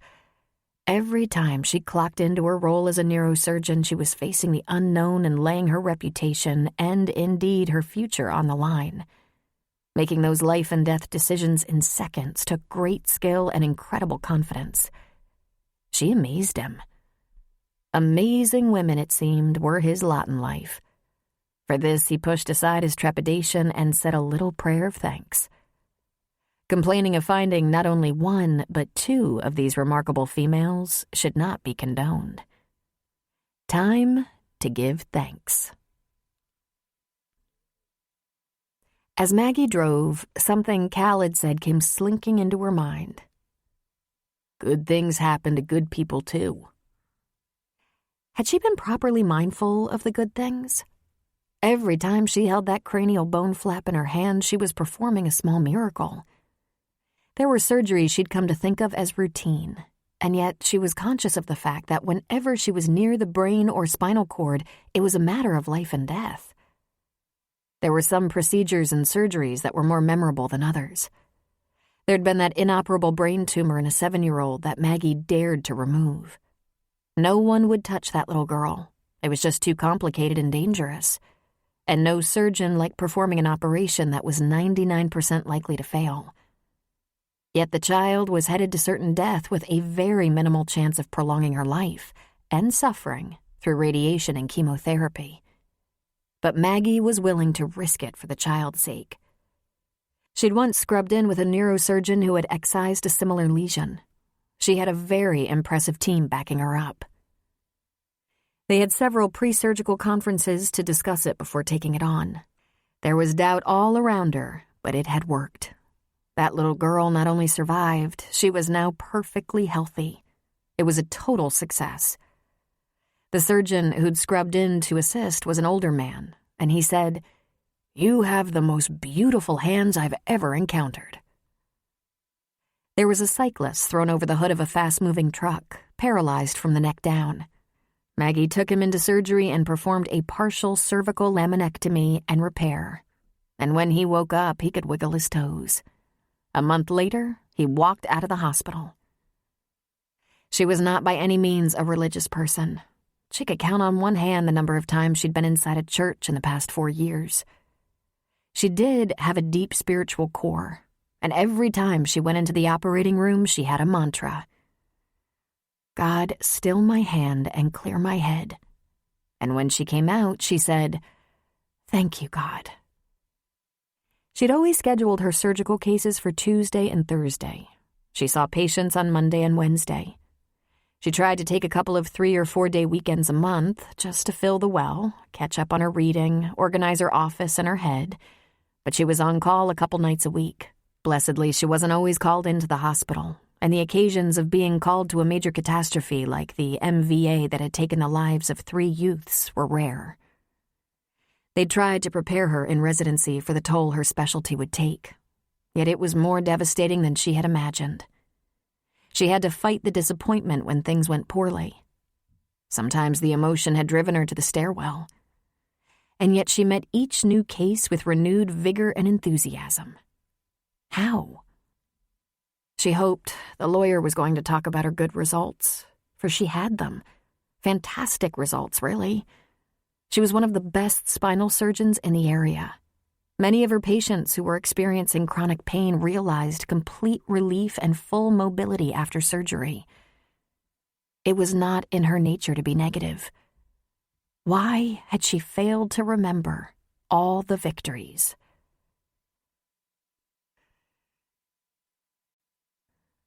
A quote from Mother Teresa. Honesty and transparency make you vulnerable. Be honest and transparent anyway. Chapter 13. Maggie had an early lunch with her primary lawyer, Steve Rubin. For once, it was just the two of them, not the whole legal team plus a rep from the insurance carrier. They'd be before the judge at 1 o'clock, and he warned her it might be a long afternoon. Both attorneys had already submitted all their paperwork, motions, witness lists, anything pertinent to this hearing. The judge would use all this information to determine the approximate length of the trial. Could the judge just throw it out today? She asked hopefully. Very unlikely, he said. We've been in this process for 1.5 years, and if he were so inclined, that might have happened already. Will you at least be able to bring up my exemplary record as a neurosurgeon? Not until or if we get to closing arguments. Then, certainly. But I want to stay away from statistics if possible. I have expert testimony ready if necessary. But once we start talking about your saves, we open the door to discuss your failures. She grimaced. I'm sorry to put it that way, Maggie. That's not a very accurate conclusion. It's just that the numbers in this specialty are bleak, especially when it comes to emergency neurosurgery. Try very hard not to take this personally, he said, and then launched into a short speech about motives and strategies and presentation, saying almost the same things Cal had said, that we mustn't blame the plaintiffs for doing what they have to do. We might suggest there is no blame here while there is access to considerable financial gain. But we'll treat that with care. Judges and juries don't like the implication that we intend to hammer the grieving plaintiffs. On the other hand, he said, your malpractice carrier has not offered or agreed to a settlement. So without saying a word, we imply we're in for a fight. And I want you to be prepared. The judge we drew is not known to be sympathetic toward doctors. His record shows he decides most of these suits in favor of the plaintiffs. Swell, she muttered. He didn't speak quite as eloquently as Cal had. Oh, how she wished he were here. Just the soothing sound of his voice brought her such a serene feeling even when talking about this debacle. But she'd been afraid. She hadn't wanted him to see her fail. She listened to Steve Rubin talk, picking at her food. She was not on his witness list. He thought that ill-advised. They went from the restaurant to a small meeting room next to the courtroom. The courthouse seemed to be so busy, people everywhere. When they went into the courtroom via a side door, she saw that it was full. Who are all these people? She asked Steve. There are always spectators. Or perhaps witnesses are. Oh my God, she said, momentarily frozen in place. I know some of them. I know a lot of them. A woman separated herself from the crowd and came to the rail that divided the gallery from the attorneys' tables. JC, Maggie exclaimed, reaching over the rail to hug her. What are you doing here? I can't really do anything except show support. I just want you to know I'm here. I might not be able to get here more often. Babies, you know, they're relentlessly being born. But I wanted to make sure I was here for this evidentiary hearing. I've been in your shoes, and it's so difficult. Think positive. The outcome has to be good. Steve, this is my best friend, Dr. J.C. Kent, OBGYN. Pleasure, he said, sticking out his hand. Thank you, Maggie murmured to J.C. Next to neurosurgeons, OBs were very vulnerable to civil suits. You told me to take a week or two off, and I haven't been back yet. Then you needed the time to regroup. Maggie, you're not unique. A lot of doctors who are under enormous pressure have to schedule downtime just to recover. Now think positive. We're here for you. Over JC's shoulder, Maggie saw Terry Jordan, an RN from the operating room. A round and stern 55-year-old woman who ran that OR with an iron fist and had saved Maggie's ass more than once by knowing almost as much as Maggie did. And next to her, Rob Hollis touched 2 fingers to his brow in a salute. She spied her old office manager, Susan, a smile on her usually tight and grim face. And there was Kevin from radiology. Kevin, who could read those emergency CTs better and faster and more accurately than anyone she knew. There were 3 OR techs, a couple of nurses, a couple of paramedics she ran into in emergency quite a lot. An audience. They were here for her. She prayed she wouldn't just draw their pity. She hadn't even told her mother and Walter about this preliminary hearing. Now she remembered. She'd told JC and Terry in emails when they asked for updates on the lawsuit. Word must have spread like wildfire. Maggie turned around. She was faced with the plaintiffs for the first time in over a year, and it was shattering to see them. They were young, not that much older than Maggie at right around 40. Yet they looked so devastatingly old. Mr. and Mrs. Markiff. She remembered telling them their son had expired. She'd held Mrs. Markiff in her arms for several minutes as she sobbed. Mrs. Markiff appeared to be losing her hair and was painfully thin. sallow, her face so deeply lined. She looked so weak. Mr. Markiff, on the other hand, looked so much bigger than she remembered. He had a fierce look on his face and a huge belly that strained the buttons on his white dress shirt. Both of them looked at her with loathing. She tried.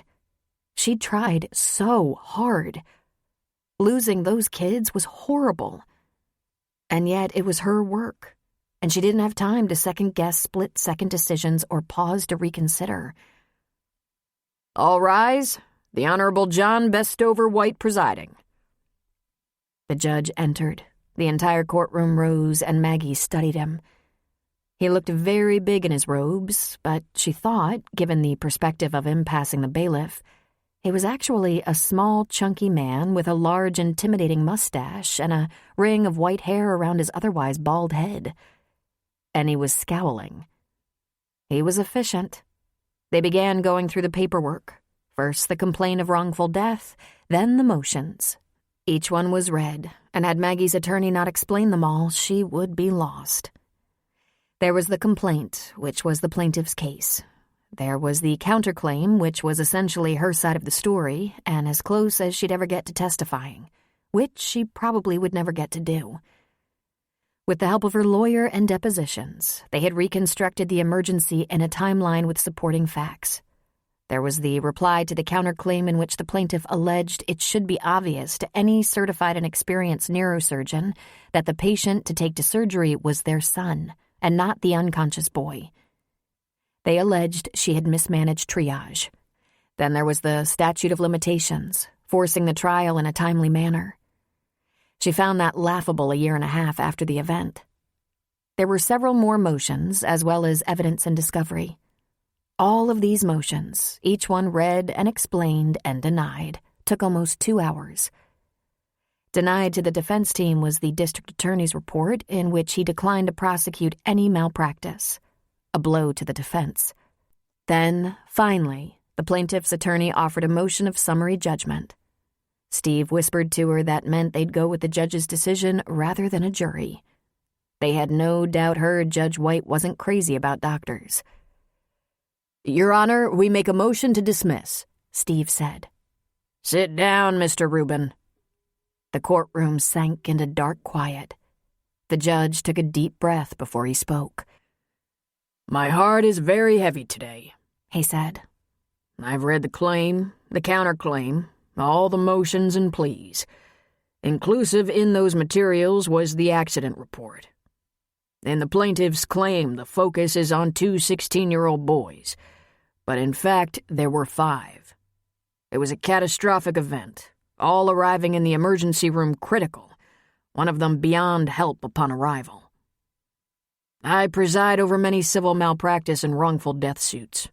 Many of them emerge from emergency rooms and emergency operating rooms. There is not only a reconstructed timeline provided by the defendant, but notes from paramedics, RNs, attending physicians, and ER physicians, not to mention the OR staff. From the time the first of the injured arrived in the emergency room until the 5th patient arrived, only 6 minutes had elapsed.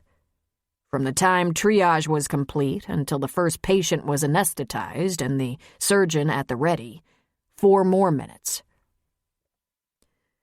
From the time patient Markiff was assessed and sent to radiology for his head CT, 2.5 minutes.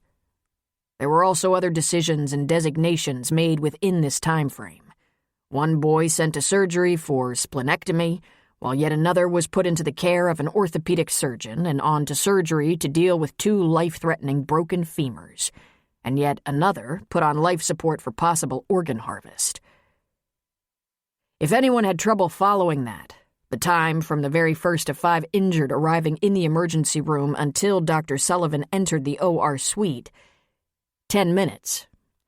If you could break it down, she probably had less than 30 seconds to make a decision. Her notes are written by the attending physician and verbally recorded. I not only looked at the accident reports, police, paramedic, fire and rescue, but the post-mortem reports. And I must tell you, the entire scene must have been horrific. And yet the record isn't only flawless, it is flawlessly consistent. The only report lacking in this vast collection of documentation is a blood test done on the emergency room and operating room staff to measure drug or alcohol use. It wasn't done because there was no indication. 15 emergency room and operating room employees were deposed and under oath stated that the physicians in question appeared rested, sober, and efficient. I pored over all of this detailed information, and yet the most telling and crucial fact came down to a single number: the time of death. Rory Bush in the operating room and Carl Markiff in radiology for a CT both expired 10 minutes after arriving in the emergency room at the exact same time. Well, resuscitation began on both patients at exactly the same time and continued for several minutes. Their injuries and cause of death were nearly identical as well.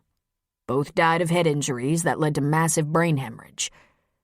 This fact alone made it physically impossible for Dr. Sullivan to make either choice work.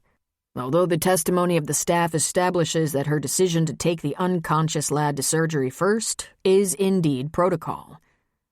But let me say this. I believe it needs to be said. For any doctor to enter a melee such as that emergency room, filled with critical teenagers, make a sound decision, move to intervention in the midst of chaos, and try to save a patient under such dismal circumstances and against such overpowering odds is nothing short of heroic. Because we have access to the many reports and depositions, I don't feel anything further can be gained by reading or reciting them aloud in this courtroom. I'm dismissing this case with prejudice. I find no case here. Mr. and Mrs. Markiff, my deepest sympathy for your tragic loss. We are adjourned. His gavel struck and the courtroom began to stir, first with voices, then cries of happiness, cries of devastation from the Markiffs. With prejudice? Maggie asked, though she thought she knew what it meant. Steve Rubin was looking at her, smiling somewhat sadly as he wiped the tears off her cheeks with his thumb. Maggie didn't even realize that when the judge started going through the events of that night, it took her back, and the tears were automatic, rolling down her cheeks. "That means the case is closed forever," he said. "Of course, in the event of new and previously undisclosed evidence, the plaintiffs can petition the court, but it would have to be stunning, and they'd have to find a lawyer willing to do that when the odds of winning are so remote. This is it, Maggie. You're through here. You did nothing wrong. There was no mistake." "Oh, God," she whispered weakly. "I think some people are waiting for you," he said. She looked up to see Rob Hollis leaning over the rail, grinning like a fool. "We're going to O'Malley's down the street, Maggie. Terry sent a posse ahead to hold tables. We're taking you out to celebrate." "JC?" she asked, looking around. "She'll be there. She just had to call her service first. You coming?" "Of course you're coming." "Of course, yes," she said. "Go ahead, I'll meet you. I'm going to get out of the courthouse parking garage and drive down. And thanks," she said. She turned to Steve. "Will you join us?" she asked. "I'm going to pass," he said, laughing. "I wish I could, but there's always work to finish. Not for you, though. Your work here is done." She hugged him. "We were lucky, weren't we? You were in the right all along. But there's no such thing as a slam dunk in this business. Now go enjoy your friends and get a good night's sleep." "Thank you, Steve," she smiled. "Pleasure doing business with you." "Hardly anyone is actually pleased when they have to do business with me." "Then we have that in common," she said. She grabbed her purse and briefcase and headed out the door. She wanted to be alone. She wanted to be away from people. She saw a ladies' room sign at the end of a long, deserted hallway far away from the courtroom in the opposite direction from where the crowd seemed to be heading. She walked that way and ducked in. There was only one occupied stall, so she washed her hands and checked her appearance. A little blotchy, but not bad. The toilet flushed and a uniformed female security officer came out. smiled hello, busied herself at the sink for a moment, and departed. Maggie pulled out her phone. She dialed Cal's cell phone number and mentally prepared a message. Since he'd been at the crossing, he hadn't carried his phone during the day. He sometimes took it with him when he ran errands and checked it once or at most twice a day. He was free of encumbrances and seemed happy about that. "Maggie?" he said. "Cal, you're there?" "Right here, baby," he said. "Where are you right now?" "I'm at space number 11, cleaning out the grill, raking up the site." "And you have your phone with you?" she asked, though she immediately thought it was such a foolish question. He answered after all. "I told you I would. I knew you were in court, Maggie. I wanted to be able to answer if you called." She started to sob. She backed against the cold tiles of the bathroom wall and slowly slid down until she was sitting on her heels. Sitting on the heels of those dressy business pumps. "Honey, you okay? Need me to come?" "I'm okay," she whimpered. "It's over, Cal. It's over." "Tell me," he said. "Dismissed with prejudice. The judge made a fantastic speech. I wonder if it's possible to get a copy. He said the doctors were heroic." "We'll get a copy," he said. "I know how to get a copy." "There were friends there," she said, still crying and gasping a little. "I thought they mostly hated me. They were all listed as witnesses, deposed, subpoenaed. I didn't tell them, but they came." "Honey, where are you?" "Oh, I'm in the bathroom. Why?" He laughed. "There's an echo." "I'm falling apart. They're having a celebration at a pub down the street, and I'm in the bathroom falling apart." "You're just unloading the tension of a long ordeal. You're not going to fall apart. You need me to drive up there and sleep with you tonight?" "No, I'm okay. I'm going to visit my mother and Walter on the way home tomorrow. But then," she stopped and sniffed. "Then I'm coming home and I have nothing to do but you. Do you get that, California? I have no more court case, no job, no stress, no nothing. Nothing but you. I have to get something started or finished or figured out with you." "Do you now?" he asked, laughter in his voice. "No pressure," she said. "We just have to figure out where we're going because I just don't want anything else. I want you in my life. While you're missing me tonight, figure out what I have to do to get that, will ya?" "Sure, Maggie," he said, and his voice was, if possible, smoldering. "I think I'm falling in love with you, damn it. You're probably a worse risk than the artist or the ER doctor. I didn't do this on purpose. I had no intention. Please, don't make me wait, Calhoun. You're a smart lawyer. Come up with a statement of intent and a plan because I don't want to be strung along or crushed." "Go have a glass of wine, Maggie," he said. "Everything is going to be fine. Don't drink and drive." "All right, then. But you better think about it." She cried a little more. "I'll be back tomorrow." "You'll be okay after a little cry and a few deep breaths," he said. "Oh, my God, I told you I love you on the phone in a courthouse bathroom, crying. You probably don't believe me, but I don't cry that much. Just over huge ordeals, which in my life—" "Are you going to try to take it back now?" he asked. "This is why no one ever casts someone like me in a chick flick, because I don't even know how to stage words of love. Do you think I'm socially handicapped?" "Maybe a little bit," he said.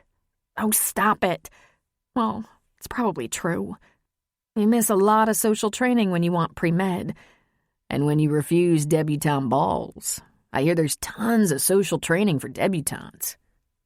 She laughed and slowly rose. "This must be so hard for you," she said. "Here you have experience with princesses and find yourself with a debutante reject." "Only one princess," he reminded her. "And fooling around with me cost her the crown. So maybe you should be careful. Have you called Sully? I'm going to do that right now, as soon as we hang up. I'll see you tomorrow, Calvin. Be prepared. I'm coming back with emotions blazing. I can't wait. Now go have fun. You've earned it. Maybe I'll call you tonight and interrupt your reading time. That'd be okay. Just call Sully. I'm not good at keeping secrets, and he's been a little anxious today. They said goodbye, and Maggie tucked away her phone, deciding she could call Sully before going into O'Malley's. She occupied a stall briefly, and when she came out, she was facing Mrs. Markiff. The woman was waiting right outside the stall, a fierce look on her face. "Mrs. Markiff," she said, startled. "I hope you're proud of yourself," she said bitterly. You let my boy die, and you got away with it. "I did everything I could," Maggie said pleadingly. "I'm so sorry for your loss, but I did the best I could. There just wasn't anything more I could do." A person could try. You didn't try. Then she whirled around and stormed out. So there, Maggie thought. Just in case I needed to be reminded that I'm not allowed even the briefest periods of happiness without a dark cloud passing over. She left the ladies' room to call Sully, forcing any melancholy from her voice for his sake. When Maggie walked into the pub, there were cheers. There were more people there from the hospital, those who hadn't made it to the courthouse but had been called with the news the case was dismissed. She was pulled into a party of at least 20 that grew as the hour got a little later and the day shift at the hospital ended. Doctors, nurses, and techs showed up in jeans or scrubs to congratulate her, to show their support. At first, overwhelmed by all the tension of the day and the presence of so many people who appreciated her, all she could do was nod and smile. After a glass of wine, she began to laugh as jokes and gossip were traded. People came and went as though it was an open house. At 5 o'clock, food appeared. "It's going to be fine now," Terry, the RN from the operating room, said. "Have another glass of wine. I'm driving you home in your car." "But how will you get home?" "I came over with Rob Hollis from the hospital, and my husband Jake is coming." She shrugged and smiled. "Free food." "Who put this together?" Maggie asked. "I don't know. Everyone, more or less. Once the word got out that the first day of your suit started with the hearing, we all wanted to be here. The ones who had to work are just getting here a little later, that's all." "Maggie, it's over." "Mrs. Markiff met me in the bathroom to let me know how bitterly she hates me." "You were the only chance her boy had. We go through this, Maggie. We go through it because who will they have if we don't?" "I think I'm used up," she said. "I hope to God not," Terry said. "We need you. What are you finding at Sully's we can't give you here?" She gave a short huff of laughter. "I shot a guy who had abducted a 14-year-old girl." "That was you? At Sully's?" she asked, surprised. The news was pretty good at keeping the identity of the girl, the woman, and the exact location of the incident quiet, but they did say it was a campground on a lake near Timberlake. "I should have known." She laughed and clapped a hand on Maggie's shoulder. "You're a tough broad, Maggie." "I always wanted to be something else," she said. "One of those frail, pretty girls who men felt they had to protect. Maybe I should have let my mother dress me up and send me to dance lessons." "Yuck," Terry said. "I played touch football with some tackling." "My mother almost died of heartbreak."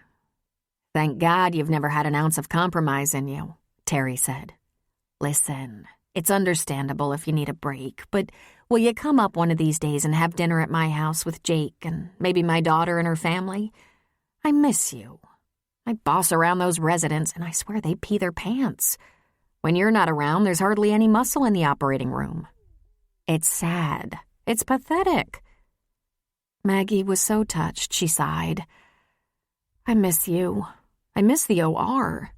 I like to hear that. I have a boyfriend, she said. Oh, Dr. Matthews, right? She shook her head. We've been off a few months now. A new boyfriend. I met him at the crossing, and he just won't go away. He's a lawyer. Terry laughed. Well, that'll probably come in handy. At 8 o'clock, Maggie said goodbye to JC, Rob, and her other friends. Terry drove Maggie to her house, her husband following. She pulled into the drive behind a truck. Who's that? Terry asked. Maggie smiled. The boyfriend. Want to meet him? Bring him when you come to dinner. We'll get to know each other then. Maggie got out of the car. Cal got out of the truck, and they met in the drive. Why are you here? She asked. Just in case. If you need to be quiet and alone, I brought a good book. But I wanted to see you. I wanted to get my arms around a free woman. They had a celebration for me. That's my OR nurse, she said, turning. But Terry was moving toward the waiting car. She waved and yelled, Bring him to dinner so we can look him over.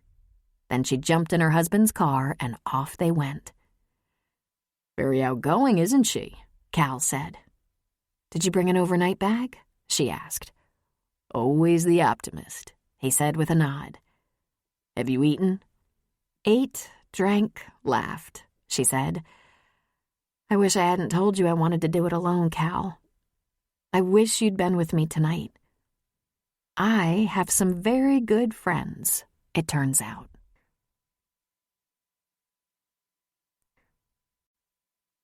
A quote from Sir John Lubbock. Earth and sky, woods and fields, lakes and rivers, the mountain and the sea are excellent schoolmasters and teach some of us more than we can ever learn from books. Chapter 14. Cal suggested he drive back to the crossing rather than join Maggie for her visit with Phoebe and Walter. When the time is right, I'll visit them with you, he said. I can't wait to see what makes the time right, she said, but she let him off the hook. This was a new experience for Cal, this kind of courtship. When he'd met Lynn, he knew the second he saw her that she was the one. Crazy as it was, he'd felt it reaching way down inside him. There was something about her that signaled stability, sense of purpose, commitment, the things he desperately needed at the time. It didn't hurt that she was beautiful, sexy, and fun. Maggie wasn't really so different. It had just taken him longer to see it. She was equally stable with an uncanny sense of purpose, even though she was on hiatus from her purpose at the moment. He was attracted right away. But how hard was that? Maggie was hot, tall, lean, muscular, with high cheekbones and a quirky, slightly crooked smile. And she didn't know that about herself, that she was stunning, which only added to her sexiness.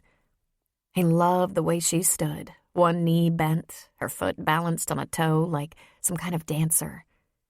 And there were a dozen other qualities that kept turning up, making his attraction stronger and stronger. Her strength was empowering. It was ironic.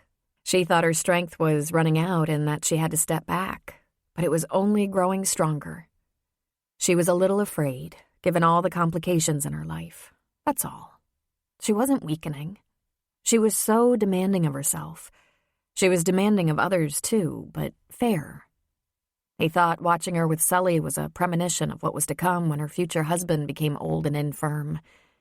She might not know it yet, but she was going to be just like Sully toward her children when she was old and creaky. She loved hard, but with compassion. She was fearless. Because she heard over things that had happened to her professionally, she thought she was running out of courage. But it was the opposite. She was afraid her fast action and fearlessness was going to keep giving her trouble over and over. She was partly right. At some point, you have to decide if you can take the heat. More specifically, you have to decide if what you do is worth the trouble. She was asking herself that question right now. He bet on her finding the answer soon. Cal had certainly been down that road. His profession was no easier. Stress management was almost a hobby for him. The rush he got from winning kept him going back for more. Then things changed. It wasn't just losing Lynn, though that was huge. It was the fact that those things he'd done to protect himself and his wife hadn't worked. He'd gotten himself a great education and then a big reputation for success. They said he had stars in his pockets, that he was destined for greatness. He bought a large, sturdy house, exactly the kind of house he thought people who knew what they were doing and where they were going would live in, large enough to hold a family and a future. They put down roots, got enmeshed in the community, poured themselves into each other and work. They even dealt very admirably and intelligently with Lynn's condition. Then one day, she was sick and in pain. The next couple of days were okay, then bad days followed, then a few good. It wasn't long before Lynn suffered disfigurement and chronic pain. She couldn't work. Their lives became more of coping and praying than living and working. Her last 6 months had been hideous. Cal went to work because Lynn wanted him to, because she believed his work fed a need in him and that he'd have a life after her. He tried to make that true for her sake, but it took every fiber of his being to keep from crumbling in front of her while she was going through the last months, weeks, days. The only thing that kept him upright was an overpowering need to match her courage. The only reason he tried to get on with his life was for her. The truth was, there were so many hours he just wanted to go with her. He felt like his insides had been pulled out, stomped on, stuffed back into him. Life without her seemed unendurable. He kept trying after she was gone, and he did it not for himself, but to honor her. All she wanted was for him to live, to find joy in life. Well, that had taken a while. But here he was, remarkably having a life. One he hadn't planned, but found intensely satisfying. Between insurance, Lynn's legacy, a couple of bonuses, and the sale of the house, he had some money. He tried to turn the trust back to her parents, but they wouldn't have it. He'd been a devoted husband, and they appreciated his love and loyalty, especially during the darkest days. Lynn's will left a few special items to her parents for remembrance' sake, but the rest to Cal. Now his quest was simple. He just wanted to belong to someone and something. Life was precious and not to be taken for granted, and he would not disgrace his wife's memory with self-pity or misery. Part of that was being of service. It didn't have to be winning the most high-profile case. Sometimes it was stocking shelves. One of the many things Cal had learned was that the role he'd assumed as a kid, becoming the parent in a dysfunctional family, wasn't temporary. He still had that need to take care of people, watch over those he loved. He was watching over Maggie. He was pretty sure she had no idea. Maggie had packed a pair of jeans to wear in the drive home, but instead she showered, blew out her hair, and put on her dress, the one she had worn to court. She knew it would please Phoebe. She called her mother and asked if they could meet at her club for brunch because she wanted to talk. While Cal made breakfast, she checked her email. She thought there might be a couple. Word travels fast in hospitals. Holy shit, she said. There were over 50. What did they say? He asked. Mostly congratulations, I think. It's going to take me forever to read through them. I had no idea people were paying this much attention. People didn't say much, just things like good luck and it'll be okay and tough break, Maggie, that sort of thing. All doctors probably relate, he said.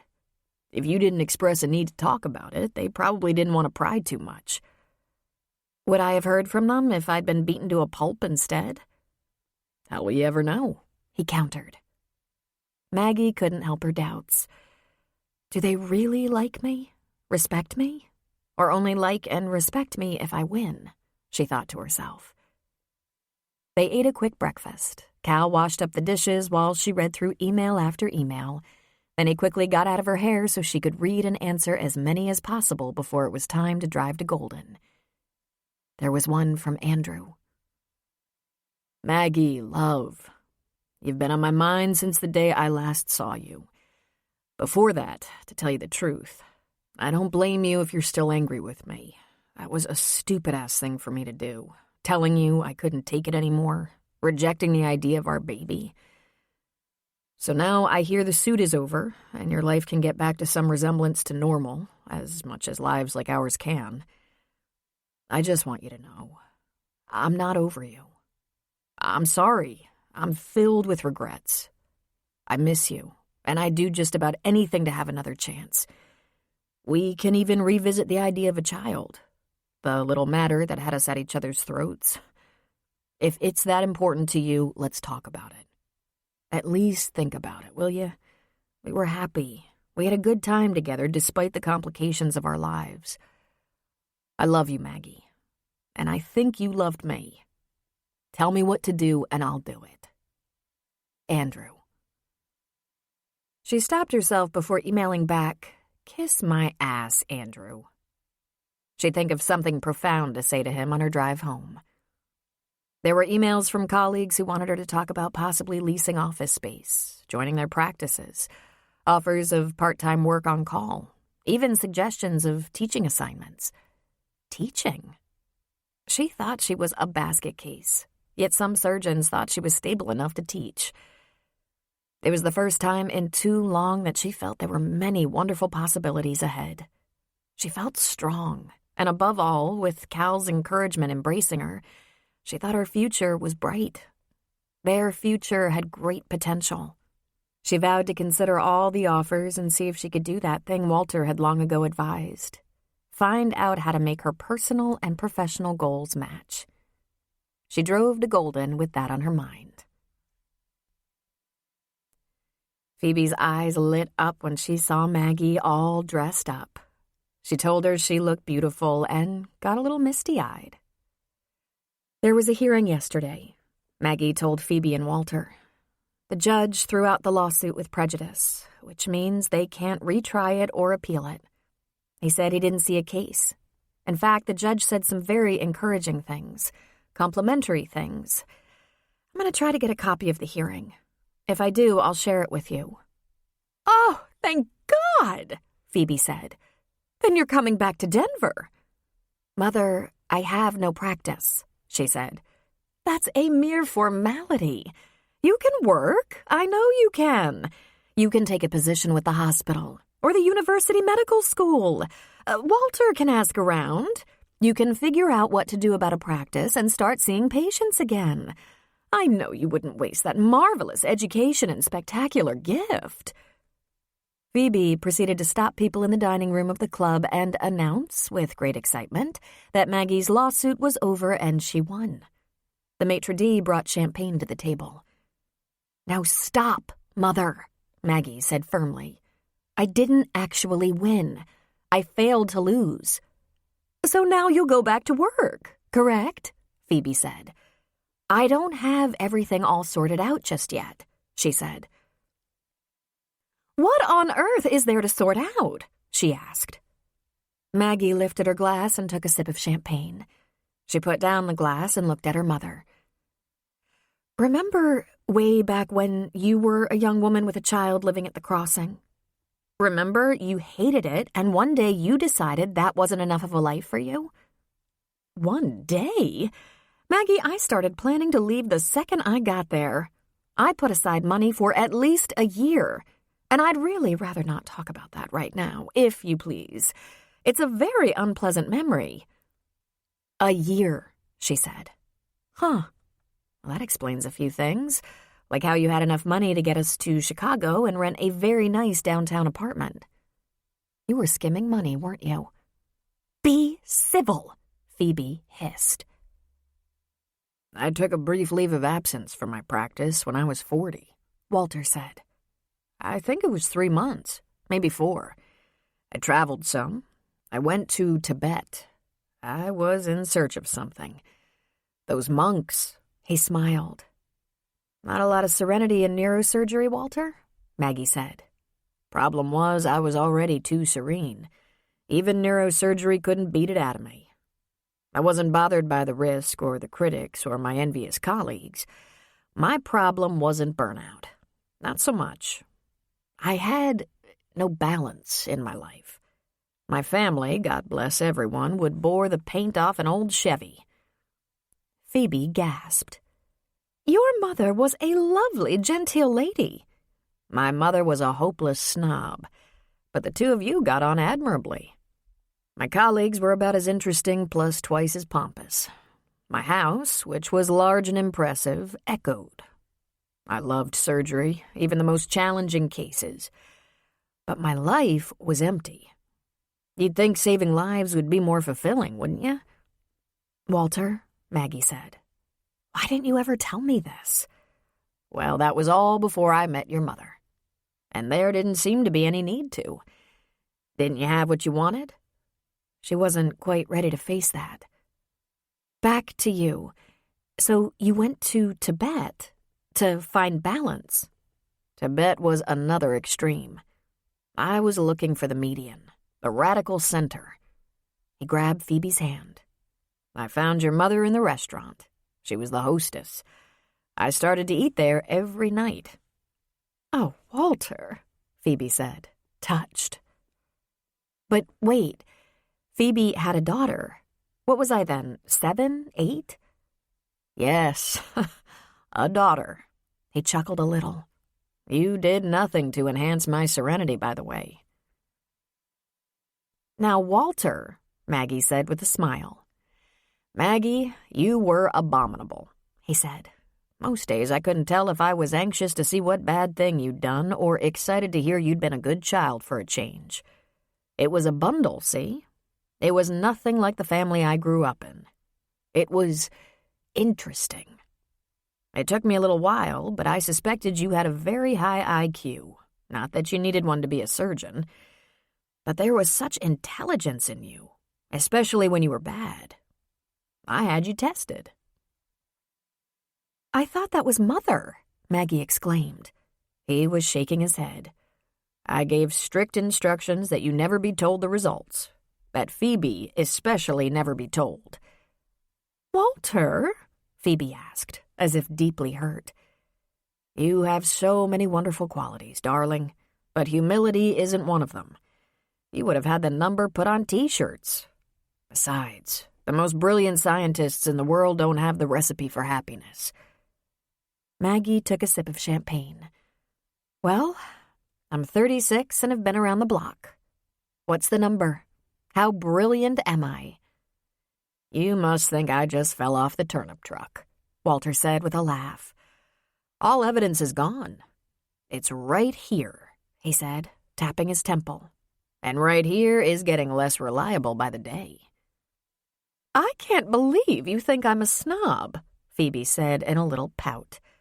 Don't complain, Phoebe. You taught me to have fun and to value the frustrations of a real home life. I even half enjoyed all those parties you carted me off to. He rolled his eyes. How'd you two manage to be happy with all you were up against? Maggie asked Walter. It was probably all the great sex, Walter said. Ah, God, Maggie said. I can't believe you said that. He laughed and sipped his champagne. I'm not a very exciting guy, Maggie. I know that. Hardly anyone would take me for a complicated man with many layers. They saw one thing, a nice but boring man with a skill for neurosurgery. I was told many times that I wasn't personable. One patient said he was so grateful for me. It changed his life forever. He also said he wouldn't want to go to a ball game with me, but he sure was grateful. Most of my colleagues had way too many layers, booming personalities, many needs and desires, more emotions than one genie could stuff in a lamp. They were exciting men and women. I don't even have much of a sense of humor. But I did need things. I wasn't much fun, but that didn't mean I couldn't want a fun-loving woman. I wasn't much of a romantic, but I certainly appreciated how important love was. I wasn't full of great wisdom, but I thought I could be a good father. I thought I knew enough and felt enough to raise a child successfully, though you did cast doubt on that idea 1,000,000 times. There were 20 or 30 empty places inside me that could not be filled by neurosurgery, although that part of me did seem vital. One thing I found objectionable. When you make a steelworker walk again after he can't even wiggle his toes, he shouldn't say, "You might not have much of a personality, Doc, but you sure know how to untangle a spinal cord." Maggie gave a snort of laughter and realized she was tearing up. Sweet Walter. Brilliant Walter. Just as complicated as everyone else, she thought to herself. How in the world did you think you could fill up the empty places inside you with an incorrigible child?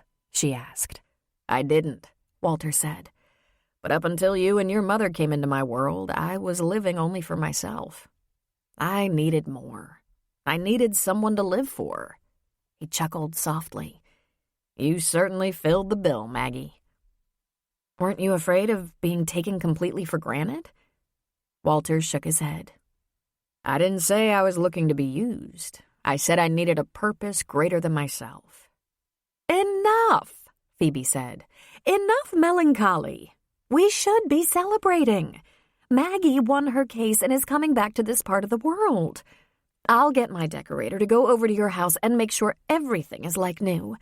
I'll send Carmen and her cleaning crew over. We'll get back to our lives, our real lives. Walter and Maggie just looked at each other and smiled. Before Maggie left the club to drive home, she embraced Walter. Thank you, Walter. You were a wonderful father, and I love you. Since Cal was driving through Leadville on his way back to the crossing, he stopped at that little hole-in-the-wall bookstore he liked. The bookstore was one of the places he was reminded of things he wouldn't willingly change. He liked the old classics. He liked maps. He liked paper. He had an electronic reader, and he used it sometimes, but he liked holding the book, smelling it. Books equaled freedom to Cal, the freedom to keep a few books of his choice, for one thing. You don't store much of a library in a converted bus, the family's favorite home on wheels. It was a little like hiking, like stocking the backpack. If you wanted several books, you had to sacrifice a few other items, like jeans and shoes. For Cal, those choices weren't hard. He loved his books. Then it was the freedom of thought. Finally, the freedom learning presented, the ability to achieve, to move forward. Once he was in the bookstore, he was in no great hurry. He'd choose with care. He took a few books off the shelf and sat in a leather chair, carefully looking at the cover. Copy, binding, first pages. Someone on the other side of the shelf was fanning pages, sighing and grunting a lot. It sounded like a man who couldn't get comfortable. But there was something a little familiar about the sounds. Cal left his short stack of books on the table beside his chair and walked around the double-wide shelf. Sitting in the corner, a couple of thick, oversized softcover reference books on his lap, Tom Cannaday groaned again and rubbed his head. Cal chuckled. One of the kids forget to do a report or something? Tom looked up. They're all out of school, man. Well, Zach's got some summer school because he won't pay attention and he gets behind. He looked down at the books in his lap. One was about lawsuits and the other, Colorado laws. I got issues. Need a hand? Tom had a pained expression on his face. I can't talk about it, he said. The kids don't know anything about this, and I can't tell them. Okay. My folks don't know anything about this. No one knows anything. No one can know. Cal sat on the thick table in front of Tom and lifted a book. Legal issues, Tom? He sighed heavily. He looked like maybe he was going to cry. Maybe I can help. I don't think so, Cal. 2 heads are better than 1, he said. I know how to keep a confidence. I don't know. Whatever it is, you think there's a book on it? Tom nodded. I got a workbook on divorce in here. But what I need, I don't know. I'm a whiz at the library, Cal said. If there's a book to help you solve your problem, I can find it for you. You won't say anything to anyone? It's in the vault. Let's go get a cup of coffee. They walked down the street and around the block off the main drag to a diner the locals favored. While they walked, Tom talked. My ex-wife, Becky, she's in trouble. Bad trouble. I don't know where to start. I think I should start by telling you about us. Me. Maybe I should tell you about me. One of the problems with growing up in a small town, some of us just don't think big enough. My dad had a small ranch. I played football in high school and helped my dad, and the idea of growing into that ranch worked for me. I had a serious crush on Becky, who was a year younger, but I was planning to go to college, and we were going to get married after. But being the genius I am, I got her pregnant. My dad's real old-fashioned. He told me to quit school, get a job or two, marry her, and sleep in the bed I made. Getting married, even though we were way too young and it was way too hard, that wasn't so bad. We lived in my folks' basement for a year or so, then we rented part of a house from a widow, and it was pretty awful. So I fixed it up until it was pretty darn nice. By the time Jackson was a year old, the folks had come around, and my dad and brother helped me fix up the house. In fact, I bet they paid for as many materials as I did. So, life was okay. I worked a lot, but I had good jobs. I drove a trash truck for a few years. Dirty job, but damn, the county pays good and the benefits are great. Then I started driving the plow, and that pays great. We had Nikki, and we were a real content little family, just barely old enough to vote. Then, after that, there were a couple of accidents. Brenda and Zach. I don't know if it was me or 4 kids or just the natural order of things, but when Zach was about 4, Becky had had enough. She wanted a life. Can't say I blame her. 4 kids and a husband who works all the time? Not much of a life. What about you? Cal asked. You had just as many kids, and you worked all the time. Yeah, but I had the life I wanted, he said with a shrug. Still do, pretty much. So you've been divorced how long? Cal asked. She left about 8 years ago. We've been divorced about 6 years now. We did it ourselves. Becky's never been far away. She moved to Aurora, worked and went to school, came back to Timberlake and stayed with us all the time. At one point, she thought it'd be a good idea if the girls lived with her and the boys with me. He snorted and shook his head. We tried it, but it didn't last long. But she shows up regularly. In fact, sometimes it's just like we're married, only nicer. Cal thought it might be impolite to ask, but it sounded like those were conjugal visits. They sat in a booth in the back of the diner, ordered pie and coffee, and Cal waited for Tom to get to the point. Instead, he talked about his on-again, off-again relationship with his wife. And now, Becky's in jail, he finally said. He hung his head. Oh boy, Cal said. For? Solicitation. He shook his head. I said it had to be a mistake. She wouldn't do that. She said it was all a mistake. And it had been a mistake the first 2 times, too. It's the 3rd time. She said they're going to make her go to jail. She needs help. She called me for help. What the hell am I going to do? And if she's in jail, the kids are going to know something is terrible wrong. Cal's mouth didn't even hang open in awe, though he was a little surprised. Tom and his kids seemed so homespun, such simple rural folks without the kind of problems they have in the city. But given Cal's experience as a defense attorney, he'd seen and heard just about everything. I never suspected anything like this, not in a million years. I thought she lived pretty good for an office worker. But she's so beautiful, I thought she had boyfriends. Generous boyfriends. She didn't talk about her love life, but I figured she'd had one even though I didn't have one.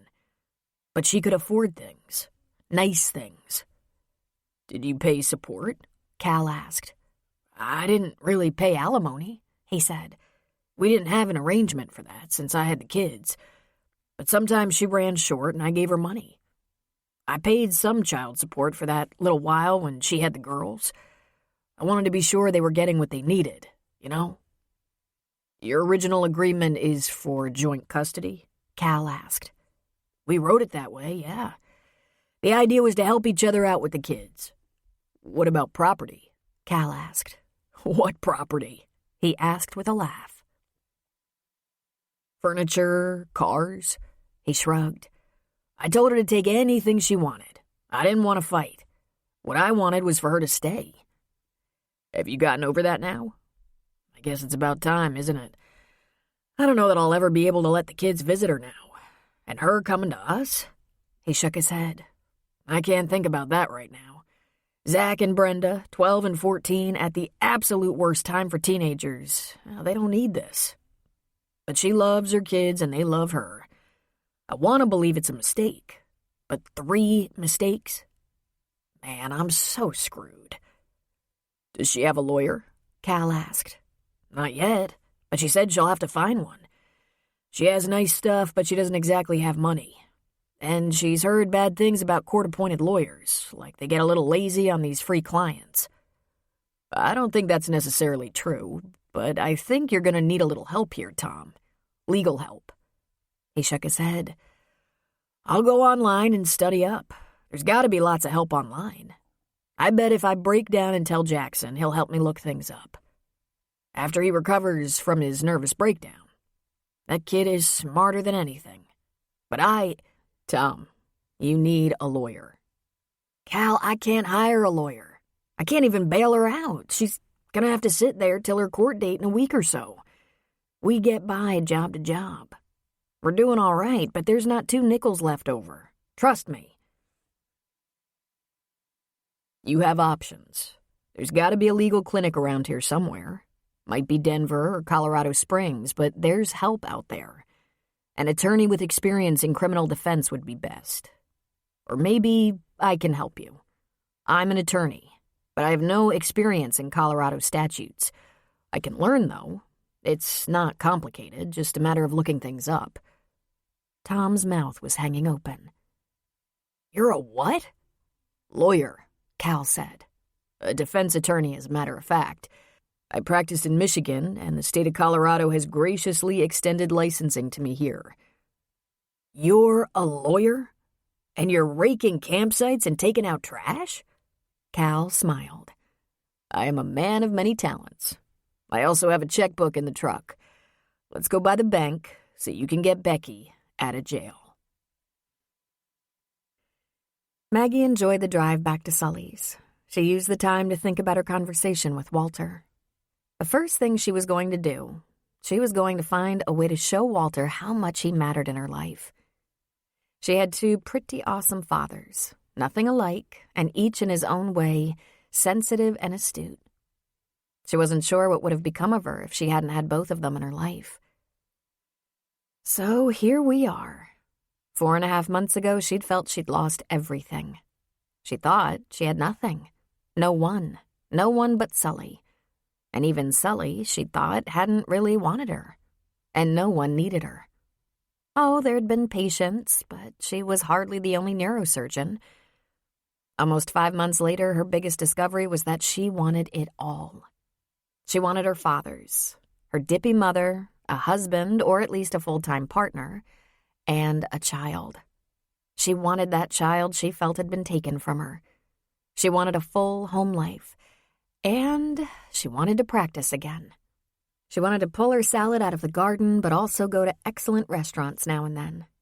She wanted everything. There would have to be compromises, but she'd figure it out. Who was that husband going to be? It wasn't going to be Andrew. That relationship was far behind her. But was there any way to convince California Jones he'd be happy with her?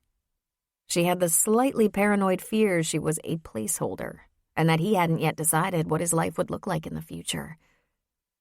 As she drove into the campground, she came upon the strangest sight. There were people on the porch of the store, the porch of the house, and several were sitting in cars. And Stan's big SUV police cruiser was parked between a huge bull and the store. There were a couple of turned-over picnic tables, a collapsed tent, and a healthy dent in the police cruiser. "Maggie, stay in the car," Stan's voice boomed over his loudspeaker. There, in the grassy area between the store and the campsites, the bull was grazing lazily. But it was very clear that before he settled down to lunch, he'd scared everyone half to death. She looked at the ceiling of her car. When I said all, I wasn't counting on this.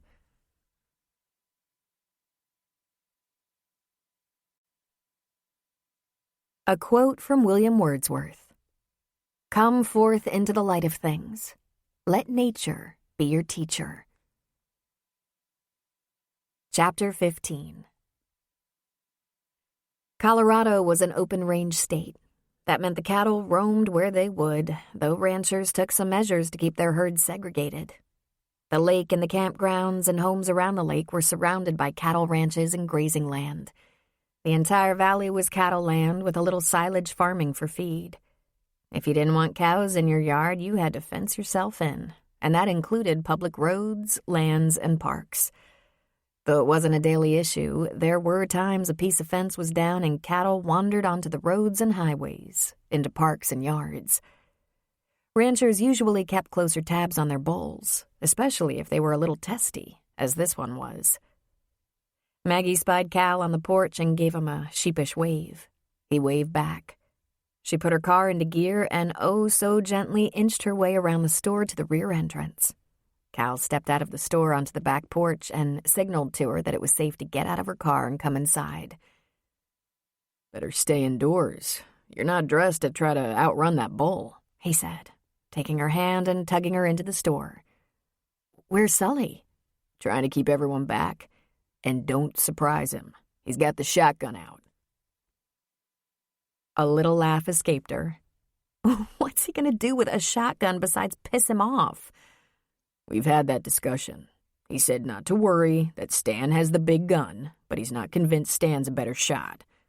Lovely. Maybe they'll have a shootout, she said. She walked toward the front of the store, which was full of women and children, but the men and a couple of young women, it seemed, just couldn't resist the porch. Hi, Sully. That the Mitchell's bull? Yeah, and they're taking their sweet goddamn time coming after him. I'm gonna send them a bill. That goddamn bull had himself a party. I thought that might be Cornelius. Anybody hurt? She asked. Scraped knee or two. I think we're all okay. Bet some folks will never trust this campground again. Others will think it's the best entertainment they've had, Maggie said. And right then and there she decided, I'm going to stay here, raise my family here. Here she comes. About time, Sully said. I'd load that bull with buckshot just for good measure. Can't she keep an eye on her bull? Watch this, Cal, Maggie said. You're going to love it. When the truck and trailer pull in and park, get some of the kids up front to watch them wrangle Cornelius. A well-used truck, a big dually pulling a roomy trailer, pulled up alongside the bull. The driver, a young guy in a cowboy hat, gave them a wave. The passenger door on the other side opened, and a young girl in tight jeans, boots, and hat with long blonde hair running in a braid down her back came around the truck with a lead and a big harness. She stood for a minute in front of the bull, a hand on one hip, staring him down. The bull pawed at the ground twice and snorted meanly. Don't start with me, the girl said. She approached the big animal. He backed away. Corny, that's enough. The young man jumped out of the truck and opened the trailer, putting down the ramp. The bull stood still. He put his head down and the girl shook hers. She attached the lead to a huge harness. Come on, Corny. You're in trouble. She led the enormous bull to the trailer. The bull went slowly, calmly. When he was inside, the girl jumped out and helped the young man close up the trailer. He ran to the driver's side of the truck. He waved at Sully. Sorry for the inconvenience, he yelled. Then they pulled slowly away from the campground. What the? Cal stuttered. She raised him from a calf, Sully said. Some night she slept in the barn with him. His mother didn't make it, and Casey fed him from a bottle. She and a couple of the Mitchells can seem to manage him, but no one else. Don't get the idea he's safe. He's a big, ornery bull. But he's fathered half the herd, and he takes orders from Casey Mitchell. She got a blue ribbon for him. Isn't it the cutest thing you've ever seen? Maggie said. He turned over 2 picnic tables. Stan was going to shoot him. People were running and screaming, Cal said. Yeah, I didn't say he wasn't a troublemaker, but I don't think he's ever hurt anyone. I mean, if you get between Cornelius and a heifer when they're courting, there could be trouble. But usually he just likes people out of his way, and sometimes he likes to show off a little bit. He's mostly a big spoiled baby with only one mommy, and she's a 105-pound teenager," Sully said. Maggie grinned. "I told you you'd like it. Better than a magic trick, isn't it? The truth, California. Isn't this the most awesome place?" "Oh, awesome. Escaped Alzheimer patients, kidnappers, naked hikers, and a crazy bull so far." "We're just getting warmed up. Summer's not over yet." It made Cal uncomfortable, keeping things from Maggie. But it was the nature of his profession that all cases, no matter how small or large, were confidential. So, when she asked him why he was on his laptop so much the very next afternoon, he made up a small, partial lie. "Someone I met at the bookstore in Leadville was asking questions about Colorado law, and I offered to help research. A good excuse to get a little more familiar with Colorado statutes." "Does she have a name?" Maggie wanted to know. "He does, but I think I should keep that confidential, just as you would keep a patient's medical information confidential." It occurs to me that if we were both working, we wouldn't have much to talk about. He presented her with his finest lascivious grin. "I believe we will never run out of interesting and stimulating subject matter." Cal had told Tom to ask his ex-wife if she'd like to consult with an experienced defense attorney, and if so, he would have to see her at once. The next day he called and said Becky was very anxious to talk to a good lawyer. Since Cal didn't have an office, he made arrangements to go to Becky's house. Cal parked across the street from a nice-looking townhouse in a pleasant little neighborhood that backed up to a golf course. This was his first time in Aurora, and clearly it was upscale, with lots of building going on, wide, clean streets, impeccable landscaping, and more than the average quotient of late-model SUVs and sports cars.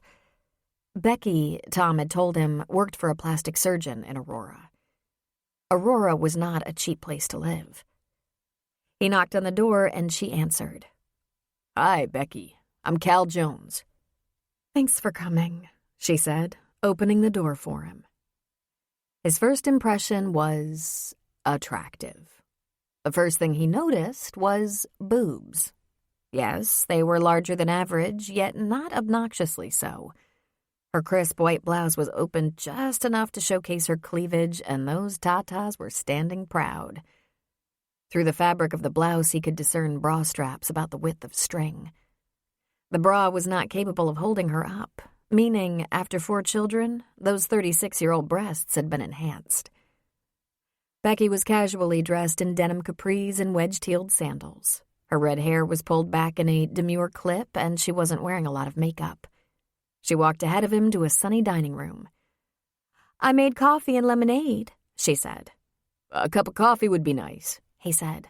"Black." She preferred lemonade, and he waited for her to get settled. He had his laptop with him, but he pulled out a simple tablet from his canvas bag. He told her a little about himself, that he'd been practicing law for 10 years, but the last year he'd been on leave, traveling, just kicking around. Then, mainly to see how she'd respond, he said, "I lost my wife to a long illness and needed time to adjust." She ran her thumb and forefinger up and down the icy glass of lemonade. Her nails were perfect.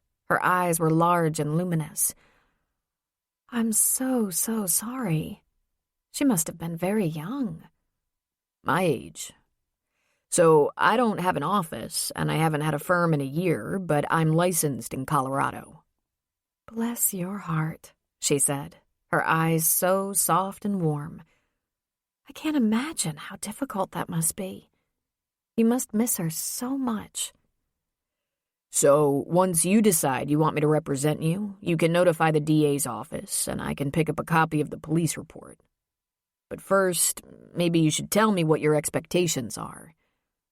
"I don't know what you mean," she said, tucking a leg under herself, leaning an elbow on the table.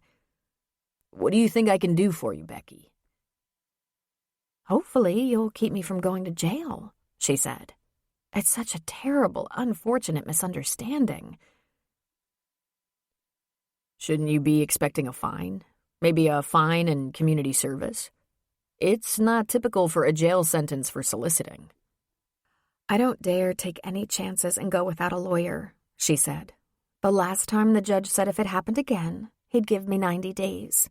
That was a misunderstanding, but I never had a chance to explain. I'll lose my job and everything. Everything? Well, my income, my benefits, and people will know. The people at work, the family, probably the whole neighborhood. The kids. Your arrest is a matter of public record, he informed her. But why would anyone look? She asked. She teared up, her blue eyes getting a little glassy. A blue-eyed redhead?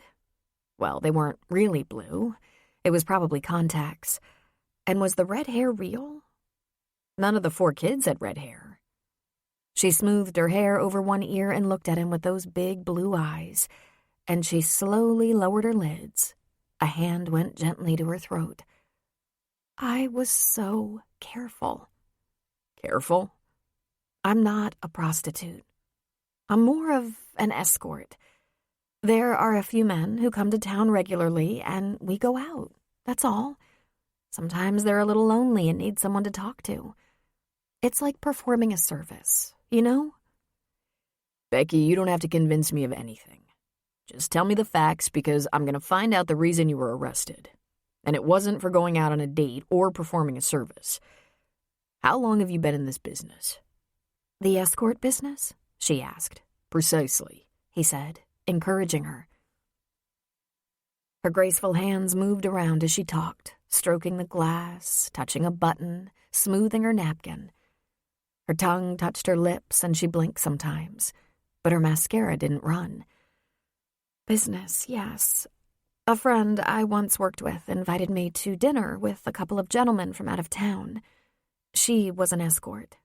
She said we'd be paid by the hour just to have dinner with these men, and it was a lot of money. I can't remember how much, but I think $50 an hour or something. And when dinner was over, I just went home. Hi there. Need a quick breather? Here's a moment of chill music just for you. This audiobook is free. No sign-ups, no strings. Hope you're enjoying it.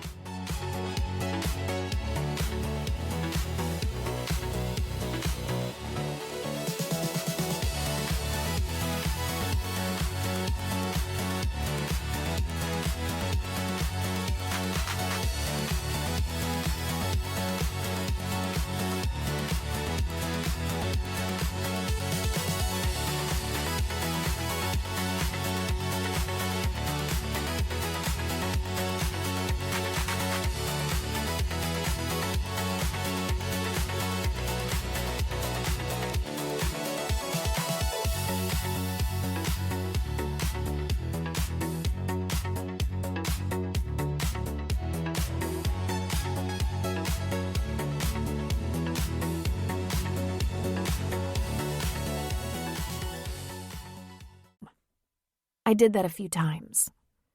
Then a couple of the gentlemen I'd been out with called me and asked me for a date, and I said yes, and they paid me, as if it was a paid date, just like before. I was thinking it was just an ordinary date. Meet at the restaurant, have dinner, go home. I didn't do any more than that for a long, long time. After a year or so, with a gentleman I happened to be quite fond of, it went further. But the money was the same, so, you see, I wasn't selling my body. I was selling my time. I was a paid escort who made an adult decision to be more intimate with a client. Consenting adults. I understand completely, Cal said. And you should know the judge isn't going to buy that. Very narrow-minded of him, don't you think? She asked. She's throwing off pheromones like crazy, Cal thought. And while she started out as pretty, she was growing beautiful, sexy. She was very good at this. The way she talked, moved her hands, adjusted herself in the chair, her soft voice. What was different about this last time? He asked. I'll tell you what, I was tricked. That's what. Something I hardly ever do because I just don't have the time. I was going to meet a girlfriend for a drink. There were no gentlemen involved. I wasn't meeting a man.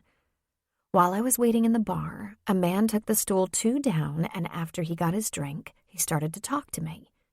He was very nice, very friendly, and he asked me if I wanted to go on a date. And I said, "What kind of date?" Because I was waiting for a friend. And he said, "How about a short date to my room?" And I laughed at him and said that didn't sound like a date. Dinner in a nice restaurant sounded more like a date. But unfortunately, I was busy. And he said, "Well, if you changed your mind, what would something like that cost?" He was harassing me, annoying me, like I'd ever go anywhere with someone that pushy. And I told him I didn't have the first idea because I wasn't about to go on a date to his hotel room. And he pushed and said, "But if you did, what would it cost?" And I said, "A lot, hundreds and hundreds of dollars." And he arrested me. Did he give you money? No, he just talked about it. And did you go to his room? She shook her head. No. He was leading me out of the hotel bar when my friend was walking in. He put me in handcuffs, and my friend said, "What the hell is this?" And the man pulled out his badge to show her. And she asked him if he was crazy. And this friend, also an escort? As it happens, she's a yoga instructor. I called her as soon as I got home to tell her it was a terrible misunderstanding. But I think she wonders about me now. This is awful. Did he show you money? Cal asked. No, she said. Listen to me carefully, Becky. If that police officer was wired, will the recording be exactly as you say? Or will it sound more like you were setting a price and telling him the rules for the game?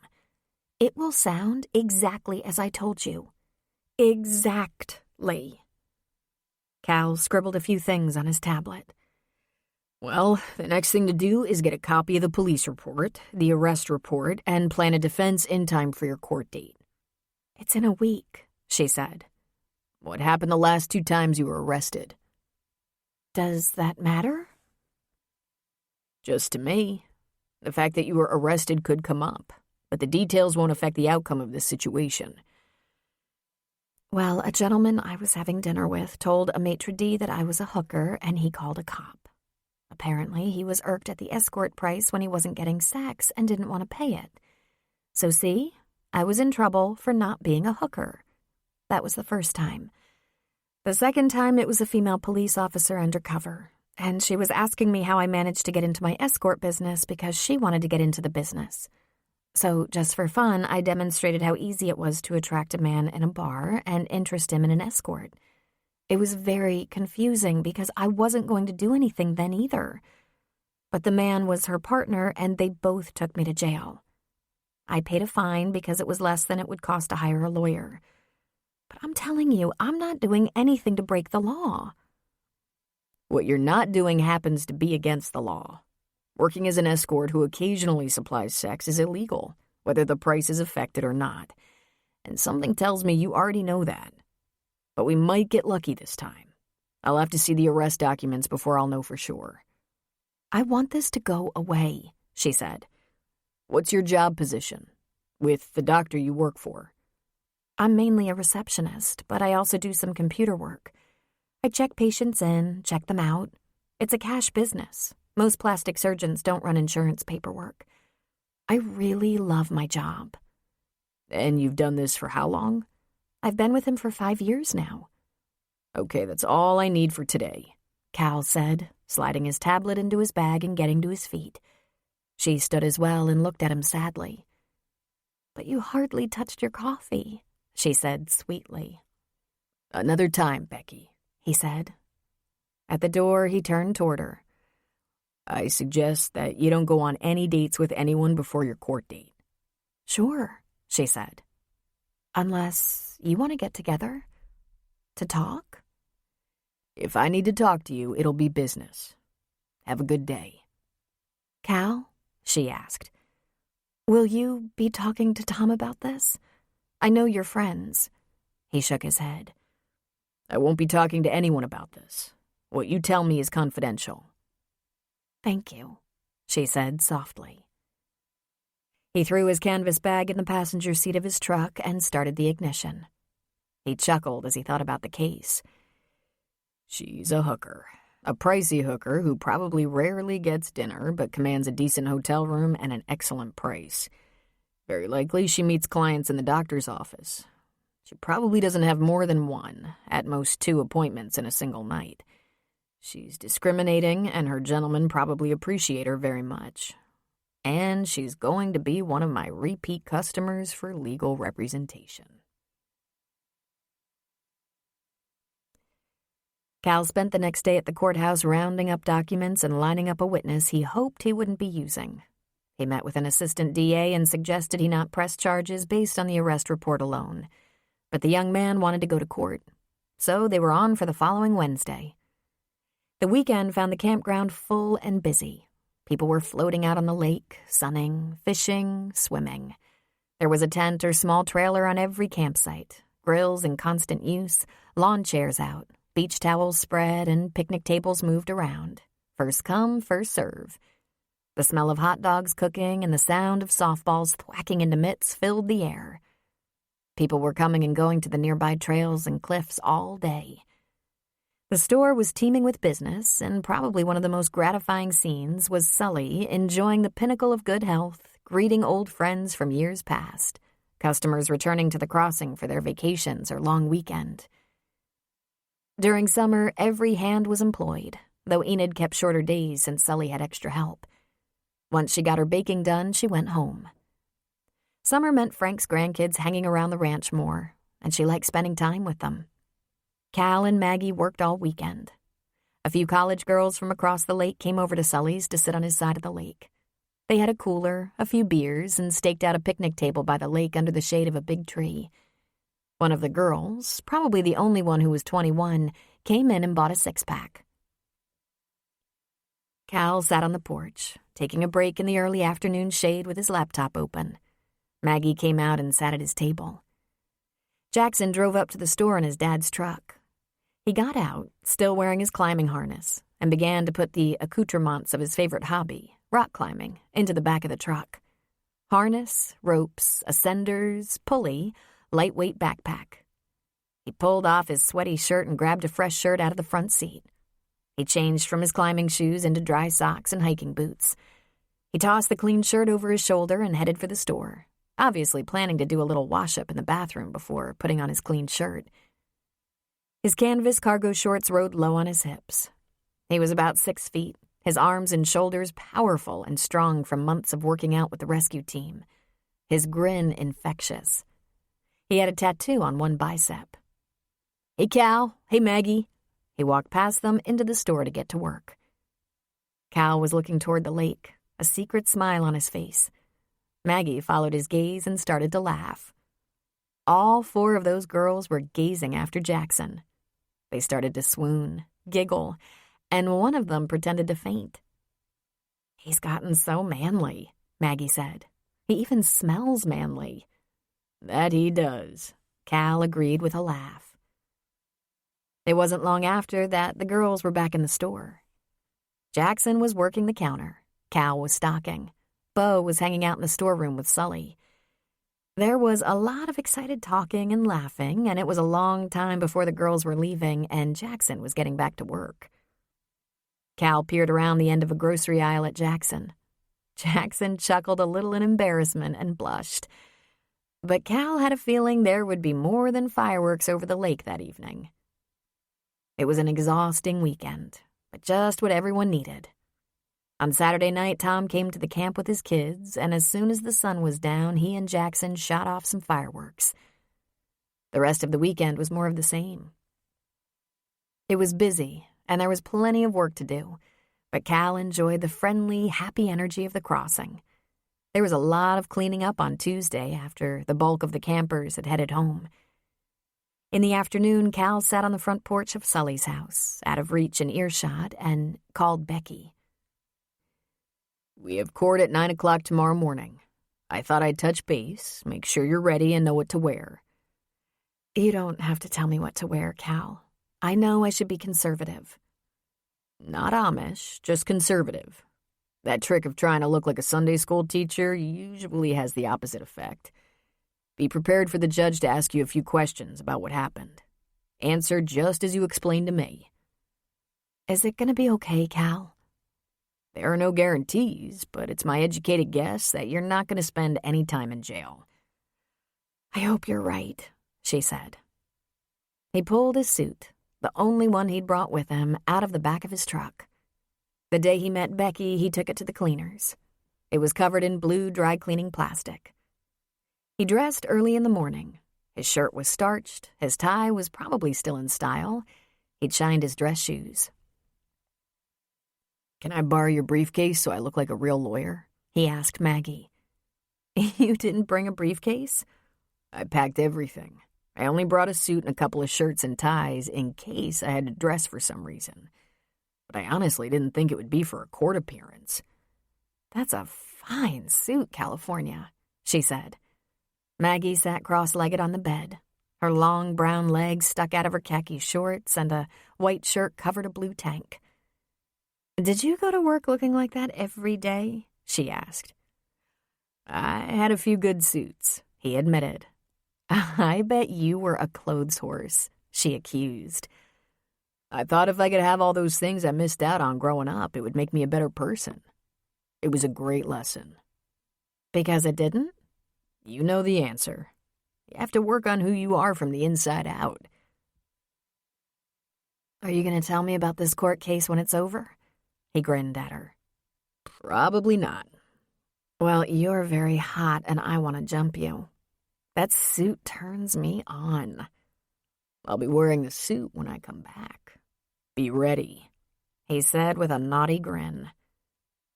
Cal met Becky just inside the courtroom doors and went through security with her. She was wearing a nice dark suit with a colorful scarf around her neck. No cleavage, no extra jewelry. She wore nude hose and black pumps and looked like a lawyer. Or one of the rich women from Aurora. Waiting outside their courtroom was Steve, the bartender from the hotel bar where Becky had been arrested. Cal shook his hand and thanked him for his appearance, but Becky looked confused. Do you remember Steve? Cal asked her. She shook her head. But you look familiar. Cal laughed. He's the bartender, Becky. Oh, she said. Well, I only had that one glass of wine. Am I gonna have to testify or something? Steve asked. I don't know. That's not really up to me. If you do, it'll just be that one question I already asked. We'll have to wait to be called, so let's find a place out of the way to sit down. I'll let them know we're here. Just as Cal was turning to go, a uniformed police officer appeared. Now him I remember, Becky whispered. Best if we don't talk to him now, Cal said. Just go sit over there.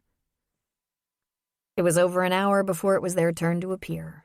Cal guided Becky to the defense table and indicated for Steve to take an empty chair in the gallery behind them. Then it was only minutes. The charges were announced.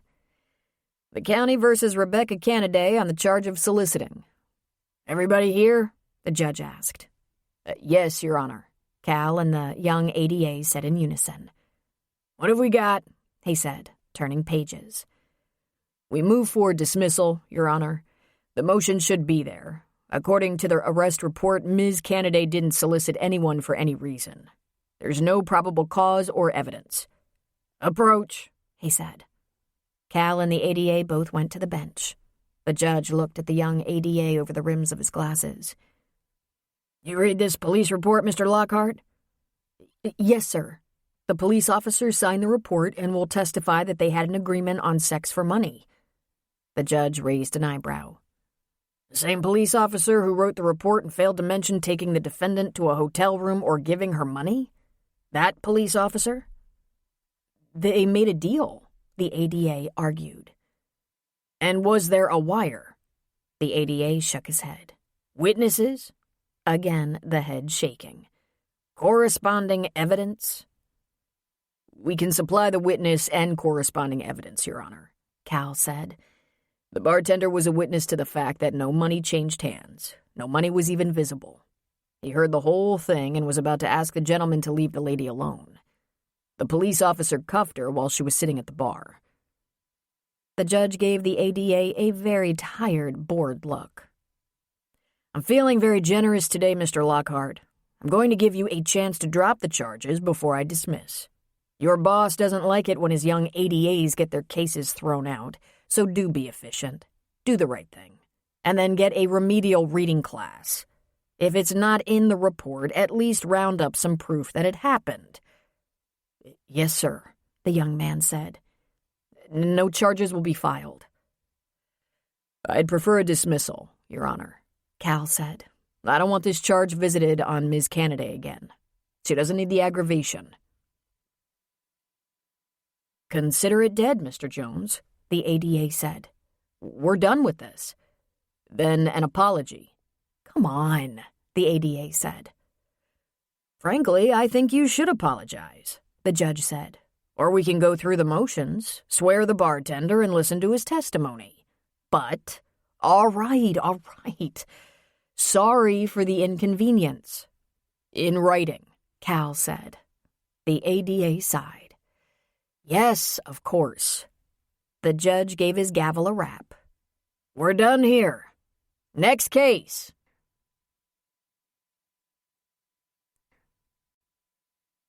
A quote from Ralph Waldo Emerson. "What lies behind us and what lies before us are tiny matters compared to what lies within us." Chapter 16. Becky threw her arms around Cal's neck, thanking him. The ADA promised there would be nothing on her record, and when Cal left her, the bartender was chatting her up.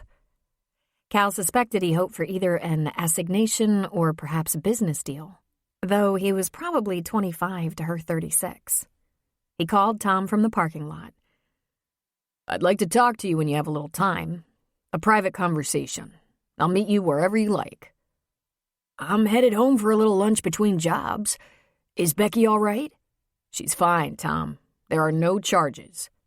He heard him sigh in relief. "Thank you. Thank you so much. It wasn't too difficult. So will we be able to talk privately at your house?" "Yeah. The kids are all gone today. Noon?" Then he gave him the address in Timberlake. Cal pulled up to a good-looking restored 3-story Victorian.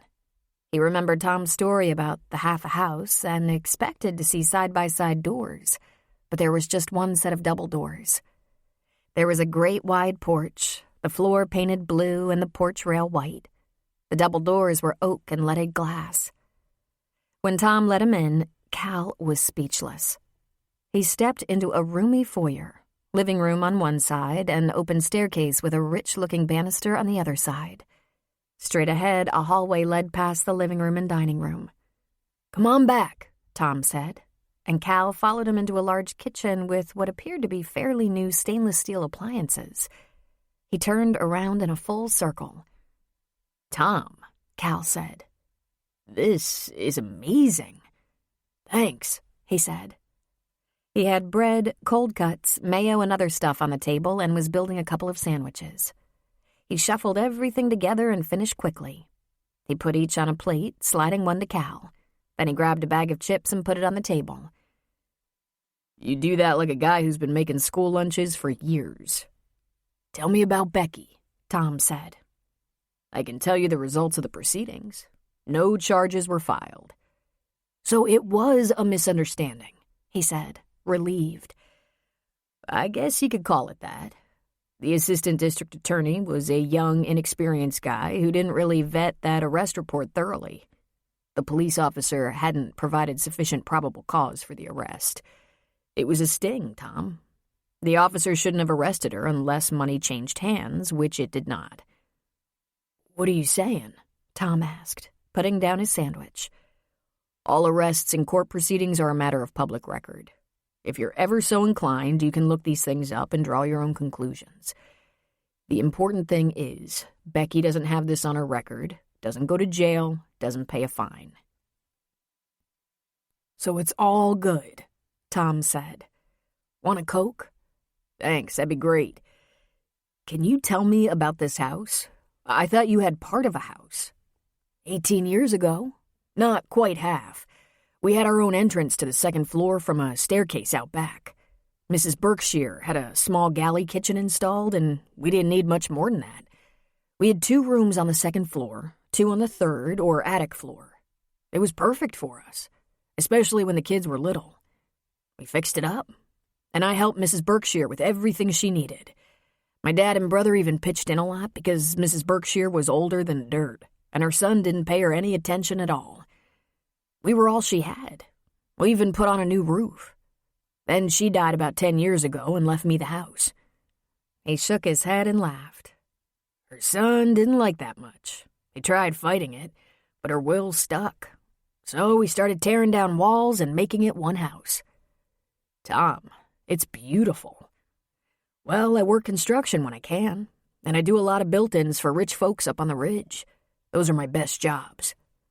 But this is incredible. How'd you do it? Well, hell, Cal, I had 18 years to work on it, and my dad and brother helped. I had 4 kids and just got by the best I could. They were awful generous with their time. I try to help my folks and brother, too. You know, when we all work on the same team, stuff gets done. Cal finished his sandwich and asked for a tour of the house and was astonished by the finishing detail work. Not to mention the fact that a man and 4 kids lived in the house and it was spotless. I run a tight ship, Tom said. I have to. I think you're amazing. Cal, what's going on with my wife? Tom asked. Cal put his hands in his pockets and looked squarely at Tom. I'm not at liberty to share our professional conversation, Tom. That's the law. I could lose my license over it. But I can tell you a couple of things you already know. The most important being, she's not your wife anymore, Tom. And you told me yourself, this isn't the first time. That's just fact. She said it was always a misunderstanding. Cal just looked at Tom, great sympathy in his heart for the man. I've been kidding myself, haven't I? Cal didn't respond because he couldn't. Becky is one of the sweetest, most considerate women I've ever known, Tom said. She's so loving and kind. She really cares about her kids, and the kids love her. She's their mother, Cal said. While not all mothers are so wonderful, I'm glad to know she's a loving mother. But, Tom, you're going to have to figure this out for yourself. I wish I could somehow make this easier for you, but the truth is there's nothing more I can tell you. I'm just glad we managed to work out this court case so neatly. You're going to have to take it from here. I'll pay you somehow. He laughed uncomfortably. I don't even know what a lawyer gets for a case like this. Cal put a hand on Tom's shoulder. Don't worry about that, buddy. We're friends. We help each other when we can, right? Right. Well, he said, rubbing a hand around the back of his neck. Thanks for everything. I really appreciate it.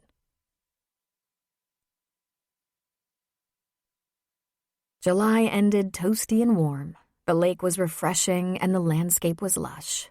The garden was plentiful, and since his schedule wasn't demanding most days, Cal was out on the trails several times a week for a few hours. He came across the search and rescue team running exercises along the mountain face, climbing a steep rock and rappelling down. He watched Jackson training with them for a while, wearing his rock climbing rigging proudly. Cal thought he might have to try that one day soon. Then he looked straight up to the top of that mountain and almost swooned.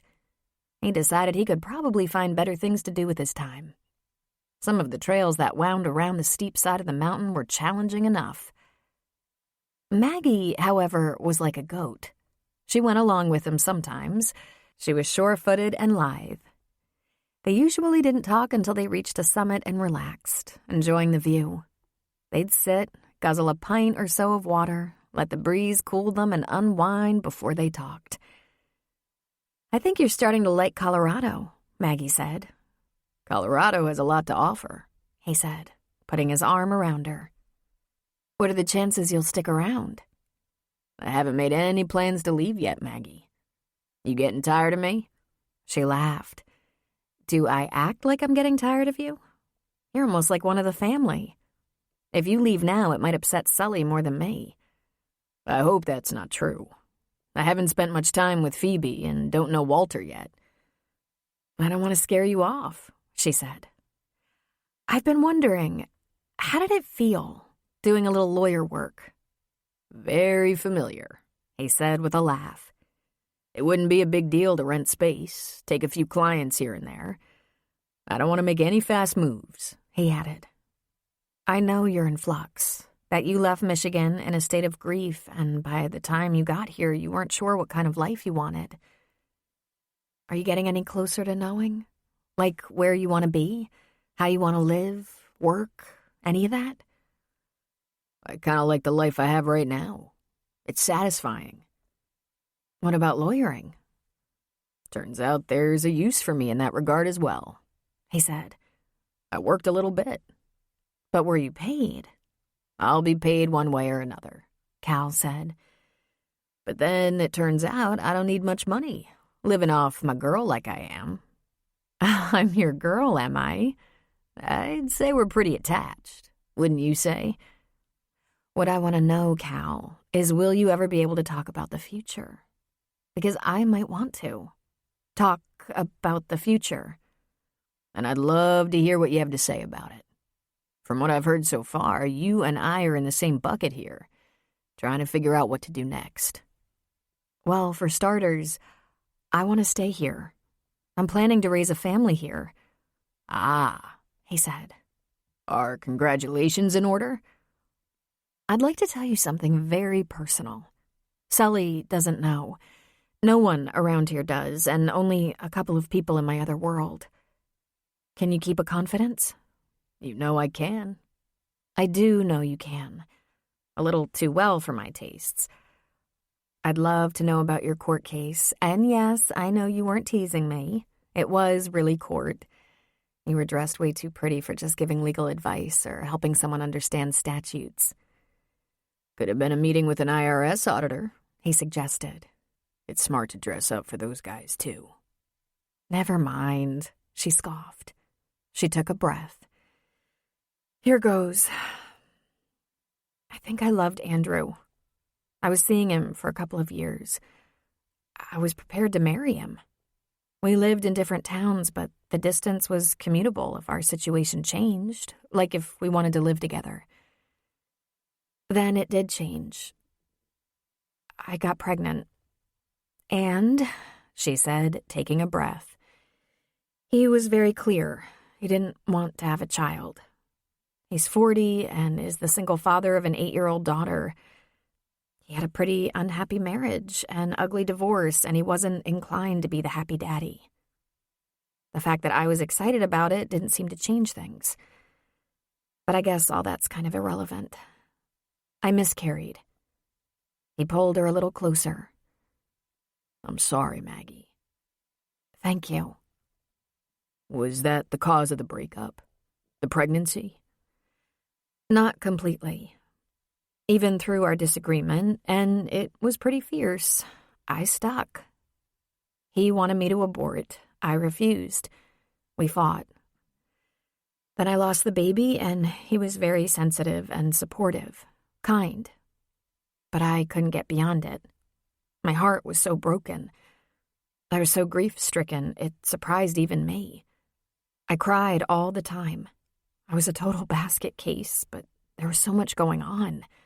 My ex-partners being indicted, my lawsuit, the threat of bankruptcy. No one noticed there was one more disappointment in my life. Except Andrew. He noticed. He said he couldn't take it anymore. He told me to get myself together, to get professional help if necessary. Cal grimaced. That was decent of him. He did me a favor. I can see that now. I can't be with a man like that, with or without a child. I bet he's kicking himself now. He's too late. He's back? Cal asked, begging for another chance. Seriously, he's much too late. How about me?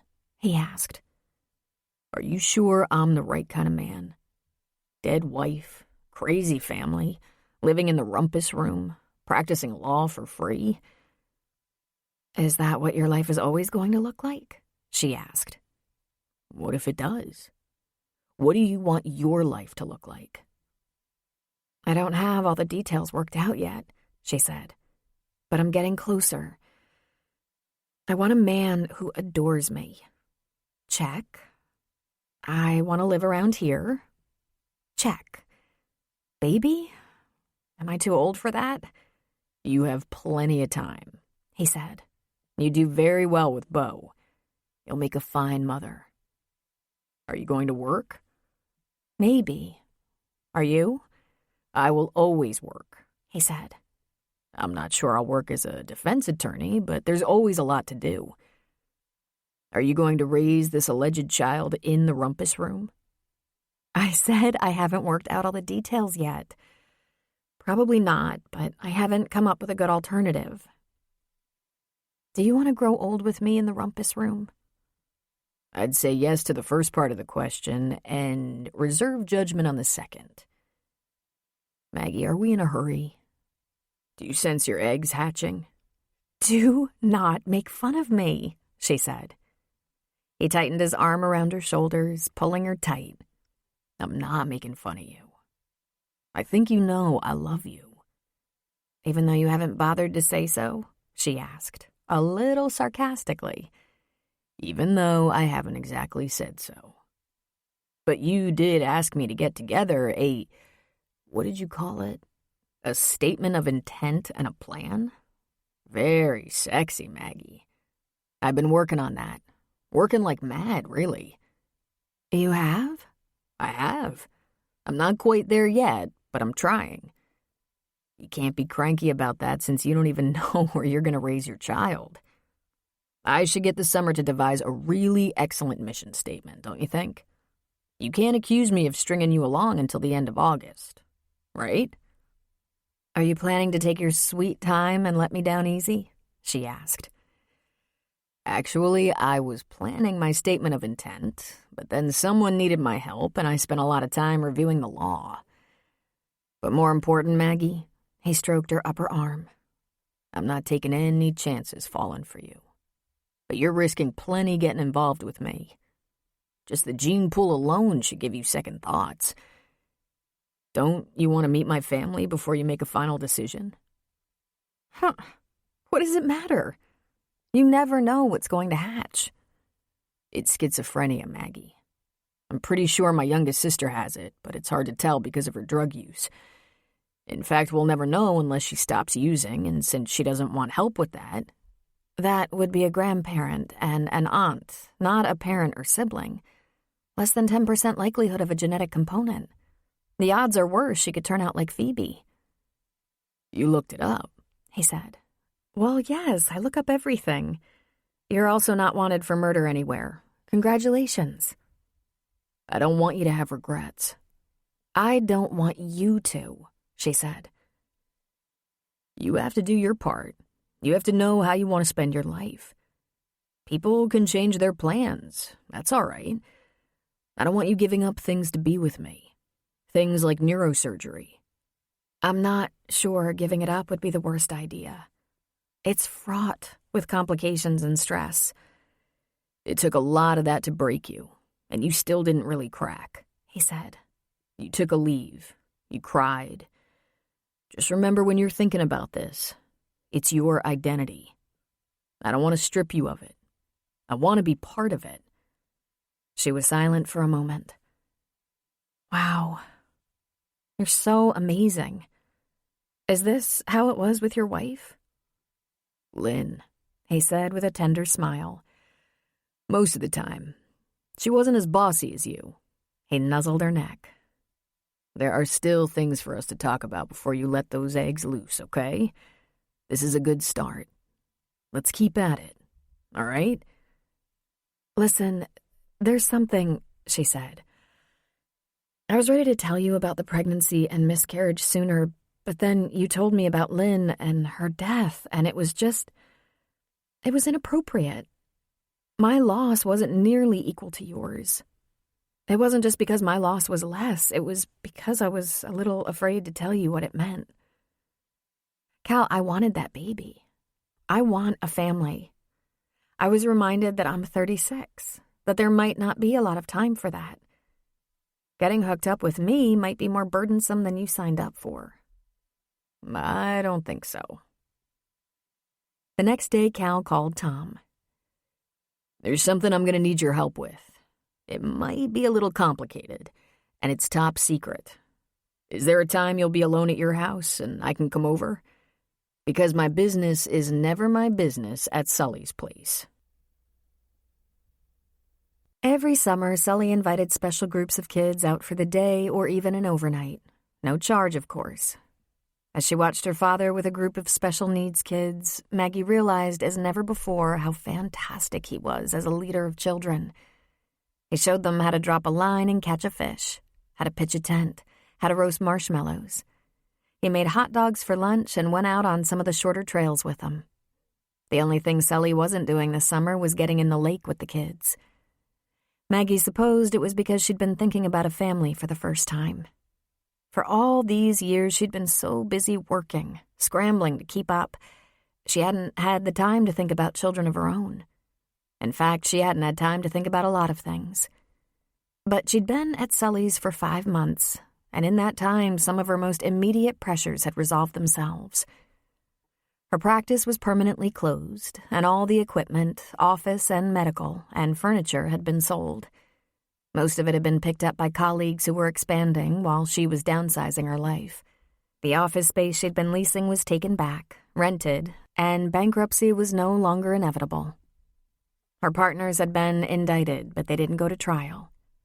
One gave up his license in a plea deal, and the other was reprimanded and fined, and he moved to Florida. If there were civil suits lurking out there, no one seemed to know about them. And she'd been invited by more than one of her colleagues to join their practices. John Halloran, a noted neurological surgeon from University Medical Center, advised her to keep a hand in. "Don't stay out of the operating room too long, Maggie," he said. "At least assist a few cases a month, so when you do decide what you're going to do next, your decision won't be forced by lack of practical application. Operate, Maggie. It's what you were trained to do." It was good advice. She decided she'd drive into Denver a couple of times in August, scrub in with a colleague who could use a hand. While she was there, she planned to see friends, so she took Cal with her once. It wasn't at all surprising that her friends fell in love with him, even if he was a little hard to understand. She introduced him as a homeless criminal defense attorney who had a big crush on her. He explained himself as someone recently escaped from the rat race, simplifying his life. Maggie's Type A friends had trouble understanding that. Maggie's friends from the hospital, having had the motherlode of medical experiences, were fascinated by criminal law and plagued him with questions about his work, his clients, his experiences. They wanted to know if he'd ever defended murderers, and he was quick to point out he had defended people accused of capital crimes. Had his life ever been threatened? Had mafia bosses tried to control him, or had he ever been afraid for his life, being involved with scary people? And the one that interested Maggie the most? Will you die of boredom being a maintenance man at a campground? "I'm not bored yet," was all he said. He only went to Denver the one time. He didn't want to leave Sully short-handed while Maggie was away in Denver for a night or two. Besides, there were other things going on over summer in addition to fishing, roasting marshmallows, and cleaning the public bathroom and showers. There were wildfires. One had been contained recently after raging for 2 weeks northeast of Colorado Springs. Another took out hundreds of acres near Salida, and the smoke drifted over the crossing. Even though they were in no immediate danger, Cal wanted to be nearby in case Sully had to evacuate the camp and himself. Maggie adored him for his care for Sully and others. The summer routine was relaxed and low pressure, but Maggie noticed that Cal had become mysteriously morose and quiet.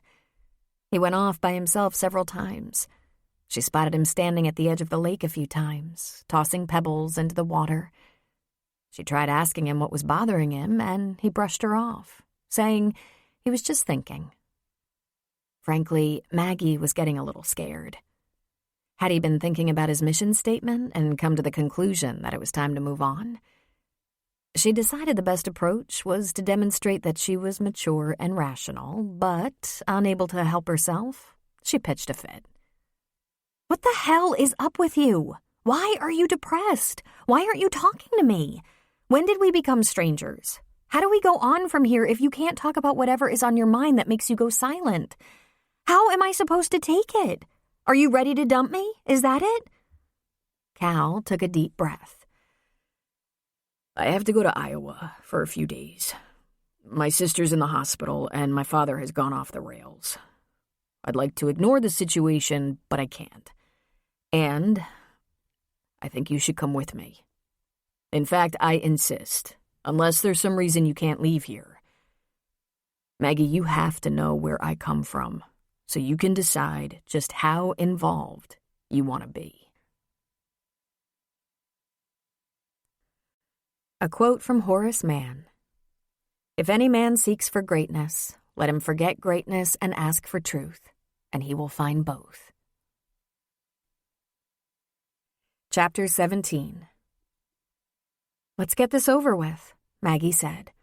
"I know your family's troubles are hard on you and you worry about the effect on me, but I'm a doctor. I'm sure I can keep this in perspective." "We'll see," Cal said.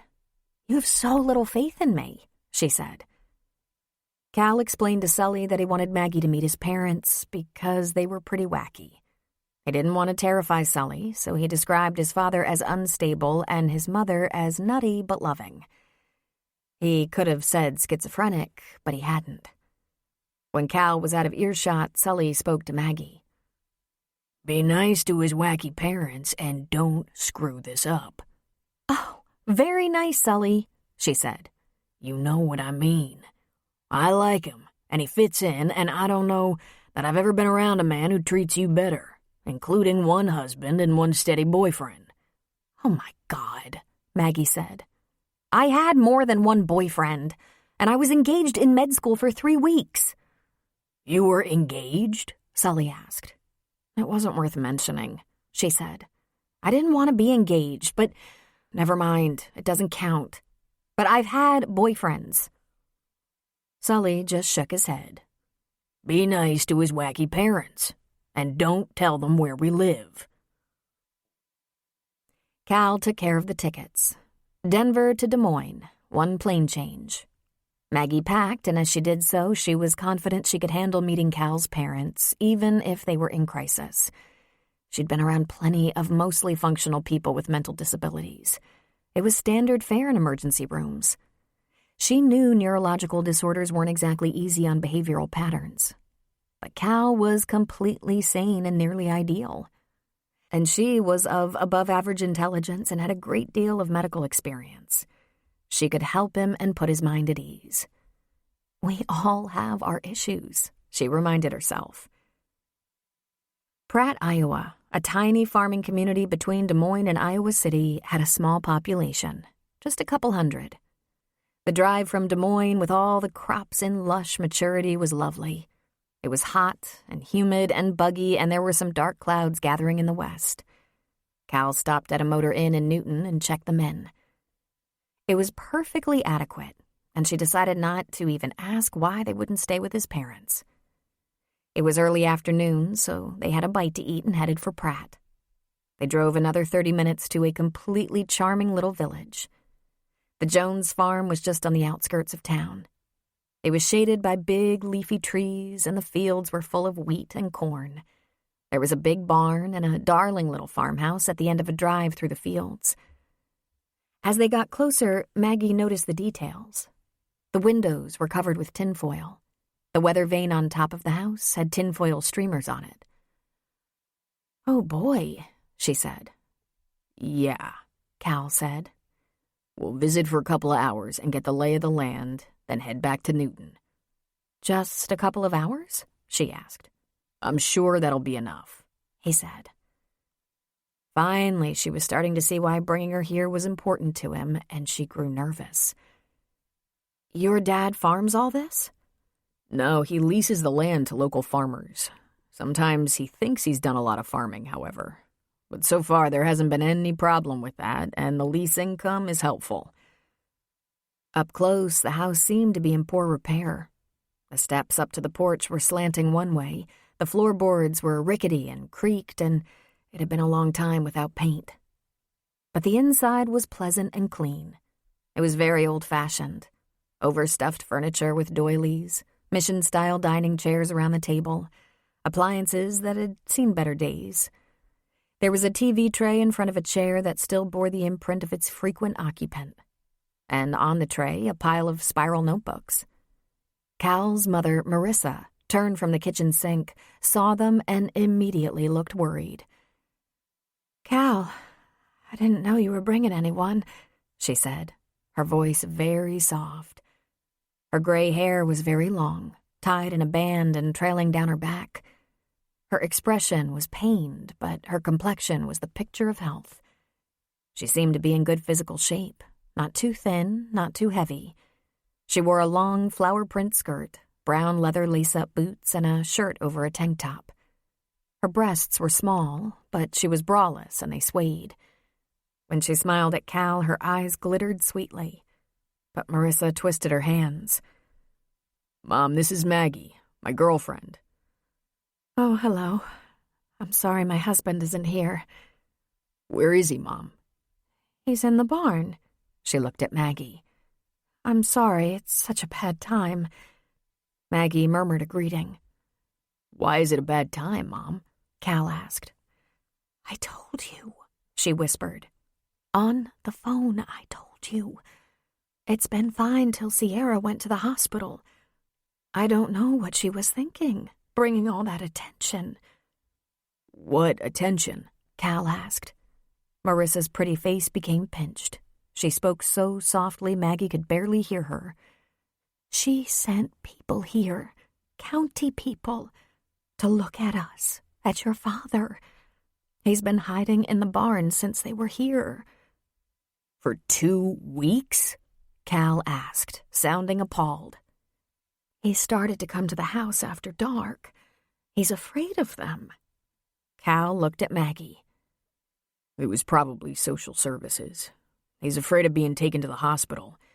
He's afraid of their drugs and tests and electric shock." Then to his mother he said, "Make him something to eat. I'm going to get him now." "He won't come." "Make him something to eat," Cal said. "Maggie, will you be all right here?" "Certainly," she said.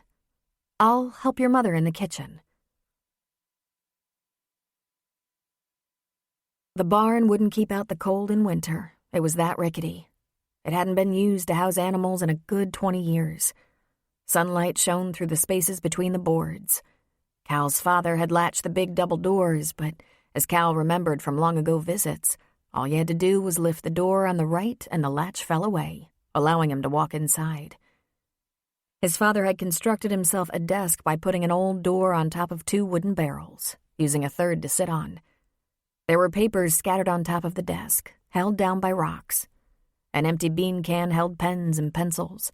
A couple of large sheets of paper were rolled up, butcher's paper. There was a grocery store bag sitting beside the desk, filled with balls of string. On the other side, an identical brown bag filled with balls of tinfoil. Cal hated the tinfoil periods. His father hadn't suffered continuous bouts of paranoia, but when upsetting things happened in his world, he started covering things in foil to keep the radio waves from penetrating. But Cal loved the old barn. He and his brother and sisters had spent many happy hours playing here. All sorts of games.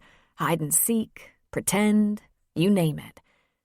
They'd swung on a rope from the loft, a pastime his grandmother said took years off her life, and his grandfather said generations of farm kids had survived. "Dad? It's me, Cal. Can you come out, please?" No answer. "Come on, Dad. I don't want to have to search the barn for you."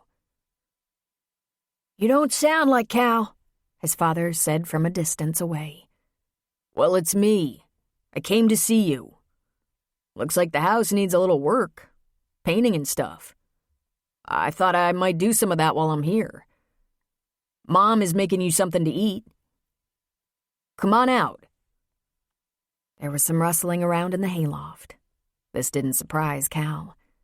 His father was as far away from the door as he could get. Jed peeked over the edge of the loft, a tinfoil cap on his head. Someday Cal was going to find out why so many schizophrenics during periods of paranoia adopted the same self-protective traits. Tinfoil? Hadn't their fears evolved beyond the point they believed the superpowers couldn't read their minds through household foil? It was almost as though there was collective thinking among this entire subculture. Come on down, Dad. I'll stay with you. Let's go see what Mom has to eat. I shouldn't go outside, he said. They're probably still around. The people from the county? Nah, they've been gone for a couple of weeks now. Mom told me they were here and asked me to come to be sure you're safe. She did? Didn't she tell you? I bet she told you and you just forgot. They took Sierra, you know. Took her away. I'm gonna look into that, Cal said. But his mother had told him the truth. Sierra had checked herself into a hospital. But first, let's get you something to eat. And while you're eating, we can talk about fixing up the house. It needs some paint, that's for sure. Jed Jones sighed heavily. This could be a mistake. Nah, I checked around. We're good. You're safe in the house. He slowly descended the ladder from the loft. He was as skinny as Frank Masterson. His dad had always been so thin, losing interest in food sometimes. When he stepped down, Cal hugged him. Feeling a little stressed, are ya? What do you expect, with all the pressure? Jed replied. I guess it's reasonable. What have you been working on here? Another lecture and a design. I have a deadline and I'm behind. The class could be postponed while you catch up, Cal said. Though, of course, there was no class. It's not a class, Jed snapped. It's a briefing, for God's sake. It's important. Cal thought if he unrolled those large papers, he might see some amazing drawings. Machines or solar systems or even spaceships. And they would look fabulously complex and perfect. And completely useless. He grew up being told Jed held several PhDs in law, engineering, psychology, chemistry, etc. In point of fact, he wasn't entirely sure of Jed's level of education. He eventually came to find out that when Jed's schizophrenia began to take hold, when he was a young man studying pre-law in college, his family rejected him, left him to his young wife to deal with. For that reason, Marissa had never taken him back to his relatives in Pittsburgh, and none of the kids had ever met that side of the family. Marissa's parents did what they could to help, however. I stand corrected, Cal said. But you know, when you're under pressure, you don't think as clearly. You probably need sleep. I know you need a shower and food. I need to be left alone. Why doesn't anyone leave us alone? We never broke the rules. Cal wondered, as he often had, what things must be like in Jed's world. He kept his arm around his father, leading him to the house. He was a little embarrassed that Jed had his foil cap on and wished he could bring Maggie a father more like Sully. A healthy, wise-ass, happy, cognitive person. Although he wanted to yank the foil cap off his head, he stubbornly didn't. Maggie should know how it is around here, he thought. They walked in the door, and there was a sandwich and glass of lemonade on the table. Jed jumped when he saw Maggie. It's okay, Dad.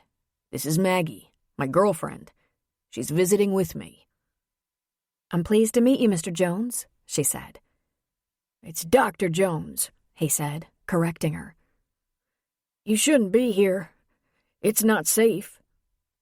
It's all right now, Dad. I told you. I checked around. No one's here but Mom, and now us. I'll be careful, Dr. Jones, Maggie said. Mollified, Jed sat down at the table and applied himself to the sandwich. Maggie washed her hands at the sink. Marissa, she said, you're a little low on supplies. Would you like me to take you to the grocery store now that Cal is here with his dad? Oh, thank you, but no. I'll go when the check comes.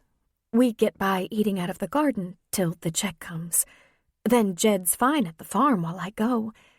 It's just a few more days. Tell you what, let's go now. Cal will cover the cost. It'll make him feel useful. That would be all right, wouldn't it, Cal? Maggie asked. I could take your mom to the grocery store now while you spend a little time with your dad? You sure you want to do that? There's a grocery store in Pratt, isn't there? She asked Marissa. You don't want to go to that one, she said. The prices are terrible there. That's okay this one time, Marissa. So, should we go while Cal visits with his dad? Are you sure? Marissa asked a little nervously. We're sure, Mom, Cal said. Go get some groceries. So their visit began. Maggie and Marissa went to the small grocery where Marissa was greeted familiarly and kindly by a few people. They asked after Dr. Jones, and she replied that he was fine and staying busy. When they got home with a few bags of groceries, they found Jed had washed and was sitting in his chair, writing in one of his notebooks, rocking sometimes, muttering as he wrote. Maggie assured Cal that the trip to the store had gone well and asked him how things were at home. As normal as they ever get. We can leave now. Cal helped put the groceries away, hugged his mother, and promised to be back the next day. The next morning, after breakfast, they stopped at a store to buy paint and supplies and returned to the farm. Cal talked Jed into helping him sand and paint the porch and the front of the house, while Maggie spent most of her day with Marissa, getting to know her and seeing the garden, which was only a small patch, but impressive. In the second bedroom of their house, Marissa had a loom and showed Maggie some of her decorative weaving, something she'd been doing for decades. The other thing she kept in that weaving room was a bookshelf stuffed with books, all of which had been read to death.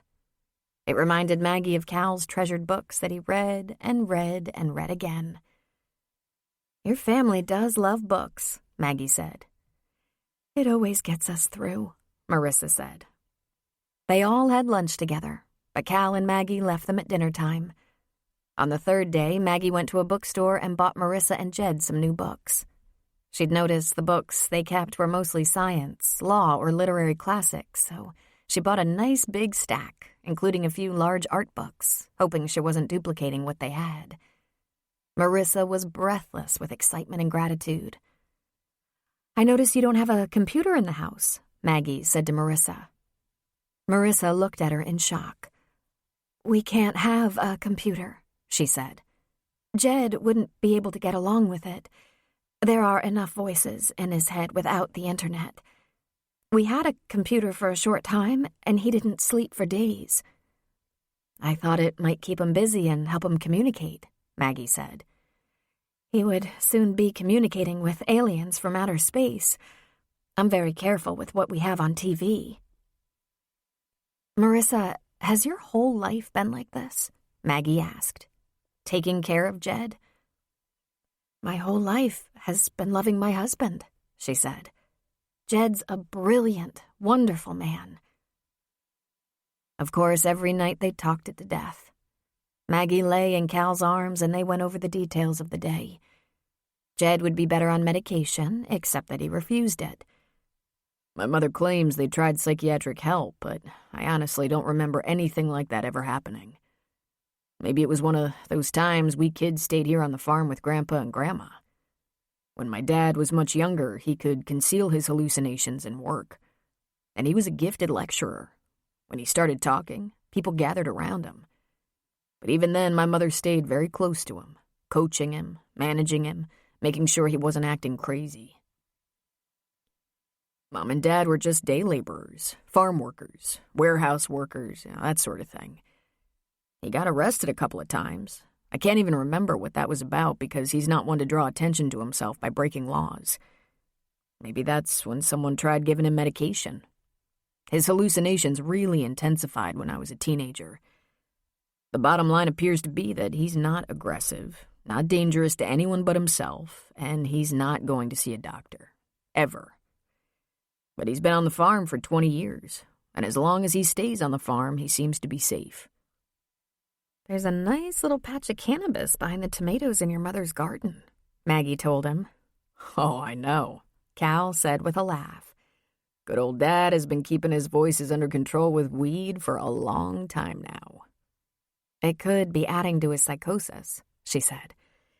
Everything could be adding to his psychosis, Cal said.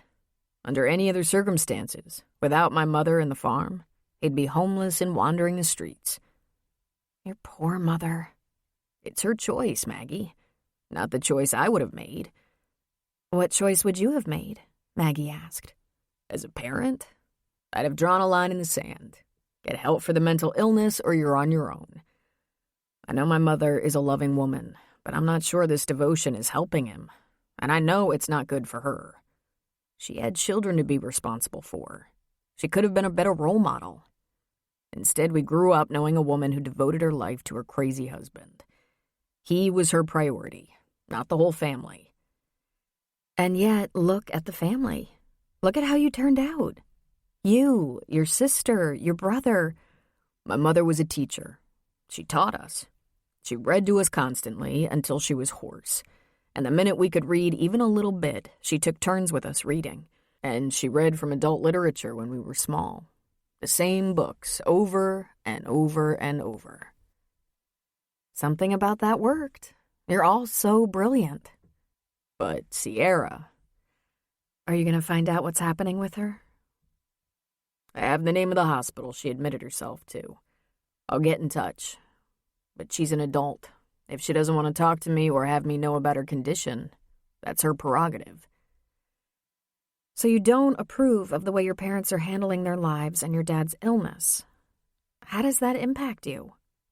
I feel a natural obligation to them, but I won't take it to the lengths my mother has. Sedona and I visit once a year at different times, more often if there's some kind of crisis. Dakota comes less often.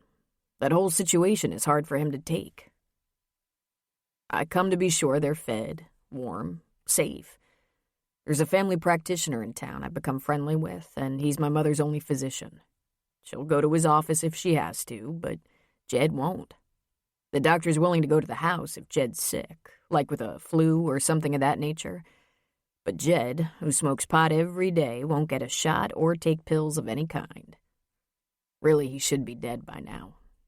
But while they're alive on that farm, I'll call regularly and check on them sometimes. That's all. Was your childhood horrific? She asked. I hated the way I grew up, he said. I hated the instability of it, the constant worry, the embarrassment. Some of the best times were when we went back to the farm or lived in a hippy-dippy commune-type community where everyone was a little wacky and we didn't stand out so much. I worked so damn hard to leave that lifestyle behind. You can't even imagine how hard I worked to appear normal, how driven I was to have stability and security. I worked and studied like a damn dog, achieved considerable success in the practice of law early in my career.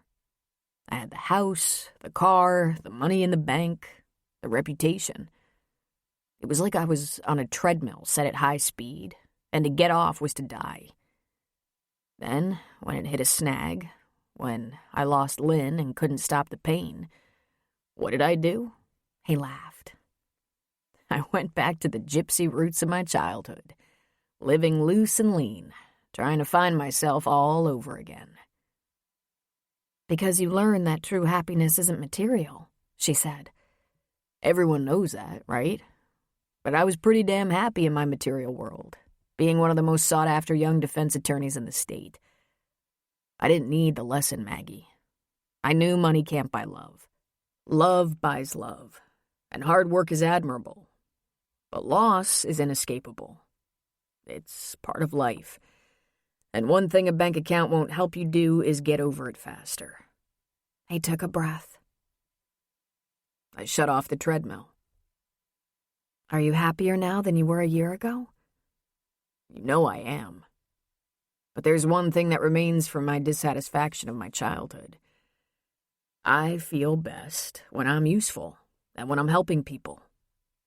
Although they don't talk about it, the same seems to be true for Sedona and Dakota. We knew from early ages that our father is mentally ill and our mother is a flaming codependent and enabler.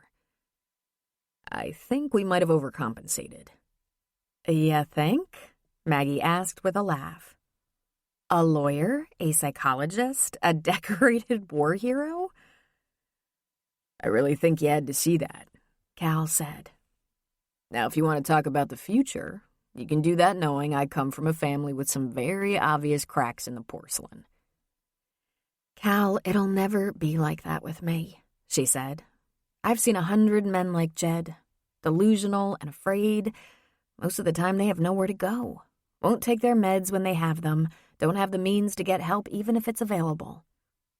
If he didn't have your mother, he'd probably be homeless or dead. In fact, I'm sorry to say, I think your mother stands in the way of Jed getting help by protecting him and taking care of him as she is. I'm sure she's doing the best she can with what she has to work with. Well, you should know up front, I'll always look after them. But there will always be definite boundaries. My mother has no boundaries where my father's concerned. He has her full attention. Sedona has very smart boundaries. If there's some kind of crisis, she comes alone and never stays at the farmhouse.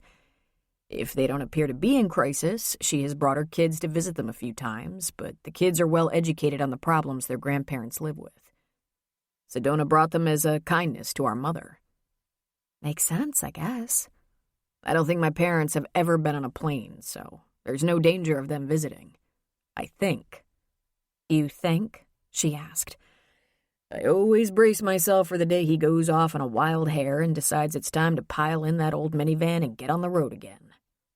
God help us all, she said. What do you do in a case like that? Call the highway patrol? Hell if I know, he said. You know, you were amazing with them both. Cal, he's ill. It's not his fault. He shouldn't be punished for it. But you have to remember, it's his illness. I'm sure there have been multiple times there were options other than a reefer a day. Between your mom and dad, they've decided to deal with it this way. If there are consequences, they belong to them as well. He wouldn't be the first patient I've ever had to refuse medical treatment. She shrugged. Happens every day. The day will probably come when the thing he fears the most will become his reality. When my mother can no longer care for him, he'll be committed. It's all Sedona and I can do. We decided that a long time ago. Understandable, she said. Does it give you the cold willies? He asked her. No, she said with a smile. I don't know that your dad would be all that much better off in a group home, except that he'd be on regulated meds and get some therapy. Might have a better quality of life. Your mother definitely would have better quality of life. But as far as I could tell, you're right. They're safe and warm and have food to eat. Even their neighbors seem very understanding. They greeted Marissa in the grocery store and asked after Jed. I think they're as happy as two people with those circumstances can be, he said. Or want to be. Well, I intend to be happier, Maggie said. Do you have a mission statement yet? Almost, he said. Before we get to that, I'll find out what's up with Sierra. But if we keep moving in this direction, I think we should consider genetic counseling. Maybe donor insemination. She just smiled at him. First, your statement of intent. Your mission statement. It needs a little tweaking. Want to hear it so far? She sat up straighter. Lay it on me, Calvert. I want to build a healthy, balanced family life in a beautiful place with the woman I love. Oh, I like that very much, she said. What are you going to tweak? Well, I think I know how I can help keep that life afloat. Since we're not independently wealthy, and I don't want to live out my life in a rumpus room, work would be good. It appears there's a local need for a multi-talented attorney. I have to work in order to feel competent. I'm just waiting to see where you're headed. I'm not entirely sure yet, she said. I might do some part-time teaching. Is that where you feel the most actualized? He asked. The most authentic? Why do you have to ask me hard questions? We've almost got this nailed down. I think we'll be happy every day. I think we'll be happy every day for 6 months, and then you're going to realize there's a little something missing. That's something that makes you your best self. It doesn't have to be 60 hours a week as a neurosurgeon, but you do have to know what makes you happy. Besides you? I might be my best self just loving you. He leaned close to her and whispered, That's what my mother's doing. Maggie hated to admit Cal might be right. She had the slightest problem with needing to be right. But it was true. She'd been thinking about earning some money, and when she wrapped her head around teaching med students, it filled her with about as much excitement as watching a tree grow. She tried thinking in terms of fertilizing their nubile young minds with the exhilaration of making good medicine, academically. And there it was again, watching the tree grow. She did like feeling the excitement of thinking about work, however. She'd been in the operating room a few times in the past few weeks, but she'd been assisting in pretty tame cases. When she even thought about emergency work, it sent shivers up her spine. She couldn't imagine another ordeal like that horrific MVA that took 3 young lives. But there was one thing. Just scrubbing in got her a little jazzed. The nurses and techs were so happy to see her and kept asking when she was going to be back in the loop. How Cal knew what he knew was a mystery. It was probably something his wife had taught him. He said she was an excellent attorney who had gone her own way, not seduced by the same things that drove him. Maggie would like to have a daughter. She had very definite ideas about what she'd like that daughter to see while growing up. A mother with confidence and a skill, a talent she had worked at developing. Then she had a sudden, fearful thought. What if she wants a debutante's ball? Maybe we should adopt, she thought.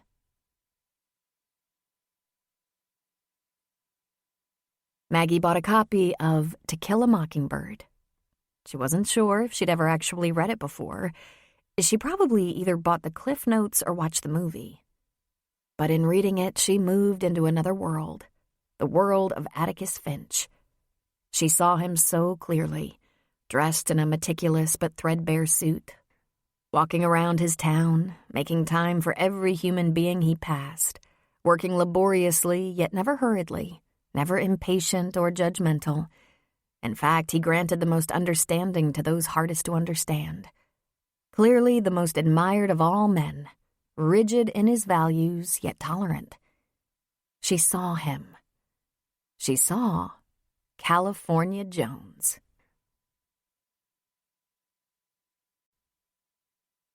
A quote from Seneca. If a man doesn't know what port he is steering for, no wind is favorable to him. Chapter 18. Some very familiar emotions visited Maggie as the end of summer drew near. The feeling that something wonderful was coming to an end. It had nothing to do with Cal, except that her romance with him had begun in early spring. Labor Day weekend approached, and that signaled the end of the heavy traffic at the crossing. They would still have some campers, mostly weekend visitors, and the coloring of the leaves in fall brought out the nature lovers. In just a couple of months, snow would fall in the higher elevations. In a few months, the lake would freeze and the ground would be covered with snow. Cross-country skiing and ice sailing would be in full swing. The summer camps across the lake would close and the lake would fall silent. The lake cabins for rent would stay open a little longer, but they'd close from November through February. In winter, there would be a few RVs, and the cabins would be rented on weekends. But tent campers? Hardly ever. Those hardcore campers who braved it built big, toasty fires at their campsites and spent a lot of time around the pot-bellied stove in the store. Life at the crossing would slow down. There just wasn't going to be a lot of activity, therefore not that much work to do. There would be little to fill the days. Maggie felt she'd been levitating at the crossing for 6 months. Her week or two had become half a year, and the thought of going back to that insane pattern she'd lived in exhausted her. But the idea of a long, snowy winter with only Sully and Enid for company held little appeal. The days would be endless. You can do anything you want to do, Cal said. Listen, life's short. Be sure whatever you decide to do fills your well. Most of her immediate problems had resolved themselves. Her economic issues were taken care of with the closing of the practice and selling off of equipment, furniture, and supplies, leaving her portfolio intact. There'd been a rather impressive credit card bill. While trying to conserve her cash, she'd charged everything from utilities to car insurance. She complained about that a lot. I'll pay it for you if you like, Cal offered. I couldn't let you do that, she said. Maggie, I've lived here rent-free for 6 months. I'm still coming out ahead. And I have money, you know. It was more complicated than just a money issue. It was that whirlwind a woman can get sucked into, trying to deserve a man just because he's nice sometimes. She'd rather be the woman he had to live up to. Or better still, meet him on equal ground. 2 days later, he asked her if she was in such a grumpy mood because he offered to pay her credit card bill. No, I'm in a mood because it's the end of summer. Labor Day weekend is our last hurrah. He pulled her into his arms and kissed her neck. Don't panic. We're not seasonal. That last holiday weekend of the summer was a full house. Only 2 campsites left empty and the cabins in use. Just keeping up with the most mundane maintenance, from stocking toilet paper in the bathrooms to sandwiches in the cooler, had them hopping. Campers had started showing up for the long weekend on Thursday, and all the camps across the lake were full to capacity, including the Christian church camp and Boy Scouts. On Sunday in the early afternoon, Tom came driving up to the crossing from the South Road, blowing his horn as he approached. By the time he stopped in front of the store, Maggie, Cal, and Sully were already out on the porch. We got a missing 10-year-old back in the Patternix Mountain area. His parents lost track of him on the trail around there about 3 or 4 hours ago. They notified the ranger. Search and rescue has been activated. We have to get him before dark. I'm going to drive up to the ridge about 5 miles past the site and start down from there. Some of our crew has already started up that way. We're setting up a perimeter. Let me get together some stuff, Maggie said. 3 minutes tops. I'll go with you. I'll go too, Cal said. What do we need? Let me gather things here. Run over to the house and get us each clean, dry socks, our hiking boots, backpacks, light jackets in case we're out there late, and 1 blanket, Maggie said. He ran to the house while Maggie grabbed bottled water and bandages, more for possible blisters than injuries. She added a cold pack, compresses, antibacterial ointment, a small bottle of rubbing alcohol, aspirin, rolled gauze, thin tape, and duct tape. She added a Swiss Army knife and binoculars. Cal came back and they quickly loaded the packs. She put the blanket in Cal's pack. In case we find him and he's cold or hurt, she said. Then she grabbed her hiking boots and ran for Tom's truck. They changed out their shoes in his truck as Tom drove. He told them the boy's name was Justin Blaisdell, 10 years old, kind of small for his age, blonde, freckled, wearing a green shirt and khaki shorts. Green, Maggie scoffed. Why not just camouflage, for Pete's sake? Be better if he had a red shirt, right? Tom said. Weekenders. Tom took the access road that winded north of Sully's and up the mountain, one of the few roads with several lookout points and wide enough to park the truck in some places. He went beyond the last sighting spot and pulled off to the side of the road to check his map and coordinates. He had a radio. The team was armed with walkie-talkies. This should do it. He radioed his team their location, gave Maggie a radio, and told them to take it nice and easy. Be alert and cautious. We don't want to be rescuing or hunting members of the search group, he cautioned. Maggie and Cal had been on this trail before, and it was buried in trees and shrubs. In fact, this was one of their favorite trails because of all the trees and the shade. But it was hot and steamy today, and if there was a little boy lost out there in the woods, he would have a hard time finding his way.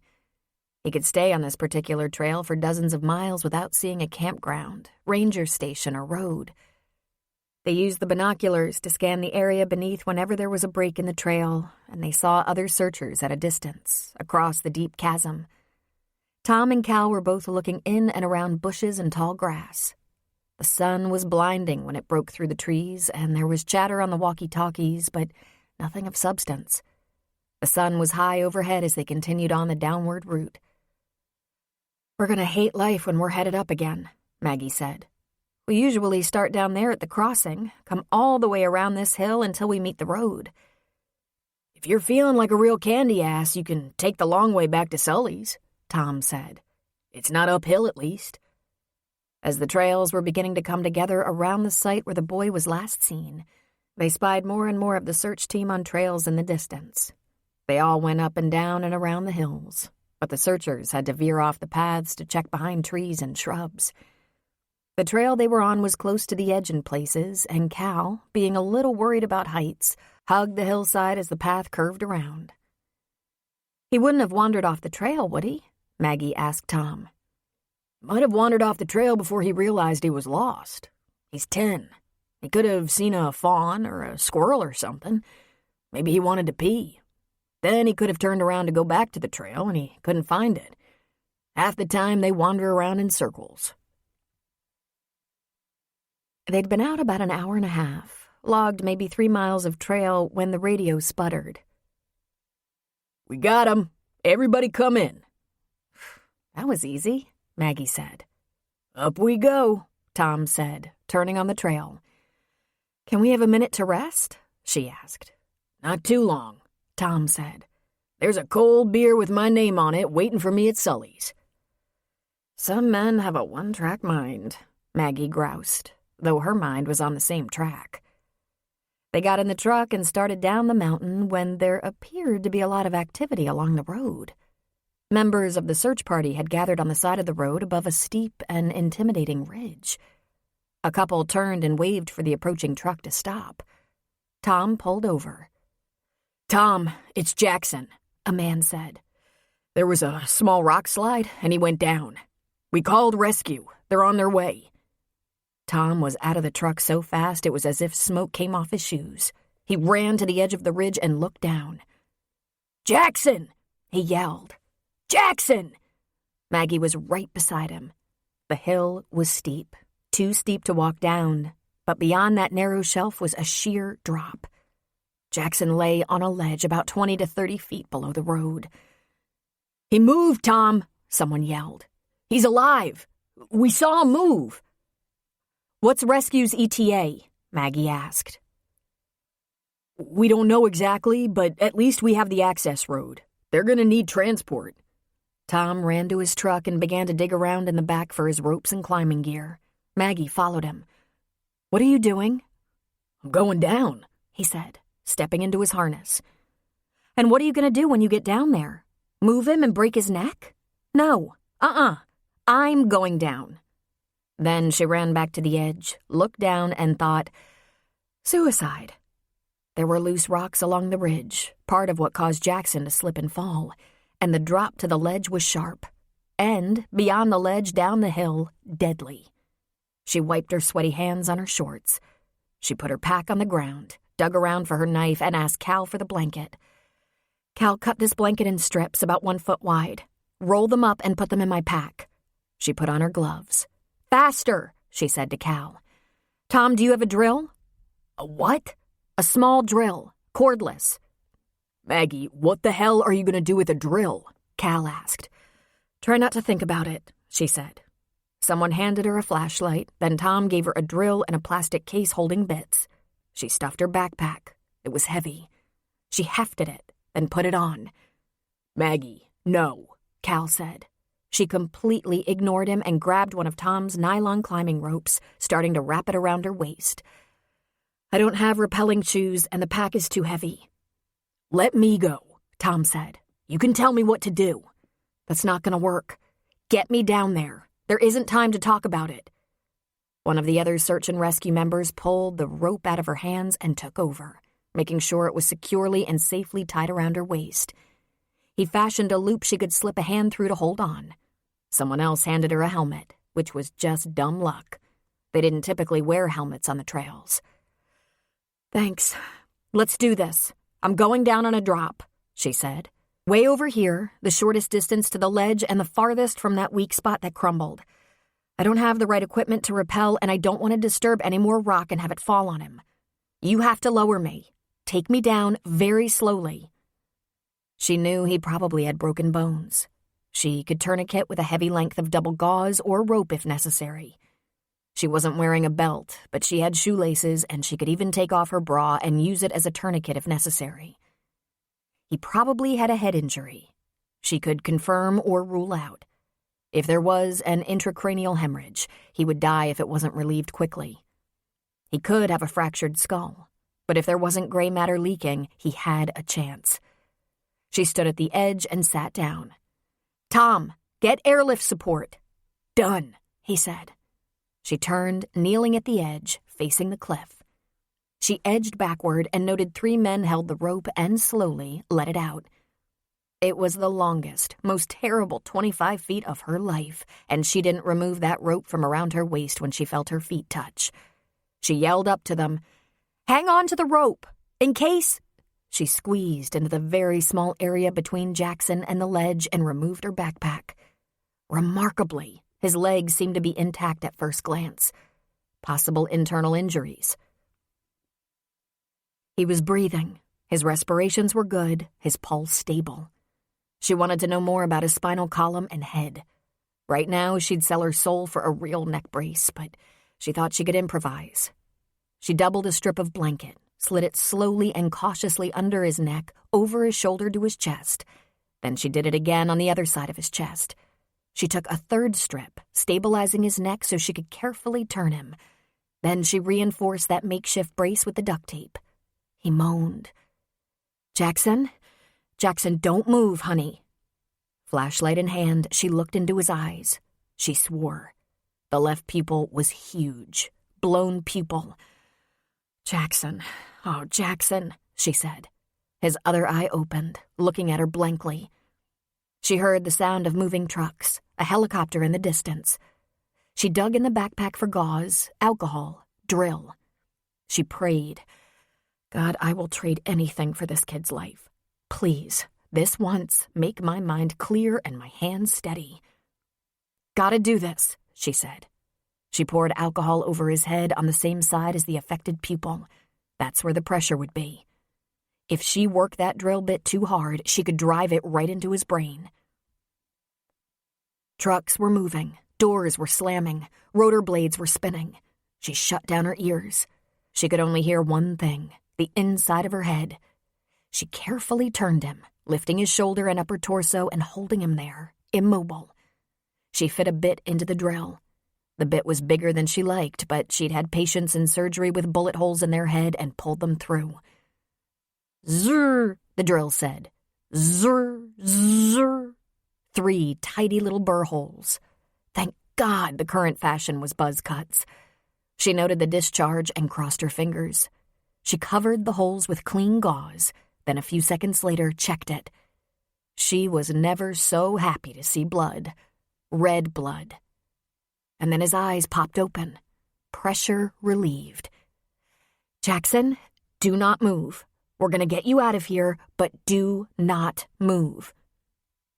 "Maggie?" he whispered, not understanding. He probably didn't even know where he was. "It's me. You fell. Do not move." "Stay put, Maggie," Tom yelled. "Help on the way." And exactly where was she going to go?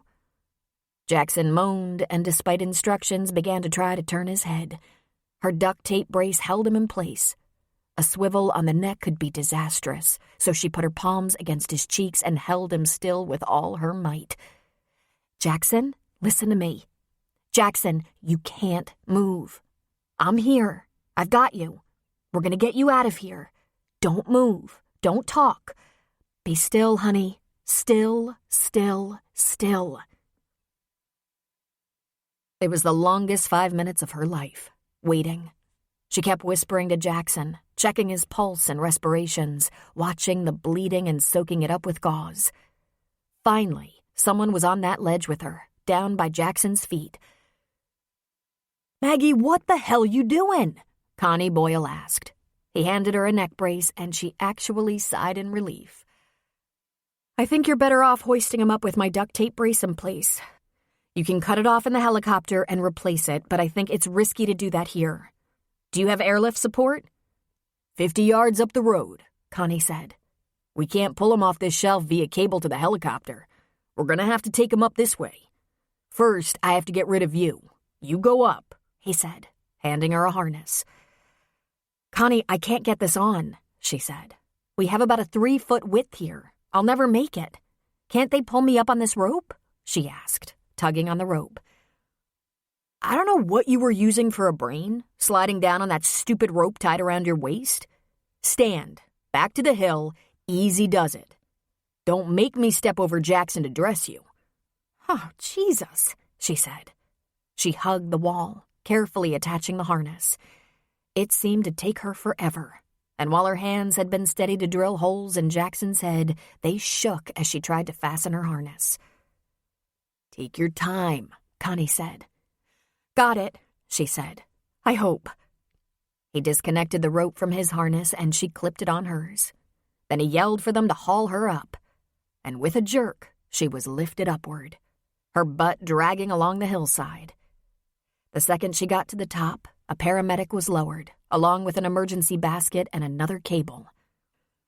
With shaking hands, she began removing her harness. Cal was instantly beside her, helping her out of it. If anyone tells you I passed out while you were being lowered to that little ledge, they're lying, he said. You okay now? She asked. I'm better with you up here. Honey, you have blood on your hands, he said. Damn, I left the backpack down there with Jackson, she said. I'll get a hydrogen peroxide from the paramedics for my hands. Forget it. It's all over you, he said. Is he all right? Tom asked. He's alive and has to be taken into surgery right away. I'll go with him in the helicopter.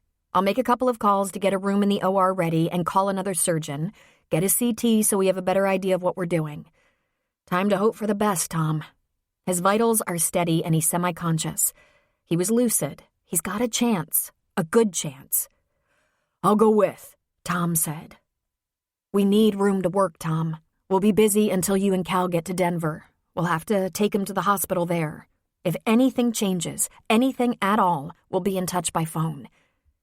Someone handed her a rag, hydrogen peroxide, and a bottled water, and she rinsed and washed off her hands. It's taken them too long, Tom complained, watching the edge of the ridge, waiting. It's all right. I think the immediate danger is past, she said. I relieve the intracranial pressure. I'd like more information, but we can't get that until we get him to Denver. There isn't any place closer. Isn't Colorado Springs closer? It's a tie, she said. And I know the hospital and staff in Denver. I know who to call. There was a shout and the basket was lifted over the lip of the cliff. The men carrying the basket to the helicopter were moving quickly and carefully. She jogged after them. I'll be in touch. Drive safely. She jumped into the helicopter behind her patient. Her hands only shook when she was being lowered down a steep hillside or trying to get into a harness on a thin shelf. When she was with her patient, she was steady. Terry met her in the OR. You're on call? Maggie asked.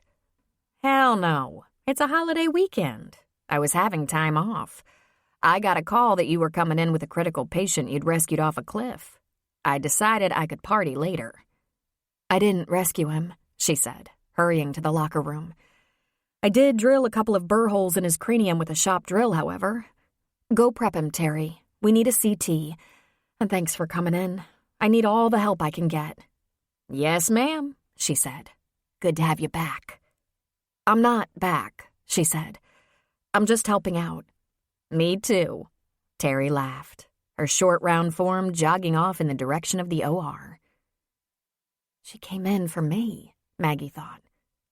She was probably hosting a barbecue at her house for her grown kids and grandkids. No one would have scheduled surgeries for a holiday weekend, but there would always be emergencies. One of her favorite colleagues, Jake Morris, was the neurosurgeon on call, and he joined her at the sink to scrub. Your case, Maggie. I'll be in there with you if you need anything. I need this kid to be okay, she said. Rumor is you shimmied down a mountain to get to him, he said. Mostly true, she admitted. That was a lot more terrifying than this. I think he's stable. Let's go see what the CT says. Did you notice his hands are scraped almost raw? Jake asked. I did. I'm hoping that means he was able to lessen the impact of his fall because the kid got a bad head knock. 2 hours later, Maggie walked into the OR waiting room. Tom and Cal both jumped to their feet. He's stable, Tom. He's still unconscious, and we're not rousing him right away. We won't know the extent of his injuries until he wakes up and has a little recovery time, but I like his chances for a full recovery. There was a second small epidural hematoma, and that's all that showed up on the CT. His brain was slammed around inside his skull. There will be issues. Hopefully issues rehab can resolve. But he's stable. His reflexes are good. He's gonna make it. Thank God, Tom said, sinking to the chair and holding his head in his hands as he wept. Someone's gonna take you into the recovery suite so you can see him, though he isn't awake and he won't be for a while. You can sit with him if you want to. I'll stay with him until he's out of the woods. Tom looked up at Maggie, tears running down his cheeks. How am I ever going to thank you for this? He whispered hoarsely. That's not even an issue, she said. You're my friend. You have to know I'd do whatever possible. Come with me, Mr. Cannaday, a nurse said. Maggie was left looking at Cal. Cal smiled at her. Long day, Maggie? The Cannaday boys tried to get the best of me, but I was one step ahead of them, I think. I think you were. I'm going to be stuck in Denver for at least a couple of days. I'll check on Sully, get you some clean clothes and a couple of overnight supplies and come back. I'll stay with you if you like. I might be mostly at the hospital, but I'd like it if you were in Denver. If I have any time at all, I want to spend it wrapped around you. He grinned largely. I don't have any pressing appointments. This, she said, this is who I am. I have to find a way to be this person. As long as it doesn't involve a lot of cliff scaling, it's doable, Cal said. It's just details. I'm really good with details.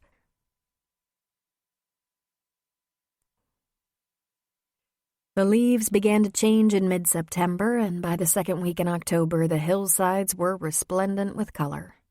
The crossing had just about 20 weekend guests in residence, most in RVs and cabins. They were seasoned leaf peepers all. They toted around their cameras, binoculars, and wore thick sweaters and socks. Most people regarded spring as the fresh new start, but Maggie didn't. Her favorite season had always been the fall. The color, the crisp air, the new snow on the tallest peaks. She loved it this year, more than ever before, because she'd started her life over. Something she'd wanted to do for quite a while, and didn't really understand was possible. But California Jones, as it happened, was an expert. He showed her the devil is in the details. As they were driving back to Sully's after a couple of days in Denver, Maggie described each case she'd handled. She was seeing patients on Wednesday and Thursday mornings in her friend Dr. Morris's office. There were several neurosurgeons in the practice, and they were more than happy to add her name to the marquee, even though their contracted agreement was still being studied by Maggie's lawyer. One very detail-oriented California Jones. Maggie would see patients and operate from Wednesday to Friday afternoon, 2 to 3 days a week. She would be on call for emergencies 1 weekend a month. It was a very manageable part-time schedule, leaving her plenty of time off. But there were a couple of doctors in the office who were spending some time in small towns that served rural areas, seeing patients who didn't have any other access to neurosurgeons. They provided services at a reduced fee scale, giving back. Maggie knew at once she'd like to be involved in that. Filling the well. Cal was taking a few clients besides the eminent Dr. Sullivan. A variety of simple cases, things like real estate sale and purchase, rental agreements, one prenup, a couple of wills, and a couple of misdemeanor defenses. His office was Sully's front porch or kitchen table. Now that fall was here, he went to Denver with Maggie whenever he could, which was most of the time. He did snag a weekend to fly to Minnesota to visit his youngest sister, who agreed to speak with him. As it happened, her issues were limited mostly to addiction. Their family life and dysfunction certainly didn't help, but she didn't suffer from schizophrenia. In fact, Sierra had been in touch with Sedona, and together they'd laid down the family roots. It seemed probable Jed Jones was among that number of schizophrenics, some 63%, who had no family history. Tom told me Jackson is getting along great, Cal told Maggie as they drove to the crossing. You'd never know he had some wacko woman drill holes in his head out in the wild. Did Tom ever get his drill back? She asked. I have no idea. But Jackson is the star of PT. He's taking a semester off from school, maybe 2. He wants to get caught up. He's still having some memory and cognitive issues. Not serious, though. He's about as infirm as someone who had a very mild stroke. And it looks like full recovery is just around the corner. You do good work. That's my first and last time doing something like that, she said. You were never sexier. How would you know? You fainted. That's a lie, he said. I got a little woozy, that's all. Hey, you turned too soon, she said. You're lost. I'm not lost. I want to show you something, he said. Have you ever been out here? Probably, she said. We're not all that far from Sully's. Nothing much out here. Pretty, though, he said. Isn't it? You can't find a part of Colorado that isn't pretty. Did you know Tom was raised in this area? His dad was a rancher. Tom said when he was a kid he expected to grow into that job, but then his life took a different turn, and in the end it was probably better because he said his dad had to sell the property. I didn't know all that, she said. He turned down a pretty tree-lined lane and followed it until it opened up into a pasture with a big barn. He stopped the car. Are we on private property? She asked. I'm sure, but the only part of that I care about is the private part. Isn't this a nice scene to make out to? He asked. It was indeed beautiful. A big old barn sitting in a crop of trees in the middle of a pasture on a wide, deep plateau. Mountains to the west, a valley to the east, a babbling brook just south of the structure. He put an arm along the back of the seat around her. You know I've been in love with you since about the first day, he said. When I brought Sully back to the crossing after his surgery? She asked. He shook his head. Before that, when you were taking care of that old guy who was lost and confused. Then minutes later you were handling Sully's emergency. Barking orders, taking charge, confident, powerful, and yet so gentle. I knew right then I'd never known anyone like you in my life. I was a wreck that day, she said. I wanted you right then. He laughed a little. You really gave me a hard time. I didn't trust you at all, California, she said. I learned a few things in the last couple of years, Maggie. Or maybe I should say I remembered a few things. Since I was a little kid, I wanted to feel settled and safe.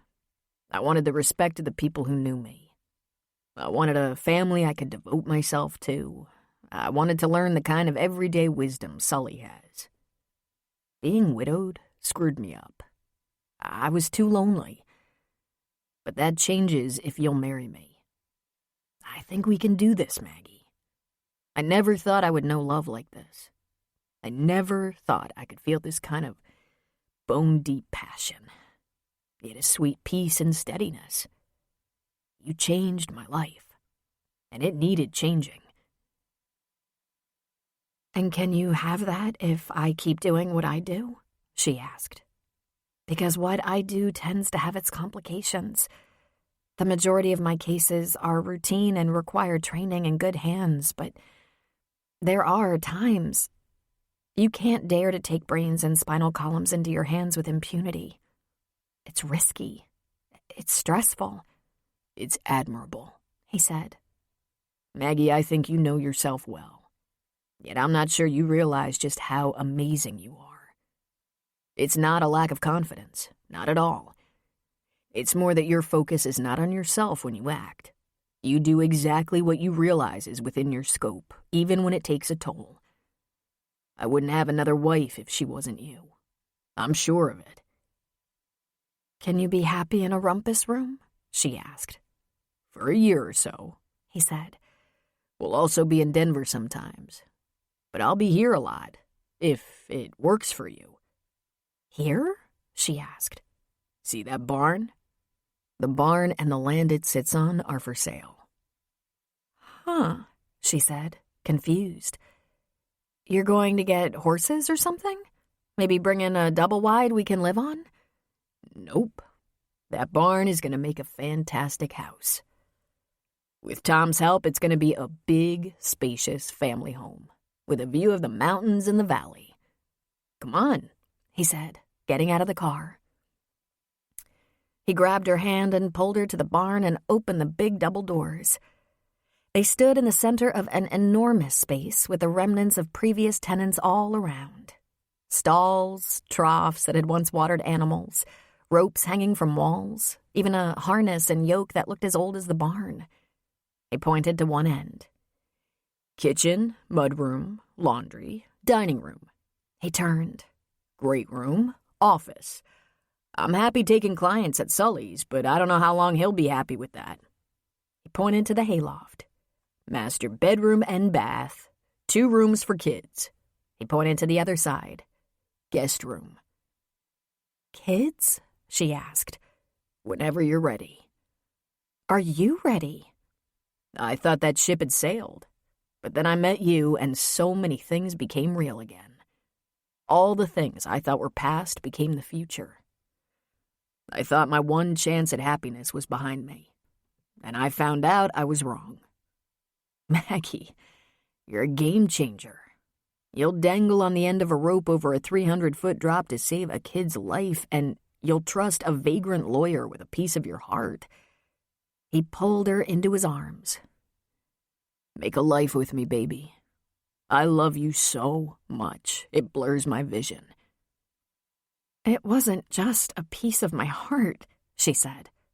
You sneaked in there and took the whole damn thing. Time to say yes, Maggie. Are you kidding me? I feel like I've wanted you forever. And Calbert, I love the barn. I love it.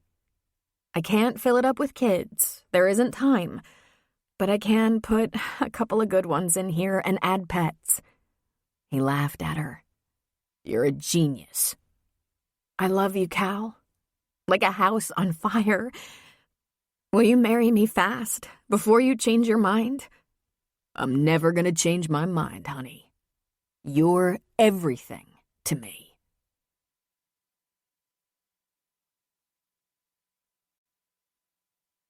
A quote from William Shakespeare. This, above all, to thine own self be true, and it must follow, as the night the day, thou canst not then be false to any man.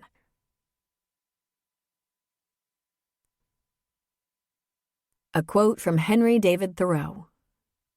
In the long run, we only hit what we aim at. Epilogue. There were no wedding invitations. Maggie and Cal got on the phone and told their friends and family they were getting married before the glorious fall colors were over, in the old barn. Phoebe almost had a stroke, but Walter thought it was appropriate and suitable. Tom, Jackson, the other candidate kids, Enid, Frank, Conrad Doyle, a.k.a. Connie, and some of the paramedics cleaned out the barn and decorated it with streamers, dried fall flowers, and hay bales.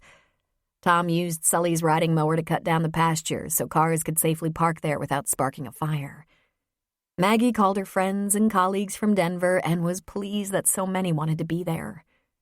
A caterer from Colorado Springs brought tables, folding chairs, food, drink, floral arrangements, decorative candles, linens. Enid insisted she could make the wedding cake, and it wasn't exactly professional looking, but it was unique. A 2-tiered sheet cake with lots of fall leaves created out of frosting and food coloring. Maggie didn't laugh, but she wanted to.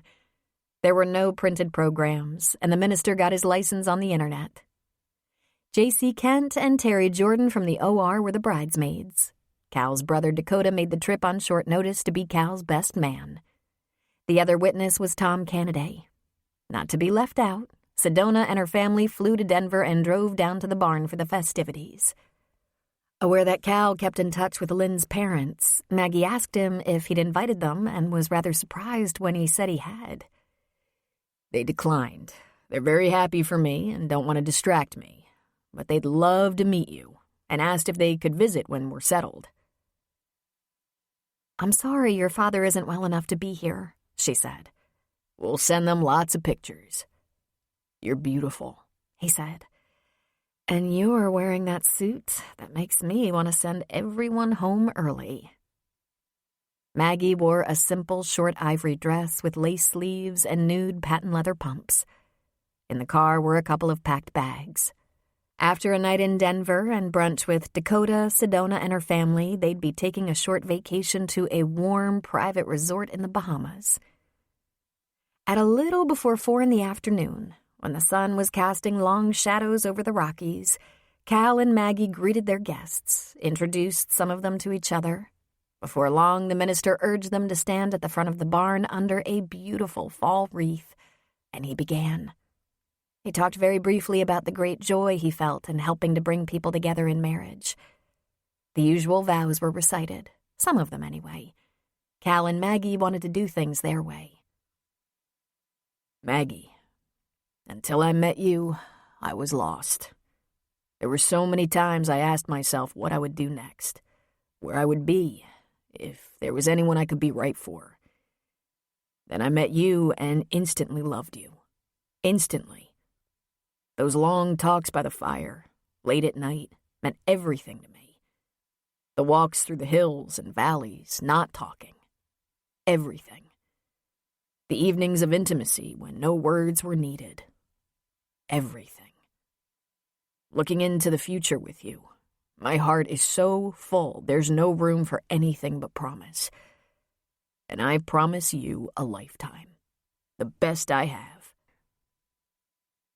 And I promise you, California Jones, all the passion in my heart, all the joy in my being, all the laughter on a sunny day, all the thrill of day after day knowing we are one, that when my heart beats in my breast, it beats only for you. I love you. I promise you my life, the best I have.